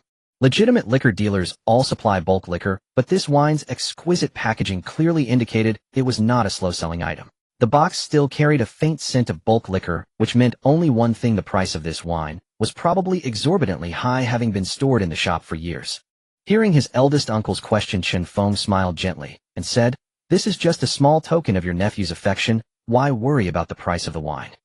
Now that I have some money, I've sent you and my second uncle a few fine wines, but I didn't dare pick the most expensive ones. I was just afraid you wouldn't accept them. Let's not mention the price anymore. Oh, just keep them for yourselves to enjoy." Looking at Chen Feng's sincere face, Chen Yiran was genuinely delighted. "Since you, my nephew, have such good intentions, your second uncle will accept them." "Fengzi, since you've become the boss," second aunt Haicheng walked up to Chen Feng, pointing at his second cousin Chen Nan, and said, "Can you help solve your second brother's work problem? Even if it's just being a security guard at Chen Feng's company, at least working under family would give peace of mind." Over the years, for the sake of their second son, the only college graduate in the family, they had worn out their legs and spent a lot of money, but every opportunity fell through. In the end, the boy went to Qinghai on his own and became a security guard at a company. Being so far from home, the family couldn't take care of him if anything happened. Their network didn't extend that far. Now that their nephew was the boss of a billion-yuan enterprise, it would be easy for him to arrange a position for someone in the company. With Chen Feng as a big tree, even if there were small troubles, he could handle them. "Second brother, are you interested in selling goods?" Chen Feng remembered that his college major was sales, so selling clothes, shoes, and other wearable items should be no problem. "I'm good at selling products, that's what I did during college." Chen then replied to his cousin's inquiry, wondering what kind of position Chen Feng would arrange for him. "How about this? I'll give you a rent-free store in the Golden Times Mall, and you can open a clothing shop yourself. You can choose whatever brand of clothes you want. What do you think? A store in the Golden Times Mall. That's the most expensive rental area in Haicheng, incredibly hard to get." Chen Feng actually said he'd give him a free shop. Did he hear that right? In disbelief, he spoke again. "Chen Feng, are you sure you didn't make a mistake? As long as you're willing, you can go and sell goods at the Golden Time shop yourself. You'll get a 3-year rent exemption. After 3 years, you'll only need to pay 50% of the rent. Of course, you'll have to cover the cost of the clothes yourself." After hearing his cousin's words, Chen then quickly nodded. How could he not agree to such a windfall falling from the sky? Standing nearby, Haicheng didn't notice her son's excited expression. Instead, she looked at Chen Feng with confusion and said, "Xiaofeng, can't you just arrange for your cousin to work in your company?" In her view, what was so good about selling goods? It meant haggling with people all day. If he entered Chen Feng's company and got a cushy job, he wouldn't be exposed to wind, rain, or sun, and he could still earn a stable salary. Sitting in an office was so much better. "And if you want my second brother to join the company, that's also fine. They'll give him a monthly salary of 20,000 yuan. After hearing his second aunt's words, Chen Feng spoke again, respecting the elder's opinion. It was just 20,000 yuan a month. He could even afford 500,000 a month. His main intention was still to let his second brother create his own wealth through his own efforts. Chen Feng had kept several well-located storefronts in the Golden Times Mall, not selling them to the public, but reserving them for his own family, to see if any of them wanted to open a shop. Chen then suddenly became anxious, quickly grabbing Chen Feng's hand and saying, "Fengzi, just give me the rent-free shop, and let me open a store. If he waives 3 years of rent, that's at least 1,000 yuan per month, 2 million per year, and 6 million over 3 years. Who can't do that math?" Mom, do you know that Chen Feng waiving the rent for me is equivalent to giving me 2 million yuan every year? Haicheng was baffled. How could it be giving him 2 million? Where did the money come from? Sitting in an office is much better than opening a shop. Business has profit and loss, but if you work you just sit and get paid. The annual rent for a shop in the Golden Times Mall is over 1 million yuan. If Fengzi waives the rent, isn't that like giving me 2 million? Apart from the cost of goods, every item I sell is pure profit. Working a job wouldn't earn me as much as selling 3 pieces of clothing. Chen Nen explained to his mother carefully. After all, the opportunity for success was right in front of him. Who wouldn't take a chance? 3 years later, he would have at least 1 million yuan in savings, enough for a down payment on an ordinary house in Haicheng. He could even buy a small car. No matter how you looked at it, being his own boss was more profitable. After listening to her son's explanation, Haicheng also understood a bit. With the store expenses saved, selling goods would indeed be pure profit. No wonder Nan was so eager. Fengzi then give him a store location and let him learn business. Okay. After waiting for a long time, the two finally reached a conclusion, and Haicheng looked at him again and said. Chen Feng put away his phone, looked at the two, and smiled. And actually, I would have preferred for second brother to do sales, but I thought you might not agree. After all, that's what he majored in college. Since you now agree, it saves me the trouble of convincing you. When I return this time, have him come find me whenever he has time. I'm available anytime. After solving the work problem for their second son, the mood was clearly exceptionally good, as if the whole person had instantly become several years younger. Soon only the family of Aunt and Unclean Law remained. Uncle, if you and my aunt also want to do a store business, feel free to come to me anytime. He repeated the same words to the couple. In their early years, they had been small vendors specializing in selling small items like hairpins and fans. No, I'll just stay in Qingshan County. When your 2 elder sisters graduate, just arrange good jobs for them. Waving their hands, the two quickly drove away. After all the elders had left, Chen Feng felt a familiar pain on his waist again. Xiaofeng, what's wrong? Grandma saw Chen Feng holding his waist with a slightly pained expression and asked. It's nothing, I just have a cramp in my leg. Pretending to stretch, he reached his arm back, grabbed the mischievous little hand, and gently squeezed it twice. Xia Yuxuan blushed slightly, and said in a voice as soft as a mosquito, Chen Feng, let go of me. Let go of you. Allow this little enchantress to continue pinching me. After taking the two of them back to their room in the elevator, he released the immaculate, delicate fingers of Xia Yuxuan. The little girl, somewhat angry, stepped on Chen Feng's foot. After bidding farewell to her grandmother, she ran back to her hotel bedroom. After settling the elderly lady in the bedroom to sleep, Chen Feng made do on the sofa for the night. He also mentioned to his grandmother that they would take Xia Yuxuan to tour Clearwater Bay tomorrow. The next morning, Xia Yuxuan, it's time to get up. Looking at the sleeping face, Chen Feng gently shook her body. Her beautiful eyes slowly opened, staring intently at Chen Feng as she pouted her pink lips and said, how annoying, I want to sleep a little longer. Then she covered her mouth and yawned. Last night she was so engrossed in her drama that she stayed up until midnight and had only been asleep for a few hours. She was still a bit dazed. Seeing such a cute girl being so spoiled early in the morning, Chen Feng naturally could not refuse her. Alright, I'll give you another half an hour to sleep. After saying that, he left the room and took his grandmother downstairs to the restaurant for a meal. Generally, older people wake up between 5:00 to 6:00 a.m., and in winter, they might sleep in until 7:00. After finishing breakfast in the restaurant, Grandma Li Lianying said she wanted to go downstairs to exercise and visit her Aunt Chen Jian, so Chen Feng did not drive her. Looking at the time on his watch, it was already 8:30 a.m. Chen Feng returned to Xia Yuxuan's room. The little girl was still sleeping soundly, completely unaware of the passage of time. It's time to get up. He patted her delicate cheek and called her softly again. Chen Feng, I want to sleep a bit. Xia Yuxuan probably intended to repeat her previous tactic, wanting to lie in the warm bed and not get up. She was genuinely a bit sleepy and regretted staying up so late last night. Sister Yuxuan, are you really not getting up? If you don't get up, I might have to get rough. Chen Feng threatened, sitting on the bedside table. I won't get up. She stuck out her tongue and made a face at him, turning over to sleep on the other side, preparing to continue her sweet dreams. With a swift motion, he lifted the blanket, exposing her fair little legs beneath the nightgown. Chen Feng instantly wrapped her in his arms. What are you doing, Chen Feng? She pushed against Chen Feng's chest with all her might, her little legs kicking repeatedly, her delicate body twisting in his embrace, just like a lively fish trying to force Chen Feng to set her down. Ignoring her threats, he strode into the bathroom, placing her under the shower head and turning on the water. The warm water quickly splashed onto Xia Yuxuan, and Chen Feng took the opportunity to step back and close the bathroom door. Sitting on the sofa, he smugly thought that he had finally woken her up. How could he not handle this little girl? 40 minutes later, the bathroom door slowly opened, and Xia Yuxuan emerged in the hotel bathrobe, glaring fiercely at Chen Feng. She was drying her hair with a towel, as using a hairdryer would damage her hair quality. At that moment, Chen Feng completely set aside his demeanor as a master and hurried over to take the towel from her. He said to her, "Little girl, go sit down for breakfast. Leave these small matters to me." The triumphant expression he had just worn vanished without a trace. Xia Yuxuan huffed, coldly handed the towel to this scoundrel, and sat down on the sofa to savor the breakfast that Chen Feng had carefully prepared for her. All her sleepiness had been disrupted by him. The preserved egg and lean meat porridge tasted quite good, and she picked up 2 small buns and ate them like a little hamster. Chen Feng lowered his head, diligently drying her hair, hoping she wouldn't remember the unpleasantness from when she got up just now. In bed, she was like a sick cat, but when she got up, she turned into a tiger. If she remembered those things just now, she could easily settle the score with him. It's no joke that you can't mess with a tiger. Do you think the 9-in white bone claw is just a decoration? Chen Feng, get me some tissue. After finishing her meal, Xia Yuxuan noticed there was no paper on the table and directly commanded the little servant Chen Feng. She naturally knew why Chen Feng was being so attentive. It was simply because he was afraid of her settling the score later. Given his performance, she decided to let him off the hook for now.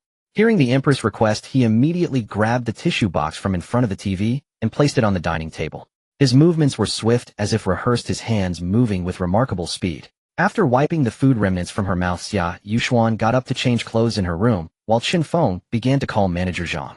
He was preparing to have him send someone to Qingshan County to drive his Hongqi car back to High City. After all, the 3 of them would be flying back tomorrow. They couldn't just leave the car here unattended. It wouldn't be appropriate to give this car to any relative, unless the whole family kept watch over it. It was common for parts to go missing from time to time. It was estimated that it would be stolen and turned into scrap metal in just a few days. After finishing the hotel morning meeting and having breakfast, his phone rang. Why was the boss calling him? He didn't even need to look at the phone on the table to know it was Chen Feng. He had set a special alert for Chen Feng's number, while others vibrated. Chen Feng's rang. He answered the phone. "Boss, why are you calling me? Didn't you go back to your county to visit relatives?"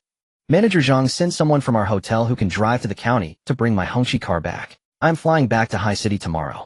Upon hearing Chen Feng's order over the phone, Zhang, Taining naturally did not hesitate to execute it. In this vast world, the boss commands are the most important. After Chen Feng finished speaking, Manager Zhang also inquired, "So boss, do you need me to send a hotel car to pick you up tomorrow?" "If you hadn't mentioned it, I would have really forgotten. After all, it's impossible to walk back to the hotel without a car. While there are taxis, they are indeed quite expensive, and since I have a car, there's no need to waste money on that. Just send a hotel car tomorrow. If you hadn't reminded me, I really wouldn't have thought of it," Chen Feng said with a smile before hanging up the phone, internally giving a thumbs up to his manager for being experienced and skilled in handling affairs. He opened the flight ticket booking website to check the nearest flights from Qingshan County to High City. Tomorrow morning there was one at 9 a.m. and another at 11 a.m. Tomorrow afternoon, one at 3 p.m. and another at 5 p.m. He directly booked 3 tickets for the 9 a.m. flight.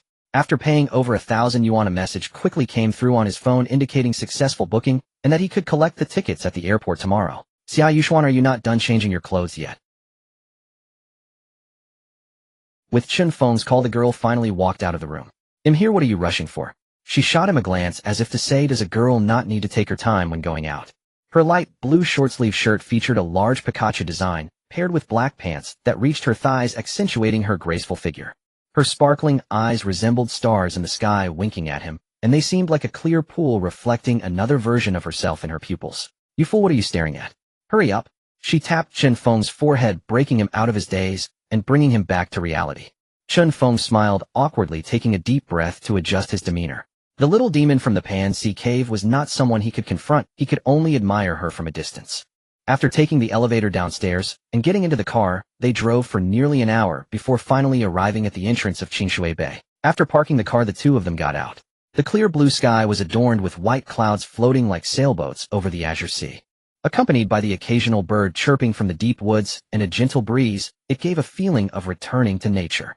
"Chen Feng, your environment here is truly wonderful. That's nature for you." Qingshui Bay has been under construction and renovation for 4 years now. Standing beside her, Chen Feng gently remarked that he remembered the renovation starting when he was in college. However, back then he was busy working every day, and even when he returned home, it was always in a rush, leaving him no time to enjoy the scenery. This was his first visit after the renovations. Unlike before, he now had a beautiful girl by his side, albeit with a slightly fierce demeanor. Come on, all you tourists, let's speed up a bit." A voice from a loudspeaker could be heard in the distance, sounding like a male tour guide. Chen Feng turned his head and saw a noisy crowd approaching from the small woods, quickly revealing a large group of people in front of them. The tour guide wore a men's sun hat and a white short-sleeve shirt. He was tall and slim, looking rather decent. Following him was a crowd of people, most of whom seemed to be around 25 to 30 years old, likely a couple. Everyone wore sunglasses, presumably to shield themselves from the glaring sunlight, which had become a necessity for outings. "Hey brother, are you here with your girlfriend? Want to join us?"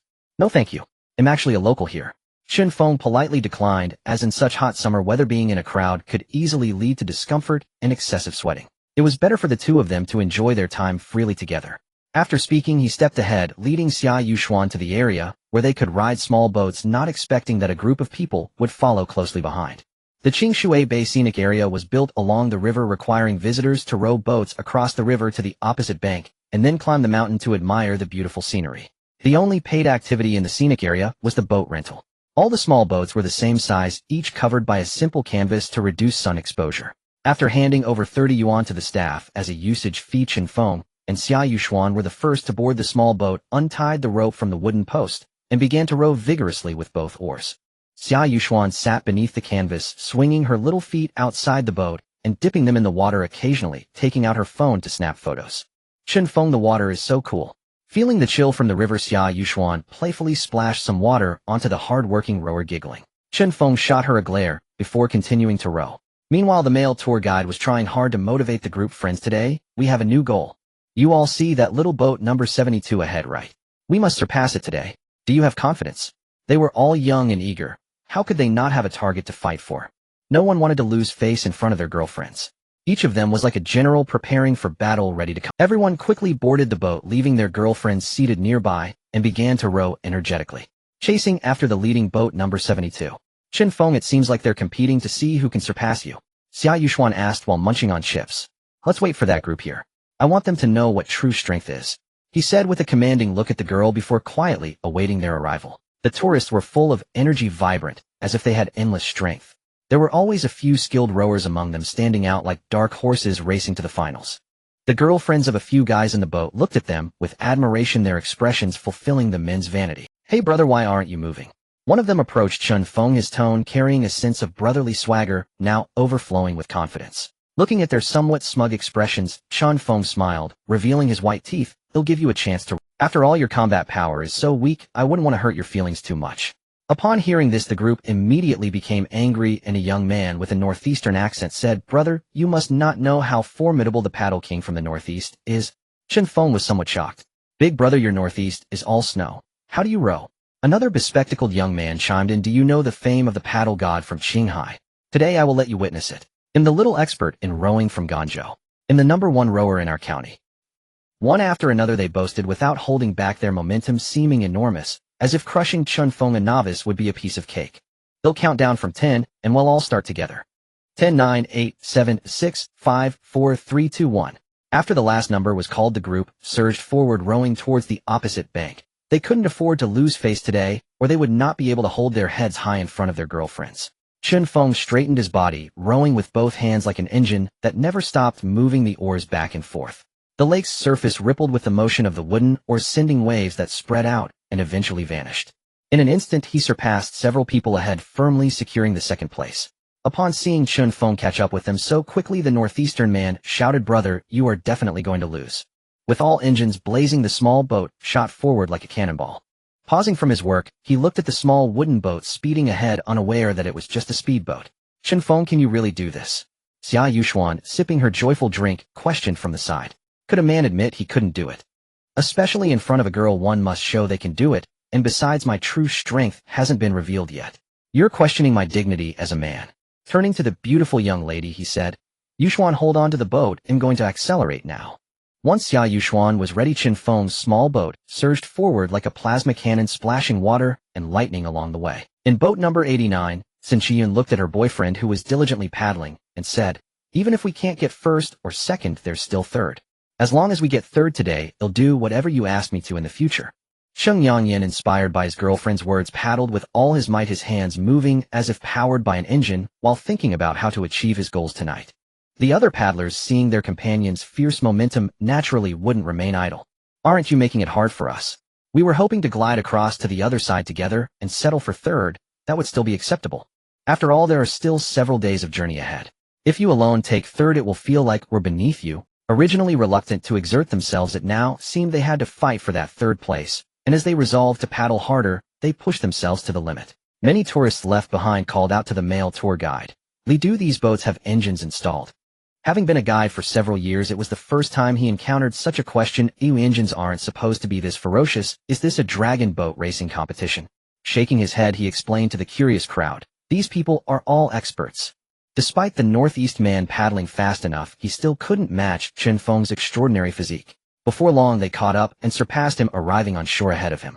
After a moment, the Northeast man's boat slowly approached the shore. He stepped out of the cabin completely soaked. Such high-intensity physical labor was indeed tiring. Chen Feng, slightly sweating, walked over with a smile and extended his hand, saying, "Nice to meet you, Chen Feng. I'm Luo Yinxiang, 30 years old." Looking at his bulging muscles and robust physique, Chen Feng recalled his strong, commanding gait and remarked, "Brother Luo, must have come from the military, right?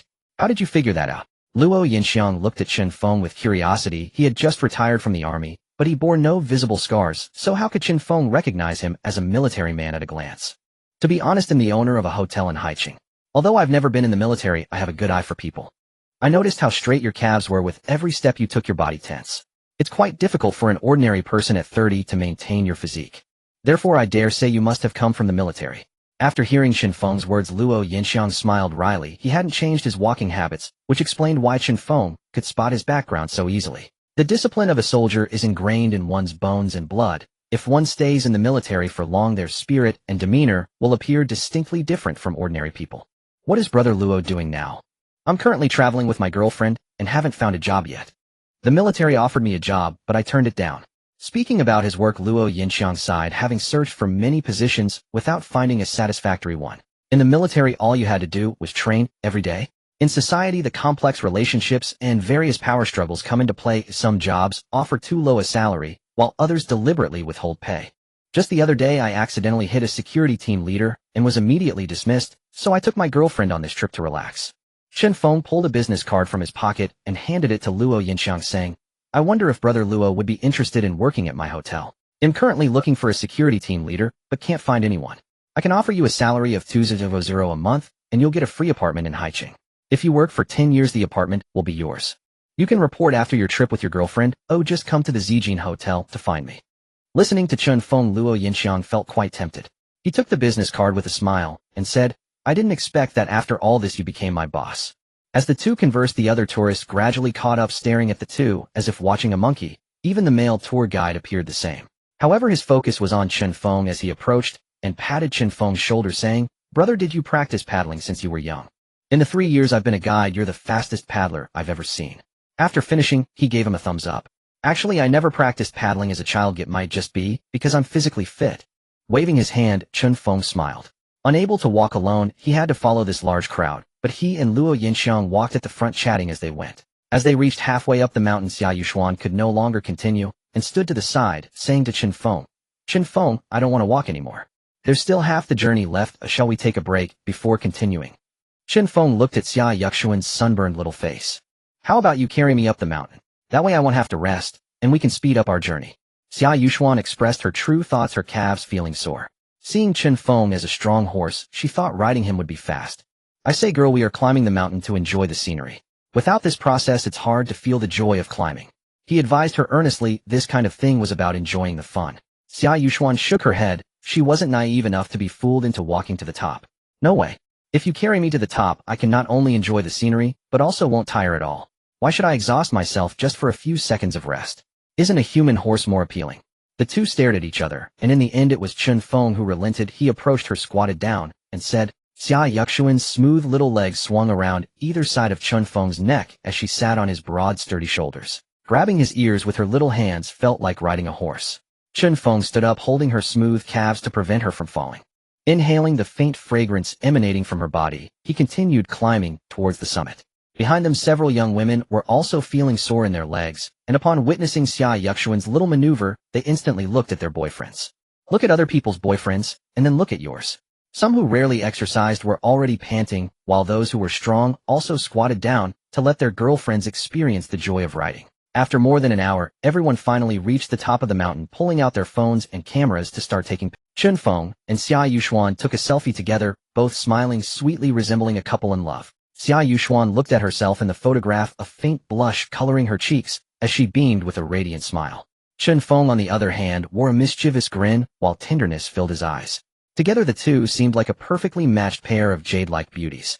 Why did she feel as though she were falling in love? She shook her head vigorously, casting those strange thoughts out of her mind, and began to admire the beautiful scenery surrounding the mountaintop. Purple morning glories blanketed the mountainside, while nameless mountain sparrows fluttered among the woods, as if welcoming the arrival of the tourists. After 40 minutes of sightseeing, the group began their journey back along the same path.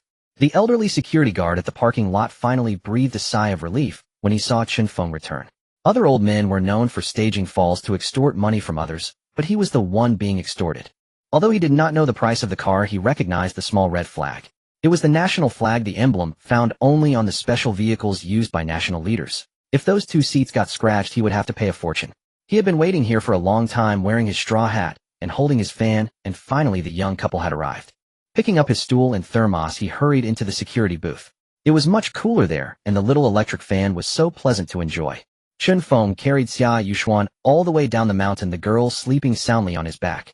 Gently, he placed her into the passenger seat of the sports car and drove back to the hotel. The next day, the 3 of them rode in Uncle Li Lin's car to the airport. Qingshan Airport was a newly built airport in Qingshan County in recent years. Such a thing had never existed before. But thanks to the county's continuous economic development over the past 2 years, its coffers were full, and naturally, it had the confidence to speak. Without hesitation, they allocated funds to build a small airport benefiting all the people of the county. Xia Yuxuan followed Chen Feng to collect their boarding passes with their identification documents, while Grandma bid farewell to Aunt and Uncle. After collecting the tickets, Chen Feng walked over to his Aunt Chen Jiayan and said, "Aunt, Uncle, I tucked a little something inside the wine box. Go back and take a look. It's getting late, so we'll take Grandma through boarding now." Hearing the subtle implication in Chen Feng's words, could there be something else hidden in the wine box? They had not touched that wine, yet keeping it carefully stored away. It seemed they would have to search for it when they returned. Smiling and nodding, they watched the 3 walk through the boarding gate. Looking at the first-class plane tickets handed over by the 3, the male boarding inspector gave Chen Feng and Xia Yuxuan a brief glance before returning the inspected tickets to Chen Feng. After passing the security checkpoint, it was time to board. "Sir, please show your ticket and documents." Upon hearing this, Chen Feng displayed the first-class ticket in his hand, and the 2 behind him followed his example, presenting theirs in turn. That move was rather cool, Xia Yuxuan thought secretly to herself. After the inspection, the flight attendant made a gesture of please, signaling the 3 to enter the first-class cabin. Once inside, the environment was indeed much better than economy class. Checking the seat number 2K on the ticket, he scanned the surroundings and finally found the 3 seats in the very front row. The space between each seat was vast, with seats whose heights could be adjusted manually, soft reclining backrests that could lie flat, and equipped with massage functions, USB ports, power outlets, and personal entertainment devices. It felt quite wonderful. Chen Feng chose to sit in the middle seat for easy movement back and forth, so that if the other 2 needed anything, he could attend to them promptly. Actually, this was somewhat overly cautious. Dedicated flight attendants would be serving them, and the flight to Haicheng would take only a few dozen minutes. In front of the 3, there was a small LCD television fixed in the air, ready for viewing various programs at any time. "Fengzi, are we really sitting on an airplane?" Grandma Li Inglian asked, her hand trembling slightly. In her youth, when she had gone to visit her second son Chen Iran, who was serving in the military, she once rode a greenskin train. That was the only train ride she had ever taken in her life. Those were stale matters from decades ago, long forgotten. She never imagined that at the age of 75 she would still get to board an airplane, a truly rare blessing. How many old country women dreamed of riding an airplane, but never had the chance. Yet today this wish of hers had truly come true. "Grandma, we really are sitting on an airplane, and in first class, the most expensive kind. Once the plane takes off, don't walk around. If you want anything to eat or drink, just tell the staff next to you. They will take care of all your needs, understand?" Grandma Li Lianing quickly nodded at her grandson's words, determined to remember all the airplane boarding details well. When she returned to the town and the village, she would tell everyone how she boarded an airplane and what was inside one. Before the plane started, she looked around the cabin left and right, curious to see what things were inside that she had never. After Li Lin and Chen Jiayan returned home, they took out the 3 bottles of fine wine Chen Feng had given them from the cabinet and opened their packaging one by one. Finally, inside the Matai box, they discovered a bank card, one that had been opened using one of their own ID cards. When had that boy opened a card for their family? At the very bottom of the box, there was also a letter. The 2 took it out and read, "And Uncle, I've left. There's 1.5 million yuan in cash on this card left for you. All these years your life has not been wealthy, yet you have often supported me and Grandma. This is just a small token of my appreciation. Your nephew has money now, and this is not much for you. Don't make a fuss about it. Every household's wine box has such a card. But this card has 5,000 yuan more than the others. That money is for my uncle to buy a new car. Don't call to say you want to return it to me, or he'll get angry. Below was drawn a large, angry round face with a furious expression as if it were staring right at the two of them. Signed Chen Feng. The handwriting was still as ugly as ever, and it was still that brat's way of doing things. The two exchanged smiles, and said the same words to each other. Chen Feng always acted first, and reported later, never letting you know his intentions in advance. It was as if he had guessed that during their stay at the hotel the two would never have opened the box to see what was inside. As Grandma Li Lianing was looking around, a man and a woman entered the first-class cabin. The man wore a thin, gleaming gold chain around his neck and a Chinese-style short-sleeved shirt, with the top two buttons undone, revealing his unremarkable chest. The woman had an shaped figure with airy bangs across her forehead and wore a somewhat heavy perfume. With his arm around the woman's slender waist, he sat down on the sofa and said, "Baby, let me tell you, I'm quite famous in Haicheng. Do you know the owner of the Zijing Hotel? He's my sworn brother." The woman sitting on the sofa was stunned, staring at the skinny young man in front of her, not expecting her new boyfriend to have such a significant background. She decided to meet his needs well in the future, shifting slightly to the side, nearly pressing against him, making their bodies touch more intimately.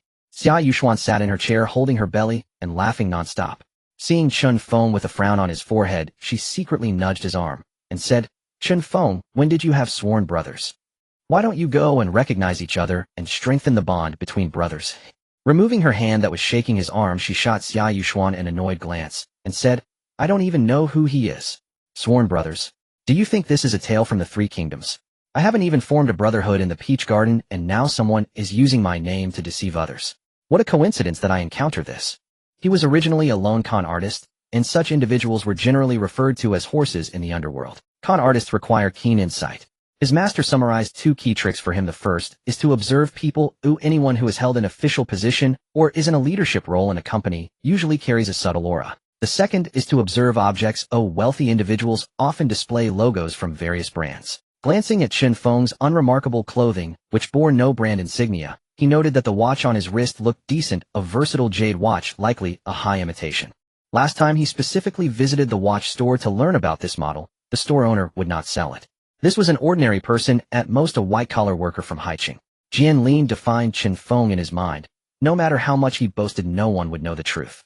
Dissatisfied with his earlier words, he realized he hadn't caught the attention of his girlfriend beside him and shouted towards Chen Feng, not only that, him also his elder brother. Chen Feng spat out the sip of tea he had just taken, thinking, "You just can't stop bragging. He wanted to tell this grandmaster the cow flies in the sky and you blow down here. The sky is so high it can fly as high." People nowadays brag without any preparation.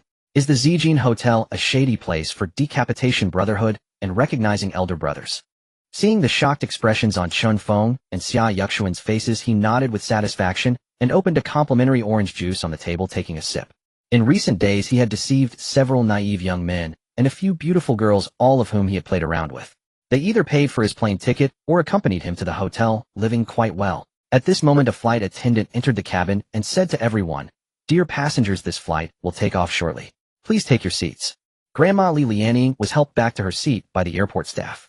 "Please cover your ears with your hands when the plane takes off." Amidst the plane's strong roar after a long takeoff, it soared into the sky. During takeoff, a buzzing sound filled their ears, and upon reaching altitude it seemed to crackle inside. Chen Feng felt as if the pressure in his ears had been released, looking at his grandmother beside him and asking, "Grandma, how do you feel? Are you unwell?" "I'm fine, I'm very well." She waved her hand gently. Li Lianing said, "Don't look at her being 75, her grandson might not even compare to her. She still cultivated 2 acres of corn and some wheat back in her hometown. Although living in town, she would hitch a ride back to her old home whenever the villagers held a market to weed and fertilize her crops. It was as if she was getting younger with each passing day." After the plane took off smoothly, Jian Lin took his girlfriend back to the sofa, where they could now move freely in first class. This time he took off his leather shoes, revealing his black socks, a foul smell wafting through, as if he hadn't washed his feet in days. The nearby flight attendant noticed and said to him, "Sir, please put on your shoes to avoid affecting the other passengers' experience." "I paid for my ticket, why shouldn't I enjoy myself?" he replied sternly to the flight attendant, not caring about anyone else's situation. There were only 5 people in the cabin aside from the 2 of them. The rest were the Chen family, who seemed to be gritting their teeth to experience first class. The flight attendant stood beside him with a grim expression and said again, "Sir, please put on your shoes. Do not affect the experience of other passengers." Having flown many times, it was still the first time she encountered such an uncouth passenger in first class. The smell was so overwhelming that it almost brought tears to her eyes instead of smiles. The woman didn't seem to mind the stench at all. "I won't. What can you do to me?" She provocatively glanced at the flight attendant and the other three, resting her hands behind her neck and leaning back on the sofa feigning sleep. Xia Yuxuan walked over and stood in front of Chen Feng softly saying, "Chen Feng, can you manage him? It smells terrible." After taking a deep breath of Xia Yuxuan's fragrance while looking at her frowning face, he turned to the flight attendant who was standing there unsure of what to do and asked, "Excuse me, do you have tape and gloves on the plane?" Hearing Chen Feng's inquiry, the flight attendant nodded. "Please go get them for me." Within 2 minutes, the flight attendant smiled as she handed him the items. He stood up and walked over to Jianlin saying, "Brother, you'd better put your shoes back on. Otherwise, don't blame me." Jianlin opened his eyes and looked at the young man before him with disdain. "You dare to try something rough on? Once we reach Haicheng, it's my brother's territory. He is the owner of the Zijin Hotel. Do you believe I can call someone to take you away?" He looked at Chen Feng with arrogance, like a pig's nose stuck with a green onion, pretending to be a big shot. He put on 2 white gloves, ensuring the foot odor wouldn't transfer to his hands. He tore off the transparent tape and held Jianlin's hands firmly, wrapping his upper body tightly, like a dumpling securing him. Stepping on his left leg where the shoes had been removed, he used his gloved right hand to take off his socks and stuff them directly into his mouth, sealing them with tape. "You love taking off your shoes, don't you? It'll make you enjoy it." After ordering him to put his shoes back on, he secured his feet as well. Chen Feng had wrapped him up so thoroughly that he resembled a dead fish. "Sir, isn't this a bit excessive?" the flight attendant approached to inquire, though it felt pleasing. The method seemed somewhat inappropriate. "It's fine, you carry on with your work. Don't worry about this. Just adjust the air conditioning vent. The smell is too strong." Chen Feng smiled at the flight attendant and began watching television, ignoring the big dumpling on the sofa.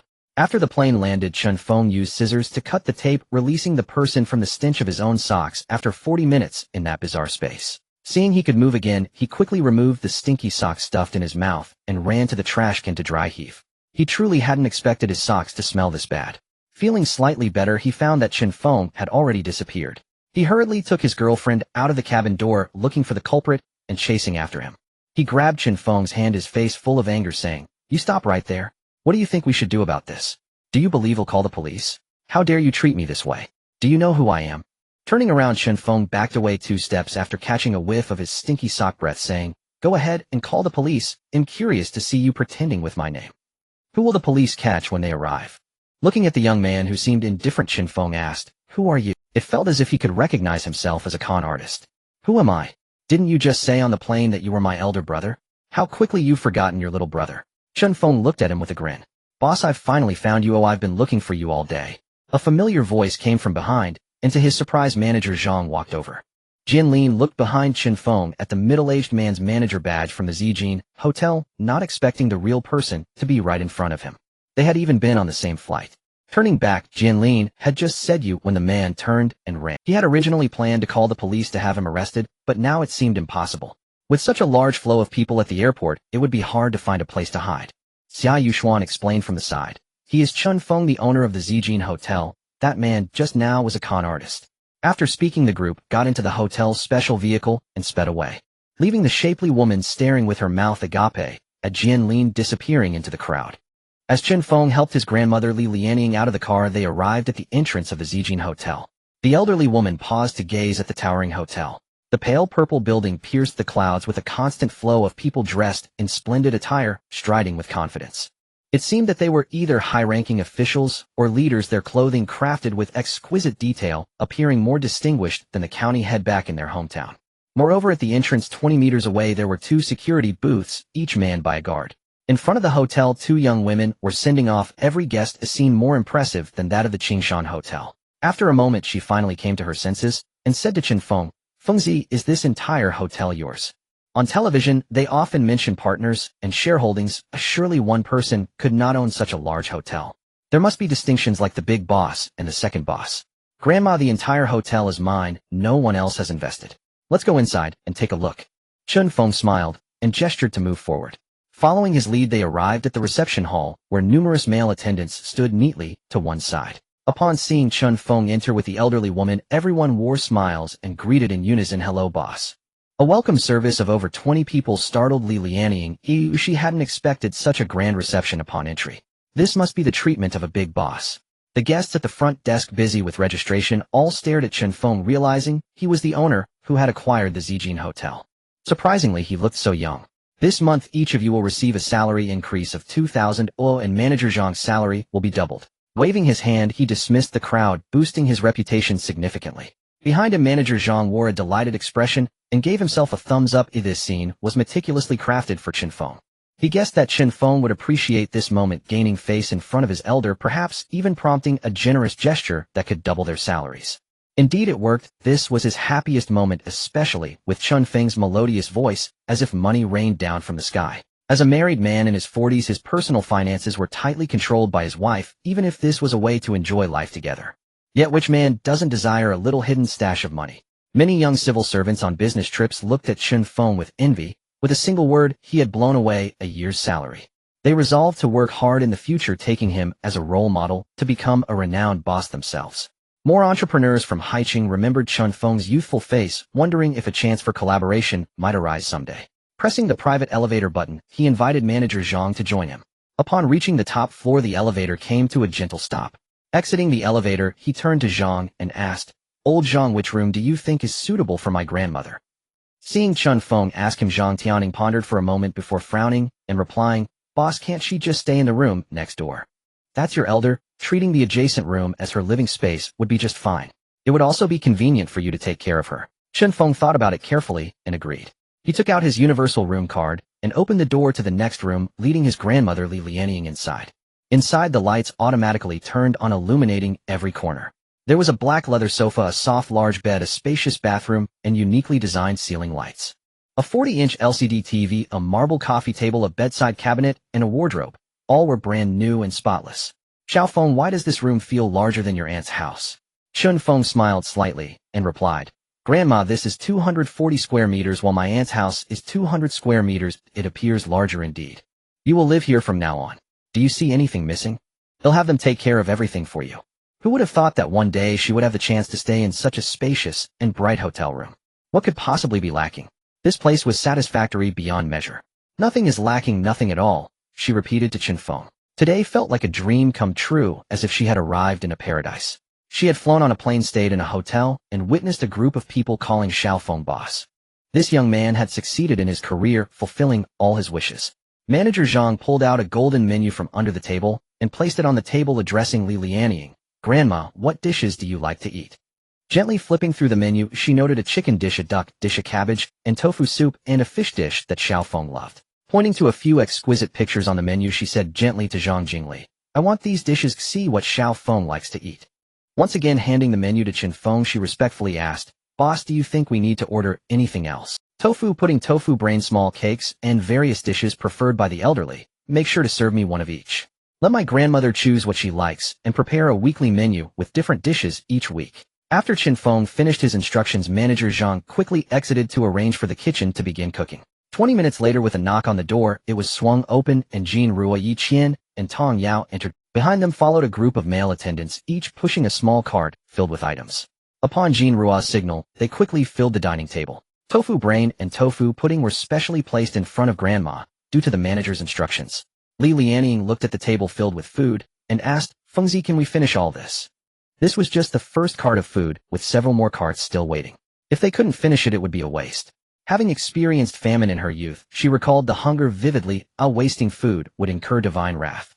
Stir-fried tofu, 3-flavored ducks, scrambled eggs with wood ear mushrooms, braised eggplant, stir-fried celery. Chen Feng was also tempted by the aroma. "I guarantee you will have 3 different meals each day with a new menu every month." The elderly woman began to sample each dish, enjoying the tofu pudding and finding the tofu brain quite fragrant. Stir-fried tofu, 3-flavored ducks, scrambled eggs with wood ear mushrooms, braised eggplant, stir-fried celery. Chen Feng was also tempted by the aroma and picked up his chopsticks to join in, as he was feeling a bit hungry. Jin Rua quietly approached him and said, "Boss, I want to eat too." As a huge food lover, she found it impossible to resist the allure of delicious food. Having spent over half a month getting to know Chen Feng, she had learned his character well. Her cute antics were common, and Chen Feng had long grown accustomed to them. Aside from making a good impression on their first meeting, he had little desire to discuss her further. He shot her an exasperated glance and said, "If you want to eat, pick up your chopsticks and help yourself. Are you waiting for me to feed you?" When did you become so obedient in front of me? Did the sun rise in the west? You used to barge into my room every day for food, and I never saw you being this polite. He then turned to Tong Yao and Yi Qian and asked, do you two need me to invite you again? Come over and help yourselves, or I've heard all about the three of you's exploits. While he wasn't at the hotel, manager Zhang had been constantly calling Chen Feng to hurry back. These three troublemakers were close to turning the hotel upside down, and no one could rein them in. Just as he was about to say something to them, he was subjected to a reprimand for several minutes, making him, the hotel manager, avoid them altogether. What was the point of putting on an act of being well-behaved now? As for Chen Feng's words, Jean Ro let them pass through her left ear and out her right. It was akin to the treatment of a teacher's reprimand during school. You say your piece, and I'll focus on my own matters. Her little mouth nibbling on food like a squirrel with a nut constantly moving. Seeing her like this, Chen Feng clutched his forehead, feeling as though he had been playing music to a cow for half the day, with not a single word getting through. Looking at Tong Yao and Yi Qian, upon hearing Chen Feng's call, they naturally picked up their chopsticks and began to eat without hesitation. After all, the image of a goddess was already lost, of filling their bellies was the priority. Surrounded by Chen Feng, they began to demolish the delicacies on the table.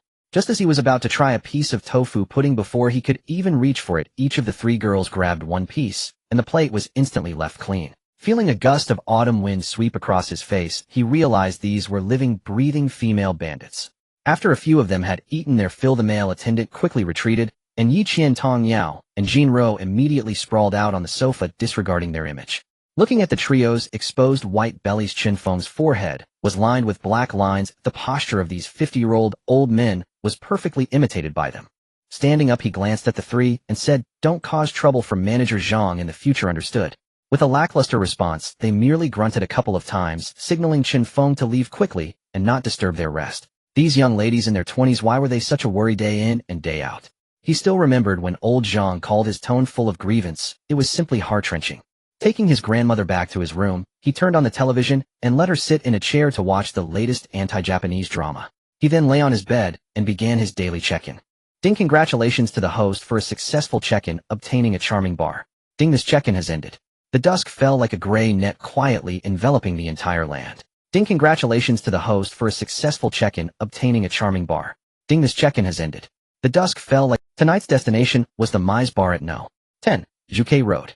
Bars have always been places where beautiful women gather. Mentioning this place evokes a vague allure in everyone's hearts. It is the unknown that is the most mysterious. As a 25-year-old young man, Chen Feng had always been well-behaved, leading a monotonous life of study between home and school. At work, it was still the same old routine, commuting back and forth. He had never visited a place that could spark curiosity. Tonight was his first time going to a bar. He had heard that the ladies inside were hot-bodied and open-minded, and he was determined to verify this conclusion tonight, while also keeping an eye on his own business. After parking the car, he arrived at the entrance of the bar. The colorful words Mize Bar flickered above, and the dazzling lights seemed to captivate the soul. Walking through the fully opened doors, explosive music filled Chen Feng's ears, igniting a desire for passion within him, an intense yearning to be released. No wonder so many people love visiting bars. This place is where they seek thrills and release their pent-up emotions. The allure of music drives people mad. The DJ continuously altered the electronic beats, stirring everyone's emotions. The ladies on stage began to sway wildly. The explosive music combined with their dancing ignited the atmosphere, and chaos erupted. They reveled in this frenzied yet enchanting night. Several 30-something white-collar workers were wildly twisting their bodies, utterly shocking the entire venue. They reveled in this frenzied yet enchanting night. Several 30-something white-collar workers were wildly calming his emotions. Chen Feng walked up to the bar.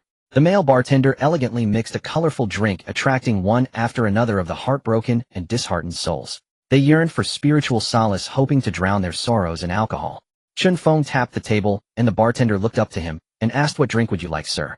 Margarita, Bloody Mary, Sri Lanka Special Cocktail, Ice Dragon King. Various names flowed from his mouth, all sounding quite sophisticated, but Chen Feng had no idea what they were. After thinking for a long time, he finally recalled a term he often heard, saying to the bartender, just mix me a cocktail with a low alcohol content. Please also call your manager. Upon hearing that Chen Feng wanted to see the manager, the bartender looked at him with a puzzled expression and asked, may I ask what you need with our manager? You'll understand once you find him. Oh, just tell him my name is Chen Feng. Turning back, the bartender directed a nearby staff member to fetch the manager. Before long, the manager strode over with a beaming smile, looking at this young face and saying, are you the new owner who acquired Mize Chen Feng? If this contract's ownership is correct, then this bar should belong to me. Chen Feng pulled out the bar transfer agreement, which had been folded several times, and spoke to the 30-something manager. After receiving the contract and examining it carefully, he confirmed the contents were genuine. He turned to the bartender Sun Jixin and the 2 security personnel and said, "This is our bar's new owner Chen Feng. From now on just call him Boss Chen." Understood. The crowd nodded along like chicks pecking at rice. The principle of a new official rising to power is well understood. If the work is not done properly, one could easily lose their job. They diligently resumed their tasks, fearing they'd be caught out by the new boss. Observing the slightly tense atmosphere, Chen Feng smiled and said, "Everyone can continue working as usual. I'm not a man-eating tiger. There's no need to be so fearful."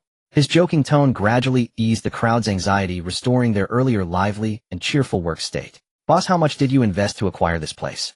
Manager Ji Yongchang could no longer contain his curiosity and asked from the side.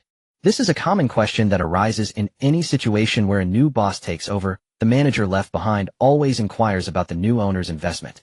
The boss can sell the business and walk away packing everything for the next person. Employees, however, have worked for many years in the same place to reach their positions. Giving up means starting over somewhere else. "I don't know either. I accidentally acquired it this afternoon." Chen Feng had a pre-rehearsed answer for such questions, blurting it out without thought. The people nearby perked up their ears, eager to hear the answer to this question. After hearing Chen Feng's reply, they were all left dumbfounded. After an awkward smile, Ji Yongchang said to Chen Feng, "You really are wealthy." It took a great deal of heart to respond this way. If he hadn't seen Chen Feng was the boss, he would have wanted to beat him and send him to the zoo as a national treasure. Under the dim lights, a pure-looking female student dressed in a blue short-sleeved top and a short skirt was swaying her way to the bar. Upon seeing Chen Feng, she suddenly leaped into his arms, drunkenly lifting her head to gaze at him with hazy eyes. "Brother, I didn't realize you were here." With these words, the female student's body went limp and began to slide toward the floor. Chen Feng quickly reached out and caught her slender waist. Supporting her back, he pulled her into his embrace. The feeling of a warm jade in his arms was truly pleasant, making it hard to let go. When would Tong Yao Jin Ro Yi Qian? A multitude of women appeared in his mind. If only each one could give me a hug, Chen Feng sighed inward. What am I thinking? Shaking off these strange thoughts, he looked at the female student with a baby-fat face in his arms. Her tender cherry lips glistened with an irresistible luster, and as they parted and closed, she softly exhaled the scent of alcohol. Her head rested on Chen Feng's chest, occasionally murmuring a few words. Her straight, delicate little nose slightly twitched, as if she had caught a pleasant scent on him, and she burrowed deeper into his embrace. The hotel staff watched Chen Feng with envious expressions, amazed that the boss had a beautiful woman throwing herself into his arms on his very first day. Supporting her body against the bar counter, he shook her shoulders gently to rouse her a bit. He whispered softly, "Miss, wake up. This is a bar. Miss, wake up. This is a bar." The girl slightly opened her eyes, revealing a dazed gaze, and smiled foolishly at Chen Feng, saying, "Brother, take me home." With that, she passed out again, completely drunk. If not for his support, she would have fallen straight to the floor. Carrying the girl, he walked over to a leather chair, placed her on it, and let her sleep. Chen Feng turned to the manager Ji Yongchang and asked, "What's the usual procedure for something like this?" "Boss, you could wait half an hour, and she might wake up on her own," Ji Yongchang proposed bluntly, having never dealt with such a situation.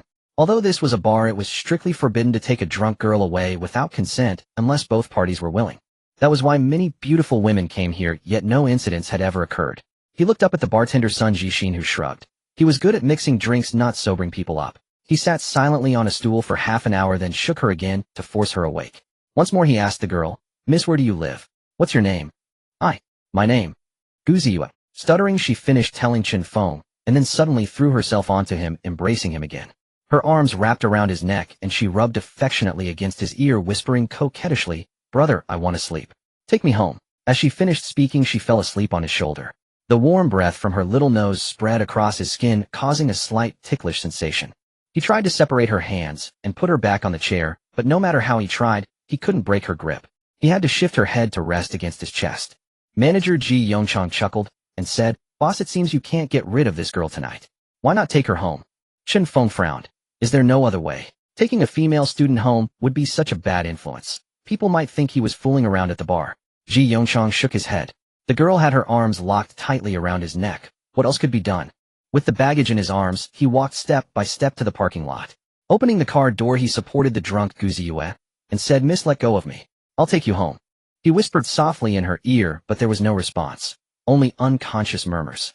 Recalling that she had kept calling him brother at the bar, he said again, "Little sister, big brother will take you home. Let go of me first, okay?" As if hearing Chen Feng's call, her arms around his neck loosened slightly. After freeing her little hands, he slowly eased her into the passenger seat of the McLaren and closed the door. He started the car and drove to Emperor Villa No. 006. Ever since he had signed in and obtained this villa in Qingshan County, he hadn't had time to look at it. As the car entered the security surveillance area, 2 security guards approached. He showed them his villa property certificate, and they immediately let him through. Soon he arrived inside his own villa district. After parking the car, he opened the passenger door, lifted Gu Ziyue into his arms, and walked slowly back to the villa. He placed the drunk beauty on the bed, made sure she wouldn't fall off, and then went downstairs to the bathroom. He took off his clothes, turned on the shower head, and enjoyed a refreshing bath. Summer always made people sweat easily, but after the shower his whole body felt much cooler. He put on the bathrobe from the bathroom, tied the belt around his waist, and returned to the second floor. Entering the room, he was surprised to see that the female student, due to the heat, had her clothes wide open and was already on the edge of the bed, about to fall off at any moment. Chen Feng quickly walked over and helped her back onto the bed. Smelling the familiar scent beside her, she again wrapped her arms around his neck and rested her head on his chest. Not this again. Little sister let go of big brother. But this time, no matter how Chen Feng called, her hands refused to release him. He couldn't pry them off. The little girl had quite a strong grip. The key issue was how to sleep tonight, and it would be hard to explain in the morning. He would definitely be misunderstood. After adjusting the room temperature with the remote, he tried to stay as far away from Gu Ziyue's delicate body as possible, placing a pillow between them to ensure safety. He lay down on the bed and fell into a deep sleep. The next morning the sun smiled and cast its first golden rays, warmly illuminating the room and turning it gold. Gu Ziyue's eyelids fluttered slightly as she gradually woke up. Why did she feel something heavy on her body and warmth around her waist? Opening her eyes, Chen Feng's well-defined features came into view. Faced with this unfamiliar face, she let out a scream. Chen Feng was also awakened by the noise. Gu Ziyue stared at him in shock, her face filled with anger. "Who are you? What did you do to me last night?" "I didn't do anything," Chen Feng said with an innocent expression. "If you hadn't kept clinging to my neck, I would have gone downstairs to sleep. I'm the victim here." Both of them sat upright on the bed, staring at each other. "Is that so? Then sir, could you please remove your hand from my waist before you speak?" Her starry eyes glared at Chen Feng with murderous intent, clearly not believing a word he said. Chen Feng awkwardly withdrew his left hand. Why hadn't he controlled this restless hand last night? Now there was no way to explain it clearly. "Actually, what if I said this was all a misunderstanding? Would you believe me?" Chen Feng explained with a sheepish smile. Having spent an entire night embracing a stunning beauty without doing anything, even he found it hard to believe when he said it out loud. "So I misjudged you." Gu Ziyue's lips curled upward, forming a captivating arc as she fixed her gaze on Chen Feng. Seeing the delightful spring-like smile blooming on her delicate face, she seemed to believe his words. He never expected to convince her so easily. With a sincere and earnest expression, he spoke again. "Honestly, I did nothing last night. In fact, I'm a good person." Hearing the words that came from Chen Feng's mouth combined with the simple, honest look on his face, he appeared quite genuine. If not for what happened this morning, she might have believed him. His hand had already slipped inside her clothes. Who was he trying to fool? Though she wouldn't dare claim to be a celestial beauty, she was far from ugly. One of the Academy's top 10 campus beauties. The object of admiration for countless male students in the class, she had never been in a relationship, dreaming of a Prince Charming only to be devoured by this big pig's trotter. And now he had the audacity to say he was a good person. Did he take her for a fool? She grabbed the sponge pillow beside her and hurled it at Chen Feng. He quickly scrambled off the bed, his feet hitting the floor. "Think about it. Were you drunk at the bar yesterday? You came to the counter, clung to me, and kept mumbling, mistaking me for your brother." Crossing his arms in an X shape to block the flying object, Gu Ziyue had thrown. His words came out like a machine gun, firing bullets, rushing to get the sentences out. Chen Feng's words made her stop throwing things and begin to recall carefully what happened at the bar last night. It was her first time at a bar. A few close girlfriends each ordered a glass of vodka. She followed suit with a glass. After downing 2 in a row, there was no effect at first, but later the alcohol hit her, and she became dizzy and disoriented. Vaguely, she saw her brother drinking at the counter, and she threw herself into his arms. Everything after that was a blank. So is this really a misunderstanding? Are you sure you really did nothing to me last night? She looked at Chen Feng with a puzzled expression, beginning to believe his. "I truly didn't. You undid your own clothes. Last night you clung to my neck, and I couldn't pry you off. Look, I even placed a bolster in the middle." Chen Feng pointed at the white bolster on the bed, speaking to Gu Ziyue. Having spent a whole night in the same bed doing nothing, Gu Ziyue began to doubt her own allure. Or maybe he wasn't into women. Or perhaps. At that thought, a shiver ran down her spine, but he didn't seem like that type. "My name is Gu Ziyue. I study at Haicheng University of Science and Technology, currently a sophomore." "And you? What's your name?" The sunny-faced young man before her had now shifted from hostility to a slight liking in her heart. She extended her hand, looking at Chen Feng as she softly asked, "Sorry, I forgot to introduce myself. My name is Chen Feng. For now, I'm just a free spirit." With a gentle smile, Chen Feng stepped forward, took her fair small hand, and answered her question. After they got to know each other, she began to take in her surroundings.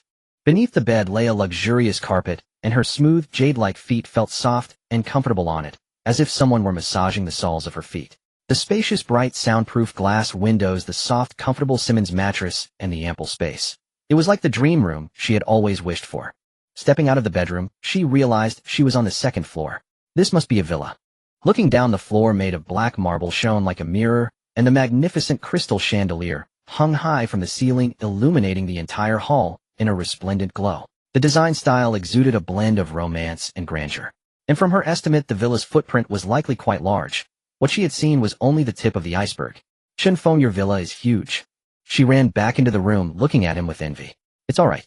I don't have high requirements for living. As long as I can sleep, it's fine." He touched his nose and answered nonchalantly, "Why does my hand smell so fragrant?" He inadvertently let that comment slip out. Then he remembered that this very pig's trotter had been holding a beauty all night.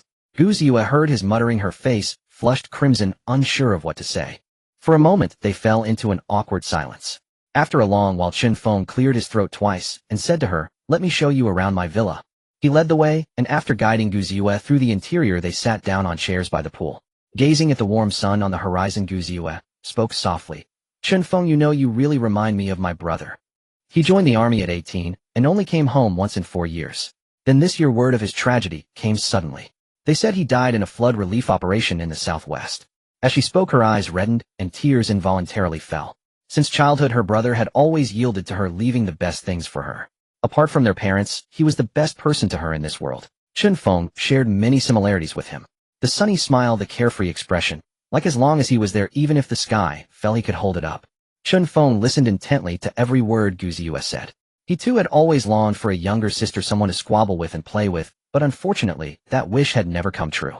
"How about you treat me as your brother, and I'll take you as my sister?" After pondering for a long time, he finally said those words. "Do you really mean to take me as your sister?" She looked up at him, her face streaked with tears, surprised by the suggestion. "I'm serious. I've always wanted a sister. It's just never happened. Since your brother is no longer here, let me take his place from now on and continue to protect you." He held her and softly called her little sister. Gu Ziyue affectionately called him brother. From that moment on, Chen Feng had someone to call his sister. His excitement was beyond words. "Brother, what's the name of this villa?" Pushing away from her newly acknowledged brother, she stood up from his embrace and looked at the beautiful scenery, asking. Haicheng had 3 villa districts. The Binhai Villa District near the sea housed billionaires, with each villa costing around 20 million yuan. The Qingshan Villa District, built along Xuanwu Road in Haicheng, housed individuals worth between 200 and 400 million yuan, with each villa selling for about 40 million yuan. The Imperial Villa District at the end of Baihu Road No. 7 lined up one after another, each occupying a vast area and costing over 100 million yuan. The higher the ranking, the more expensive. Imperial Villa District No. 006. Gu Ziyue was stunned. "This is the Imperial Villa District. Brother, just how rich are you?" "I have no concept of money, and my wealth is so vast that I sometimes lose track of it. One is born without possessions and leaves without them, as long as one has enough, that is sufficient." Instead of answering the question, he rambled on with a lot of pretentious words, and at that moment Gu Ziyue felt like punching this wealthy man. What you just said would hurt a college student who is full of ambition for the future and has a particularly fragile heart. Why is there such a vast difference at the same age of 20-something? After working for 10 years, she might not even be able to afford a single apartment, let alone such a villa. What are you doing? Gu Ziyue looked at Chen Feng, curiously wondering why he wanted her to extend her finger. He took her small hand and placed it in front of the electronic screen, pressing each finger once. Ding, fingerprint verification completed. With the synthetic electronic voice chiming in, Chen Feng smiled and said, "The entire villa uses the latest electronic technology, with fingerprints unlocking the door. I just recorded your fingerprint, so you can freely come and go from the villa in the future."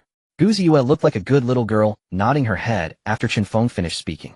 "There are still many areas of this villa that remain unexplored. Ooh, I must bring my girlfriends here to play someday, of course with Chen Feng's consent." Even though she is now Chen Feng's sister, she wouldn't casually bring others in to cause trouble.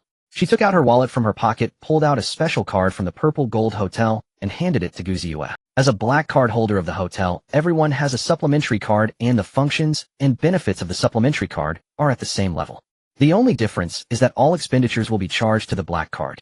Gu Ziyue took the card from Chen Feng, admiring the exquisite purple patterns on it, with the words purple. The lettering was elegant. At first glance it was clear that this card was extraordinary and had an impressive background. This is my supplementary card. You can use it to pay at any hotel in Haicheng. In the end the charges will be directly under my name. However, it is only for hotel use, so remember that. Chen Feng gently ruffled Gu Ziyue's bangs as he explained this to her. Brother, this is too valuable, oh I can't accept it. After saying this, she eagerly tried to return the card to Chen Feng. The economy of Haicheng is quite renowned nationally, and the number of hotels is like bamboo shoots after the rain continuously emerging. Any hotel's expenses can be covered by this card. How heavy is that responsibility? It's a bit overwhelming. Just accept it, brother is giving his sister a little something. Besides, this isn't a priceless treasure. The only significant thing I can offer is this small item. A voice as warm as jade came from Chen Feng as he gently pushed her small hand back. From now on you can freely enjoy all the treasures in this villa. If you need anything just call me. There are many rooms upstairs, so choose one you like as your bedroom. Gu Ziyue nodded repeatedly, looking dazed as she listened to Chen Feng speak. She never expected that one day she would live in a villa. Having a wealthy brother brings so many benefits. After giving Chen Feng her phone number, Gu Ziyue continued, brother, do wealthy people's sisters live like this? For this question Chen Feng pondered for a long time before giving his answer. Wealthy people's sisters live even better than this, and you are the one I picked up at the bar. Everything is fate. Upon hearing this, Gu Ziyue chuckled, her face blooming like 100 flowers. After chatting for a while, it was almost noon, and their stomachs began to rumble, protesting to their owner.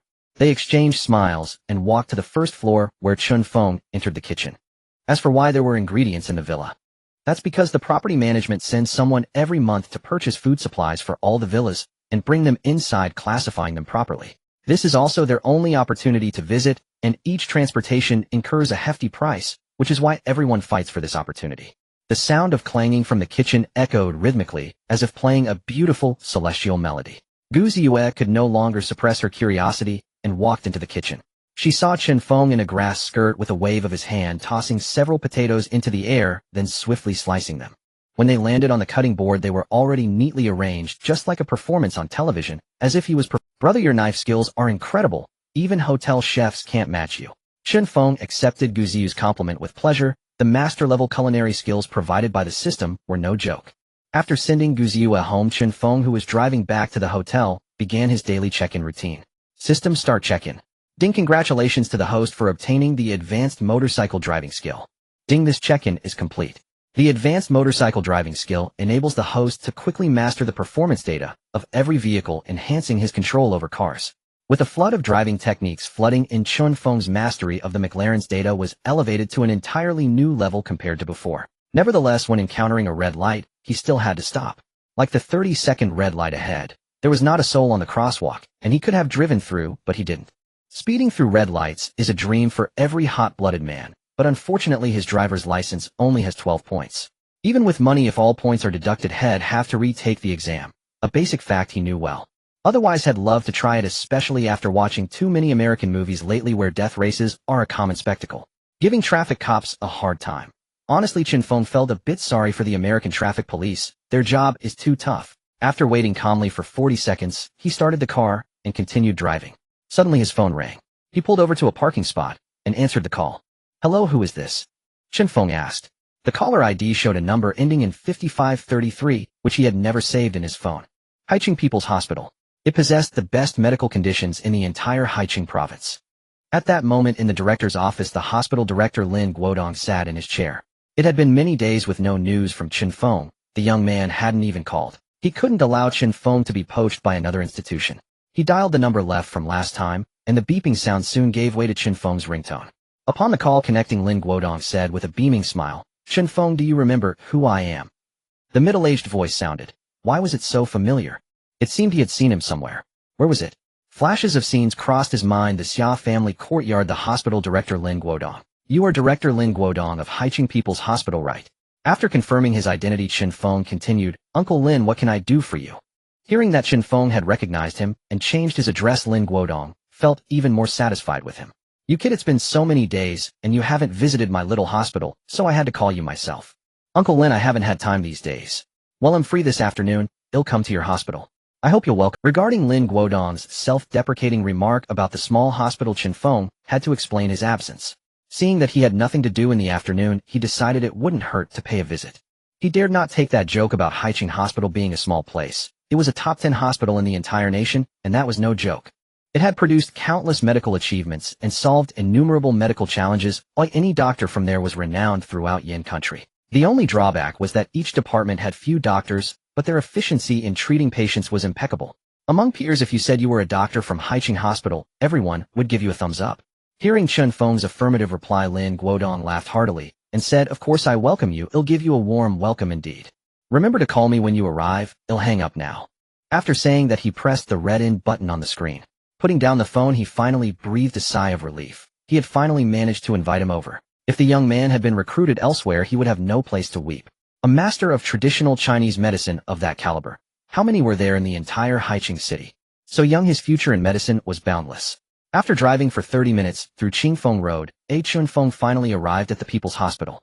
The 6 large characters of Haicheng People's Hospital were affixed to the 30-meter-tall building, gleaming strikingly under the sunlight. They seemed to tell of the toil and virtue of every medical worker whose efforts saved one precious life after another. It was because of their dedication that countless families were reunited. On the electronic screen at the hospital entrance, red characters kept scrolling, "Congratulations to our hospital for welcoming the medical Saint Chen Feng."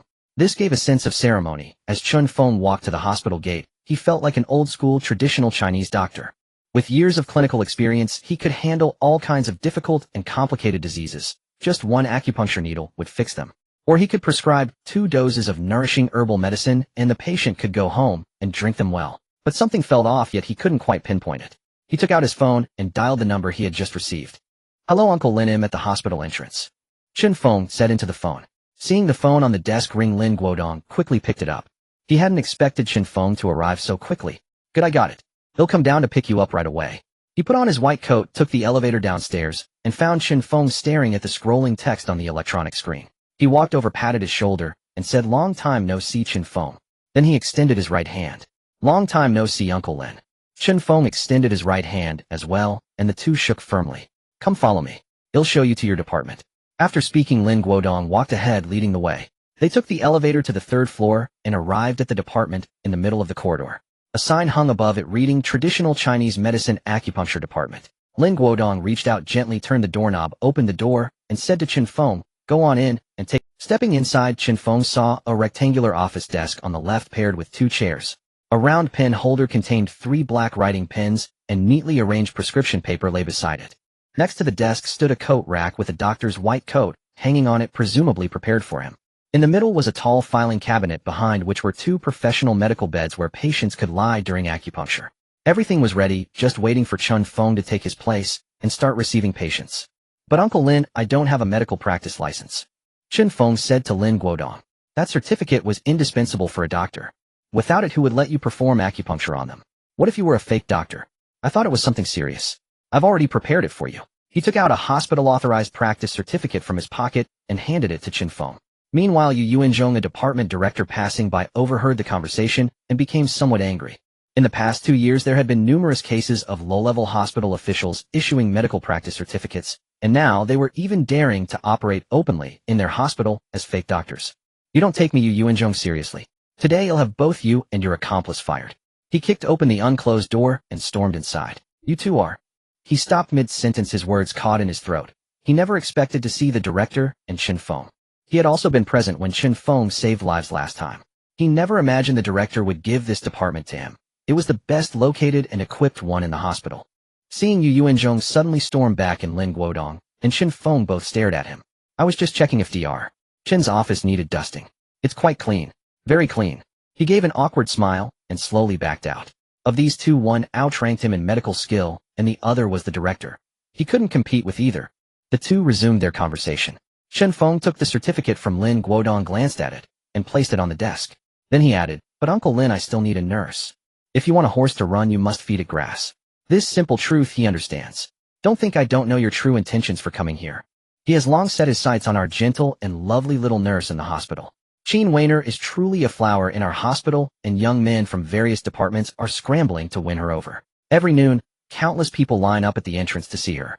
She is simply a little star in the hospital. However, Lin Guodong still has to meet this request. After all, he promised Chen Feng last time that any nurse from the whole hospital could be chosen.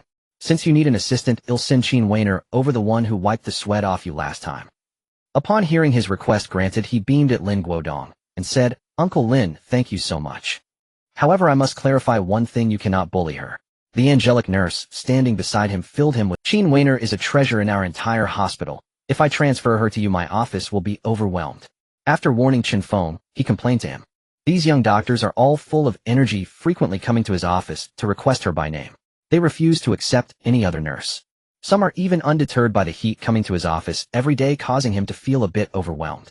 As long as they can confess their feelings successfully, they probably wouldn't even fear being fired. With their medical skills, they could serve as chief surgeons anywhere. Just thinking about this gives him a headache.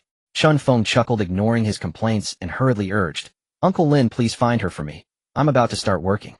Alright, I'll head over soon. After saying this to Chen Feng, he turned and walked out. Shortly after, Chen Weiner, dressed in a white nurse uniform, came in. She brushed her hair aside, her face slightly flushed, and her lake blue eyes locked onto Chen Feng. With a sweet smile, she said, Mr. Chen, long time no see. Long time no see, Nurse Chen. With a radiant smile on his face, Chen Feng replied. Meanwhile, in the dean's office, chaos had erupted. Dean, why did you transfer Chen Weiner out of our department? Dean, she was about to become my girlfriend. Are you trying to let someone else steal her from me? Dean, I don't want this year's bonus, just return Nurse Chen to me. Dean, I'm almost 30 years old, though I've worked hard for the hospital, yet I still don't have a girlfriend. Can you really disregard my lifelong happiness? The young doctors from 4 departments complained to Lin Guodong. They had finally been about to transfer to their department next week, but now it had been cancelled, leaving them permanently assigned as assistants to Chen Feng. What if he is just slightly better at medicine? Why should he get preferential treatment? This kid looks a bit better than them, has better medical skills, and even has some money. Isn't this just like sending Chen Weiner right into the jaws of a tiger? Who knows, in a few months, she might openly become Chen Feng's girlfriend. This absolutely cannot happen. Upon hearing this news, the 4 hurried to confront the dean. Jobs can be found again and money can be earned back. These are easy to say. But without a girlfriend and no chance of finding a wife, the hospital cannot guarantee assignments. This matter is non-negotiable. Their families have been scolding them mercilessly, saying that if they don't find partners this year, they shouldn't come home for the new year. The 4 exchanged glances and continued their complaint session with the dean. Lin Guodong looked at the few people in front of him who wouldn't leave without an answer, their shameless expressions giving him a headache as he rubbed his forehead. After much deliberation, he said to the 4, Our hospital will recruit 4 female nurses from the nursing school next month. You 4 will be interviewers, each choosing one to come back as your assistant. Is that all right? The hospital can guarantee assignments, and all were satisfied with this arrangement. Chen Weiner is gentle with everyone, and they still haven't gotten her phone number. Claiming to be her boyfriend is pure nonsense. They haven't even gotten started. They never expected the dean would really solve their girlfriend problem. What more could they want? Moreover, there are many beautiful girls at the nursing school. Surely some would like them. Perhaps this year, they could turn their dreams into reality. Successfully finding a partner. Is there any other issue? Lin Guodong smiled at the 4 before him. No more, they all responded in unison, like special forces in the military. If there's nothing else, get out. If you come back to the dean's office again, you'll have to clean the toilets. He shouted angrily. He grabbed the documents on the table and threw them at them. Day after day, the dean's office was turning into a marketplace. I'm becoming a marriage broker, matching you up with girlfriends every day? Seeing the dean lose his temper, they hurriedly ran out, each one faster than a rabbit. Dr. Chen, what should I help you with here? Chen Weiner asked. The work she does varies by department, and she couldn't think of what she could do as an assistant in the acupuncture department. Clearly, she would not be needed for injections, as she didn't know acupuncture herself. Just help me write prescriptions and take care of the patients, Chen Feng said, fully aware of Chen Weiner's job arrangement. Though he is a nominal doctor, Lin Guodong values him so much that he comes to see patients a few days each month. His handwriting has already been verified at the bank, and patients probably wouldn't be able to get their medicines with his prescriptions. This is also the main reason he brought Chen Weiner over, to write prescriptions on his behalf. The other reason is simply to enjoy the sight of a beautiful woman. Seeing beautiful women every day lifts his spirits. Being single for so long, what if the young lady takes a liking to him and pushes him into a relationship? A handsome man like him who is wealthy, talented, and maintains a clean lifestyle while being single is hard to come by in this world. Looking at the time on his phone, it was already past 4 o'clock. The hospital generally closes at 5. He invited Chen Weiner, saying, How about we go eat together? Sure. After locking the main door, they walked downstairs as the hospital cafeteria is at the corner of the first floor. Help! Someone quick! A hurried voice shattered the tranquility of the hall as a man rushed in holding a bleeding little girl in his arms. His white shirt was soaked in blood and his arm was also bleeding, but he seemed completely unconcerned. He looked anxiously at his daughter in his arms, fearing the worst. Chen Feng rushed over, checked the girl's pulse, and pulled out a silver needle from his white coat, quickly inserting it into her occiput. This stopped the bleeding. The man tightly grasped Chen Feng's arm, pleading, "Doctor, you must save my daughter." Deng Wenhua never anticipated this sudden calamity. This noon, after giving his employees a day off, he planned to take his daughter out for a nice meal. He drove his BMW to the school, and after picking up his 12-year-old daughter, he headed towards the Shilixiang restaurant at No. 3. Juquet Road. His daughter had always enjoyed the roasted chicken made by the chef there. However, while crossing the road, an Audi A6 suddenly appeared, driven by a female driver. The recent surge of reckless drivers online had made him extra cautious. He deliberately kept a distance from her car, but unexpectedly an accident still occurred. The Audi A6 suddenly reversed, and he couldn't dodge in time, crashing directly into the hood of his BMW. The driver only suffered a cut on his arm, but his daughter, sitting in the back, slammed against the car window and was bleeding from her head. "Come with me quickly," Chen Feng said to the strange man in front of him, indicating for him to carry the little girl and placing her on a chair beside the hospital.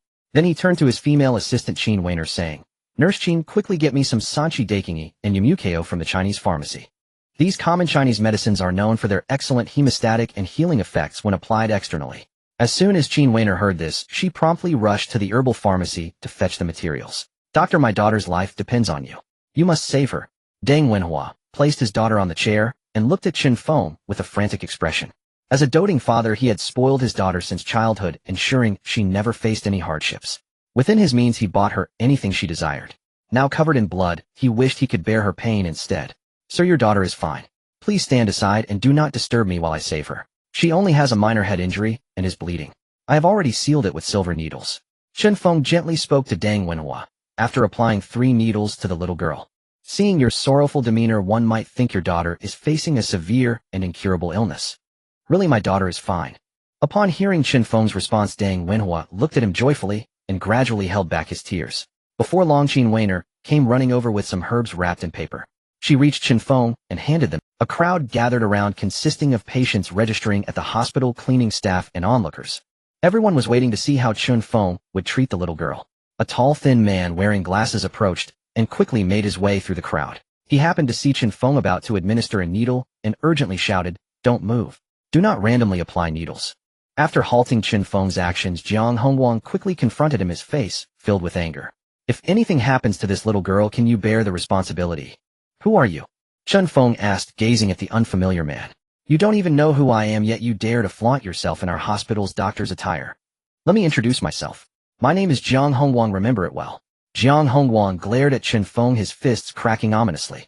As a medical doctor who studied abroad, every doctor he encountered was respectful towards him. He also had feelings for Qin Weiner and often pursued her, a fact well known throughout Haicheng Hospital. As a top talent graduated from Harvard Medical School, he believed himself superior to others.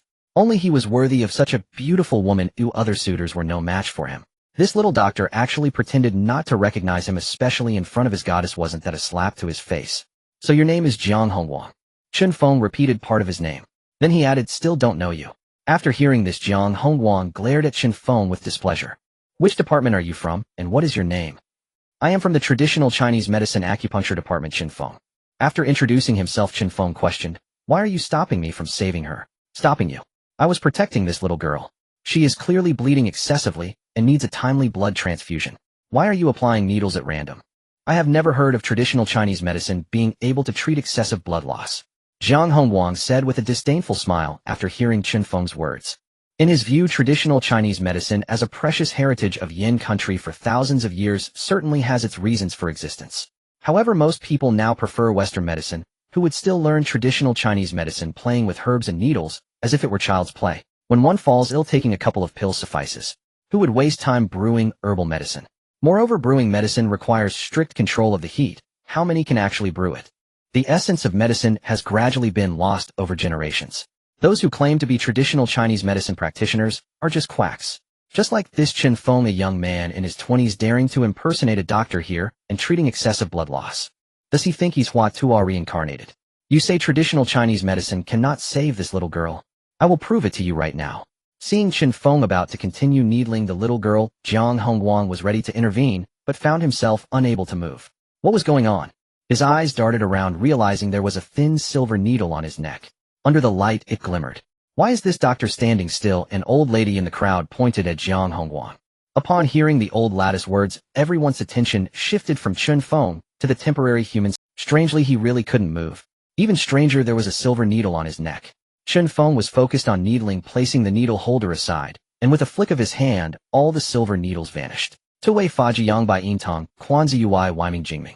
According to the medical knowledge passed down in his mind, he utilized the blood-gathering technique to quickly accelerate the consumption of the little girl's nutrients, aiming to rapidly produce blood. After completing the final step, beads of sweat appeared on Chen Feng's forehead. Seeing this, Qin Weiner hurried over to wipe his sweat. Jiang Hongguang watched the goddess' intimate gesture towards Chen Feng, feeling as if he had been force-fed dog food. His eyes burned with hatred towards Chen Feng, believing he was the one behind his inability to move. The little girl gradually woke up, slowly opening her eyes and softly calling out to Deng Wenhua Daddy. Seeing his daughter awake, he quickly embraced her and repeatedly thanked Chen Feng. Healing the sick is my duty. There's no need to be so polite. Just prepare to pay for the herbs later.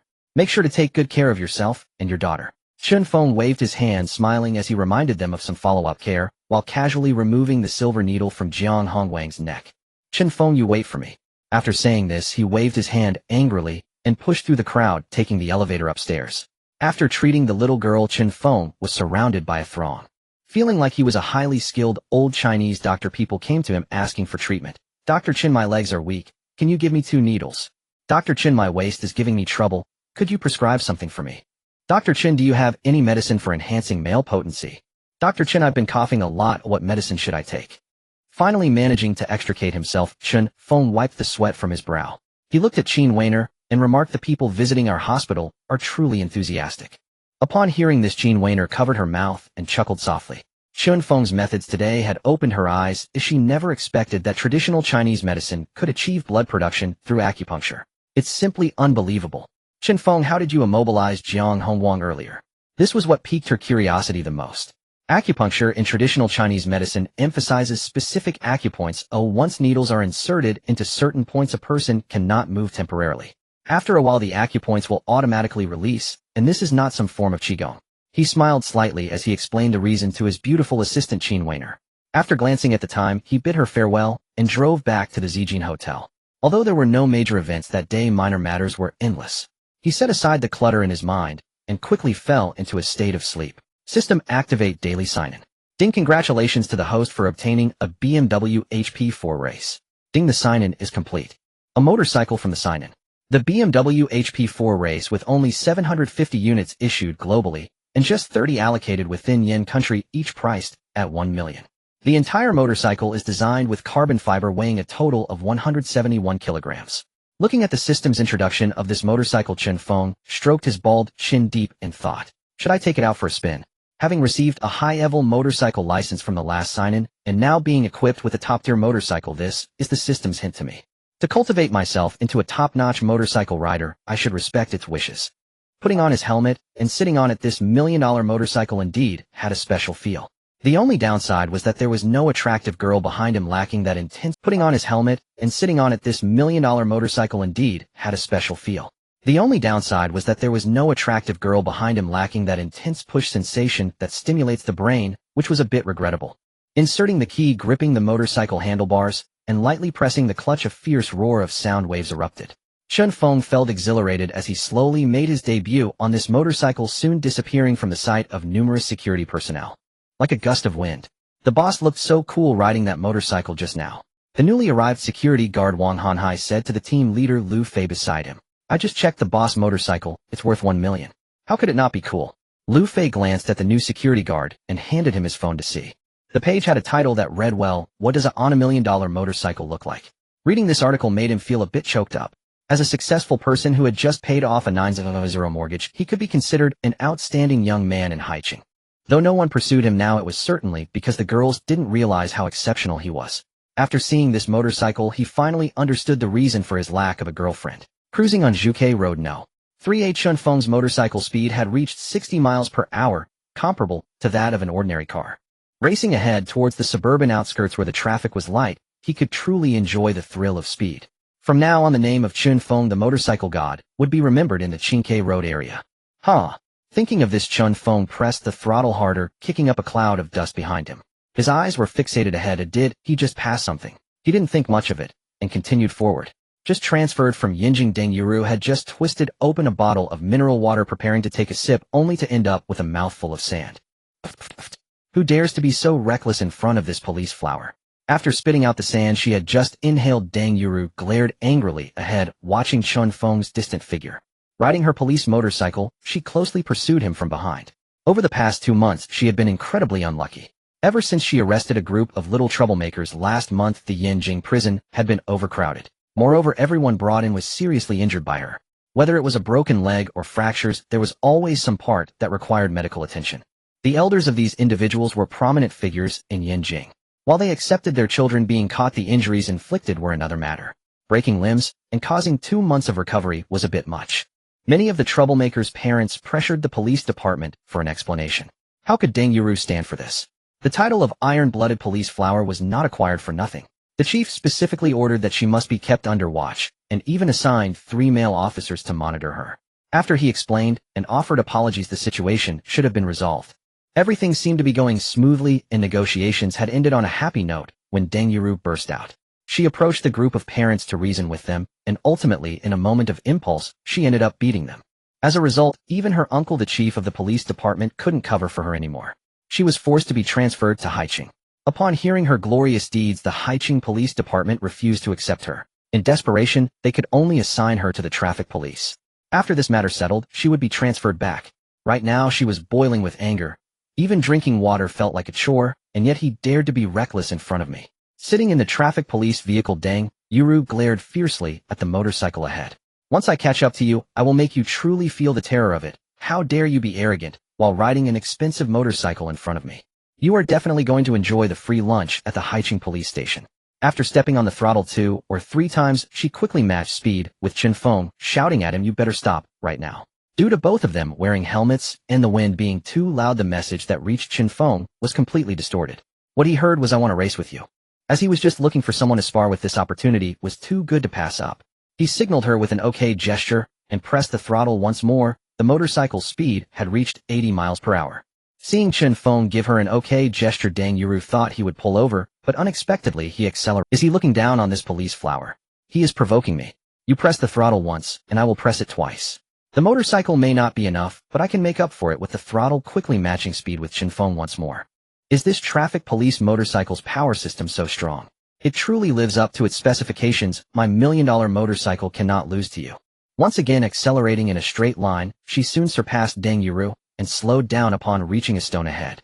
Quietly waiting for this female traffic officer, Chen Feng was surprised to see that the police flower could also race. We must often practice our riding skills. Watching Chen Feng stop to wait for her, Deng Yuru quickly accelerated to his side and removed her helmet, hanging it on the motorcycle's handle. Chen Feng did not expect this female traffic officer to be so beautiful. He walked over, extending his hand to shake hands and introduce himself. Seeing this racing man so cooperative, he decided to handle it leniently. Taking out the handcuffs from her waist, she cuffed one to his wrist and the other to her own to prevent him from escaping. Police flower sister, what are you doing? Chen Feng looked at her with a strange expression. What do you mean? Deng Yuru glared at him, her teeth grinding in frustration. How dare you ask? Barely had I opened the bottle cap when I swallowed the dust kicked up by your motorcycle. I told you to pull over, but you dare to race with me. How capable you are, little brother. She patted Chen Feng's shoulder and spoke with a furious expression. Her hands clenched tightly. If not for her uncle repeatedly telling her not to cause trouble, she would have beaten this guy today. The little rascals of Haicheng were not at all unruly. She had heard they were arrogant, but unexpectedly they were all so well behaved. It would be better to endure this period quickly and go back to Yinjing to beat up those brats. That was much more satisfying. Those 16 or 17-year-old kids with that "heaven is first, earth is second, I'm third" attitude. Beating them up was really exhilarating. What she loved most was educating these flowers of the motherland, beating them until they studied hard and became bright, sunny youths. Wouldn't that be great? Those parents didn't appreciate her efforts. Instead, they turned the blame on her, which was truly infuriating. Sister Police Flower, wasn't it you who said you wanted to race with me? You even gave me a hand signal, so I accelerated. Chen Feng finished with a bitter smile, his face full of grievance, as if he had been terribly wronged. I would race with you. Deng Yuru couldn't believe what she heard. I, a dignified traffic police officer, have nothing better to do than race with you. I was talking to you telling you to stop, but you gave me an okay gesture and floored the accelerator.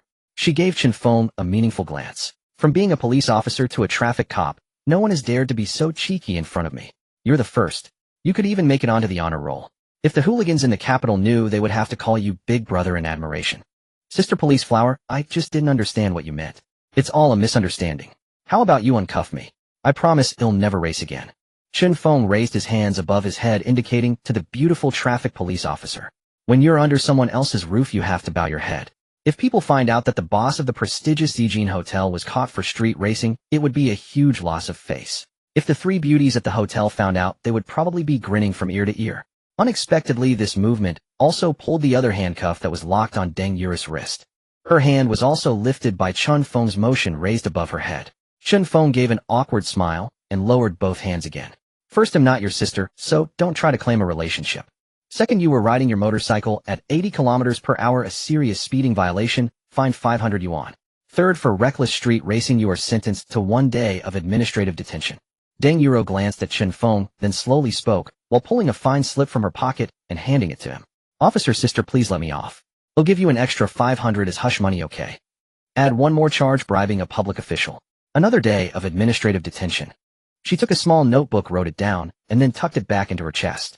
Chen Feng watched her complete this series of actions, his gaze lingering on Deng Yure's ample bosom. Really big. Yes, very nice. Chen Feng nodded hastily like a chick pecking rice, then suddenly remembered that this woman was a police officer. Yes, very nice. Chen Feng nodded hastily like a chick pecking rice, then suddenly remembered that this woman was a police officer. He shook his head like a rattle drum. So is it good looking or not? Deng Yuro stared at Chen Feng again. You sure have a lot of nerve eyeing me up. He'll teach you a lesson when we get back. Whatever you say. If you say it's good, it's good. If you say it's bad, it's bad. He kicked the ball back to the beautiful traffic police officer, not daring to speak recklessly. If she caught him again, she would definitely give him a hard time. What's your name? Deng Yuro asked again, looking at the young man who was fairly handsome in appearance. My name is Chen Feng, he answered quickly. Now you're coming with me to the police station. Deng Yuro looked at Chen Feng, then mounted her own traffic police motorcycle. Chen Feng stood beside her and asked, what about my motorcycle? It's worth $1 million. Deng Yuro was slightly surprised at his words, not expecting Chen Feng to be so wealthy. She made a call to the traffic police bureau. Hello, Director Jiang, I just caught a street racer. He's handcuffed now. Send someone over to pick up our traffic police motorcycle. I'm taking him to the police station. Jiang Jinghua, the director of the traffic police team, was sitting in his office drinking tea when his phone rang. He picked it up and saw it was Deng Yuro, who had been transferred from above. On her first day on duty, she's already causing trouble. Before he could finish, the other side hung up. He had no choice but to call the police station director to give him a heads up. He dispatched a traffic police officer to retrieve the motorcycle. After the call, Deng Yuro got off her traffic police motorcycle and directly sat on Chen Feng's BMW HP4 race. Seeing Chen Feng, who was handcuffed to her wrist, standing still and dazed, she tugged on the handcuffs. Get on, she said, gesturing for him to sit behind her. Officer sister, this doesn't seem like a good idea. Chen Feng said hesitantly. His motorcycle seat was narrow, and if they sat together they would be very close. What's not good about it? Get on quickly, stop dawdling. Deng Yuro glanced at Chen Feng and said impatiently. I'm inviting you to eat prison food at the police station. Do you think I'm accompanying you on a shopping trip? After I drop you off, I can call it a day. It's been a while since I interrogated a prisoner. I kind of missed the feeling of holding a baton. Hearing the beautiful police officer say that, Chen Feng naturally hopped onto the motorcycle and pressed tightly against her. Feeling the masculine scent behind her, Deng Yuro frowned. Can't you move back a bit? We're too close. Chen Feng shook his head and tugged at the chain connecting them. Unless you uncuff me, there's no way. Besides, this bike only has this much space. I can't move back any further. He spread his hands helplessly. Fine, let's just go like this. Deng Yuro leaned forward slightly and started the motorcycle. Her whole body pressed tightly against Chen Feng, the two of them like a pair of lovers in a passionate romance. Smelling the fragrance in his arms, Chen Feng's mind wandered. He kept one hand stretched straight forward to make it easier for the beautiful police officer to drive. The other hand quietly wrapped around her slender waist, pulling her completely into his embrace. This time he didn't lose out. If he could have such perks every day, he'd be willing to be caught street racing by the beautiful police officer every day. What are you doing? Deng Yuro looked at Chen Feng's arm around her waist and asked coldly. I feel this. Keep your hands exactly where they are. If you dare grope me, I'll chop off your filthy paws the moment we stop. Deng Yuro turned her head and shot Chen Feng a sharp, threatening glance. She had guarded her virtue scrupulously all these years. Yet this was the first time anyone had ever touched her willow-slim waist. and in the sweltering heat clad in light summer attire his blazing palms felt as though they pressed directly against her bare skin. Her breathing grew unsteady. "I'll behave perfectly." Chen Feng nodded obediently the moment he heard the beautiful policewoman's warning. His expression resembled that of a well-behaved kindergartner listening intently to his teacher. Deng Yuro found the look deeply satisfying as she straightened her gaze forward and revved the motorcycle into motion. The deep resonant roar confirmed its superior performance, far beyond any standard police-issue bike. Riding it felt like taming a wild beast, stirring an irresistible surge of adrenaline. "Officer, you felt it too, didn't you? This thrill isn't my fault. It's simply overwhelming. How about letting me go instead?" The moment the motorcycle surged forward, Chen Feng called out from the rear seat, attempting with quiet audacity to persuade the formidable policewoman before him. After all, dreams must be dared, one never knows when they might come true. "Silence, now?" As if reckless speeding were justified. "Who's in control, the rider or the machine? Call me sister again, and once we're off this bike, I'll make sure you regret it dearly." Deng Yuro bristled at his words. If every wealthy citizen in Haicheng drove like him, the prison would overflow daily, and the entire city would descend into chaos. "Let you go? Don't flatter yourself. You'll spend tonight locked up. Then tomorrow your friends can collect you from—" Deng Yuro deliberately leaned backward, pressing firmly against Chen Feng to discomfort him. Unwittingly, this gesture bestowed upon him an extraordinary, if fleeting, honor. Sensing her intent instantly, Chen Feng refused to remain passive. He pressed himself tightly against her back, arms encircling the stunning woman. "You may feel triumphant, but I'll never lose." At the intersection of Zhuke Road, a red light crossing thronged with pedestrians. Onlookers gazed enviously at Chen Feng seated behind Deng Yuro. "Brother, you're incredible." A passing driver rolled down his window and gave him a thumbs up, landing a policewoman as your girlfriend. And such a stunner too. He had accomplished what countless others longed for yet dared not attempt. "Too generous, sir. I'm merely a shade luckier than most." Chen Feng grinned, flashing a knowing, unmistakably masculine glance. One arm held Deng Yuro firmly, tight enough to fuse her into his very being. "Chen Feng, enough already." Deng Yuro clenched her teeth. She'd assumed he possessed desire but lacked courage, only to discover he possessed audacity bordering on recklessness. "You dare grope me? Wait until later. I'll make you wish you'd never been born. If I may my surname Deng be written backward." As the light turned green, the motorcycle shot forward once more, her sole focus now reaching the station as swiftly as possible. She intended to teach him a lesson, make him understand the vast gulf between heaven and earth. Before long they arrived at their destination. After Chen Feng dismounted, Deng Yuro guided the motorcycle smoothly to a secure parking spot. She killed the engine and removed the key. Fellow officers passing by cast admiring glances his way. This fellow's living the dream. Striding confidently, she led Chen Feng into the precinct office and pointed toward an investigator. "Where's your interrogation room?" Wu Ruin, who had been uploading case files to his computer, sprang upright at the sight of Deng Yuro. "Right this way, please." The chief had personally briefed them. So long as she wasn't hauling in dozens of suspects at once, she had free rein. After all, she'd soon be reassigned to Yanjing anyway. Best to avoid provoking her altogether. Following Wu Ruihan's lead, they quickly reached room 005. Wu Ruihan gestured toward the interrogation chamber. "Officer Deng, this is the interrogation room. I'll leave you to it. I've urgent work awaiting me." With a brief farewell, he departed swiftly, leaving only the two of them alone once more. Deng Yuro opened the door and dragged Chen Feng inside. The barren room held only a table, 2 stools, and a steel-barred partition dividing it into 2 distinct. Deng Yuro retrieved the handcuff key from her pocket, unlocked her own restraints, then slid open the barred gate to the interrogation chamber. She locked Chen Feng inside, sat on a stool, pulled out her notebook and pen, and fixed her gaze upon him through the iron bars. "Name, gender, age." "You already know my name. Why ask again?" Chen Feng stared at her, bewildered. Surely this was redundant. "Answer when asked. No commentary. Not another word." Chen Feng. Male. 25 years old. Single. Unmarried. Fond of beautiful women, especially ones like you. Enjoy gaming. My favorite dish is Westlake vinegar fish, sweet and sour pork ribs, and braised spare ribs. "Stop." Deng Yuro cut him off mid-rattle. "I asked for basic information, not your dating profile." Clearly provoking her brought him perverse satisfaction, so she tossed aside her notebook. Forget formal interrogation. First she'd deliver a proper beating. Recalling his brazen conduct on the motorcycle and his wandering hands at the traffic light, the pent-up fury within her finally erupted. "I've tolerated you far too long."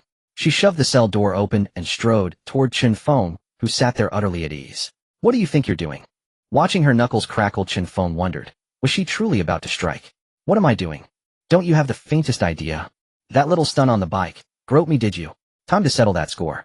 With that, she threw a punch straight at him. I'll dodge. That's what fools do. You kick. I'll dodge again.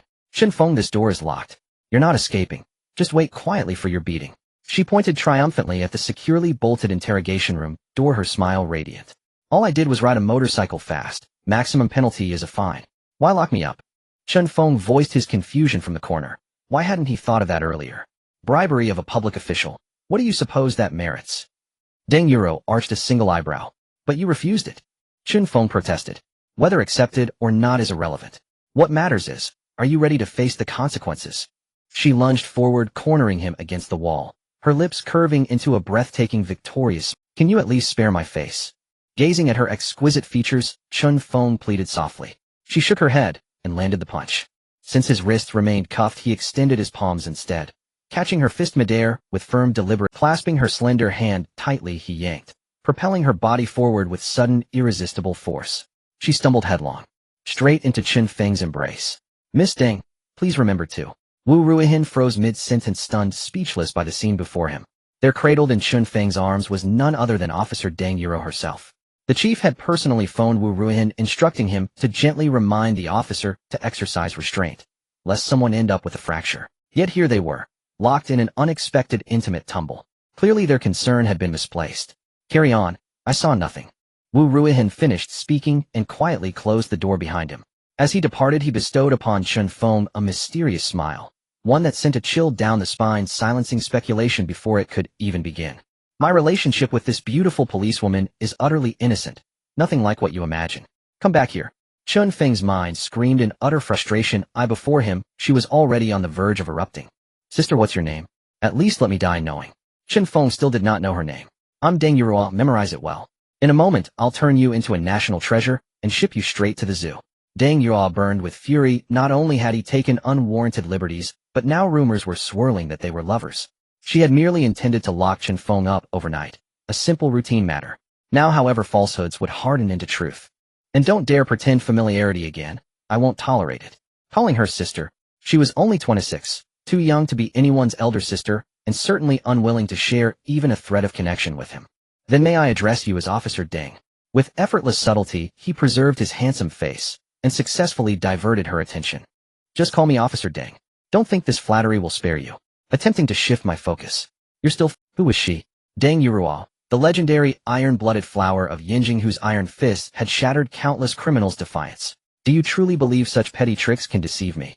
Outside the interrogation room, 5 or 6 male officers pressed silently against the side door, straining to catch every whisper within. Old Wu, is this intelligence reliable? Song Qingze nudged Wu Ruihin discreetly and whispered. Wu Ruihin had just reported an astonishing development. This stunning policewoman from Yinjing, on her very first day, had been caught in the arms of a man. And not just any man, none other than the speedster just escorted inside. I hear nothing at all, nor do I detect anything unusual. Could you have misread the scene? Several pairs of prying eyes locked onto him, demanding answers. Wu Ruihin listened intently, but heard only silence. Puzzled, he crept to the window and peered in. The two stood at a considerable distance apart. I tell you, all I described was absolutely true. His voice rose slightly resolute and unyielding as he addressed the others. Let's wait a little longer. An older officer spoke, and once more they resumed their eavesdropping crouch. Gossip like this was their daily delight. Idle chatter spun into thrilling intrigue. How could faint whispers pierce such profound silence? Was someone listening outside? Pulling open the interrogation room door revealed a human pileup. 5 officers collapsed atop one another like a precarious stack of stones. We were just passing by. Wu Ruihin scrambled upright and fled instantly. After all, he'd started this rumor, and if Officer Deng's volcanic temper found him, there'd be no mercy. As the precinct's most notorious gossip, his news traveled faster than fiber optic light. Having witnessed this electrifying spectacle firsthand, the story had already spread across every corridor and desk. The others rose awkwardly, exchanged sheepish grins, and hurried away. The interrogation room door clicked shut once more, and Chen Feng stood alone before her once again. Now all he craved was an outlet for her wrath. No choice remained. He'd become a turtle, withdrawing entirely, crouched low against the wall, arms shielding his head, the textbook posture of surrender. He'd rehearsed this strategy countless times in his mind. It was the optimal defense. His constitution was thrice that of ordinary men. Even Officer Deng's formidable punches would inflict only mild discomfort. But his face, that was another matter. Should it swell into panda-like contours, he'd never dare face his hotel peers again. Dang Yurua glared down at the cowering turtle at her feet, kicked him twice, then settled into a nearby chair. Chen Feng waited, yet the anticipated assault never came. He lifted his gaze and saw Dang Yurua seated calmly absorbed in her phone. She was playing Dodiju. He crept closer, peering at her screen. Such a golden opportunity. She held a royal bomb in hand. Why hesitate? Chen Feng blurted anxiously, play the royal bomb. How can you be so slow? Her opponent clearly held only 2 cards left. If she missed this chance, escape would vanish. Splitting the pair of royal bombs was sheer folly. No single or double could overpower them. A straight, then a triple plus kicker with that hand, victory was certain. Granting mercy to an enemy was cruelty to oneself. Thousands of joy beans hung in the balance. Dang Yurua raised her eyes, met Chen Feng's impish grin, and retorted, "Who exactly are you calling slow?" "I meant myself." He wished desperately to dissolve into invisibility, to cease existing altogether. Why speak at all? Only to invite calamity. Dang Yurua chuckled softly, cast him a sidelong glance, and returned her focus to the game, choosing deliberately to hold onto her royal bombs, assuming her opponents held only singles. Instead, they played a pair and vanished instantly. She never got the chance to act. 5,000 joy beans vanished in an instant. She regretted ignoring his advice. Perhaps he truly excelled at Dodiju. Chen Feng, contact your family tonight. Have them collect you at the station tomorrow morning. After the match ended, she noticed him staring, not at her face, but at her thighs, and smacked his nape with her palm. Such a young man. Why dwell on such improper thoughts? I know my way home. I hardly need escorting. Chen Feng objected mildly to the beautiful officers. It's mandated by law. Call them now, and urge them to arrive early tomorrow to retrieve you. Watching his grimace, Dang Yurua smiled. Who should come to claim him? The 3 women at the hotel? Best avoided. They'd likely stir chaos rather than calm. Zhao Xueli, the CEO. Unfitting. Xia Yuxian, the fiery, capricious girl. Though their rapport had deepened during their days in Qingshan County, this predicament felt too delicate to broach. Only Gu Ziyue, his newly adopted younger sister, remained. Fortune favored him. He'd wisely acquired a sister. He dialed Gu Ziyue's number saved in his contacts. The line connected swiftly. Little sister. Busy right now, he opened gently. I'm binge-watching dramas in my dorm bed. What's up, big brother? Gu Ziyue asked, reclining on her bunk. If you're free, please come to the police station tomorrow to pick me up. I've been arrested for street racing. Chen Feng confessed, slightly embarrassed. He refused to leverage connections, though a single word from any acquaintance would have freed him instantly. What? Arrested for street racing? Gu Ziyue was confused. You got caught racing, couldn't you just find someone to bail you out? It's hard to explain over the phone. Remember to come pick me up tomorrow. Gu Ziyue in the dormitory sighed, and continued watching her TV series. Her newly acknowledged brother was quite troublesome. Just 2 days had passed, and she already had to go to the police station to bail him out. Seeing him hang up the phone, Dang Yuru smiled, and asked, finished? Chen Feng nodded. After a brief pause, Dang Yuru continued. You can be released tomorrow, so enjoy the atmosphere of the interrogation room today. Next time I catch you, I'll lock you up for 2 days. After warning Chen Feng, she got up and left the interrogation. As dinner time approached, an officer handed Chen Feng a bowl of instant noodles. Thus he quietly finished his dinner and spent his first unusual night here. The next day, after over an hour on the bus, Gu Ziyue finally arrived at the police station. Hello, is there a person named Chen Feng being detained here?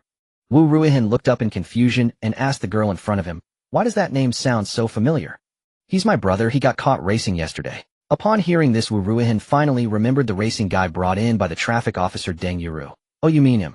Come, I'll take you to release him. Opening the door to the interrogation room, he saw Chen Feng sleeping and called out, Bro, it's time to wake up, your sister is here to take you home. Hearing the officer's call, Chen Feng rubbed his eyes to dispel the heavy drowsiness and slowly stood up. Seeing Gu Ziyue in a pink dress standing beside him, he smiled and said, Sis, you finally came. It's a bit hard to get used to sleeping in this place for a night. It feels like I stayed up all night. Stretching his body, the two walked out of the interrogation room after Gu Ziyue signed the paperwork. Hearing Chen Feng mumble, Wu Ruihan wore a black expression, thinking that he treated the interrogation room like his home, wanting to get used to it. Bro, if you come here often, you'll get used to sleeping here. Why don't you continue racing today? Wu Ruihan suggested, following behind Chen Feng. This request must be fulfilled. You are welcome to come back often. Chen Feng awkwardly smiled at this suggestion, feeling there was no need for such polite retention. One trip is enough, don't worry about me. As the two were about to exit the police station, Wu Ruihan turned to Gu Ziyue and said, Miss Gu, you need to keep an eye on your brother from now on. He's already an adult and still plays with racing. Isn't that setting a bad example for the youth of Haicheng? After saying this, he left without looking back, muttering that the brother was less considerate than the sister. He even needed his sister to pick him up from the police station. Gu Ziyue couldn't help but giggle softly at her brother while listening to the uncle's muttering. Chen Feng stood there awkwardly, it was so embarrassing. The authority of being a brother was completely lost, and his towering image in her mind had vanished. Clearing his throat, Chen Feng said to her, "You haven't eaten, yet let me take you to the Zijin Hotel for a meal." Hearing Chen Feng's decision, Gu Ziyue gently nodded her head. She had heard that this place in Haicheng was a gathering place for the rich, and was said to be very luxurious, but had never visited. After all, spending tens of thousands at once was beyond her budget. Since Chen Feng had extended the invitation today, it was a good opportunity to see what it was like. "You sit in front on the motorcycle," he said, pointing to his BMW HP4 race with a smile. Gu Ziyue adjusted her dress, and slowly sat up with Chen Feng's help. Once she was seated properly, Chen Feng rode the motorcycle, inserted the key, started it, and headed for the Zijin Hotel. Holding Gu Ziyue's soft and delicate hand, they walked through the lobby of the Zijin Hotel, and arrived at the Qinglong private room. Upon seeing the return of his boss, manager Zhang hurriedly followed after finishing his work. "Boss, who is this?" He had never seen the unfamiliar girl sitting next to Chen Feng. Could she be his girlfriend? "Boss." Gu Ziyue was shocked by the term boss that came out of the hotel manager's mouth. She had been guessing Chen Feng's identity for the past 2 days, and from the villa he lived in she felt he was not an ordinary person. Her newly acknowledged brother turned out to be the boss of the Zijin Hotel. She simply couldn't believe it. This identity was so impressive it was frightening. "This is my sister Gu Ziyue. She is studying at Haicheng University of Science and Technology." Manager Zhang was momentarily stunned. She was actually the boss's sister, but why didn't they share the same surname? This question was deeply buried in her heart, and was never asked. She would find an opportunity to investigate later. After introducing Gu Ziyue, Chen Feng pointed at Manager Zhang, and said to her, "Sister, this is Manager Zhang of the Zijin Hotel. If you come to the hotel in the future, and need anything, just find him, he will help you." After saying this, he took out the menu from under the table, and let her start ordering. After she finished ordering, Chen Feng casually picked a few of his favorite dishes, and soon Manager Zhang took the menu, and went down. "Bro, you're hiding too deep, you're actually the boss of the Zijin Hotel. Do you have any other hidden identities?" After revealing Chen Feng's identity as the hotel boss, Gu Ziyue, relying on her intuition as a woman, felt that Chen Feng must have an even greater background. But right now it wasn't revealed to her. Ruffling her hair, he smiled, and said, "You'll know in the future." Just after he finished speaking, Manager Zhang walked in carrying 2 cups, each containing different colored liquids. One cup was yellow, and the other was red. After placing the highball glasses on the left and right, he introduced, "The left cup is orange juice specially prepared for Miss Ziyue, as she is still a student. The right cup is red wine that has been decanted specially prepared for you." After the introduction, he slowly retreated. "Bro, I want to drink your cup," Gu Ziyue said playfully to Chen Feng. The color of the red wine looked beautiful, and it surely tasted good. Unlike her cup, which was orange juice, what's good about a drink? "No way, last time in the bar, I was the one who brought you back. Your drinking capacity can't handle this kind of wine, you have school in the afternoon." Upon hearing Gu Ziyue's words, Chen Feng directly refused. "But I want to drink it." She shook Chen Feng's arm, and when she saw that he hadn't responded for a long time, she secretly picked up the wine glass, and took a sip. Just glancing at the time on her watch, this troublesome child picked up her red wine glass, and started drinking. He hurriedly snatched the highball glass from her hand, thinking that if she kept drinking like this, she would be drunk before the dishes even arrived. This little girl, if she got drunk, would indeed be very clingy. "Bro, what are you doing?" Gu Ziyue said, unhappily, feeling that she hadn't drunk enough, and the wine was slightly sweet, smooth on the palate, quite nice. Chen Feng held up the orange juice cup in front of her, and said, "You drink this, I don't want to see you drunk." After saying this, he downed the remaining half of the red wine in his glass. "I'm already an adult. Last time I drank 2 cups of vodka in the bar, and was fine. You're discriminating against my drinking capacity," Gu Ziyue argued with Chen Feng. "After drinking, you'll be carried home by me, and you won't remember a thing. You have such a small drinking capacity, even 10 of you together wouldn't be enough." Recalling the last drunken incident, Gu Ziyue's small face flushed, and she fell silent. He had seen her state after getting drunk. Taking advantage of this little free time, she began her daily check-in routine. System initiate check-in. Ding. Congratulations, host, you have successfully checked in and obtained 80% equity in the Xingyue barbecue group. Ding. This check-in is complete. Today's check-in rewarded her with a chain barbecue restaurant that features an exclusive secret recipe headquartered in the magical capital. Currently, it has over 20 chain outlets nationwide with a market value of about 500 million. This restaurant excels in its seasoning made from a family recipe sprinkled on the grilled meat, creating an incredibly fragrant taste. There is also a barbecue restaurant in Haicheng, which earns a pure income of hundreds of thousands every month, and sometimes over 1 million if luck is on their side. It is located near Haicheng University of Science and Technology, perfect for stopping by after dropping off his sister. Knock knock knock. As the knocking sounded, several attendants walked in dragging trays behind them. In no time, a variety of delicious dishes were quickly laid out in front of the two. 3-flavor fish balls, braised lion's head, purple gold double fish, stir-fried bamboo shoots with meat, and other authentic dishes from the Yin country. There were also French desserts like millefeuille, Mont Blanc, Paris Brest, eclairs, crepes, waffles, and quenelle. All were meticulously crafted by the chef, boasting exceptional flavors. Even Chen Feng, with his master-level culinary skills, found it hard to point out any shortcomings in these dishes. Bro, there are so many delicious dishes here, I won't hold back any longer.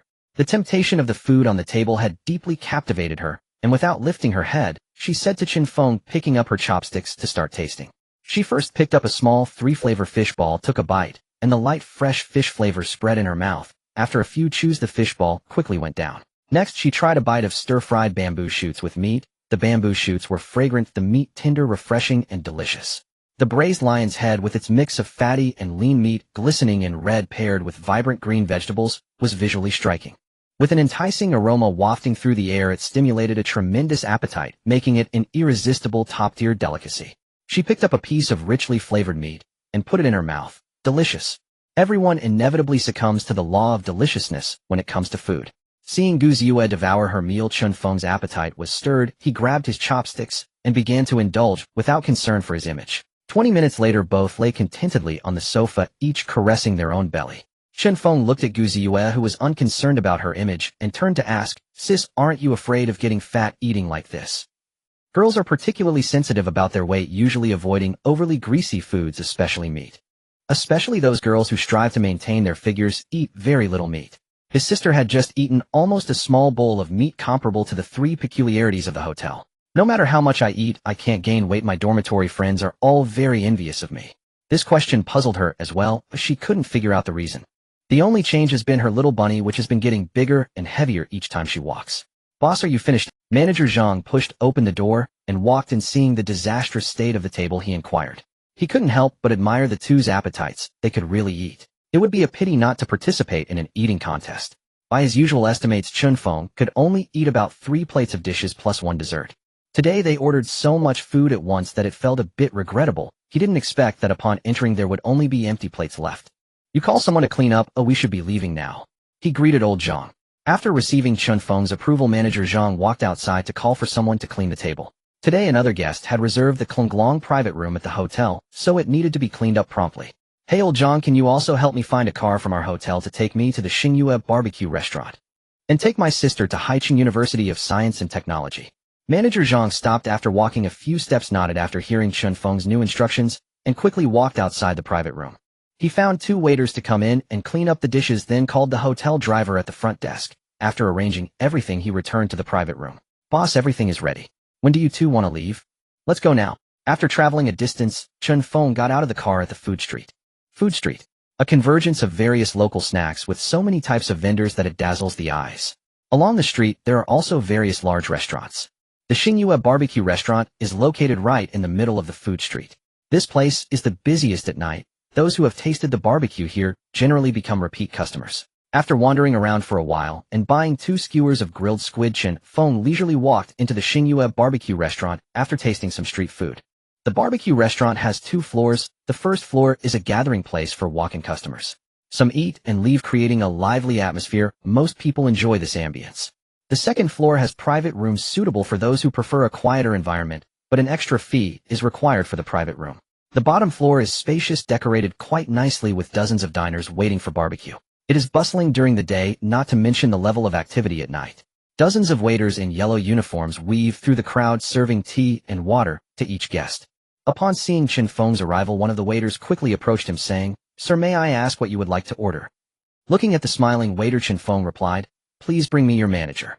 Since there are no franchise owners in the entire Xingyue barbecue restaurant, each manager of the chain is directly appointed by headquarters. As the largest shareholder, Chen Feng decided to meet the manager first. "Sir, what do you need to see our manager for?" the waiter asked, looking puzzled at Chen Feng's request. "Everyone comes here for barbecue. Why look for the manager? Just tell him I'm Chen Feng, the largest shareholder of the group." With a casual reply, the waiter hurriedly ran upstairs. "Manager, there's someone downstairs looking for you." Xiao Xiaohui, sitting in a chair, was reviewing last month's financial reports when he saw the waiter Xiao Wang come in. Who is it? He thought it might be another customer asking for a discount. He says his name is Chen Feng, the largest shareholder of the group. After the waiter finished speaking, Xiao Xiaohui immediately recalled the major event that had occurred in the group that morning. 80% of the company's shares were fully acquired by a stranger, with only the founder, Tan Jie, not selling his shares. All other shareholders agreed, as if it had been prearranged. The company has been tracking this person and only knows that his name is Chen Feng. Let's go quickly, take me down to see him. Under the guidance of the waiter, Xiao Xiaohui hurried downstairs. Xiao Wang pointed to the manager and introduced this gentleman. Here is the manager of our barbecue restaurant. After speaking to Chen Feng, he slowly stepped back, leaving the space for the two. He is the new largest shareholder of the company. Unexpectedly young. Although his clothes did not reveal any brand logos, they exuded an indescribable nobility, or rather an aura of authority. Mr. Chen, hello, my name is Xiao Xiaohui. After speaking, manager Xiao extended his hand, welcoming his arrival and symbolizing the beginning of a pleasant meeting between the two. In response to Xiao Xiaohui's goodwill, Chen Feng also extended his hand, gave a gentle shake, and then after casually sizing up the manager in front of him, he spoke. Manager Xiao, I have no other intention today, I just came here to have a meal and get to know you so I don't have to pay in my own establishment, right? Xiao Xiaohui nodded with a smile, gathered the many waiters, and told them to remember this young man. And told them that Chen Feng was the boss. Hello dear audience members, good afternoon everyone. Another happy and joyful day. I am Yang, a streamer on Shark platform. Which restaurant should I treat? On the food street, a man wearing a yellow Mickey Mouse short-sleeve shirt was holding a selfie stick towards himself, walking and talking. Shark platform is one of the 3 major streaming platforms in Yanghua. Like Tiger Cat platform, it hosts countless streamers. As a food blogger, he is also an outdoor streamer, and among outdoor streams on Shark platform, he has the highest pop. Each time he decides which restaurant to treat someone to through a bullet screen election. Yang held up the selfie stick, slowly moving the camera to the surrounding restaurants with bullet comments flying across the phone screen. Go to the Big Fish Hot Pot, the name looks good. Invite the lady in front to eat Malatang, maybe the streamer can find a partner. Basha Hot Pot is good, should go there. There's actually a barbecue restaurant open during the day, go to this Star Moon Barbecue. As a local of Haicheng, I strongly recommend it. The barbecue flavor is superb, and there are many branches nationwide. No, you should buy some stinky tofu and give it to the 2 ladies on the street. Okay everyone, today we are treating someone to a meal at this barbecue restaurant. Holding the selfie stick, he walked step by step into the store. It looks quite crowded here, the barbecue must taste good. Sir, what would you like to order? As soon as a new guest arrives, the waiter comes forward to ask. This practice has a 60% chance of retaining the guest, preventing them from leaving after a quick glance. Most people are picky about where to eat. It's unlikely they won't check out 2 or 3 restaurants. They'll look around, myself, you don't need to mind me. After saying this to the waiter, Yang held up the selfie stick and began to tour the barbecue restaurant. He would pick a lucky diner as the free meal recipient, giving him a happy day. Thousands of bullet comments surged. Streamer, that guy in black is so handsome, treat him to a meal. Go ask that guy for his phone number, I want to add him. Should find a lady. Guy in black. Guy in black. Okay, today's lucky guest is this guy in black. He'll go say hello to him. Holding the selfie stick in hand, he walked over to Chen Feng, sat down, and said to him, hello handsome, I am Yang from Shark Life platform. Looking at the streamer who suddenly sat down in front of him, Chen Feng looked puzzled. Still he politely replied, hello, my name is Chen Feng. May I ask what you need from me? Brother Chen Feng, I find you very kind-faced and I'd like to treat you to a meal. After clearing his throat, Yang said to Chen Feng, here, treat me to a meal.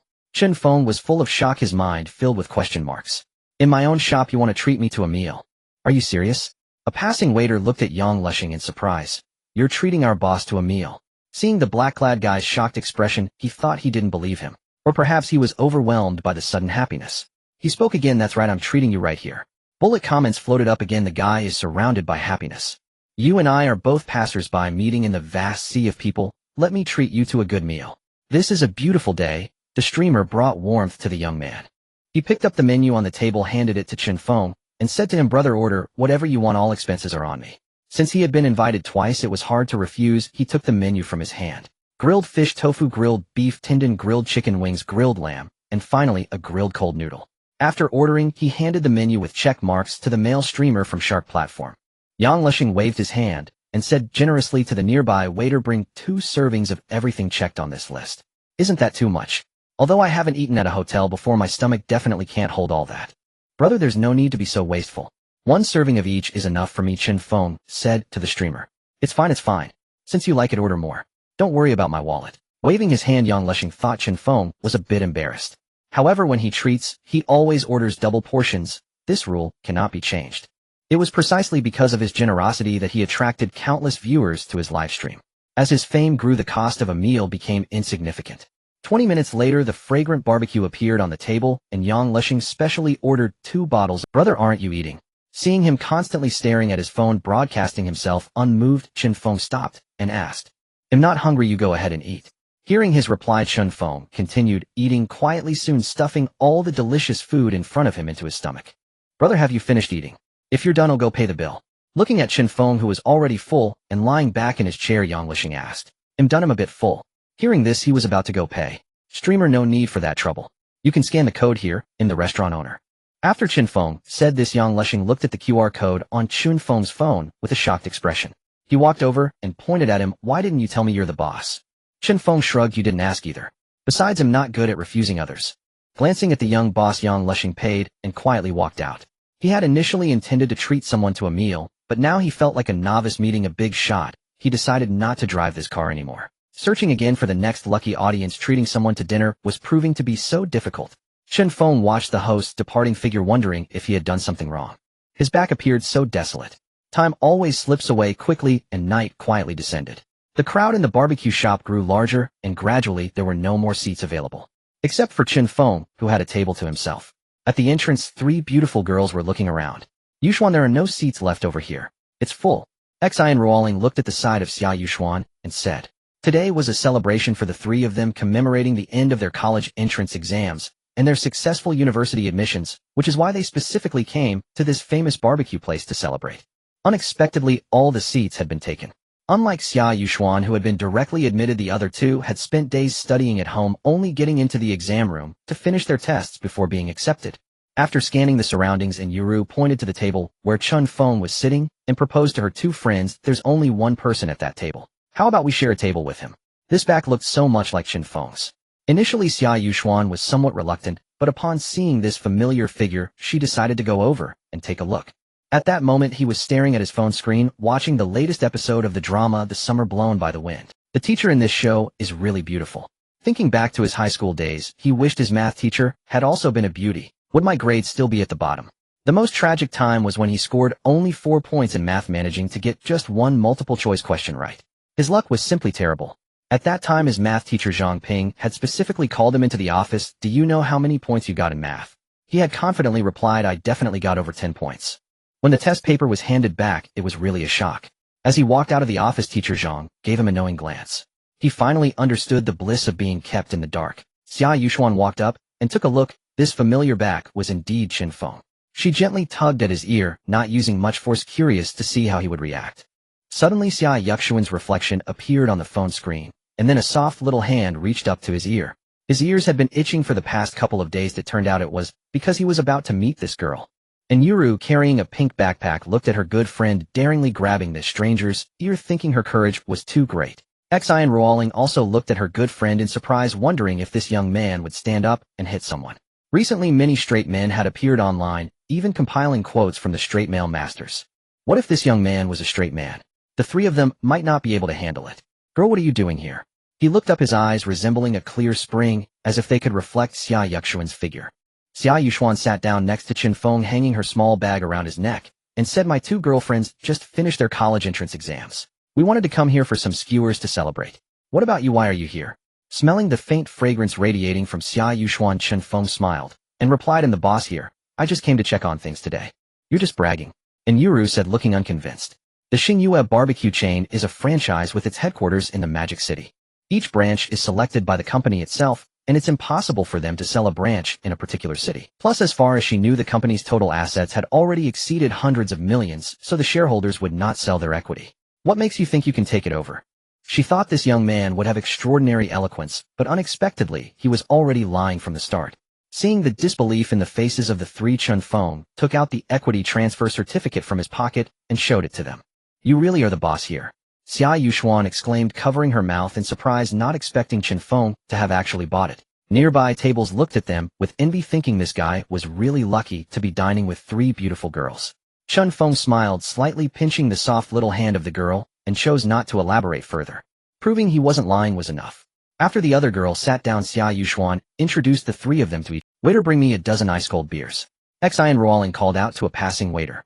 Soon a dozen ice-cold beers were delivered. The few girls had just graduated, so one could tell their alcohol tolerance was low. Chen Feng frowned and said, "You three should drink less. Ew, I don't want to take care of 3 drunken girls." Hearing Chen Feng say this, Xia Yuxuan instantly became displeased. "It's only been a few days since we last met, and you dare to speak to me like this. Where does your confidence come from?" Feeling a pain in his waist, this girl was unhappy again. Looking at her pouting lips, Chen Feng shook his head helplessly. He personally opened the beer caps and placed a bottle in front of each of them. "Can I let go of your little hand now?" Sneaking down to his waist, he caught the hand pinching him and freed his skin. Her skill in pinching was getting better by the day. It had only been a few days since they last met, and she had improved a lot. Xia Yuxuan glanced at Chen Feng and said, "We 3 want to challenge you. Do you dare to accept?" After saying that, she personally placed a bottle of beer in front of Chen Feng, looking at him provocatively. What's there to be afraid of? Although he wouldn't dare to call himself the king of drinks, his alcohol tolerance had been honed through countless trials. With his enhanced physical constitution, Chen Feng truly had never gotten drunk. Seeing Chen Feng accept the challenge, Xia Yuxuan asked the waiter for 3 large cups. 1 bottle of beer was just enough for 3 cups. "We 3 will drink 1 bottle, and you drink 1 bottle." Each girl pinched her nose and chugged down the beer. "Why does this taste terrible?" The 3 girls exclaimed in unison, sticking out their tongues and pointing at the beer placed in front of Chen Feng. It was just drinking a bottle of beer. He picked up the bottle and downed it in one go. A waiter also came by with grilled meat and placed it in front of the 4. Xia Yuxuan, Xian Ruoling, and Yuru extended their delicate white hands, each picking up a skewer to eat. Watching them close their eyes in enjoyment, Chen Feng realized he was starting to feel hungry as well. He picked up a skewer and started eating. Yet his mind wandered, pondering how the ancient times managed to have such beautiful sights to feast on. Why did sitting in front of 3 pretty girls not seem effective? He picked up a skewer and started eating. Yet his mind wandered, pondering how the ancient times managed to have such beautiful sights to feast on. Why did sitting in front of 3 pretty girls not seem effective? Shaking her head, the young lady said, "How could my drinking ability possibly be inferior to yours? I want to accept your defeat. I want to drink you under the table fair and square." She attempted to snatch the bottle from Chen Feng's hands, determined to drink until the end. Whoever fell first would be the loser. "Waiter," Chen Feng gently called out to the attendant beside him. Upon realizing it was the boss calling, the waiter hurried over and inquired, "Boss, what do you need?" He pointed to the half-empty basket of chilled beer beside him, signaling him to take it away quickly. If he wasn't careful for a moment, this girl would definitely open a bottle for him. "Chen Feng, I can drink you under the table, so why are you playing tricks?" Summer Yuxuan's cheeks flushed slightly as she gazed at Chen Feng, her eyes a bit hazy, still feeling unconvinced. "I've already admitted defeat. What more do you want?" Chen Feng shook his head helplessly, finding her quite difficult to deal with. They were both drunk, and as a grown man he had nothing to worry about. "You ladies are taking a risk, being this beautiful, and with 3 naive sweethearts, which man wouldn't be tempted? Being sold off while helping count the money perfectly encapsulates the true state of drunkenness. 3 beautiful ladies, if you don't mind, I would like to join you for a drink." A man's voice came from behind the 2. Turning around, they saw a man from the adjacent table, standing up smiling as he approached. He wore a sparkling ear stud, had a small braid at the back, and sported a Rolex on his wrist. Following him were a few bodyguards, exuding the demeanor of a wealthy young master. As he reached Summer Yuxuan, his eyes sparkled as he looked at her, not expecting that during his second visit to Haicheng, he would encounter such a stunning beauty in a barbecue restaurant. All 3 of them were exceptionally pure and charming in appearance. In his mind, they could easily score above 90. Unlike the actresses in his company who slept with him for fame, these ladies seemed refreshingly different. He had already had enough of those women. It was time to change his taste. "Hello, beautiful. My name is Huang Zian, and my father is Huang Pengju, the chairman of Tianyu Group. Would you be interested in getting to know me?" Huang Zian, after adjusting his self-proclaimed fashionable hairstyle, introduced himself to Summer Yuxuan. He intended to attract the attention of the 3 ladies. His father was actually Huang Pengju. Surrounding patrons began to whisper. Tianyu Media Co., Ltd. is a renowned large entertainment company in Yin Country, headquartered in Yanjing.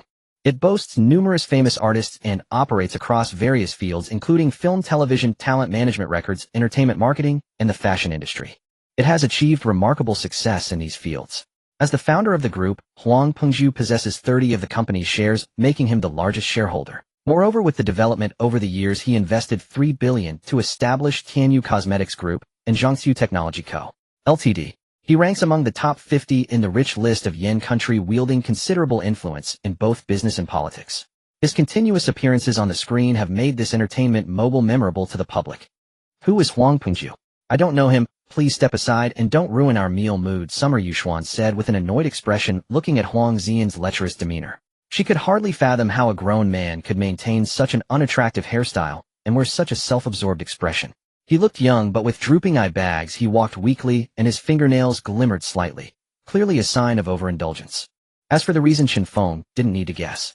My father is the chairman of Tianyu Entertainment, and you've never heard of his name? Huang Ziyan asked incredulously once again. No matter where he went, whenever he mentioned his father's name, it was a surefire conversation starter. No matter what kind of beauty it was, they would all submit to him in bed, yet this woman claimed never to have heard of him. It was a huge insult to him. Not having heard of him is just that. How annoying. You're out here flirting under your father's banner, don't you think that's cliché? And Ruyu said impatiently. Honestly, what kind of people are there? These women must be playing hard to get. How could anyone not know the name? Yes, it must be that. Beautiful lady, stop pretending. How about you come have fun with me? Huang Ziyan suggested, reaching out to place his hands on Summer Yuxuan's fair shoulder. Such supple skin should feel wonderful to the touch. Just as he was about to make contact, Chen Feng extended his right hand and forcefully struck down his arms. Brother, there are some women you better not touch, or you'll invite trouble, he said casually, casting a glance at him before slowly speaking. The intense pain radiating from his arms felt as if they were breaking. Gritting his teeth against the agony, he glared angrily at Chen Feng, having never experienced such suffering before. Being the only son in the family, he was used to getting everything he desired. No matter how big the trouble, his father would always clean up after him, allowing him to act recklessly. Kid, you might be in for big trouble, he said, then made a head-toss gesture, and his subordinates quickly approached Chen Feng, surrounding him. As long as you kneel and beg for mercy, and break your own arms, I will let you go, he said with a smile, although every word from his mouth felt devoid of warmth. The icy aura emanating from him seemed capable of freezing anyone solid. Patrons at the nearby tables hurried to settle their bills and left this place of trouble. Watching the situation unfold, it looked like a fight was about to break out. If anyone got hurt, there would be no place to reason it out. Neither side seemed to be easy to deal with. You think Chen Feng would cripple myself? You think you're worthy? Chen Feng raised the corner of his mouth into a charming arc and slowly stood up from his chair, smiling at Huang Ziyan. He spoke with overwhelming confidence. So that means there's nothing to discuss then. Huang Ziyan chuckled lightly, seeing that Chen Feng had said this. It made things easier. He initially wanted to give you a chance to suffer less pain, but now it seems my sympathy is unnecessary. With an angry roar, the 5 bodyguards simultaneously lunged at Chen Feng, aiming for the most vulnerable parts of his body, clearly intending to kill him. In his eyes, a human life seemed worthless. As long as there was money, everything could be settled. These bodyguards appeared experienced in such matters, attacking viciously. There was not a shred of mercy to be seen. One of them kicked a nearby chair aside while his hands moved like a dragon emerging from the sea, crashing heavily against the chests of 2 bodyguards. Both men coughed up blood and fell to the ground, clutching their chests, clearly suffering severe internal injuries from Chen Feng's punch. To their surprise, this man was a skilled fighter, prompting the remaining 3 to assume a defensive stance. After a moment of mutual staring, they formed a triangle targeting the vital points of his body. 2 powerful hooks landed heavily on the stomachs of the front 2 men, causing them to lose their fighting capability instantly. As a price for taking a punch to the back, Chen Feng quickly turned and jumped, delivering a kick that knocked the last man to the ground. He approached the astonished Huang Ziyan and gently patted his cheek, saying, "Is this all you've got, little brother?" Chen Feng's audacious move caused a momentary pause in his thoughts. After recovering, he glared with a mix of shame and rage. How dare you humiliate me like this? In all these years, no one had ever dared treat him this way. Today, a young martial artist had stripped him of his dignity, and if word got out, his close friends would surely laugh him to scorn. Go on, try hitting me. With that, he looked at Chen Feng with an air of superiority. In Huang Ziyan's eyes, Chen Feng was just skilled in martial arts, nothing more. He had only knocked down his bodyguards to intimidate him, nothing else. His father, Huang Pingju, was the chairman and largest shareholder of Tianyu Entertainment, a renowned business leader. His titles were too numerous to count. How could a young nobody compete with him? One phone call would instantly reveal everything about this person, and a single word could get his entire family fired. Even if the young man had some wealth, who had Huang Ziyan ever feared in a contest of connections? Seeing Huang Ziyan's composed demeanor, Chen Feng gave him a look, but before he could decipher its meaning, he punched him squarely in the stomach. You actually hit me, Huang Ziyan gasped, doubling over and clutching his abdomen as his insides churned violently. After catching his breath, he looked up at Chen Feng with venomous hatred, his eyes as fierce as a snake's. I told you there are things you cannot touch. If you do, you must pay the price. This is just a warning, a lesson to remember. Chen Feng spoke calmly, having deliberately held back half his strength when striking. Otherwise, with Huang Ziyan's frail frame, he would have been knocked unconscious on the ground. Just you wait. Huang Ziyan pulled out his phone, dialed a number, and made a quick call. It was the number of a male police officer had met during a visit to Haicheng last year, who worked at the substation on Xuanwu Street, serving as a squad leader. Last year he had accidentally run over an old man and the family filed a police report. After revealing his identity, this young officer had helped him settle the matter, letting him off with just a monetary payment. Over time they had become acquainted and exchanged numbers. Today it proved useful. If you dare hit me, I'll have you Hello, Officer Wang. This is Huang Ziyan, he said, suppressing his physical discomfort as he identified himself over the phone. Wang Jingye was patrolling the streets in his patrol car, leading his team for the day's duty. When his phone buzzed with an unfamiliar number, he answered, never expecting it to be Huang Ziyan. That wealthy young man was generous. Had paid him 1,000 yuan for handling a minor incident, nearly 2 years' salary. Perhaps another opportunity was coming his way. For such trivial matters and disputes, he was always ready to help for who would turn away extra money. Mr. Huang, what can I do for you? Old Wang, I need you to arrest someone and put him in jail. Of course he'll send you a little gift after it's done. You won't be going away empty-handed. Huang Ziyan said with a smug smile, already picturing Chen Feng crying and begging for mercy in prison. Hearing the request, Wang Jingye felt a bit troubled. Handling minor issues was fine, but actually putting someone in prison was a harder task. Mr. Huang, arresting someone requires proper procedures which might be difficult. At most we could hold him for a couple of weeks. Would that work? After a moment's thought, Wang Jingye said into the phone, that's fine. As long as he's locked up, anything goes.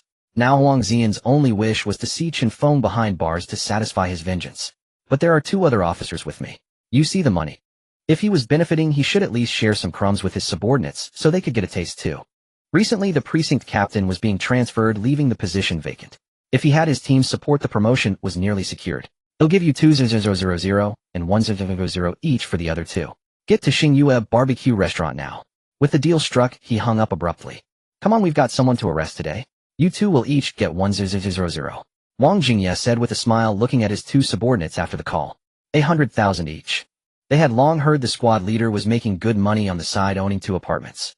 Today they would get a taste of it too. Beaming with joy, they said, squad leader, well, both support you in the coming election.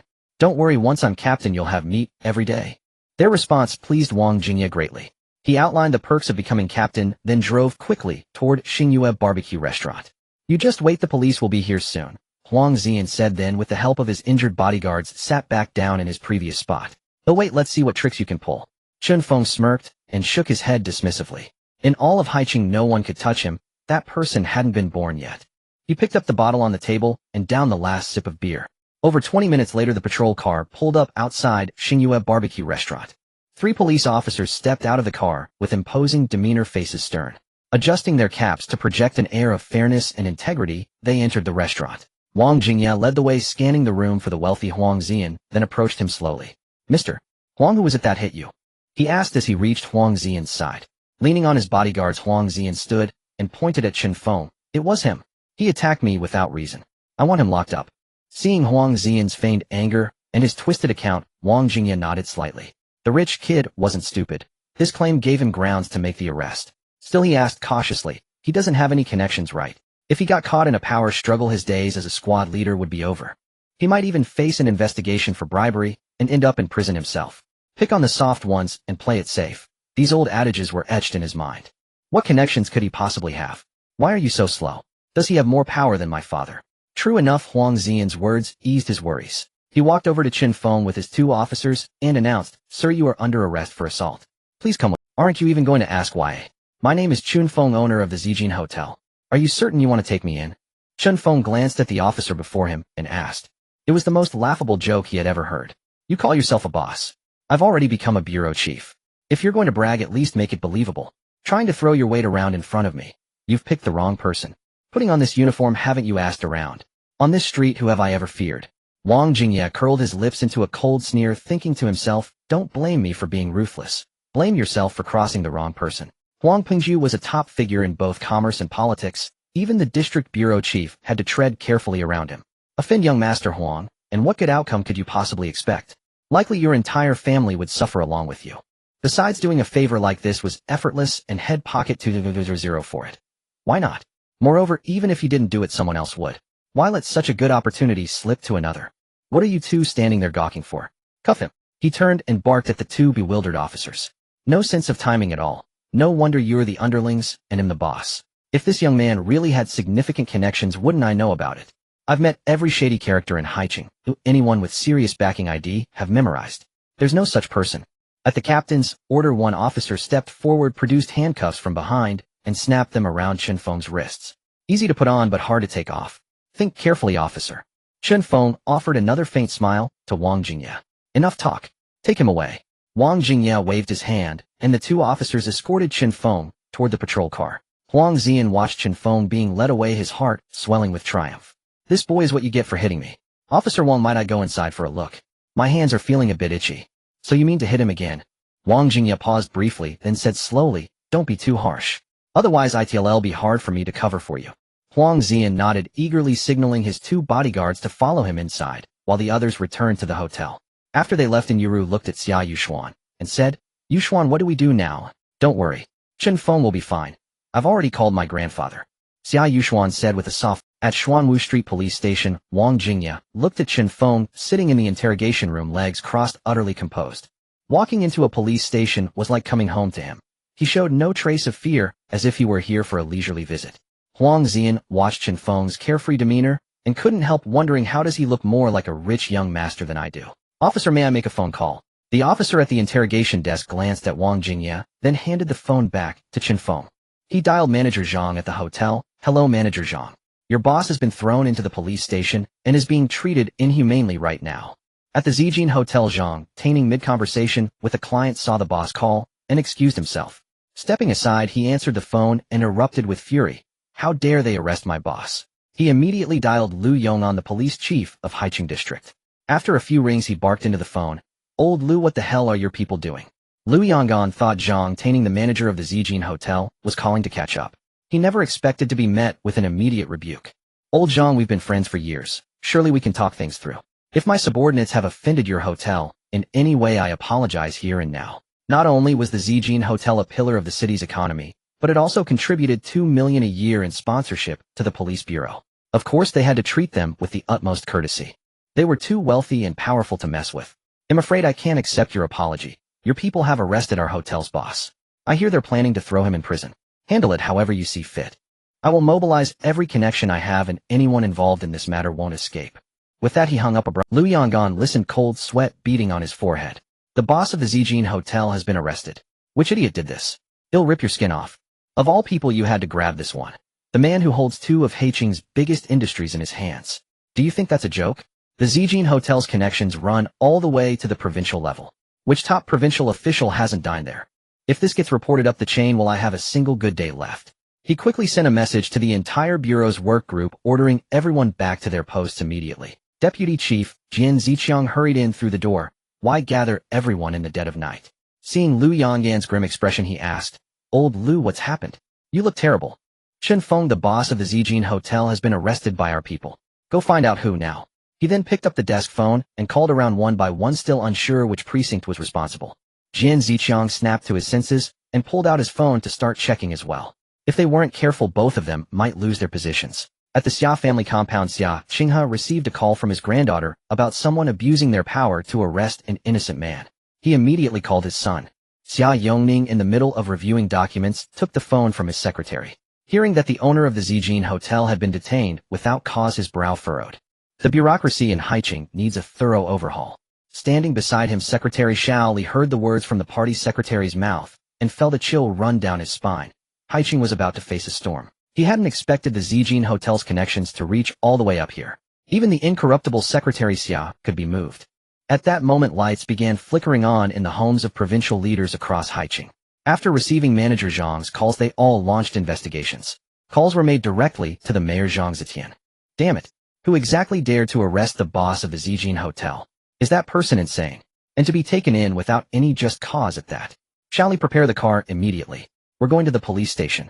Zhang Zetian looked at his secretary, steadied his emotions, and said slowly. The fury in his voice was unmistakable to anyone. The hotel boss arrested for no reason. This was already the 10th call head received from provincial leaders. If the hotel's entire network were mobilized, he as mayor would become a laughingstock. He hadn't felt this humiliated since taking office. One by one, the cars of Haicheng's top officials pulled up in front of Lu Yong'an station. Old Lu found it. It's the Xuanwu Street precinct. Hearing the deputy chief's report, the two hurried toward the entrance, just as a grim-faced Zhang Zetian strode up. Where is Chen Feng being held? Before LV Yong'an could respond, Secretary Xiao Wang approached Zhang Zetian with a phone in hand. Mayor Oldway is on the line, what do you think? Zhang Zetian snatched the phone from the secretary's hand and pressed the answer button. This retired vice provincial governor must have something urgent to discuss with him. Oldway, long time no see. What brings you here tonight? He said with a laugh, though his expression was as cold as thousand-year-old ice, showing no signs of thawing. The voice on the other end was in stark contrast to his expression. Zetian, I heard that your city has arrested the owner of the Zijin Hotel, Chen Feng. This matter has already alarmed the provincial party committee. I am currently pressing down on it. You need to resolve this quickly. Oldway, Before he could explain, the other side had already hung up. He handed the phone back to the secretary, his face dark as he quietly awaited the police chief's words. The fact that the call had reached Oldway indicated that most of the provincial leaders in Haicheng were paying close attention to this matter. If not handled properly, it would definitely affect his promotion. What was once a sure thing now risked falling apart. Even calling his old man out might not help. Chen Feng is currently at the Xuanwu Street police station. Upon hearing the precise address, everyone hurried to their respective cars and rushed to the police station. After finishing the call with the chief, an officer hurried over and whispered to Captain Wang Jingye. Captain, this is bad. The chief just called and said we need to release Chen Feng immediately.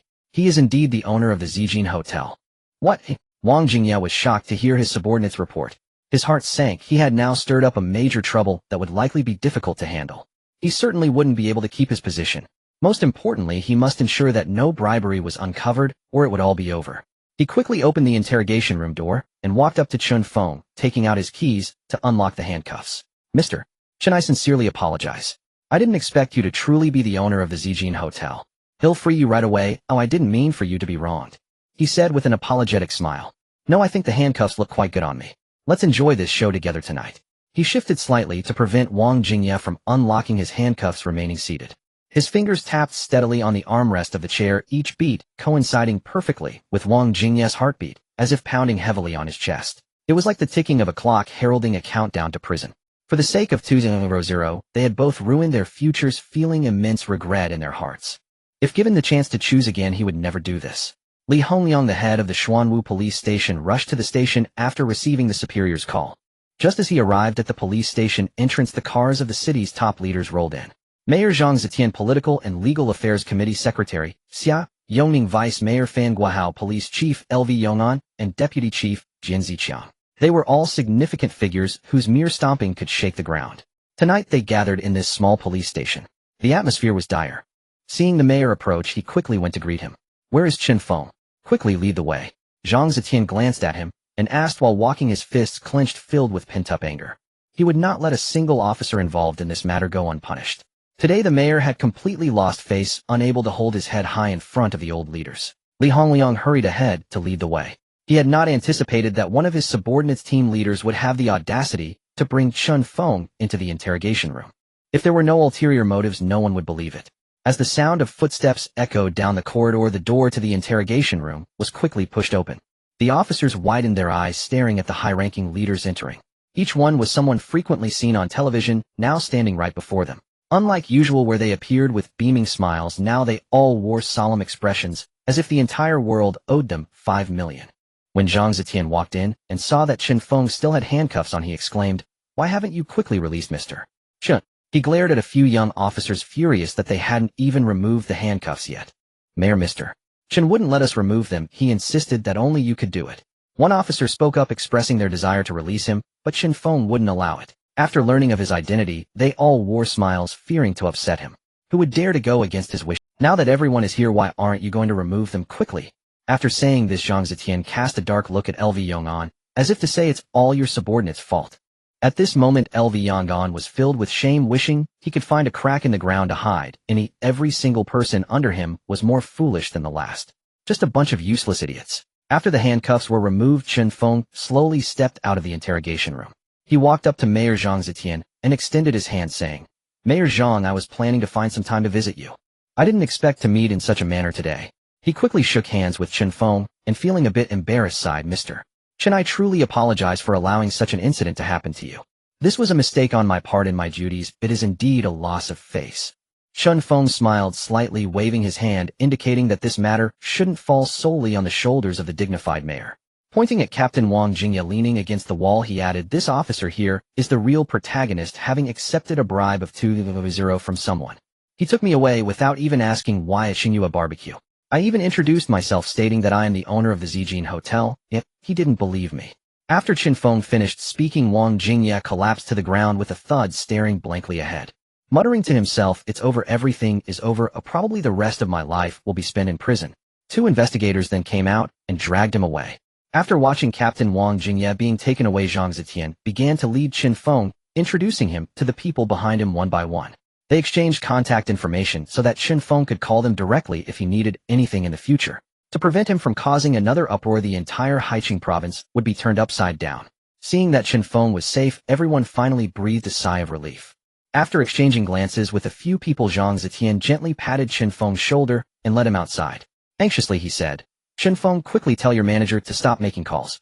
After hearing that, Chen Feng nodded. It seemed that old Zhang had stirred up quite a bit of trouble. "Boss, I was just about to call the deputy provincial governor. Don't worry, I assure you that I will handle this matter splendidly. I will never let you lose face." Seeing Chen Feng's call, thinking he was dissatisfied with the outcome, he immediately promised him, "All right, old Zhang, I'm out now, you should stop. This month your bonus will be doubled." Hearing the news of Chen Feng's safety and the praise for himself, he happily hung up the phone.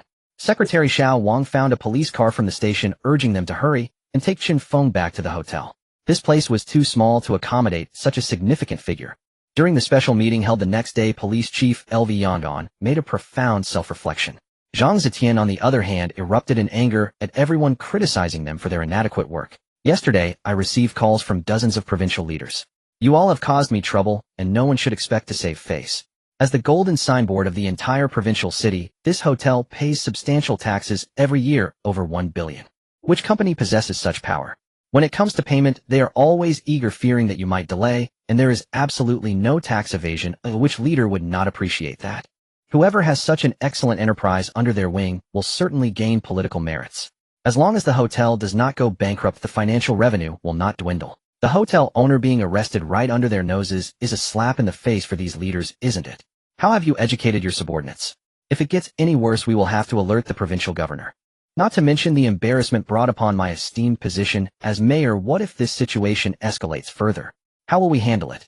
He slammed his hands on the table, his face dark as he surveyed the people sitting in their chairs. Faced with the mayor's piercing gaze, everyone lowered their heads, afraid to engage in the conversation. The entire conference room was enveloped in a suffocating silence. After a long silence, he furiously shouted, "Dismissed," and stormed out. Overnight, a tremendous upheaval swept through the entire Haicheng. More than 10 powerful leaders from Haicheng visited Chen Feng to personally apologize. Previously, the rumors claimed that connections here could reach the heavens. In their eyes, that was merely boasting. Many major enterprises have come to recognize the terrifying influence of the Zijin Hotel. As the protagonist of this incident, Chen Feng was still blissfully asleep in bed, completely unaware of the significant changes occurring in the political realm because of him. "Boss, wake up. I need your help with something." Suddenly, the gentle voice of Jean Ro rang in his ears. This wasn't his own room. How could her voice be here? I must be dreaming and haven't woken up yet. He turned over and continued sleeping. "Boss, wake up. I urgently need to find you." Jean Ro extended her delicate white arms, shaking Chen Feng's to rouse him from his slumber. She had to take him away today, otherwise her blissful single life would drift far from her. Recalling the tone of his mother during their phone call yesterday, he could imagine the expression on the other end. It must have been one of extreme dissatisfaction. "Jean Ro, if you don't bring a boyfriend home the day after tomorrow, your father and I will personally come to your workplace. We'll stay for 10 days or half a month to have a good chat with you." Jean Rao's mother Tian Xianglan threatened over the phone. Every day she exercises downstairs, discussing marriage matters of their children with a group of neighbors. Just yesterday, even the chubby girl from the old Li family downstairs got a boyfriend and came to propose. The grandson of the old Lu family is already 2 or 3 years old, and every day they showcase their child on social media. Meanwhile, the son-in-law from the Ma Daguay family sent them expensive gifts worth thousands, making them proud in front of their in-laws. Then there's the Zhang Jinghua couple, whose daughter's boyfriend is a tour guide. They have been taken abroad for travel, and they constantly post pictures from Thailand. Everyone else is flaunting their grandchildren gifts and photos. Meanwhile, my parents just sit in the sun every day. Aside from that, there's nothing to show off. My daughter is so beautiful, she has the figure and looks, yet still has no partner.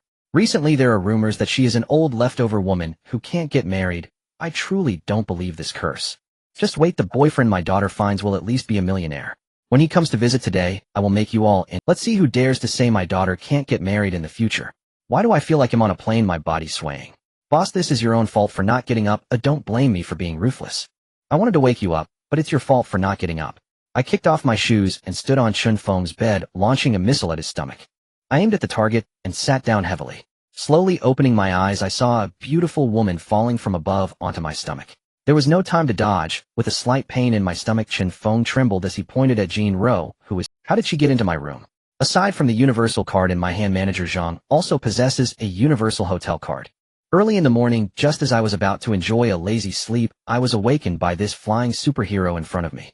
I remember closing the door last night. How did she get in? Could she have transformed into a mosquito and flown in? Seeing that Chen Feng had been awakened by her, she joyfully twisted her delicate body. "Boss, I need your help with something. If you need my help, could you first get off me and let me get dressed?" Chen Feng covered his forehead. "Why must you seek excitement early in the morning?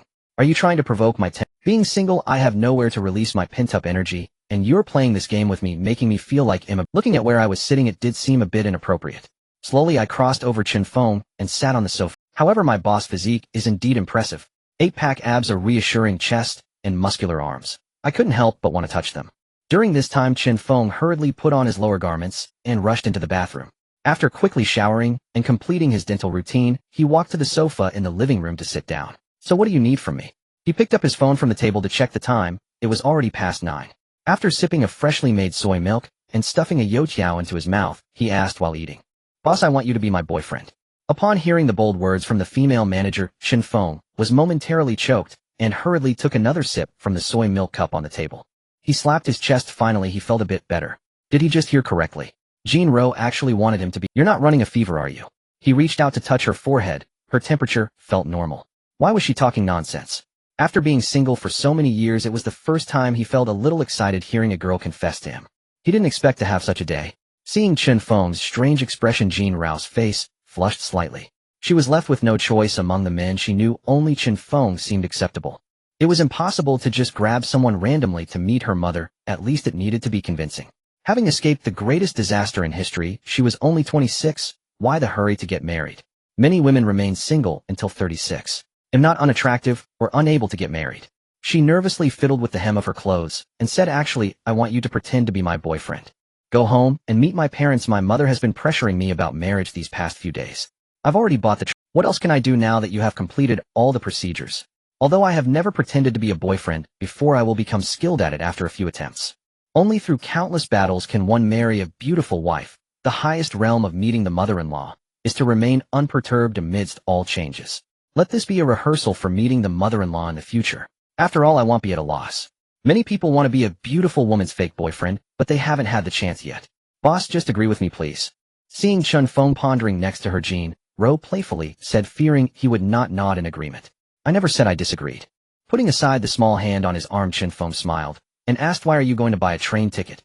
Isn't it more direct to fly?" Looking at Jean Ro, Chen Feng inquired again, as this was what puzzled her the most. "Boss, we come from a small county without an airport. Why take a train?" After answering Chen Feng's inquiry, she continued, "Then I'll go pack my luggage. You hurry and eat." 2 long fair legs walked past Chen Feng, dazzling his eyes. After Jean Ro left, Chen Feng activated his daily check-in. Ding. "Congratulations, host, you have received a private jet worth 100 million yuan, which will be transported back to the country in 2 days. Ding. This check-in is complete." This jet came too suddenly, catching him off guard. He never expected to own a private jet. He opened his personal panel to check what he currently possessed. Host Chen Feng. Height 185 centimeters. Age 25. Weight 100 kilograms. Occupation boss. Assets: Zijing Hotel, Golden Era Mall. Ownership: a building in Qingshan Apartment. 60 shares of Haicheng Group. 25 shares of Humeomeo Platform. 80 shares of Xingyue Barbecue Group. Mais Bar.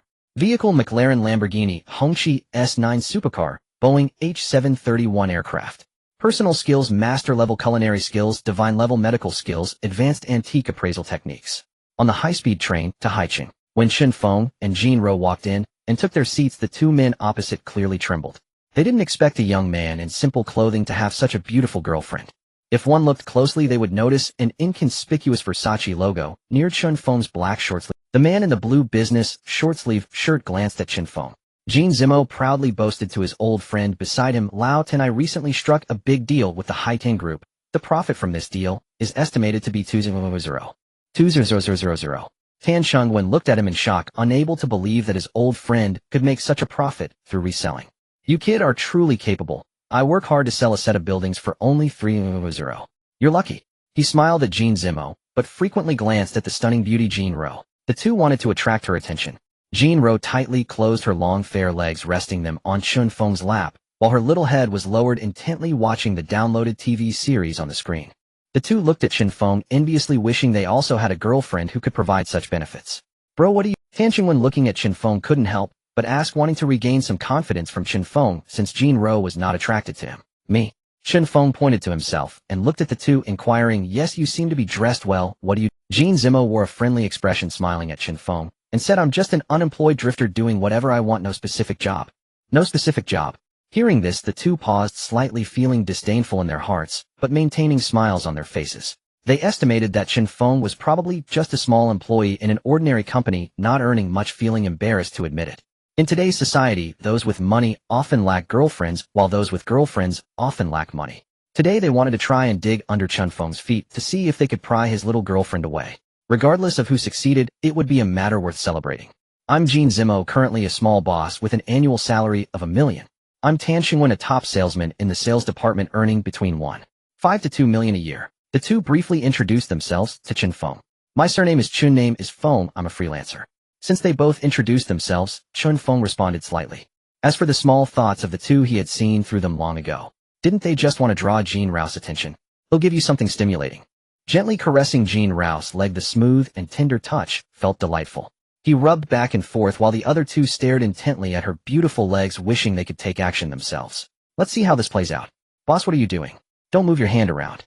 Jean Ro slightly frowned and glanced at Chen Feng, speaking with a hint of dissatisfaction. On such a hot day, having a hot hand on her leg felt quite uncomfortable. Boss. Hearing the word from Jean Ro, the two looked at Chen Feng in surprise. They didn't expect that the seemingly ordinary young man in front of them was actually a boss. It was hard to believe. Bro, what kind of boss are you? The sharp-eyed Tan Qingwen finally noticed the inconspicuous English letters on Chen Feng's black short-sleeve shirt and inquired. The brand on this shirt is Versace. He wore it while showing properties to many wealthy bosses. He has worn Versace clothing before, it's not that he can't afford it. He just buys suits which he wears when talking to clients. Spending thousands on a short-sleeve shirt is a kind of extravagant behavior that he still finds hard to achieve. The housing prices in Magic City are terrifying. After paying the mortgage each month, there is hardly anything left in his pocket. I'm just a small boss earning not much each month. Chen Feng answered with a smile, feeling no need to elaborate on his identity, as they were just fleeting encounters. After 2 hours of travel on the high-speed train, Lao Jin looked, isn't that Zhu Wushi, the CEO of Haicheng Huanyo Enterprise? Tan Qingwen pointed at a middle-aged man who just boarded the train, surprised to see him on the train. This is a big boss worth 1 billion yuan. Last time he introduced this extravagant big shot to property types in Magic City, he spoke less than 10 words, and the man directly decided to buy the property. He claimed that his time was limited and had no time to listen to explanations, urging them to quickly take him to check in. He has a strong impression of this person. Upon seeing Chen Feng, he slowly walked over and said, Mr. Chen, I didn't expect to run into you here.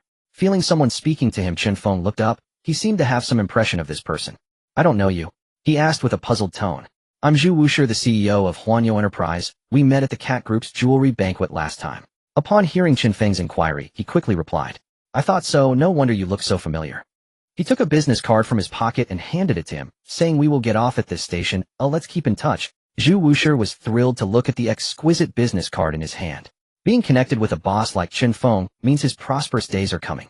Looking at this boss with a fortune over $1 billion, Tan Qingwen couldn't help but ask Mr. Zhu, who was that person just now? Why do you treat him with such respect? He had some impression of this salesman who sold him houses. Looking at Chen Feng's departing figure, he smiled and said, he is a top-tier figure, the owner of Zijing Hotel. No wonder they had been bragging about their monthly salary of millions, yet he hadn't even batted an eyelid. Their ostentatious display must have been nothing but a joke in his eyes. Inside the large courtyard compound, old Ma, isn't that the daughter of the Jin family? Lu Xiaozhu was sitting at the stone table in the yard playing chess with his old chess partner Ma Degui. He pointed at Jean Ro and Chen Feng, who had just stepped out of a taxi. Indeed, she's brought a boyfriend along. Ma Degui put down his cannon piece and turned to glance at the two. Who would have thought this girl would also bring back a son-in-law?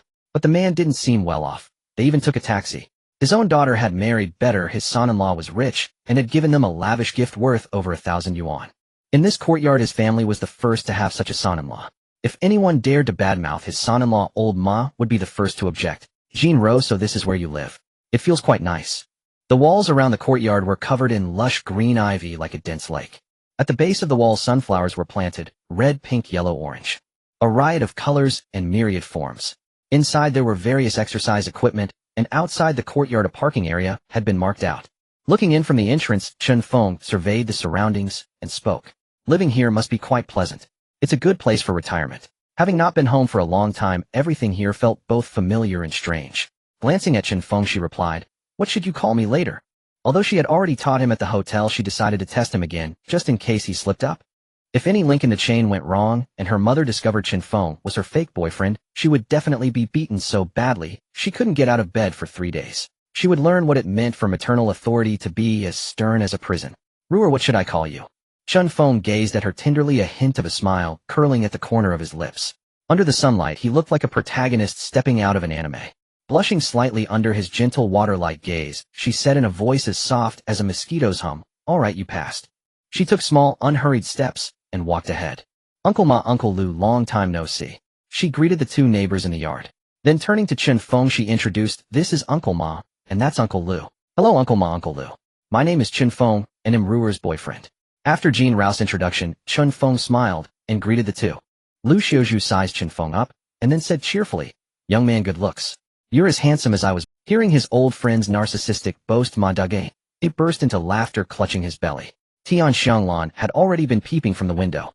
Her son-in-law looked decent enough. She said to her husband Jean Jiangwo beside her, "Old Jean, they seem to be coming up. Get ready." After bidding farewell to the two neighbors, they climbed the stairs to the second floor, where Jean Rao's parents lived. Staring at the wooden door, why did his heart suddenly start pounding? Chen Feng felt as if behind the door lay an abyss of torment. His hand hovered there, refusing to move. All the mental drafts he had prepared were blank. He hadn't even met his mother-in-law yet, and he was already feeling like backing out. He kept telling himself this was fake. He was just playing the role of Jean Rao's fake boyfriend, but it didn't help at all. "Why aren't you ringing the doorbell?" After waiting for a long time, Jean Rao turned to look at Chen Feng. All his confidence was gone. His entire demeanor had vanished. He stood there dumbfounded and motionless. "Didn't we agree? Why are you letting me down at this critical moment? You, the grand owner of Purple Gold Hotel, the top figure in Haicheng, afraid of an ordinary housewife. I want to beat this demon Chen to death right now. Why does my mom feel scarier than a tigress?" Chen Feng looked at Jean Rao, pitifully took her hand, and said, "Ruer, I'm scared." She gave him an exasperated glance and knocked on the door herself. Then she whispered to him, "Follow my lead." Now she didn't expect Chen Feng to exceed expectations, as she would be satisfied if he just performed normally. The rest would be left to her, the great director, to script and act out. It should be enough to fool them. Hearing the knock, Tian Xianglan and Jean Jiangwo quickly opened the door. Tian Xianglan looked at her long-lost daughter and said, "Ruer, you finally decided to come back and see your mother. And who is this behind you?" Jean Rao immediately nudged Chen Feng, signaling him to answer. "Hello, uncle and auntie. I'm Chen Feng, your Livian son-in-law." "No, I mean, I'm the one who stole your daughter away." "Not that either. I'm Ruer's husband." "Auntie, I'm Chen Feng." "Yes, I'm Chen Feng." After babbling incoherently for a while, he finally managed to get the words out. Jean Rao covered her forehead, feeling his sweaty hand gripping hers. "How could you be such a coward?" Seeing Chen Feng state, Tian Xianglan and Jean Jiangwo nodded with satisfaction. It seemed she had truly brought back a boyfriend this time. This was exactly how one should behave when meeting the in-laws for the first time. Old Jean had been just like that when he first came to her family's door. Otherwise, they would have suspected their daughter of bringing back a random man just to fulfill an obligation. "Young man, you're Chen Feng, right? Come in and sit down." Tian Xianglan smiled at Chen Feng, took the things from his hands, and made way for the two. After changing into slippers, Chen Feng still held Jean Rao's hand tightly, exchanging a glance with her to ask for the next step in the plan. She herself was unsure. She didn't know if her parents had recognized them as a fake couple. Jean Jiangwo smiled warmly at the two and led them to the sofa. Noticing the slight sweat on Chen Feng's forehead, Tian Xianglan said with a smile, "Chen Feng, don't be nervous. Treat this place like your own home." Then she picked up the remote and turned on the air conditioner to cool things down a bit. "Mom, I'm not nervous." "No, Annie, I'm not nervous at all." Chen Feng slipped up again. All the strategies he had planned in the morning, like adapt to the situation, completely failed. The 36 stratagems to win over the mother-in-law and 12 methods to adjust your mindset, none of them worked. Hearing Chen Feng's words, Jean Jiangwo and Tian Xianglan couldn't help but laugh. This son-in-law was hilarious. Chen Feng again looked pitifully at Jean Rao, communicating with his eyes, "I think I messed up again. Boss, where did your intelligence go? You're an idiot now?" Jean Jiangwo picked up the teapot on the table and poured a cup of tea for Chen Feng. This kid was even more nervous than he had been when he first entered the Tian family. Let him have some water to calm his nerves. Chen Feng took the offered cup and gulped it down in one go. His mood gradually settled a little. Xiao Feng, I hope you don't mind me calling you that. Tian Xianglan glanced at Chen Feng and asked. Of course not, Ruer has always called me that. He replied with a gentle smile, looking at Jin Ro before answering her mother Tian Xianglan. Her eyes fixated on Chen Feng, she eagerly sought an answer. Jin Zhangwo coughed twice beside them, thinking that her questions were too rapid, resembling a household registration check. The young man had only just entered their home for a few minutes, still settling in. It would be fine to ask these questions gradually during dinner. He couldn't escape now. Once inside, he couldn't fly away. Jin Ro, displeased, turned to Tian Xianglan and said, Mom, Chen Feng just sat down and had a sip of water. Why are you asking him these questions already? Realizing she had been a bit inappropriate, she wore a contrite smile and looked at Chen Feng. Xiao Feng, I'm really sorry, I was a bit too hasty with my questions. She thought to herself, why did she ask so early? After thinking this, she shot a resentful glance at Jin Ro, blaming her for causing this situation, especially since their son was already embraced. I've been worried about your marriage. If you don't bring home a boyfriend today, I'll take out 2,000 yuan and drag you to blind dates every day. I won't believe I can't solve your single problem. It's fine, auntie, this is only natural. Chen Feng displayed a look of understanding. No one would wish to marry their daughter to a man without a stable job, suffering alongside him for life. Love is beautiful, but after marriage it's all about the mundane chores. If the couple lives well, neither set of parents would be burdened. If things go poorly, both families would likely suffer. Auntie, I'm 25 years old this year. I'm a small business owner in Haicheng, and my hometown is Qingshan County. He replied with a slight smile. This young man is just starting out, and is actually a boss. He wouldn't be fabricating stories to deceive them, would he? They hadn't seen him drive back, they had taken a taxi. Both were puzzled by this matter, and Jin Zhangwo decided to speak up himself. A poor man can strive, but he must not boast. He firmly disapproved of such a son-in-law, knowing his daughter wouldn't be happy with him. Xiao Feng, may I ask what kind of boss you are? Tian Xianglan looked at him with curiosity. No, he is the owner of the Zijin Hotel, and I've brought him home now. Jin Ro, feeling she had made an initial misstep, hurriedly followed up with another statement to rectify it. Upon hearing his daughter's response, Jin Zhangwo, who had just poured himself a cup of tea, dropped it onto the table. All three turned to look at him. He explained, the tea is really hot. I'm having a hard time holding it. The Zijin Hotel, after all, was where his daughter worked, and now her boss had become her boyfriend. This girl is quite capable. She's truly my daughter, Jin Zhangwo, and hasn't brought me shame. Old Jin, your reactions are so dramatic. I thought something serious had happened. She rolled her eyes at her old man, almost giving her a heart attack. By the way, isn't the Zijin Hotel where Ruer works? Now realizing Tian Xianglan was also a bit stunned, no wonder the name sounded familiar. They had been to the place where their daughter worked, which cost over 1,000 yuan for one night, crafted like a palace. Valued at over 100 billion, the hotel owner is a figure of great importance, supposedly with connections to the provincial governor. How could he now appear before them? Did old Jin guess this earlier? Chen Feng hurriedly averted his gaze to meet Jin Rao's eyes. How should he answer this question? He had no idea. This question had not... Chen Feng hurriedly averted his gaze to meet Jin Rao's eyes. How should he answer this question? He had no idea. This question had not been rehearsed at the hotel, just pretending to be a boyfriend. Seeing Chen Feng's inquiring gaze, Jin Ro, the director, was at a loss for words. Her mother was not following this. Originally, she only wanted to bring a boyfriend home to show off their affection, and now they were directly asking about marriage. She averted her eyes and avoided making eye contact with Chen Feng. This question you figure out how to answer. Kid, you're not trying to take advantage of the situation and then deny it, are you? Jin Zhangwo, sitting on the sofa, rolled up his sleeves, looking at Chen Feng with a stern gaze. Not at all, uncle. Mainly Ruer disagrees, saying I'm still in the evaluation phase, and I have to pass her test first. Thinking quickly, he passed the ball back to Jin Ro. What? You're still in the evaluation phase? Such a good son-in-law still needs to be evaluated. The young man spoke steadily and confidently, treating their daughter while meeting all her requirements. This son-in-law, 1 in a million, was still being picky. They didn't know how to appreciate Chen Feng's good qualities without some tough love. With a glance, Tian Xianglan pulled Jin Ro into her bedroom and began to lecture her. Daughter, what are you thinking? Why do you need to evaluate such a good boyfriend? No, Mom, Jin Ro was about to respond, but was interrupted by Tian Xianglan's wave of her hand. Don't say anything. If you have the chance, grab it. We both approve of this young man. In a while, both families should meet, set a date, and we'll handle the wedding arrangements for you. I don't want him to be snatched away by other girls. After speaking, she looked at Jin Ro, giving her an encouraging glance, and led her back to the living room. With a beaming smile, she addressed everyone. It's almost afternoon. You both must be hungry. Let me go prepare some food for everyone. You three talk first.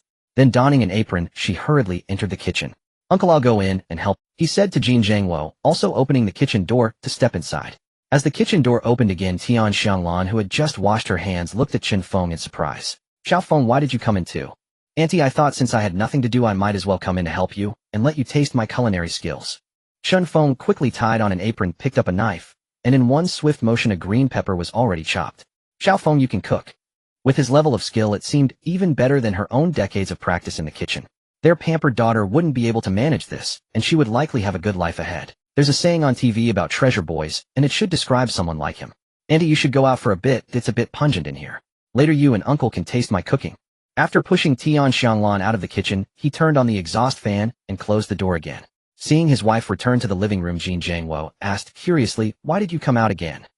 Chen Feng said he would personally cook a few dishes for us to try. He looked into the kitchen with delight. Hey, this young man can cook too. Jin Jiangwo was genuinely impressed. Not only was the young man wealthy, but he could also cook, showing that his daughter had good taste. 20 minutes later, the kitchen door opened. Chen Feng emerged carrying a platter with 4 dishes and a soup, the aroma wafting through the air. Soon the delightful scent spread throughout the entire living room, causing their stomachs to growl uncontrollably. Tomato scrambled eggs, braised eggplant, stir-fried pork, mapo tofu, along with seaweed and kelp soup. Soon they began eating, and after over 10 minutes they lay back on the sofa, their bellies round and full. After resting for a while and digesting the delicious food, Jin Jiangwo looked at Chen Feng and asked, Xiao Feng, how is your alcohol tolerance? When it came to drinking, it seemed he had never been drunk before. Jin Rao's father apparently wanted to share a few glasses. I can hold my liquor pretty well, he offered a modest answer. As long as you can drink, we'll have a few rounds together. I've been craving a drink myself. Then he said to Tian Xianglan, mother of my child, bring out that bottle of Maodai I've been saving for years. Let us drink to our heart's content. Hearing her husband's request, Tian Xianglan rose from the sofa and hurried into the kitchen. She took out a red bottle of Maodai from the cabinet. It was the year her daughter was born that her husband had excitedly bought 2 of the most expensive Maodai bottles at the time. One was meant for when their daughter brought her husband home. Judging by the situation, Chen Feng becoming their son-in-law was as certain as a nail driven into a board. Today she decided to open one bottle. The other was for the wedding wine ceremony. In the blink of an eye, 26 years had passed, and they were both over 50 now. This bottle saw the light of day again. Having been stored away for so long, the bottle had accumulated a bit of dust. She wiped it twice with a cloth, placed it on the table where Chen Feng and Jin Jiangwo sat, and took out 2 wine glasses from the cabinet, setting them before the 2 men. There was also a cold dish and a plate of peanuts in the fridge, which she brought out as appetizers. Jin Jiangwo picked up the Maodai, examined it for a long time, and finally opened the cap. He calmly filled a glass for himself and Chen Feng. Slowly raising his glass, he looked at Jin Ro and said, Rua, your father has waited 26 years for this bottle. Today I finally get to take a sip. Seeing this, Chen Feng quickly picked up his own glass and gently clinked it with his.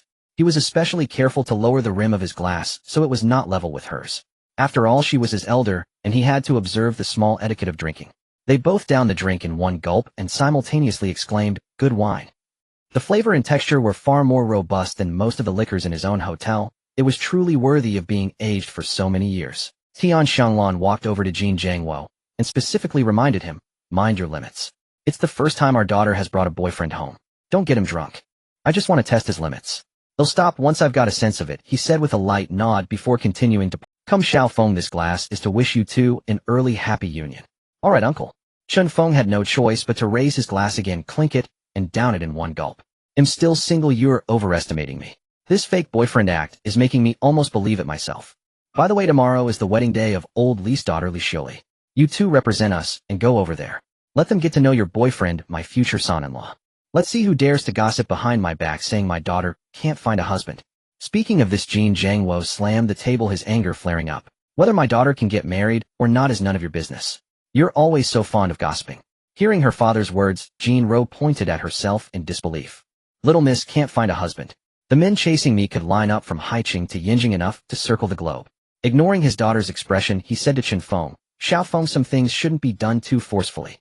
I noticed today that Ruer's gait was a bit off when she left. Just as he picked up his chopsticks to take a bite of food, he was choked by these startling words and coughed repeatedly. He stared at Jin Jiangwo in shock.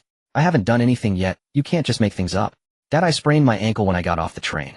Jin Rao's face flushed crimson as she looked at her father. What on earth are you talking about? It's nothing like what you're imagining. Actually, uncle. Chen Feng was about to say that there was really nothing between him and Ruer, and that she truly had sprained her ankle. But Jin Jiangwo waved his hand, directly cutting off his words. I've been through it all, son. I understand. He gave Chen Feng a knowing look that only a man could comprehend, hinting that he should read between the lines. Tian Xianglan, hearing the details her husband mentioned, realized she hadn't noticed it herself. Her daughter's walk was indeed a bit off. Tonight you'll sleep in the same room as Ruer. Your aunt and I will sleep in the other bedroom. It's just right, 2 bedrooms. He quickly grabbed the wine bottle from the table and poured himself and Chen Feng another glass. Better to just drink. He dared not say anything more. If they kept talking tomorrow, they wouldn't be going to someone else's banquet. They'd probably be heading straight to the Civil Affairs Bureau to get their marriage certificate. Come, uncle, I toast you. He quickly raised his glass again, clinked it, and downed it in one gulp. Before they knew it, the bottle was nearly empty. After dividing the last bit of wine between the 2 glasses, Jin Zhangwo said to Chen Feng, "After this glass, we'll call it a night. It's getting late. Get some rest. Tomorrow at noon, you 2 need to go to the banquet." Chen Feng nodded, clinked glasses, and downed the drink. Looking at the blushing Jin Ro, he asked, "How are we going to sleep tonight?" Now these 2 were treating him like a son-in-law, as if they were already married. How should I know?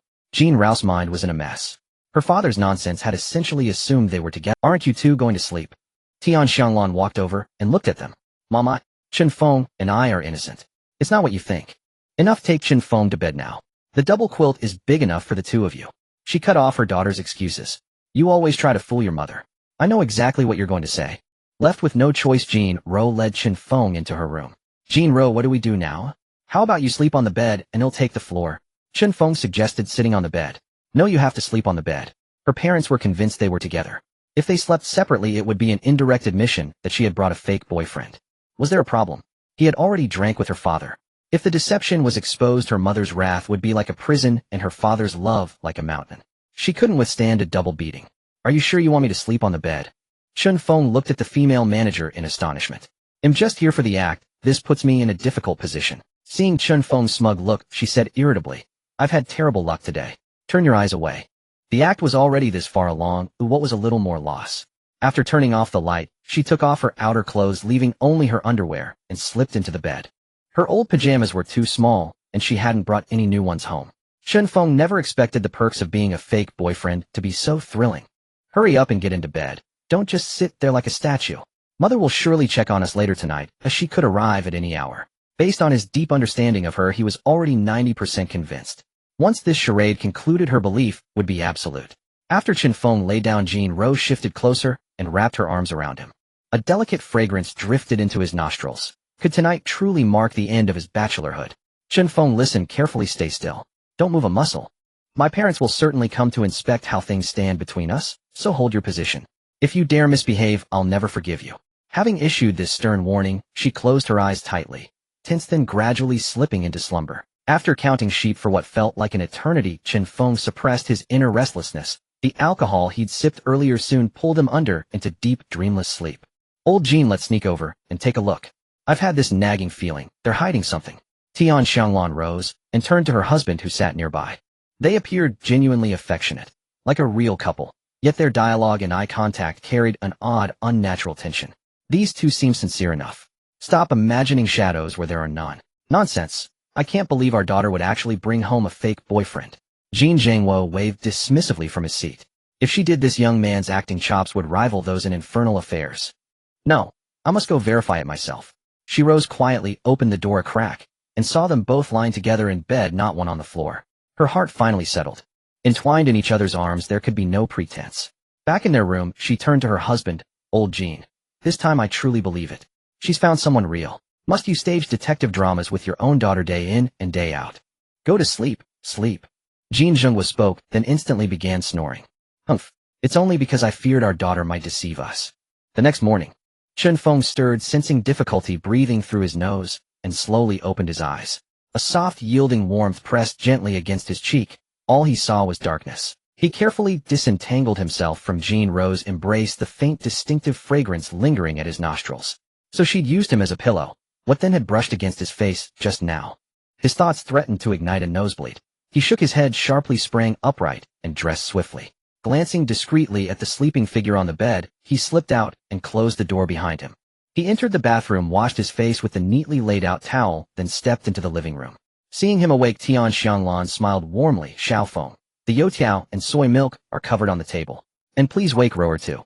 He returned to the bedroom, gently roused Jin Ro, waited while she freshened up, and together they sat down to breakfast, freshly bought and steaming hot. When the meal ended, Jean Zhangwo was nowhere to be seen. "Annie, where's Uncle gone?" "Oh, he bought breakfast early this morning, then headed downstairs for his daily exercise." And naturally he's spreading the news, boasting about Roer's new boyfriend, her future son-in-law. Tian Xianglan glanced at Chen Feng and smiled knowingly. The rumor that her daughter was a leftover woman dissolved instantly. Her mood lifted, and she even felt years younger. At noon, guided by Jean Ro, they arrived at Huangqing Banquet Hall. The grandest wedding venue in Qingyuan County. Its portable cost was no trivial matter, well over 1,000 yuan. With 30 or more tables for guests, expenses easily soared to 30 or 40,000. Add miscellaneous costs, and the total wedding expenditure approached 100,000 yuan, a scale unmatched anywhere in the entire Sihiyuan compound, earning her daughter the title of first among peers. Well, if it isn't Jin's daughter.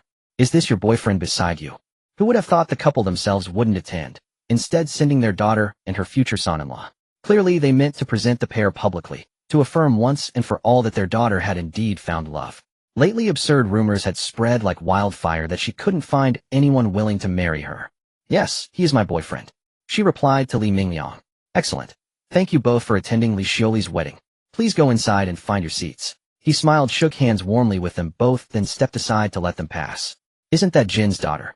So radiant. She's brought a boyfriend. How could anyone claim she's unmarriageable? This young man carries himself with grace. His features are pleasing, but what does he do for work? Jin's daughter, come sit with Auntie Gao."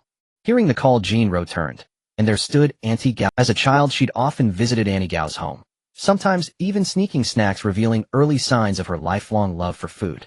Taking Chen Feng's hand, she walked over and seated herself beside her. "Xiao Ro, this gentleman beside you, is he your boyfriend?" Auntie Gao smiled as she asked. "His name is Chen Feng, he's my boyfriend. Today I've brought him home to meet the family." After this brief introduction, the ceremony commenced. Elegant music swelled as the bride and groom walked hand in hand down the crimson carpet. Distinguished guests, esteemed attendees, today marks the joyous union of groom Tian Hongyi and bride Li Xiuli. We are honored to welcome Dai Zhiyong, CEO of Magic Cat Group, worth 10 billion yuan, as the official witness of this sacred bond. Let us welcome him with applause. Music swelled again as a man in a flawlessly tailored suit strode onto the stage, smiling warmly at the newlyweds. "Good day, I am Dai Zhiyong. It is both an honor and a privilege to serve as witness to your union." 10 billion yuan. Such wealth was unimaginable to most. Could 2 rooms even hold such fortune? For Qingyuan County, this was unprecedented, a singular distinction, a monumental honor. "Groom, do you solemnly vow?" "Bride, do you solemnly vow?" When both answered in unison, "I do." They exchanged rings and Dai Zhiyong gracefully withdrew. As he descended the stage, a familiar silhouette caught his eye. Was that the owner of Zijin Hotel? Recent major headlines across Haicheng all bore his name. Though unreported in the press, business leaders like him were always aware. Logically, he shouldn't be here. Yet Dai Zhiyong decided nonetheless to investigate. While most guests remained absorbed in the ceremony, a select few fixed their attention upon this billionaire, watching, waiting. Where would he choose to sit? If fate placed him at their table, the prestige would echo far beyond this hall. Yet, was he not moving deliberately toward the young man beside Jean Ro? What extraordinary fortune, to share a table with such a titan. Perhaps this chance encounter would open doors to opportunity itself. Approaching Chen Feng slowly, Dai Zhiyong lightly tapped his shoulder and asked, "Might you be Mr. Chen?" Gao Jingyun, who was over 50, listened from the side, astonished that such a wealthy boss would actually address him as sir. It seemed that Boss Dai regarded this young man with great respect. Gao Jingyun, who was over 50, listened from the side, astonished that such a wealthy boss would actually address him as sir. It seemed that Boss Dai regarded this young... They didn't even have a decent car, so it's impossible for him to be a boss. The Boss Dai must have mistaken him. You probably don't know, but Li Mingliang's son-in-law Tian Hongyi is an executive in Boss Dai's group, earning at least 1 million a year. A middle-aged man in a gray t-shirt put down the chicken bone in his hand and spoke to those around him. "Old Shin, you probably don't know, but that son-in-law is preparing to hold a wedding at the Zijin Hotel in Haicheng. They plan to spend a few million to throw a grand celebration, but Old Li disagreed and insisted on having it here, claiming the costs there were too high." Zhang Xingye spoke loudly to the crowd as his home was right across from Old Li's, and he had learned of these matters long ago. "I don't know what good deeds Li Mingliang did in his past life to have ended up with a capable son-in-law through a plump girl. My daughter is not bad-looking either. Oh, I wonder who will benefit from this big cabbage in the future. I'd be content if I had half of what Li Mingliang's son-in-law has in his heart. At the very least, he must be better than old Jean's son-in-law. You must have a car first, otherwise it will be inconvenient for both of them to get married." Not only that, but Boss Dai specially came to be the witness for Tian Hongyi. "Just look at that level of respect. Which of our families has that? Ma Degui sighed and asked the crowd. A couple of days ago he was boasting about his own son-in-law in the yard having given $1,000 gift, and everyone around envied his family. Now with old Li overshadowing him, this feeling is hard to swallow. Who told them that their son-in-law is so is? However, he is definitely better than Jean Rao's boyfriend Chen Feng. Though the girl is pretty, her partner doesn't even have a car. Old John, you mentioned the Zijin Hotel. Where is that? It's quite famous, right? Luo Jianhua looked at Zhang Xingye and inquired. After nearly a lifetime, he had never heard of such a place. In all of Anqing County, the Huangqing Banquet is the most famous. Further away, there's the Haokai Hotel in Guishu City, where hosting a wedding banquet costs at least 200,000 to 300,000. I have never heard such a strange hotel name. I've only heard of gold, but never of purple gold. Could it be that purple gold is more valuable than gold? That's why they named the hotel that way. The Zijin Hotel charges at least 200 for a meal in a private room. That's the cheapest. The more expensive ones can go up to 400,000 or 500,000. When I traveled with my daughter 2 years ago, I stayed there for one night. The interior is just as lavish as a palace, and I spent 200 for that night. Zhang Xingye explained proudly to everyone. In this entire banquet, fewer than 5 people had ever been. Seeing everyone give him a thumbs up made him feel comfortable. Noticing a shift on his shoulder, he stopped eating and turned to see that it was the wedding witness Dai Mingji, who had just been on stage. What is he doing over here? Excuse me, do you need something from me? He took out a tissue to wipe the grease from the corner of his mouth and inquired. The people around frowned in response. The big boss calls you, but it's a show of respect, yet you just sit there talking to him. How does this kid not understand basic social etiquette? Old Jean's son-in-law has no manners at all, daring to speak to Boss Dai like this. He doesn't even know how to use honorifics. This man in his 40s is respectful in front of him, using you when addressing him. At another table nearby, all of Tian Hongyi's colleagues and friends were seated. Upon seeing Chen Feng's audacious way of speaking, they all approached, hoping to impress him. Some of them aimed to advance in their company positions, while others wanted their children to join the Mo Li Cat Company. Performing well in front of the boss can equate to 10 times the effort you usually put in. Leaving a good impression on him would make it hard not to get promoted in the future. How can you speak to our Boss Dai like that? Which company do you work for? Do you believe Boss Dai could make you lose your job with just one word?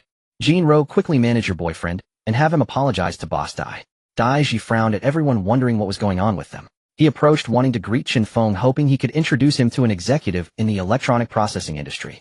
The company is currently testing the waters in handheld game console manufacturing. The key is that he has no connections with processing manufacturers. The Zijin Hotel has the phone numbers of executives from various industries, and having them bridge the gap would significantly reduce costs.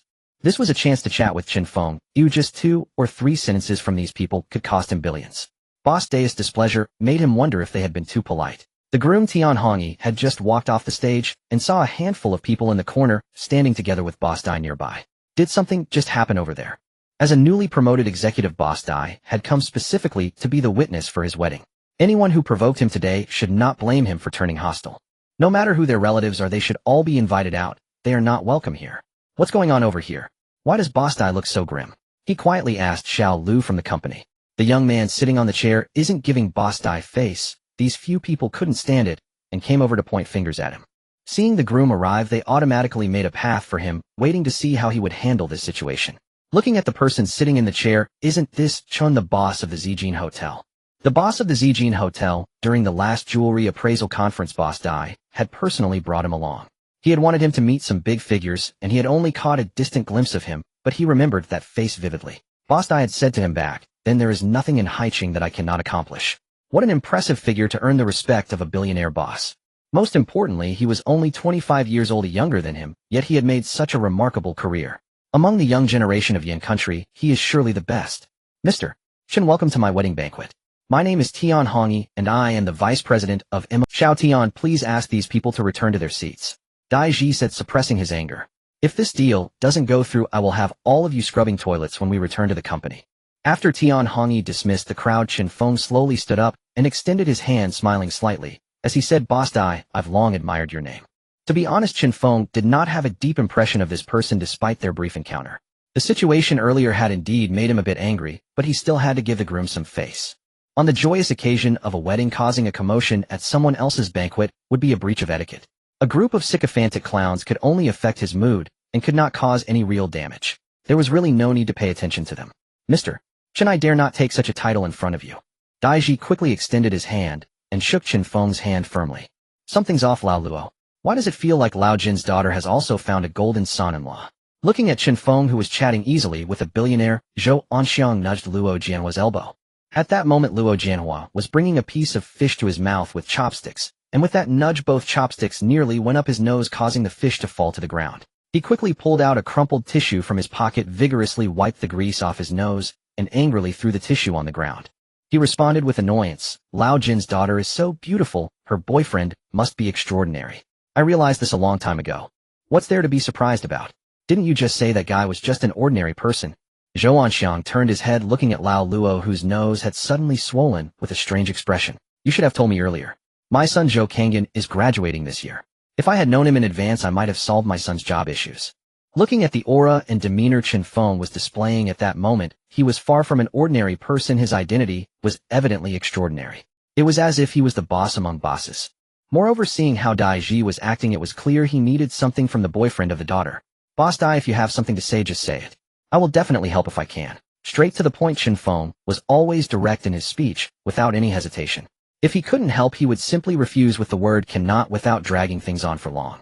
Boss Chen, my company is currently transitioning into the handheld gaming industry. Could you help me introduce a boss of a company that produces electronic components? I have been searching for a suitable manufacturer these days, but either their prices are too high or their products are subpar. It's driving me nearly mad. He had come to this small county to relax, not expecting to encounter the hotel owner Chen Feng. One could only say that everything was fate. The heavens were helping him. The reason why the Zijin Hotel became a gathering place for the wealthy was largely due to resource exchange. Different customer levels naturally had different privileges. Big bosses correspond to big bosses, while small bosses correspond to small bosses, divided into high, medium, and low tiers. As someone in the middle tier, if he could befriend a higher-level boss, the cost savings would be significant. However, hotels generally do not easily make introductions. This is Manager Zhang's phone number. You can consult him about this matter. I usually do not get involved in such things. Chen Feng smiled upon hearing this, showing him that all bosses correspond to small bosses divided into high, medium, and low tiers. As someone in the middle tier, although he didn't specifically promise to find someone for him, since he had already given him the manager's phone number, arranging such a small matter was just a matter of a few words. Finding someone is not difficult. With the boss personally vouching for it, finding a manufacturer that is both affordable and of good quality would be considered solved. Dai Ji said with a face full of gratitude. Reducing costs meant he could increase his investment. The net profit from the gaming console would grow exponentially. The 7 or 8 people sitting at the same table as Chen Feng listened in astonishment to the two's conversation. Just based on the words of Jean Rao's boyfriend saving 2 to 300 million, how much energy does this young man actually have? No wonder Boss Dai couldn't maintain an air of superiority in front of him earlier. This is just a small effort on my part. Chen Feng waved his hand to him. This was really not a difficult task. Just a fortunate coincidence, and with a major corporate boss personally speaking, he definitely couldn't refuse to help. Lama, what kind of person is Jin Zhangwo's son-in-law? Zhai Xingguang looked at Dai Ji, who was bowing and expressing gratitude, his face filled with joy. The two had just talked for a long time, and they must have been discussing business matters. Being able to help a billionaire solve a significant difficulty with just a few words, even if one thought about it with their toes, that person could not be an ordinary individual. Ma Fugawei also looked quite shocked, saying, I haven't looked into this kid's background in detail. When I saw them taking a taxi back yesterday, I thought this kid was just an ordinary employee. It seems he has a hidden identity. The Jin family is probably fishing for something big here. It cannot just be referred to as a big fish, but rather should be described as a shark. Zhang Qingye felt impressed for Jin Zhangwo's good daughter. They say that people's daughters cannot get married. Is that really the case? It turns out that they have high standards and look down on ordinary folks. As their conversation drew to a close, Chen Feng intentionally glanced at the groom, feeling as if he had met this person somewhere before. The face seemed quite familiar. At the cat group's jewelry conference, you seemed to be sitting next to me at the beginning. Chen Feng said lightly, his tone carrying a sense of certainty. At that time he was eating heartily at the banquet, and this was the only person who did not mind sitting with him, not looking down on him at all. It was indeed a rare occasion, leaving a rather deep impression. Mr. Chen truly has a good eye, even remembering a nobody like me. Tian Hongyi nodded, acknowledging Chen Feng's remark. Boss Dai, I have high hopes for your vice president here. He patted the groom on the shoulder and smiled at Tian Hongyi. Xiao Tian, since Mr. Chen holds you in such high regard on your wedding day, I will raise your salary a bit more. Your salary will be adjusted from 1 million per year to 1.5 million as my wedding gift to you. Chen Feng's words directly increased Tian Hongyi's weight in his mind. Dai Ji had already prepared to raise his salary, and now it was officially announced on the spot. Tian Hongyi was stunned by his boss' sudden announcement. It took him a long time to react. He repeatedly thanked the two.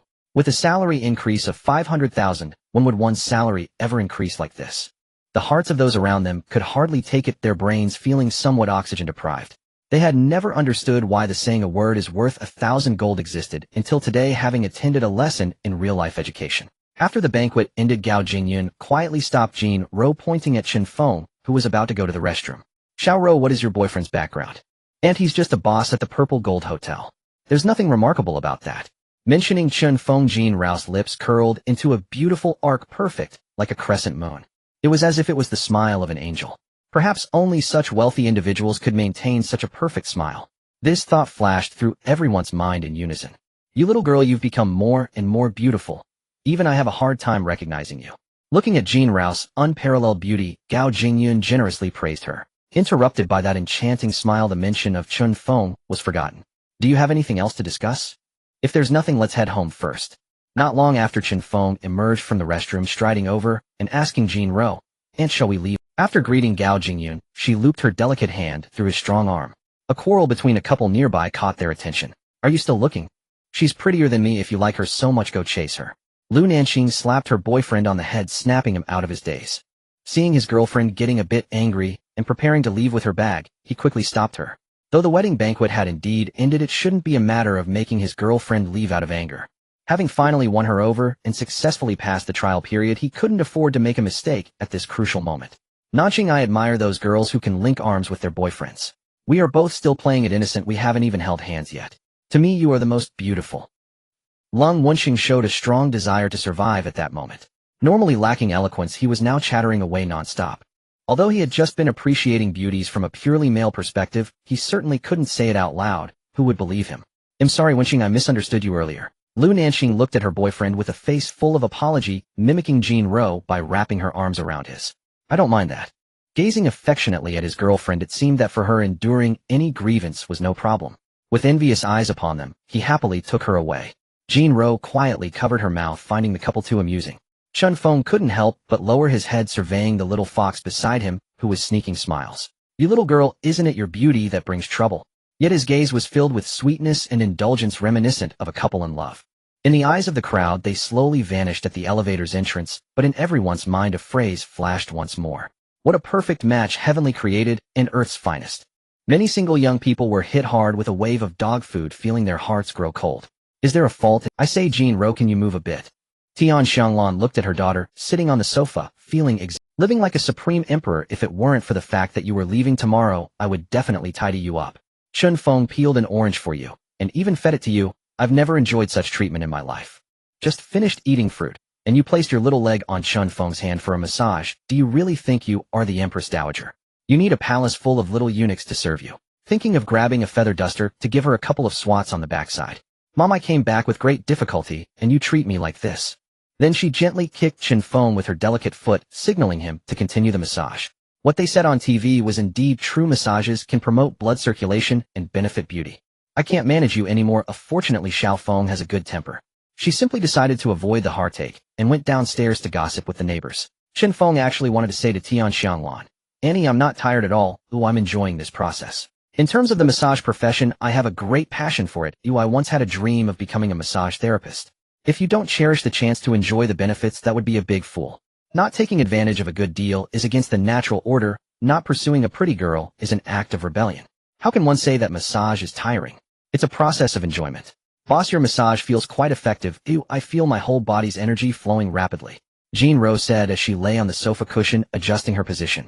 Chen Feng smiled slightly. Without a word, my exceptional medical skills are not to be underestimated.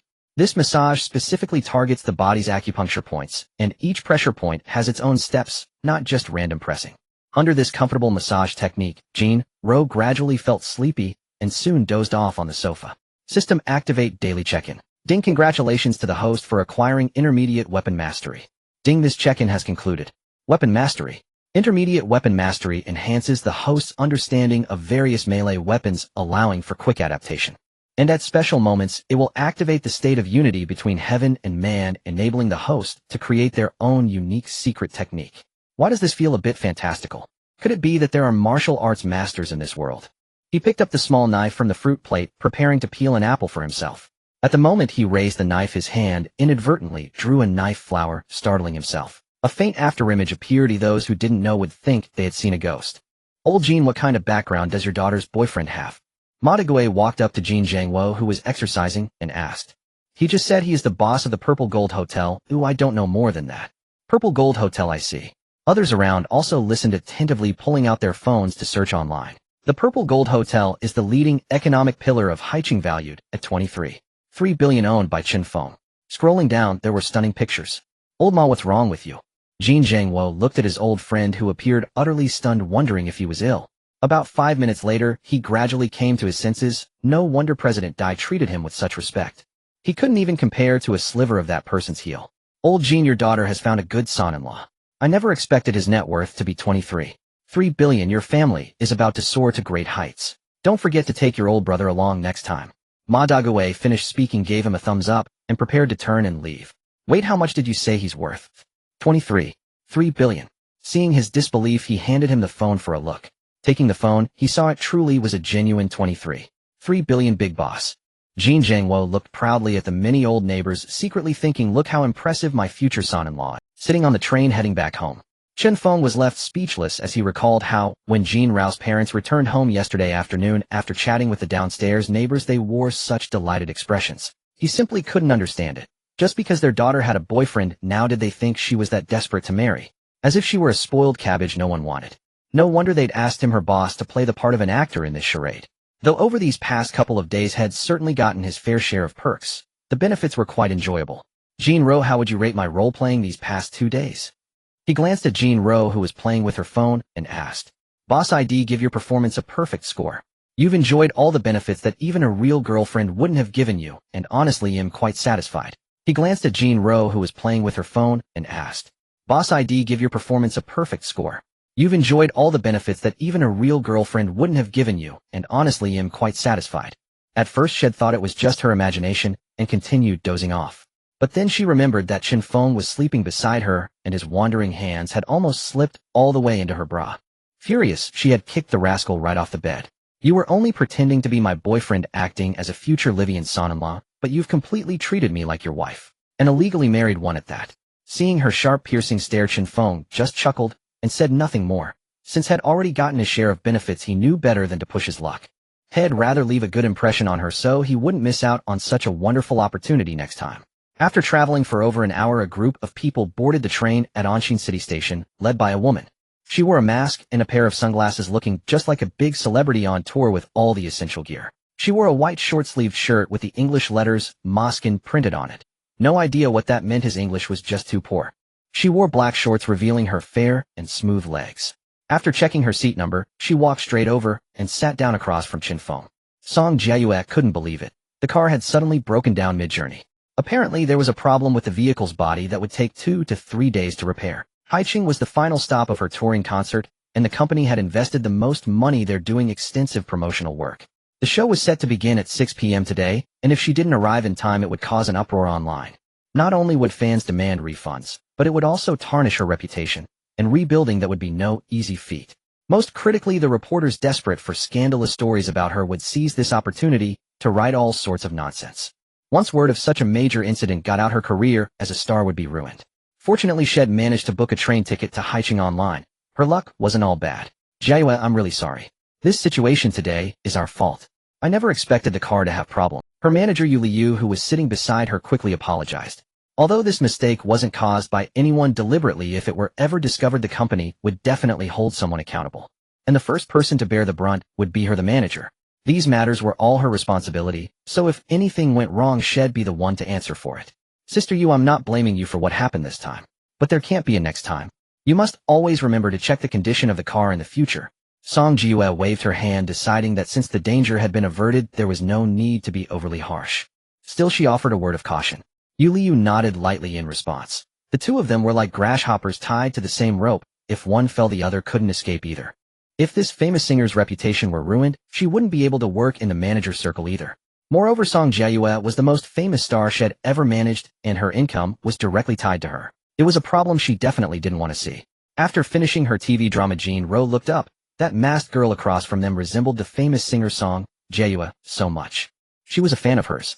Boss, don't you think she looks like Song Jiayue? She leaned in close to Chen Feng's ear. Who's Song Jiayue? Chen Feng asked with a puzzled look. The name sounded rather nice, but he didn't listen to much music, preferring anime and TV dramas. So his attention to singers was naturally rather low. The great singer Song Jiayue. Her voice has been dubbed the voice of God. Are you sure you don't know her? Jean Ro felt as if she were sitting next to some alien creature, one that was still stuck in a primitive society. She debuted at 18 and her song, Drunken Star and Moon, swept across the Yen country, surpassing 10 million downloads on the very day it was uploaded. A veritable crowning achievement with a single song. Her album sold over 10 million copies, and she was the most popular female singer right now, bar none. It was no exaggeration to say that among every person aged 21 to 30, at least one would have her album in their car. Looking at Jean Rao's astonished expression, Chen Feng shook his head. Song Jiayue, sitting across from them, felt a bit anxious when she heard Jean Ro recognize her. Here she was on the train, and if she were surrounded by frenzied fans asking for autographs and photos, it would be hard to escape even when reaching the station. She hadn't expected Chen Feng to genuinely not know who she was. Yu Liu felt that the man across from them was like a primitive person from deep in the mountains. No way, boss, you must be a relic from the last century. I have nothing in common with you. She looked at him with an expression of utter disdain, and Chen Feng was suddenly baffled. I mean, I'm the boss of the prestigious Zijin Hotel sitting right here in front of you, and you don't feel honored at all. Not even a tiny thrill. A little joy in your heart. So many people in Haicheng would kill for the chance to sit with me, and they never get the opportunity. Jean Ro rolled her eyes at Chen Feng. Chasing stars is a spiritual belief, boss. Don't you get it? What do singers not need to eat, drink water, or use the bathroom? Instead of chasing her, you might as well chase me. I am such a handsome fellow. I wonder which family's cabbage will end up rolling away with me. He deliberately winked at Jean Ro. Their boss was starting his antics again. Shed just set this demon. Looking at Song Jiayue across from her, she asked quietly, "Are you the big star Song Jia? I'm Jean Ro, and I'm your fan." "Yes, I am.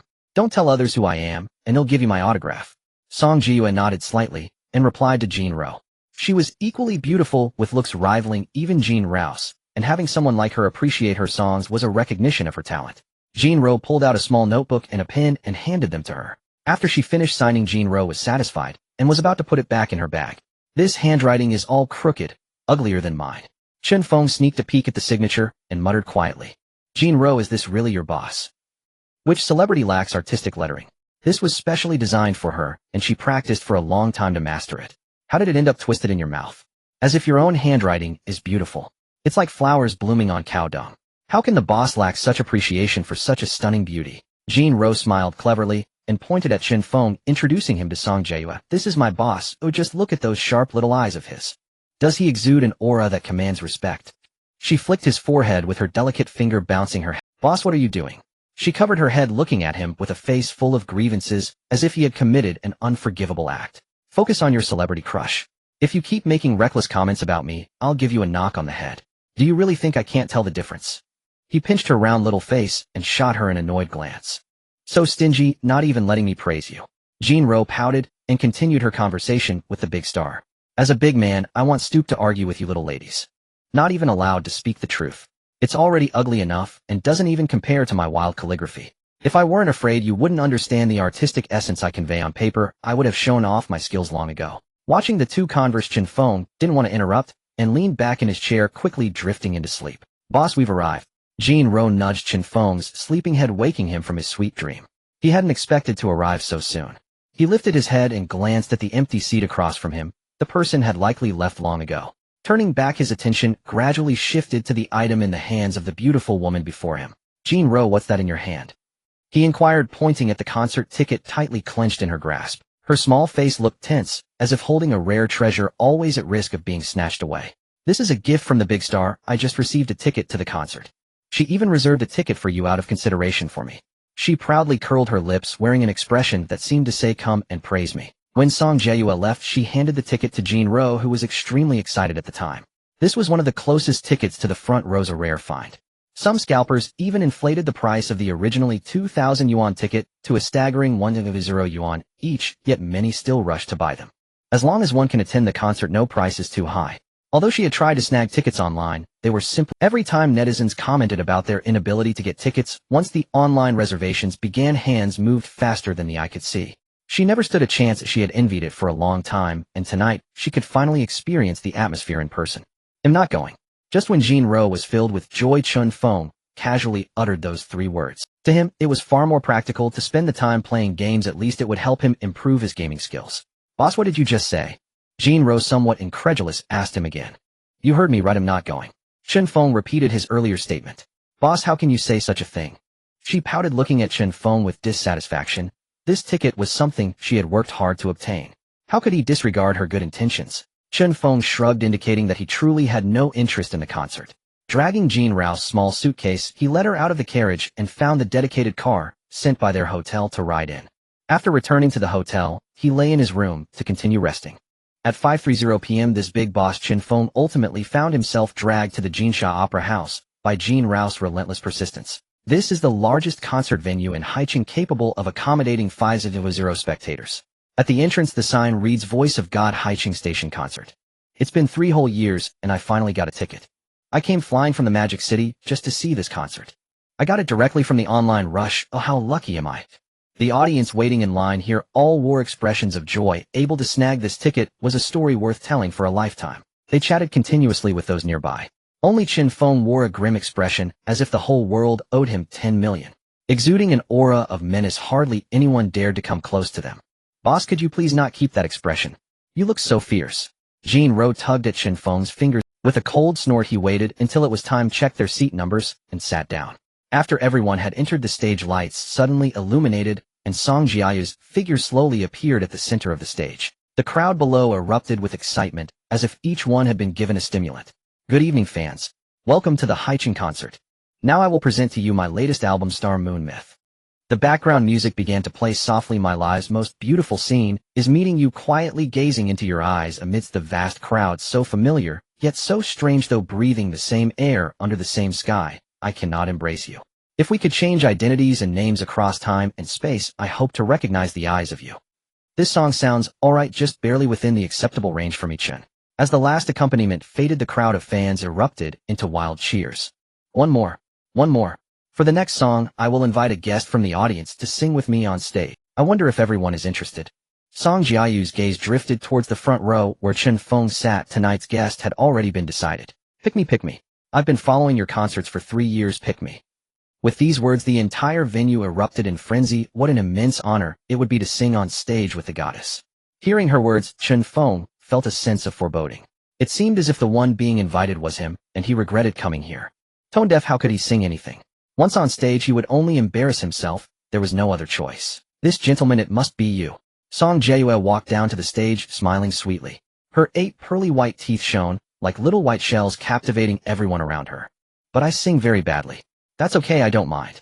As soon as Chen Feng finished speaking, Song Jiayue immediately replied, cutting off all his escape routes. Don't be afraid, come up on stage with me. She smiled slightly, took a few steps forward, and pulled Chen Feng up from his seat, stepping onto the stage. Sir, please start by introducing yourself to everyone. Song Jiayue smiled as she looked at Chen Feng and spoke. It was still hard to believe what had happened on the train today. Someone actually said they had never heard any of her songs, so it was a perfect opportunity to test it out. Chen Feng wasn't sure if he had heard her songs or not. He had just mentioned it casually in the carriage. Li Ziming, Chen Feng's roommate, played music every night, and the sound that came out resembled her speaking tone. At this moment, Chen Feng's mind was in chaos. What he was concerned about was that he really couldn't sing well. What should he do? Alright, he still had the system. He hurriedly activated his daily check-in, hoping to receive a lucky buff. It would be best if he could sign in successfully for a music-related skill. Ding. Congratulations to the host for obtaining advanced singing proficiency. Ding. The check-in has ended. Singing proficiency enhances the host's understanding and perception of music, allowing them to transform existing songs into their own style. To his surprise, there really was a lucky buff, as if the system had heard the deep desire from within him, and he had successfully checked in. My name is Chen Feng. I'm very happy to perform alongside Goddess Song. Chen Feng smiled slightly and addressed the audience. The lighting technician intentionally directed the lights on him, and the screen above displayed Chen Feng's face, allowing all the audience to see this lucky boy.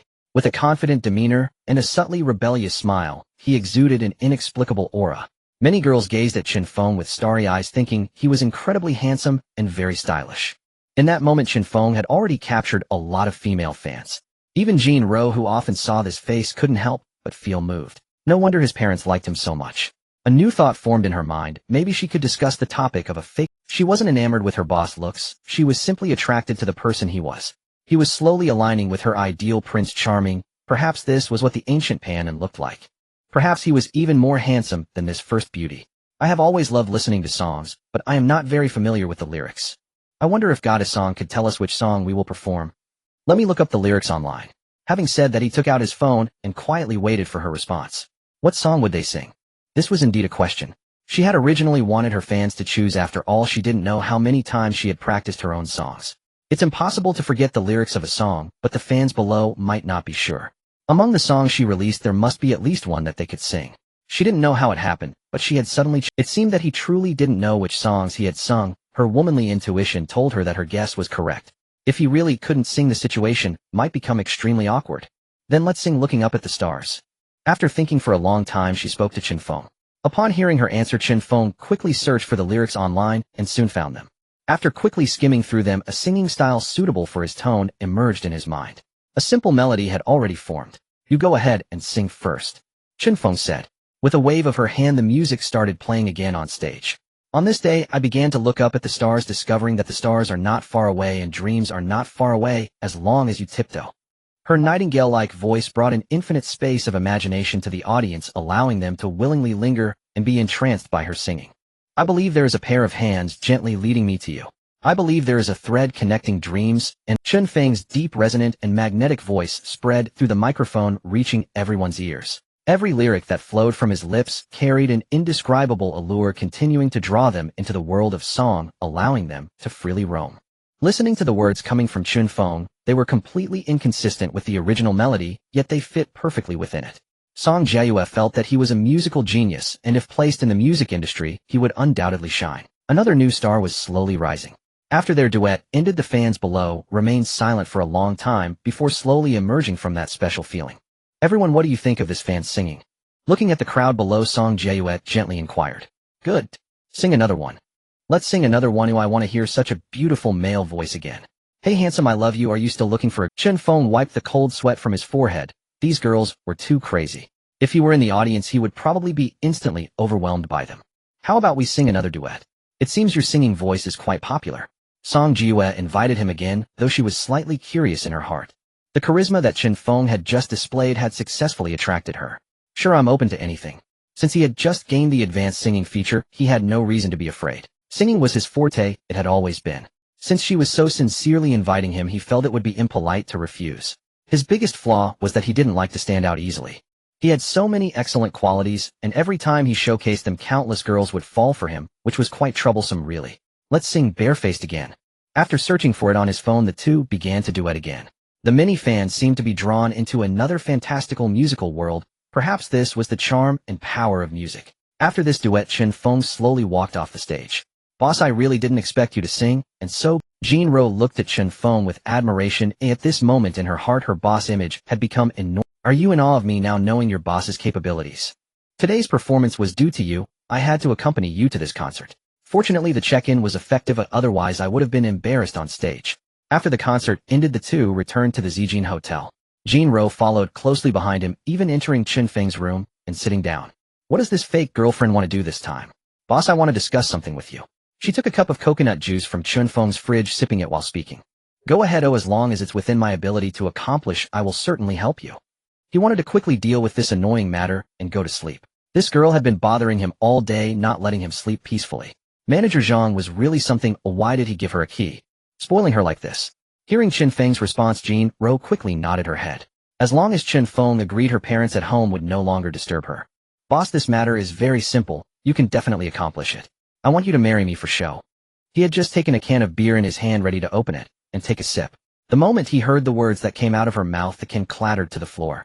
He stared in disbelief at what his ears had just heard. A fake marriage.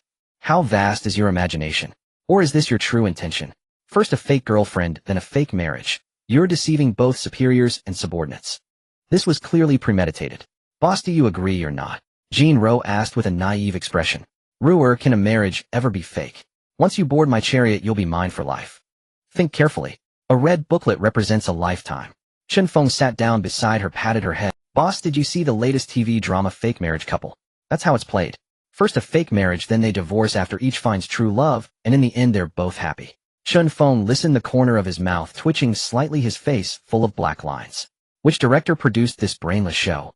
The script dared to be written like this, successfully misleading this young woman who didn't want to get married. Jin-ro, if I put a fragrant, delicious cake in front of you and told you not to eat it, would you sneak a bite? He gave an example to the beautiful woman beside him. How could I not eat the cake? I'd sneak a bite even if it cost me my life. In the world of a foodie, resistance to delicious food is nearly zero. For this question, Jin-ro answered without hesitation. She would charge through a mountain of swords and a sea of flames. How could she just give up sneaking a bite? If you gave her a piece of cake, she'd even beat the boss without batting an eye. Have you ever seen a wolf that doesn't eat meat? With such good looks, if I lose control and my beastly nature takes over, some people will be in trouble.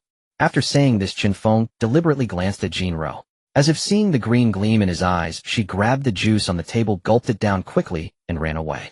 Afraid that Chen Feng would pounce on her, she still harbored resentment over the morning incident. Finally able to sleep peacefully, she collapsed onto the bed and fell into a deep slumber. The night passed. System initiate daily check-in. Ding, congratulations to the host for acquiring Wanhao Villa. Ding, this check-in is complete. The voice echoed in his mind. A flicker of surprise crossed Chen Feng's eyes. Wanhao Villa.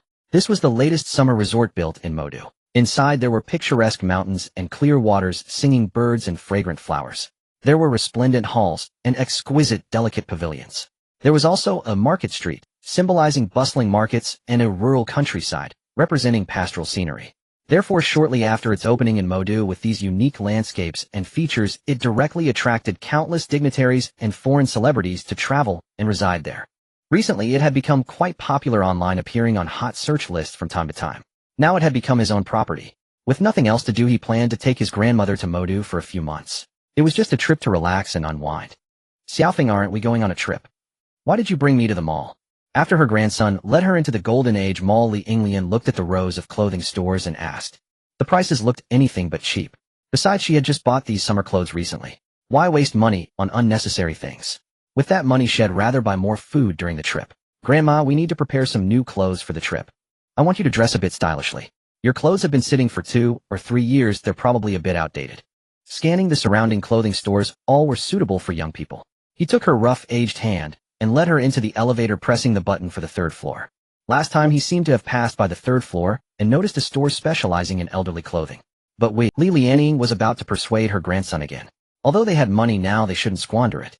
You still, Grandma, buying a few outfits won't cost much, Chen Feng said with a smile, trying to reassure her. They were no longer short of money, unlike before when they had to budget carefully, worried that the monthly expenses wouldn't be enough.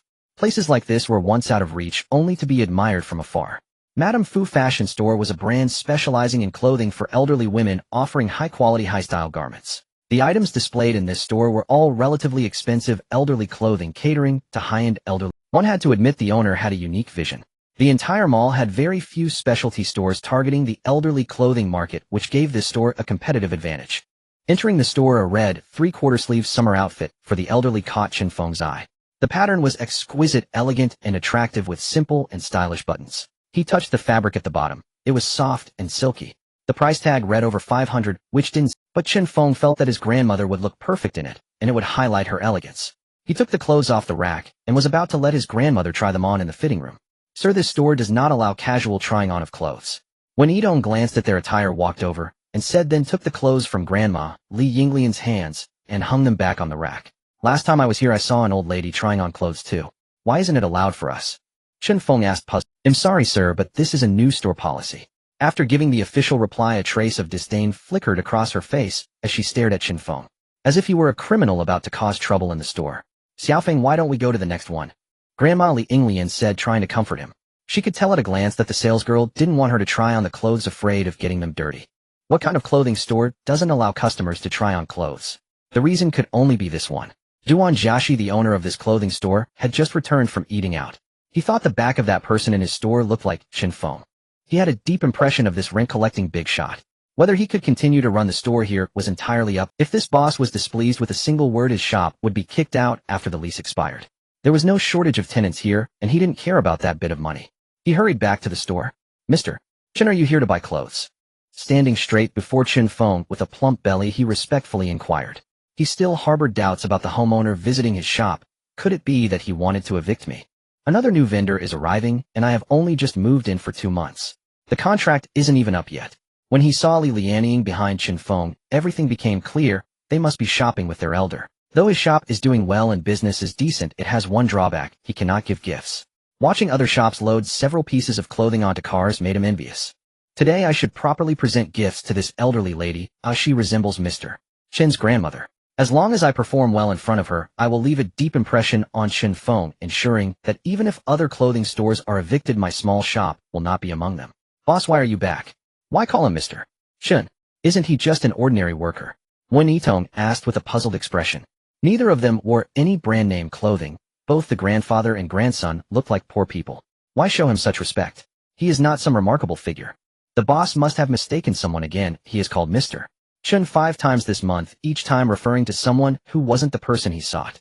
This Chen Feng is a major entrepreneur, the owner of Haicheng Hotel, and holds 2/3 of the city's economic backbone in his hands. The top elites require at least 10 bodyguards plus 1 or 2 beauties. Is that too much to ask? How could he possibly be like the person before me, who is good-looking but otherwise worthless? Such a man is destined to be taken by a wealthy woman, becoming someone else's ornamental trophy. Do I look down on this kind of pretty boy from the bottom of my heart? Just yesterday a man was carrying the Haicheng rich woman's contact list, calling various people on his phone, waiting to be taken in. Hearing his staff's words, and looking at Chen Feng's displeased expression, Duan Jiaxi felt an ominous premonition. May I ask who you are? Chen Feng felt a bit confused by the sudden approach of the plump man. He had no recollection of this person. There have been too many people he has encountered recently. His memory was a bit overwhelmed. Mr. Chen, I am the owner of this elderly clothing store. My name is Duan Jiaxi. Just call me Xiao Duan. Last time you came to collect rent on the 3rd floor, I was the first to pay. He spoke humbly before Chen Feng, careful not to offend this big shot. The increasingly respectful demeanor of his shop owner made Wen Yitong feel that this young man must have some extraordinary background, perhaps a second-generation rich kid from Haicheng, or someone with immense power. Upon hearing this, Chen Feng had a vague recollection. There indeed was such a plump man when he collected rent last month. It was just that there were too many people and he couldn't remember faces. Dozens surrounded him offering money, and at the time his face was a bit stiff from smiling. Oh, your boss Duan, I remember now. You were the fastest to pay rent among the tenants on this floor. You even wanted my phone number back then, but I didn't have time to leave it. He smiled slightly, his expression thawing a bit as he spoke to him. Mr. Chen, I see you brought your elder. Which outfits do the elderly like in this store? I fear giving gifts for free without accepting payment. Duan Jiaxi said to Chen Feng with a joyful expression, seizing the opportunity to showcase his true abilities. Boss Duan, my grandmother is not fit to wear the clothes in your store. Hearing the shop owner's words, Chen Feng's expression turned cold, and he shot a sharp glance at the female employee preparing to leave. Mr. Chen, why would you say that? How could your grandmother not match the clothes in our store? It is clearly that our small shop is unworthy of your grandmother's esteemed status. He hurriedly tried to keep the two of them there, forcing a smile. Turning his head, Duan Jiaxi looked sternly at his newly hired female employee Wen Yitong. At this moment, Wen Yitong wore a sorrowful expression, unable to fathom what kind of background Chen Feng might have. If it weren't for Chen Feng being present, I would want to slap her twice, yet I feared leaving a bad impression in front of this big boss. As for whether to fire her, that would depend entirely on Chen Feng's mood. At this moment, Wen Yitong wore a sorrowful expression, unable to fathom what kind of background Chen Feng might have. Her boss' expression convinced her that whether she could keep this easy, high-paying job would depend entirely on these two people's feelings. Just now these two entered the shop to buy clothes. I felt that they were not sincere in buying, so I stopped the elderly lady while she was trying on clothes. Moreover, I thought this Mr. Chen resembled my boyfriend in character, so my service attitude might have been a bit. She was looking down, replying to her boss, waiting for a barrage of scolding or the sound of her dismissal. After waiting for a long time, nothing came. I want to ask, what's wrong with your boyfriend? Hearing the female employee mention her boyfriend, Chen Feng asked, with buying clothes still depends on people. Oh, why did she relate me to her boyfriend? With tears in her eyes, the female employee said, he broke up with me yesterday. He's as handsome as you. Breaking up is just breaking up. It's not like you can't tolerate a man. At most, he's a scumbag. However, your statement hit home. Considering your ability to admit my one flaw, I won't hold the previous incident against you and my grandmother. Then he started going out with a rich woman. Chen Feng felt a bit impressed by this guy's moves after hearing her next. Wait, am I overlooking something? She means to imply that I resemble a pretty boy. Moreover, she particularly dislikes people like me entering the store. So I her boyfriend pretty boy. At this moment, shop owner Duan Jiaxi was also at a loss as to what to do. Looking at Chen Feng, he asked, Mr. Chen, how do you think we should handle this?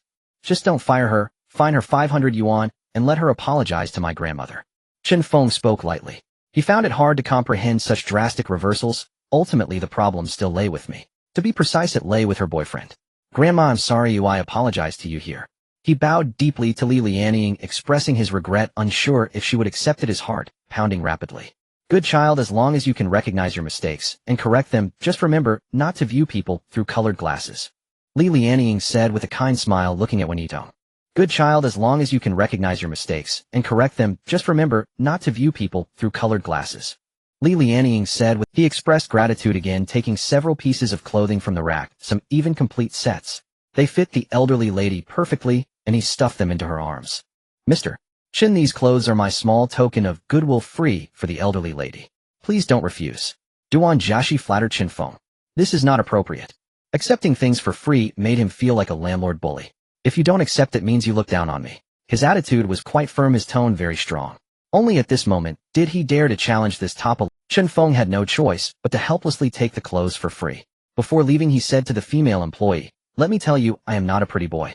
Chen Feng's final words cast a faint flush of shame upon Wen Yitong's cheeks. She gently nudged the shop owner, who stood gazing blankly at the retreating figures, his face lit by a dazed, foolish smile. "Boss, just who exactly is this Mr. Chen?" "He is Chen Feng, the sole proprietor of every store within the Jingshe Era Mall." Having answered the new female clerk, he sauntered leisurely downstairs to meet friends for tea. Surely this incident had delivered a profound lesson, one she would never repeat. Within this mall, one must guard every word and gesture. A single misstep could place one face-to-face with someone of immense stature, each dressed in the most eccentric, unexpected attire. A month earlier, Bai Qingyun, the elder president of Jinlong Real Estate, had entered the mall wearing nothing but a safety helmet to buy clothes. His clothes were grimy, his body still dusted with the grime of construction sites. A male sales attendant, mistaking him for a beggar, spoke to him with contempt. The attendant was immediately summoned before the manager and dismissed on the spot. Wen Yitong, a junior clerk, had never imagined that High City's most elite magnate would dress so plainly, unaccompanied even by a single bodyguard. After 5 hours behind the wheel, they finally entered Modu, the Far East's preeminent metropolis. Unlike High City, its streets teemed with stunning women. The car paused at a red light. Pedestrians lining both sides of the street pulled out their phones, snapping countless photos of the Lamborghini Veneno idling before them. Who's the big shot taking this beast out for a spin again? Look how perfectly aligned those luxury cars are behind him. None dare approach within 10 meters. There's a young man inside. So handsome. I'd love to get his number. Hey cutie, I want to be your girlfriend. Are you single? Onlookers chattered animatedly. Modu was renowned for its concentration of high-end automobiles. Vehicles priced above 1 million yuan were commonplace. Yet those costing several million were rare indeed. After all, even acquiring such a machine demanded careful consideration of one's finances. Few could afford its upkeep. Grandmother, let's head straight to the villa first. We'll explore the city tomorrow. What do you think? He turned toward Li Lianying, seated beside him in the front passenger seat. According to the navigation system, the Wanhao villa lay over an hour away. They would arrive just in time for dinner. Their customary mealtime back in the town had always been around 5 o'clock.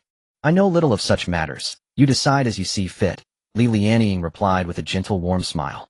Advanced in years, and with her grandson now grown, she entrusted all decisions to him. This question stirred memories of bygone days, of making choices alone: which school best suited her grandson, where to relocate for his studies, what high school he should attend, what career path he ought to pursue. For over a decade, every decision rested solely upon her shoulders, each weighed with dread that a single misjudgment might shatter her grandson's future. Now those burdens no longer fell upon her. His path was firmly his own. Upon hearing her reply, he followed the navigation's guidance toward their destination, slowing slightly along the way so his grandmother, gazing out the window, might take in the passing scenery more clearly. At the entrance of the Wanhao villa, a crowd of beautiful young women gathered, holding vibrant banners inscribed in Korean, "Welcome Appa Han Dongtai to Yen Country." Feverish fans, having received word of his arrival, had assembled early to cheer, support, and rally behind him. As a black minibus rolled into view, the crowd erupted anew. When it came to a halt, Han Dongtai stepped out. His jet black hair framed a face clad in a plain black t-shirt, revealing fair, smooth skin. His posture deliberately exaggerated to project rugged strength, punctuated by carefully rehearsed poses. A member of Korea's EHCO boy band, he remained obscure in his homeland, little more than a third-tier celebrity. His agency granted him scant exposure. He survived only through sporadic commercial performances. "Appa Dongtai, I love you. Appa, this gift is for you." A girl stepped forward, presenting him with a bouquet of flowers. "Appa Dongtai, I want to be your girlfriend. Appa, I'd do anything for you." Gazing upon this throng of adoring young women, shouting, screaming, some already pressing close against him, Han Dongtai basked in the intoxicating thrill of adulation. Beaming with self-satisfaction, he leaned toward his assistant Park Soo-hyun. Yin country truly is wonderful. Just look how beloved we are here. Back home in Korea, we're practically unknown. And yet, a single trip here nets us 10 million yuan for filming just a few variety show episodes, plus evenings filled with such lovely young women. Park Soo-hyun nodded vigorously, especially at that last remark, his expression softening into a knowing, almost conspiratorial smile. Perhaps after 2 days in Yin country, Dontai would return a bona fide star. Just as dozens of girls began jostling fiercely for front row positions, fists raised ready to clash, a deep thunderous roar echoed from afar like the furious bellow of an ancient primordial beast. All eyes snapped forward. Moments later, a silver-gray luxury sedan glided into view. Is that a Aishiba? Yes, it really is. Han Dontai stared at the gleaming emblem. Back home in Daehan Mingguk, he'd keep 10 paces clear of such a vehicle. One accidental scratch would bankrupt him. Its owner in Korea belonged to the highest echelons of power and privilege. He reached for the door handle, then paused, reconsidering. This was Yin country after all, where his female fanbase already numbered in the hundreds of thousands. Perhaps this driver was a devoted male fan, having traveled vast distances just to catch a glimpse of him. 2 sharp horn blasts rang out, but the vehicle ahead remained motionless. Chen Feng stepped out of his car. Hey, what's going on with that car ahead? You think this road belongs to you? Seeing Chen Feng approaching, Han Dontai assumed he intended to shake hands, and promptly extended his right hand, his face curving into a practiced, welcoming smile. But Chen Feng walked straight past him, entered the minibus, and said to the driver, Sir, why have you stopped? Please move forward, don't block the lane.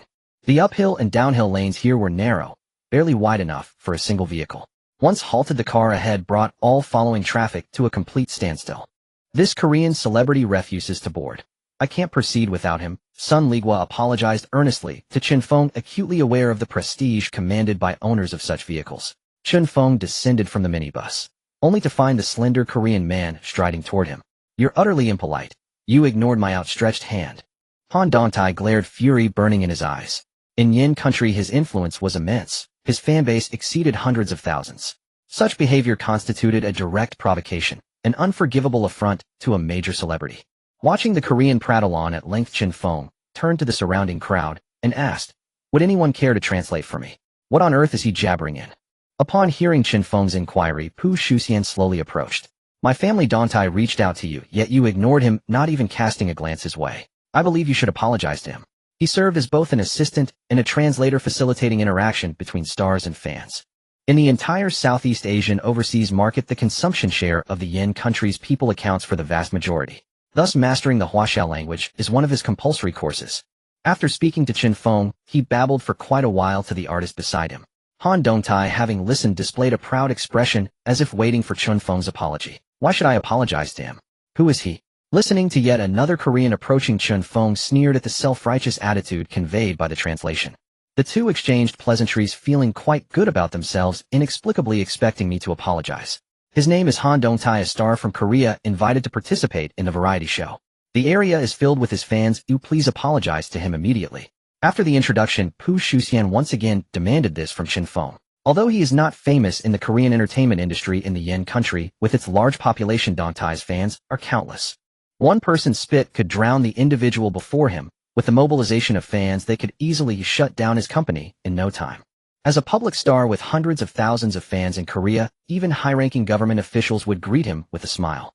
Ignoring a top star is something that cannot be tolerated. As long as this kid's performance satisfies both parties, letting him off the hook would not be an issue. Han Dontai. Never heard of him. As for apologizing to him, does he even deserve it? In the entire Magic City, there are not more than 5 people who could afford to apologize to him. Which company owner wouldn't greet him with a smile? You, a Korean, come to my Yin country, quietly participate in your program. Aside from your delusional fans, very few people care about your stardom. Now, acting all high and mighty in front of him, does he really think he's something special? Hearing Chen Feng's blunt attitude, Pu Shuxian's face flushed as he translated this into Korean. Han Dontai looked at Chen Feng with a grim expression. It turned out this young man from the Yin country didn't take him seriously at all. Seeing the disdain on his face, he felt foolish for extending his hand. Recalling the scene when he extended his hand, his face gradually turned red, his fists clenched. After all, he is a big star with hundreds of thousands of fans in the Yin country, and those women beside him are the best proof. You dare to treat me with such an attitude? As the surrounding girls saw their idol's embarrassed expression, their anger surged, and they began to accuse Chen Feng. What's wrong with you? Why do you look down on my idol? So what if you drive a Lamborghini? I wouldn't like you. Don't think that money can buy everything. Wealth cannot purchase spiritual admiration. Hurry and apologize to my Dongtai, or we won't let you off. One by one they expressed their righteous indignation, incessantly accusing Chen Feng like a cacophony of ducks quacking in one's ear. Watching the numerous female fans pointing fingers at Chen Feng, Han Dongtai revealed a smug smile, eager to see how he would react. The intimidation of my fan club is not something a wealthy young master like you can compare to. So what if you drive a luxury car? You're still just staring blankly. Enough. I see you all are between 18 and 23 years old. Using your parents' hard-earned money to chase after so-called Korean stars, don't you feel ashamed? You're so generous to use your family's money to idolize stars.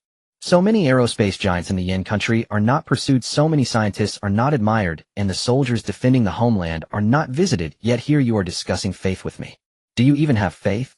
I see you're just a group of women chasing after men, and in the end you'll end up with nothing. You might even get sold and help someone else count money. Chen Feng shouted angrily, his face cold as he looked at the group of girls. I truly do not understand what's worthy of admiration about stars from the stick country.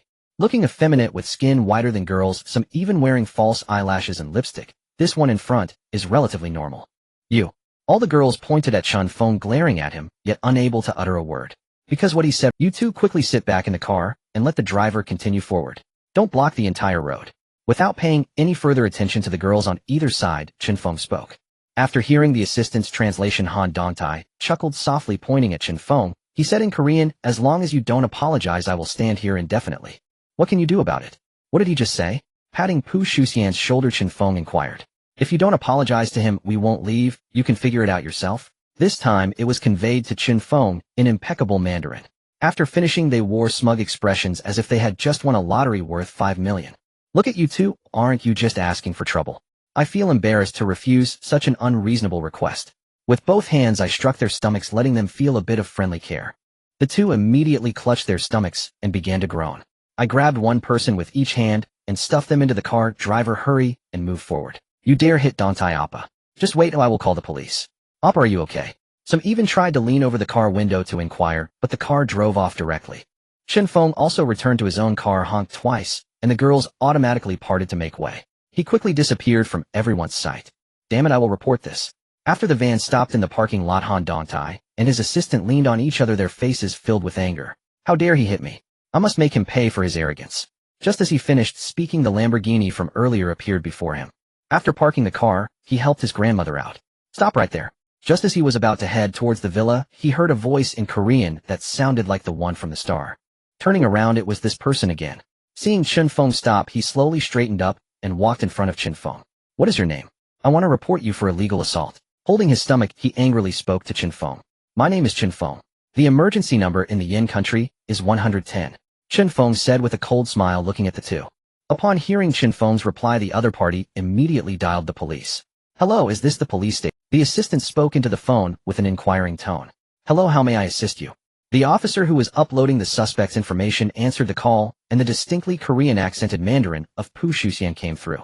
I am the assistant of Han Dongtai from South Korea. My artist is at the parking lot of the Marriott Hotel and has been subjected to an illegal physical attack. I need your assistance. Alright, I understand. After hanging up the landline, they immediately dispatched officers. The police department generally treats public figures with great caution. Moreover, since this is a Korean artist, mishandling the situation could lead to international disputes. It would definitely explode across the internet, becoming a trending topic, as every public artist has a significant number of fans. Before long, a police car appeared, and upon seeing the four individuals, it slowly pulled over to the side. Two male officers got out of the vehicle wearing sky blue shirts, ties, and dark blue trousers. I am a Korean star with hundreds of thousands of fans in Yin Nation. This person just hit me, and I demand that you arrest him immediately. After Han Dongtai finished speaking, he pointed at Chen Feng. The two officers frowned slightly. Although they couldn't understand Korean, they had been in the police force for decades and could certainly comprehend gestures. It seemed like he was ordering us. Officers, we were just getting out of the car to greet our fans, when this man suddenly approached and punched us twice. May I ask how we should handle this situation? Pu Shuxian noticed the displeasure on the faces of the two officers and realized that Han Dongtai's commanding demeanor was irritating them. He quickly turned to the translator and slightly altered the original meaning. The officers frowned upon hearing this. Turning to the young Chen Feng, they asked, Sir, do you have anything to say? Tao Kaiga watched as Chen Feng continuously twirled the car key in his hand, surprised to see a Lamborghini key. His gaze scanned the surroundings, and a luxury car came into view indicating that this person was not ordinary. Surely the two officers are aware that the roads around the Marriott Hotel are rather narrow. As a local of the Magic City, he certainly knew this, especially as police officers. They nodded in agreement with Chen Feng's statement. I was driving towards the Marriott Hotel when the van they were in. While meeting female fans on the road, they prevented the vehicles behind from moving. Even when I urged them to leave, they insisted that I apologize, otherwise they would hit me. I certainly can't apologize for no reason. Upon hearing this strange request for the first time, I punched each of them once. Can I be blamed for that? Chen Feng shrugged his shoulders, indicating his helplessness. Zheng Xiaoming felt a twitch at the corner of his mouth resembling a skit, and turned to Tao Kaiga saying, Old Tao, what do you think we should do about this? Hitting someone is undoubtedly wrong, but refusing to give way and blocking the road deserves a fine of 1,000 for these two Koreans. Tao Kaiga adopted a serious expression, directly announcing the verdict. Chen Feng smiled slightly, clearly aligning with his side. Upon hearing the final decision, Pu Shuxian's face turned red with anger as he glared at the others. Both of them were hit, why not arrest Chen Feng? These people must be colluding. Officer, did we just get hit for nothing? He looked angrily at Tao Kaiga. Then how about this'll fine him an additional 200, making it fairer. After both parties paid their fines, the police car quickly disappeared from the sight of the four. Gentlemen, do you need me to punch you both as well? Chen Feng had always looked unfavorably upon Korean stars, as rumors circulated online about them having relationships with their fans, making it easy to earn money from advertising in Yen Nation. Now witnessing their behavior today, he finally understood. After Chen Feng finished speaking and raised his fist, the two immediately used their water escape technique and ran off into the distance. Their speed while fleeing was astonishing, comparable to sprinting 100 meters at school. Chen Feng couldn't help but marvel. If all Korean athletes had such speed, they would likely dominate the World Sprinting Championships. Entering the hotel at the resort. Welcome to the Marriott Hotel, we are pleased to serve you. A front desk attendant smiled warmly at Chen Feng. Hello, please call your manager and tell him I am Chen Feng. He was already quite familiar with this phrase. Every time he entered a new establishment, he would say this, almost turning it into a catchphrase. Seeing the special aura radiating from Chen Feng, the attendant guessed he must be a wealthy second-generation heir and hurried upstairs to find the manager. Taking this opportunity, he began to observe the hotel's surroundings. In the center of the lobby were two large black sofas providing ample seating. On the left side of the revolving door was a small wooden platform with several computers, presumably for guests to work and surf the internet. The floor beneath was as smooth as a mirror, suggesting it was always kept clean. Soon a slightly overweight middle-aged man with a name tag reading manager walked out of the elevator. The receptionist pointed out the observing Chen Feng and quickly approached him. Hello boss, I am manager Ning Wenguang. Welcome to inspect the Marriott Hotel.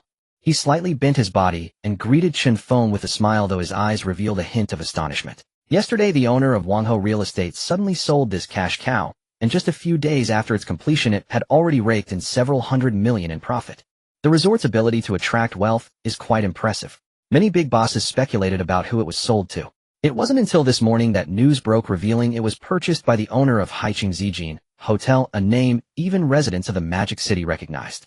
He is a formidable character known for acquisitions at the slightest disagreement. One could say Chen Feng resides in Haicheng, but is famous elsewhere. This was evident from how he kicked out the former owner of Zijin Hotel and many shareholders. A top-tier power broker roughly calculated that the combined worth of the industries under Chen Feng's control exceeded 1,000 billion. No wonder Boss Lee did not let a harsh word slip and directly abandon this industry. But little did they know it was all orchestrated by the system. Boss. The news of the resort being sold in a package began circulating yesterday, and to think he would meet this big buyer today. Surprisingly young, he was almost the same age as her brother. A fortune worth billions was indeed somewhat terrifying. The female receptionist looked at Chen Feng with a shocked expression, her internal emotions fluctuating greatly. I am here to travel in the Magic City with my grandmother. Please arrange a room for us. Traveling. To tour the bustling metropolis, one must be wealthy enough to acquire a villa. Isn't renting a hotel more appealing? Ning Wenguang, the hotel manager, found himself at a loss as he listened to the words spilling from Chen Feng's lips. The mindset of the wealthy is truly different, especially for someone like Chen Feng, a super-rich landlord whose actions were incomprehensible to him. Hello. Hello. After calling out twice without a response, the manager waved his hand in front of him, finally snapping him back to reality. What just happened to you?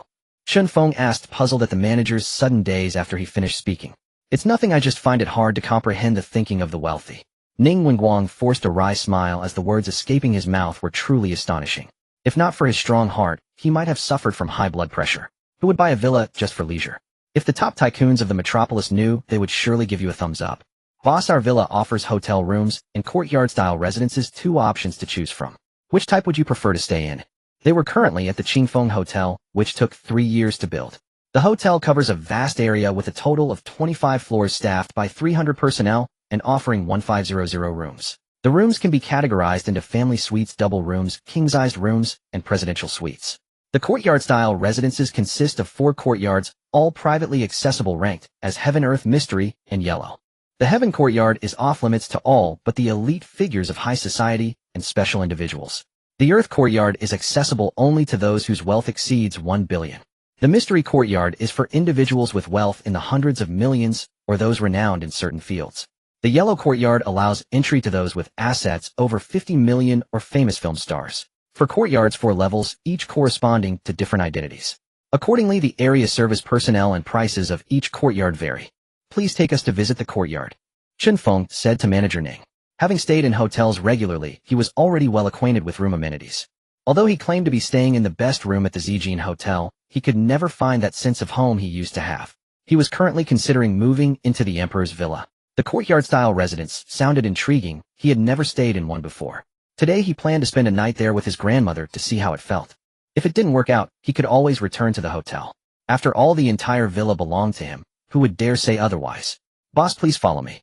After finishing his sentence, Ning Wenguang led the way for the two.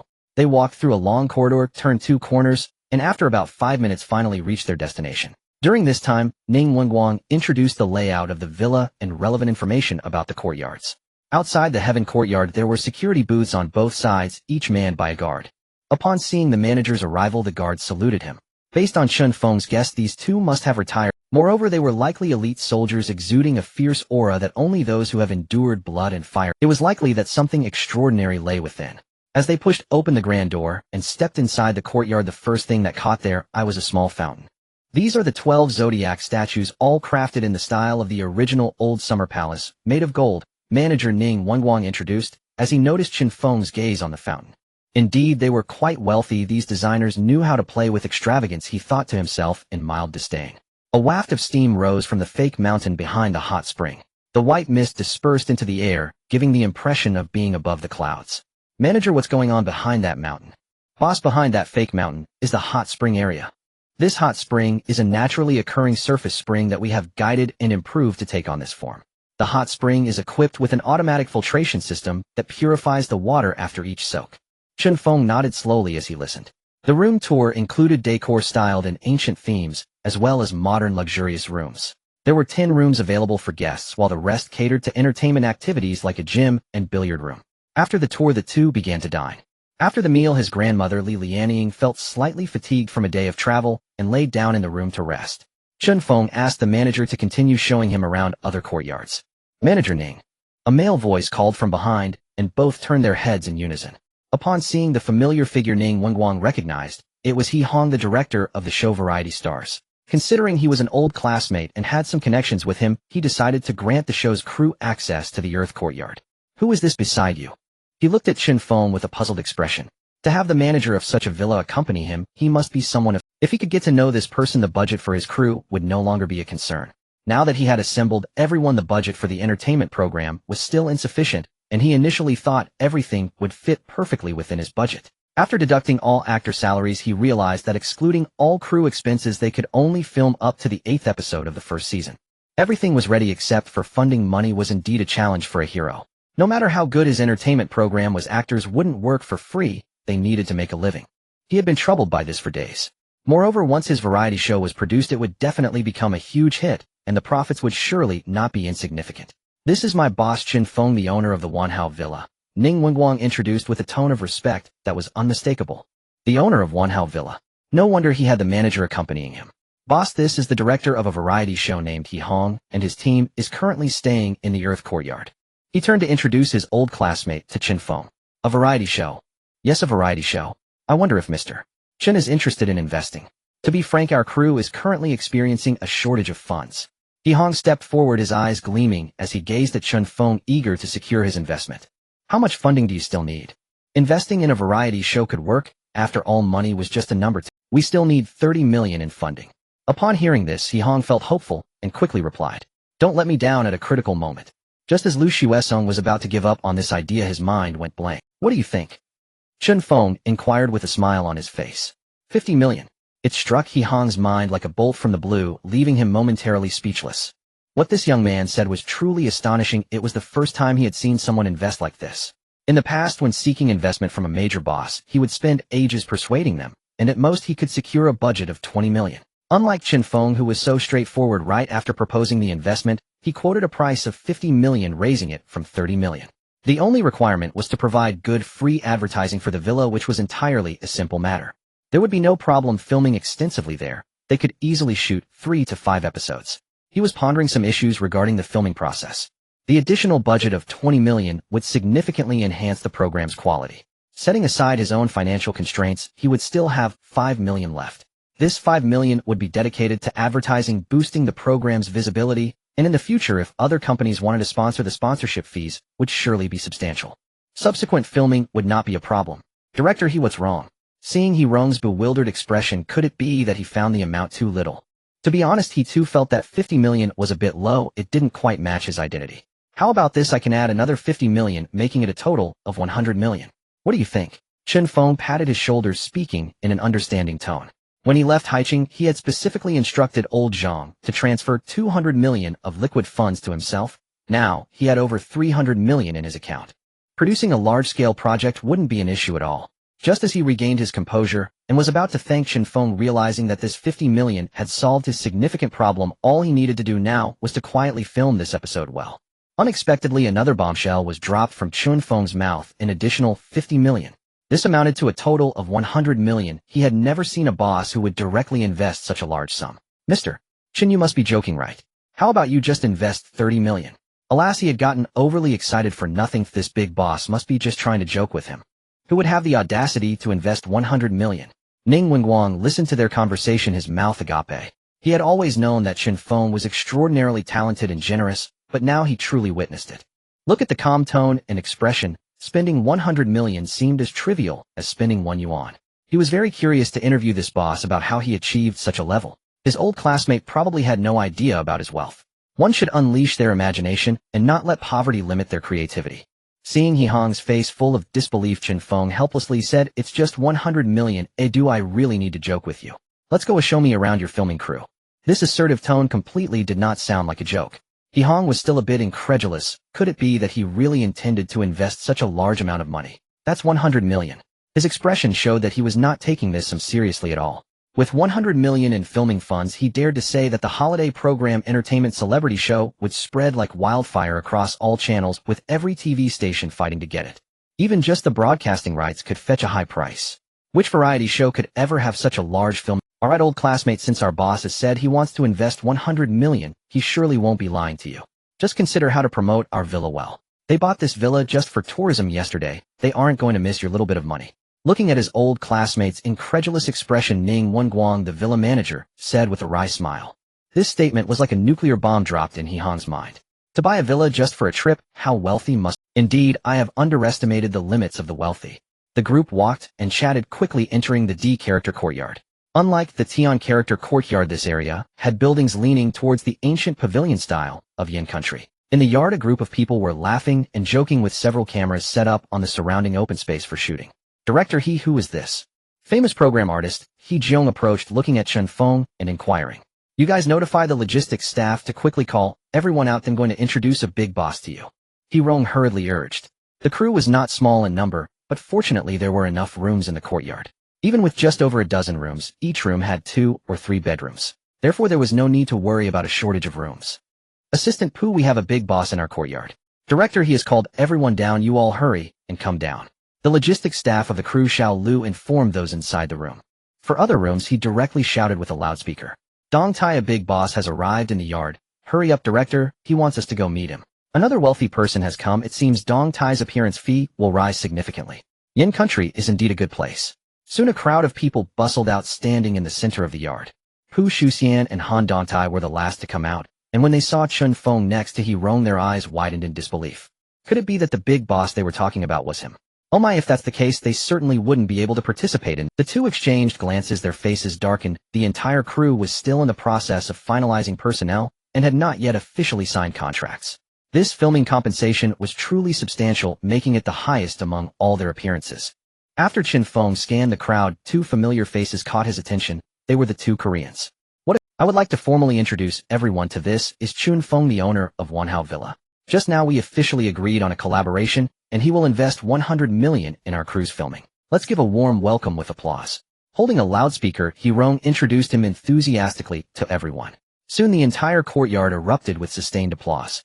So young, and already a villa owner, and he dares to invest 100 million. Does anyone here know him? Our variety show crew is indeed unprecedented. Director, he had already secured 50 million in sponsorship, and now he's got 100 million. He truly is remarkable. People began to discuss quietly an investment of over 100 million was indeed outstanding in the variety show industry.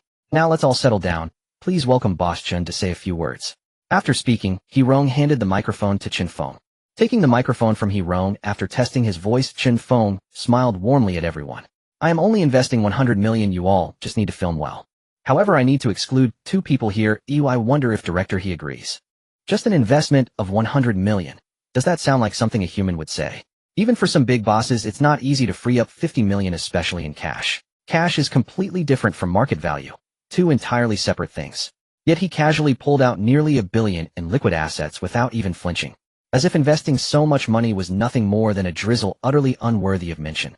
Watching Chen Feng's utterly indifferent demeanor, everyone felt a lump in their throats. Truly the world of the rich was beyond their imagination. More of the program staff focused on Chen Feng's last words. He was going to fire two people. Who could it be? Themselves? Everyone in the audience felt a chill of fear. With the scale of Chen Feng's investment in the program, if he wanted to fire someone, it would be as simple as a word. Hearing Chen Feng's words, Mr. Haicheng was slightly taken aback. He had thought this young wealthy boss was easy to get along with. Why had he suddenly brought up kicking two people out? Could it be that some staff member offended him? If so, firing them would be no problem. Mr.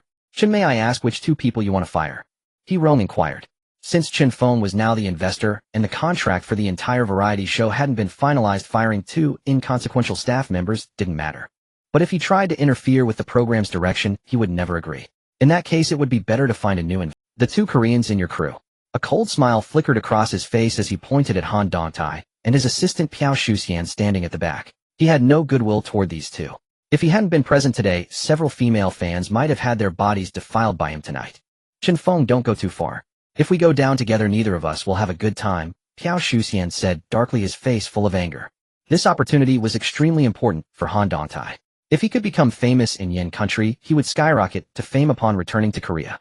Piao Shuxian would then rise with the tide and become a top celebrity agent. A monthly salary of several 100,000 would be no problem. In the Korean entertainment industry, you either burn so brightly that everyone knows you, or you become as cold as an air conditioner, completely ignored. This opportunity was one he had painstakingly fought for on behalf of Han Dongtai, pulling strings and using every backdoor possible. Both of their livelihoods depended on this. Moreover, the pay for several episodes alone was 10 million, enough to recoup the losses and even make a few million. Based on this, when Dongtai returned to Yen country, next time his fame would surely be higher and his fan base larger. The pay would certainly increase. If they were kicked out today, all their plans would collapse. I'd like to see how you plan to bring us both down. Originally, I was going to give you two a chance, but you absolutely shouldn't have used this afternoon's incident as a hot topic. Trying to gain fame by using me. You picked the wrong person. It turned out that just an hour ago, around the time Chen Feng was having dinner with his grandmother, Tong Yao, Yi Qianjin Ro, and several other girls had called him, saying they were about to trend on the hot search list. He had been a bit dazed and didn't know what was happening. After searching Han Dongtai's social media account, he realized that the man had embellished and reworked the afternoon incident, posting it online and inciting his fans to spread it everywhere. It had nearly entered the top 10 of the hot search list. If he hadn't called manager Zhang to forcefully suppress the matter, things would have blown up even more. Hasn't the impact of this incident already been suppressed by Yue? Piao Shuxian retorted. He had originally wanted to stir up some fame, but within minutes the post was taken down, and any information about Chen Feng was unsearchable. Does suppressing it mean I should overlook your mistake? Chen Feng's face twisted into a cold smile. Did they think too highly of themselves? Did everyone have to indulge them? If you want to gain fame by using me, you must be prepared to pay the price. Thinking a single apology could brush this off. My heart isn't that generous. Even if he hadn't run into the two of them in this crew, he had planned to use his connections to blacklist Han Dongtai in Yen country. To his surprise, they were both in this crew, saving him the extra effort. Even if he hadn't run into the two of them in this crew, he had planned to use his connections to blacklist Han Dongtai in Yin country. To his surprise, an investment of over 100 million. This program would be a hit even if it was just thrown together with money. They really didn't want to give up this opportunity. It's too late to apologize now. Hearing Chen Feng's reply, Piao Shuxian clenched his fists. If he weren't outmatched, he would have beaten him up long ago. Arrogant bastard, you'll have a bad end. I hope your company goes bankrupt soon. Seeing He Rong silent on the sidelines, he knew the matter was beyond negotiation. Just as he was about to pack up and leave, a phone call came in. The phone rang incessantly. Hello, I'm Piao Shuxian, assistant to Han Dongtai. The celebrity assistant said, Hello, I'm Wei Kairue, the director of the variety show ACE vs. ACE. Would like to invite Han Dongtai to join our program. Of course the pay is negotiable. 3 million per episode, 5 episodes total. Would you agree? Having seen the online news that afternoon, he thought this person could be a good breakthrough point. Although the information about a certain big shot had been deleted, it must have left a deep impression on some netizens. A trending figure who could nearly break into the top 10 within an hour. Inviting him to the program would definitely catch the audience's attention, breaking the 3 rating record. With proper handling, the first few episodes would be a hit and the later episodes would follow smoothly. These young girls loved Korean oppas the most. Once he appeared, they would definitely cause a huge fluctuation in the numbers. He tapped his fingers, impatiently waiting for the result of their discussion. Our Dongtai agrees to join your program, but we need to settle the appearance fee first. 3 million per episode, not a penny less, Piao Shuxian said happily into the phone. 5 episodes would total 15 million, 5 million more than this one. Why wouldn't they go? Just when the two were in despair, thinking they would have to return to Korea in disgrace, Wei Kairui's invitation came like a heavenly sound. Without a second thought, they agreed. After asking about the crew's location on the phone, they hung up triumphantly. Since Piao Shuxian had deliberately put the call on speaker, everyone in the courtyard heard the conversation. After telling Han Dongtai the good news, the Korean star even flipped the middle finger at Chen Feng. A program with 5 million more in pay than this one. And just when they were being kicked out, it was a blessing from heaven. Did you really think you had won? Chen Feng silently pulled out his phone and dialed a number. Hello, is this Mr. Luo Tianhao? Boss Luo. Known as the leading figure in the entertainment industry of the Yin Kingdom, Luo Tianhao is a top-tier power player worth billions. He has countless famous artists under his wing, and making someone a star, or burying their career, is merely a matter of a word, requiring no effort at all. Not to mention blacklisting a Korean male artist, he could easily blacklist everyone present in the room. It seems that the identity of this Wanhao Mountain Villa owner is not simple. While playing a lively game with his female secretary in the office, unexpectedly a call from Chen Feng, the owner of the Zijin Hotel, suddenly came in. With Chen Feng having numerous connections, he did not dare to delay. Xiaofeng, why are you calling me? Luo Tianhao inquired with a smile over the phone. This self-made young man left a good impression on him. Ever since they had spoken on the phone, they occasionally kept in touch. Thus their personal relationship was fairly decent. I need your help to blacklist a Korean male artist named Han Dongtai, including all artists from his company entering the Yin Kingdom's entertainment industry. No matter how many billions you might lose, the Zijin Hotel will bear it all, Chen Feng said with a broad smile. Each word he uttered seemed to carry a chill that Luo Tianhao could feel, even over the phone. The people in the courtyard listened to their conversation looking shocked. Hiss. He is still the owner of the Zijin Hotel. Everyone gasped in surprise. The most prestigious gathering place for the wealthy in Haicheng, where high-ranking officials are regulars. Another identity revealed, making Chen Feng seem even more mysterious. How many secrets are still hidden within him? What do I need to talk about money with you, brother? How? The name is Han Dongtai, right? He'll call him right away. Blacklist all the artists from his company in Yin Kingdom. Alright, I'll hang up now. To provoke this guy, you must not know how many eyes the King of Horses has. Last time the entire officialdom of Haicheng was shaken, the entire upper class recognized this great Buddha. Just because someone was thrown in jail, all city leaders rushed over, stirring the entire Haicheng province with his connections. Today, being asked to help, this favor must be granted. Recently, there have been rumors that the entertainment industry will be reformed, starting with this group of Korean artists who have skewed the aesthetic values of the youth in Yin Kingdom. They have stripped away the masculinity of Yin Kingdom's young men. Today happens to be a good opportunity. Dialing the office phone of the general manager of Qingshui Entertainment. Hello, old Wang. Immediately blacklist a Korean artist named Han Dongtai. Including all artists from his company. Just say, I, Luo Tianhao, have spoken out. Anyone daring to invite these artists to make money in Huaxia is opposing me. Upon hearing this, Wang Ziyu, who picked up the phone, felt a great stir in his heart. Blocking all artists from a certain Korean company would likely result in significant losses for the company, but he still nodded in response. After notifying these matters, Luo Tianhao finally felt a sense of relief. Next up is the personal performance time of this young man Chen Feng. This matter will probably cause quite a stir. After finishing the call with Luo Tianhao, he directly dialed manager Zhang of the Zijin Hotel. Old Zhang, in my capacity as the owner of the Zijin Hotel, issue an announcement. Anyone daring to invite a Korean artist named Han Dongtai to film will be considered an enemy to me. Anyone cooperating with artists from his company will be considered my enemy.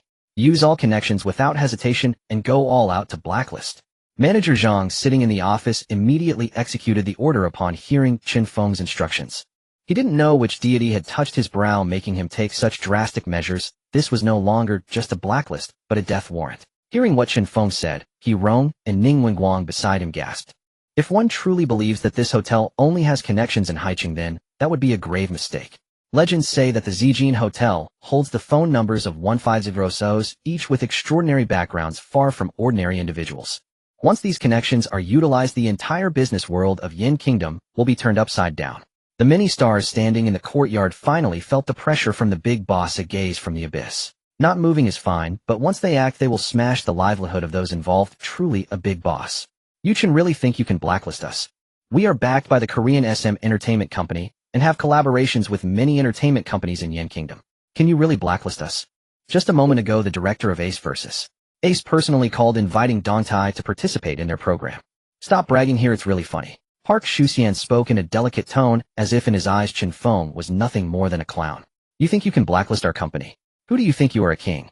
Just after bringing Han Dongtai back to the room and finishing packing, a phone ring sounded again. Assistant Park, I am Wei Kairuwei. I sincerely apologize for bothering you. We have enough actors on our side, so Mr. Han Dongtai doesn't need to come over for now. Please don't say I invited him. Thank you very much. Goodbye. After Wei Kairuwei finished speaking, he directly hung up the phone. Wiping the cold sweat off his forehead, he was glad he hadn't signed this male artist, otherwise his program would have been directly blacklisted. He still needs to remove this director from the entertainment industry. He didn't know what kind of trouble Han Dongtai had gotten himself into that could prompt both Qingshui Entertainment and Zijin Hotel to issue announcements. One is a top power in the entertainment industry, and the other a network of connections that reaches the heavens. With the joint notice from these two top powers, no one dares to provoke them. Listening to the familiar voice coming from the phone again, Park Shuxian, who had just been ready to exchange pleasantries, stood there in a daze after Wei Kairuwei finished speaking. The phone clattered to the ground, his expression one of bewilderment. After a long moment, he finally reacted and quickly disappeared from everyone's sight with Han Dongtai. Meanwhile, all the CEOs related to entertainment companies began making calls. They informed their company management staff to stop all collaborations with any Korean artists. Do not sign contracts with them, otherwise all losses will be borne by the individual unrelated to the company. They turned a simple targeting of a certain company into a ban on all Korean artists. Mr. Lee Dong-hee, our collaboration will stop here for now. We can discuss again when there is an opportunity. Mr. Park Jiangsu, due to company notifications, all collaborations with you are suspended. Please understand. Mr. Chao Gian, the company has issued a prohibition on collaborating with Korean artists. You cannot participate in this program this time. Ms. John Hyben, our company's latest regulation halts all collaborations with you and other Korean artists. This is our penalty fee, 10 million. At the same time, countless companies were taking the same actions. Completely disregarding profit losses, they crazily terminated contracts and stopped collaborations as if facing a monstrous flood. Seoul. Inside CJ Corporation. Chairman Kim Ji-oka leisurely savored his afternoon tea after a meal. Ever since the artists under his management entered Yin country, the funds in his account had been increasing by the minute. He stood up to admire the beautiful view outside the window. The setting sun painted a truly magnificent scene. Suddenly, the ringing of a phone broke the tranquility. It's always annoying, just when one is enjoying such a beautiful moment, that damned phone rings. He answered the call, listening to a report from one of his artists. Alright, I got it. I will handle it shortly. Liu Yain had surprisingly been terminated from his contract by Qingshui Entertainment, with the other party directly compensating 5 million for breach of contract. Just as he was about to call their president, another phone rang. What? You were also terminated? Kim Ji-oka's face was filled with shock as he hung up the phone again. Song Hyun-young was one of their top stars, and he had planned to slightly raise the price after this contract expired. To his astonishment, the other party had actually halted all cooperation. The phone rang again with a cacophony of names: Kim Woobin, Yu Sung-go, Lee Dong-wook, Lee Hyun-woo, Jang Gin-seok, Young Yang-hwa, Shin Chong-min, Kim Jae-jung, and Young Yun-ho. Dozens of phone calls came in consecutively. This was no longer just a simple contract termination issue, but rather someone was conspiring behind the scenes. He quickly instructed his secretary to call Shi Jianmu, the president of Jujong Entertainment Group. Mr. Sure, I am Su Xiaomei, assistant to Chairman Kim Ji-oka. May I ask why your company has completely halted cooperation with us? Su Xiaomei inquired with a tone of confusion. Daxing City Xing'an Street. The 30-meter-tall building before him was the headquarters of Zhejiang Entertainment. At this moment the president's office was still brightly lit. President Shi Jianmu, who usually left work early, sat in his office. He awaited call after call from Korean artist companies. Assistant Su, please tell Chairman Kim that the two top forces in Yin country have issued a statement announcing a complete ban on the activities of Korean artists in the entertainment circle of Yin. We small companies have no other choice, otherwise we would have to dissolve our company. He replied faintly after sipping some tea from the table. Regarding this incident, all 12 shareholders who usually had their disagreements rapidly gathered for a meeting. The order was singular: cease all cooperation, and the opinions were remarkably unified. Hearing Assistant Su's Yumi's response, Kim Ji-oka silently lit a cigar from the drawer. Call again, give me more calls, or I refuse to believe that dozens of entertainment companies in Yin are all like this. The assistant obediently nodded, clearly sensing the chairman's displeasure, and did not disturb him further. Referring to the phone directory on the table, she dialed another number. Mr. Cheng, I am Su Xiaomei, assistant to Chairman Kim Ji-oka. I would like to ask. Before she could finish, Cheng Feiqi, the owner of Jining Entertainment, directly interrupted her. I understand your intention, but it seems that a certain artist from Korea has offended a significant figure, and we have no choice but to terminate the contract. He lit a cigarette in silence and took a deep drag before responding. He didn't want it to come to this, but the losses combined with compensation would cost the company tens of millions. But if they didn't do this, the company would have to dissolve. Oh, what good is money? I wonder, Mr. Chen, could you tell me exactly which artist has offended this big shot? Su Xiaomei asked again. It seemed that whoever this artist was wouldn't fare well in the company. I don't mind telling you, I heard his name is Han Dante. He flicked the ash off his gray cigarette before speaking into the phone. After speaking, he hung up directly. He had no mood to deal with such trivial matters. How should his own entertainment company develop in the future? In this entertainment circle where there are too many monks and too few offerings, it seems necessary to focus on cultivating a female star. Otherwise, continuing to incur losses over the long term is not a viable situation. Previously, he had relied too heavily on one Korean artist. Their price had been increasing year after year. It could be said they were asking for a king's ransom. Upon reflection, this incident might actually turn out to be a blessing in disguise. Chairman, we finally found the name of that artist. His name is Han Dante. After receiving the accurate information, Assistant Su Xiaomei reported to Kim Ji-oka. Investigate, find out exactly what this person's background is. I want him to have no place to die. Kim Ji-oka's eyes turned red as he swept the documents off the table, scattering them in the air. His fist slammed hard against the white wall, and a trickle of blood began to ooze from the gaps between his fingers. At this moment, he could no longer feel the pain in his body. The fury in his heart seemed far from being vented, and he kicked over a chair beside him. This time the company had lost at least over 1 billion in profits, if accountability was pursued. The board of directors would surely not let this golden opportunity slip by. They had long been envious of their positions. Looking at the female assistant standing nearby in a daze, he roared, "What are you still doing standing there? Hurry up and investigate for me." Gazing at the chairman's menacing glare, Su Xiaomei hurriedly retreated and began searching for information on Han Dante. SM Entertainment Co. Ltd. is a large artist planning and management company. Its representative artists include Boa TVXQ and Super Junior. Additionally, it has well-known groups like Girls' Generation, SHINA FX EXO, Red Velvet, and NCT in Yin country, and even the Southeast Asian market. At 521 up Guzhong 2 Dong, Gangnam Gasol, the president Jin Ingmin listened to report after report from artists. He smashed his beloved teacup in frustration. He never expected that because of a small male artist, all cooperation in Yin country would be completely blocked. The company incurred losses of at least 1.5 billion every year. President, we found out that this person is Han Dante, and he has offended someone. The activities of all Korean artists in the Chinese entertainment circle have been completely obstructed. As the knock on the door echoed, a man hurriedly entered and reported to him. Listening to Assistant Song Hongwen's investigation, his mind was filled with the name Han Dante. Have we found out which company he belongs to? Many of the executives on the calls said that a male artist from a particular company had offended someone. This was the reason for the complete ban on all Korean artists' entertainment activities in China. Chairman, he is in our company, and he is a member of a third-rate boy band. Upon seeing the chairman starting to inquire about this person's background, Song Hongwen cautiously responded, "What? He is in our company." Listening to the assistant's report, Jin Yingman's face turned red, nearly giving him a heart attack.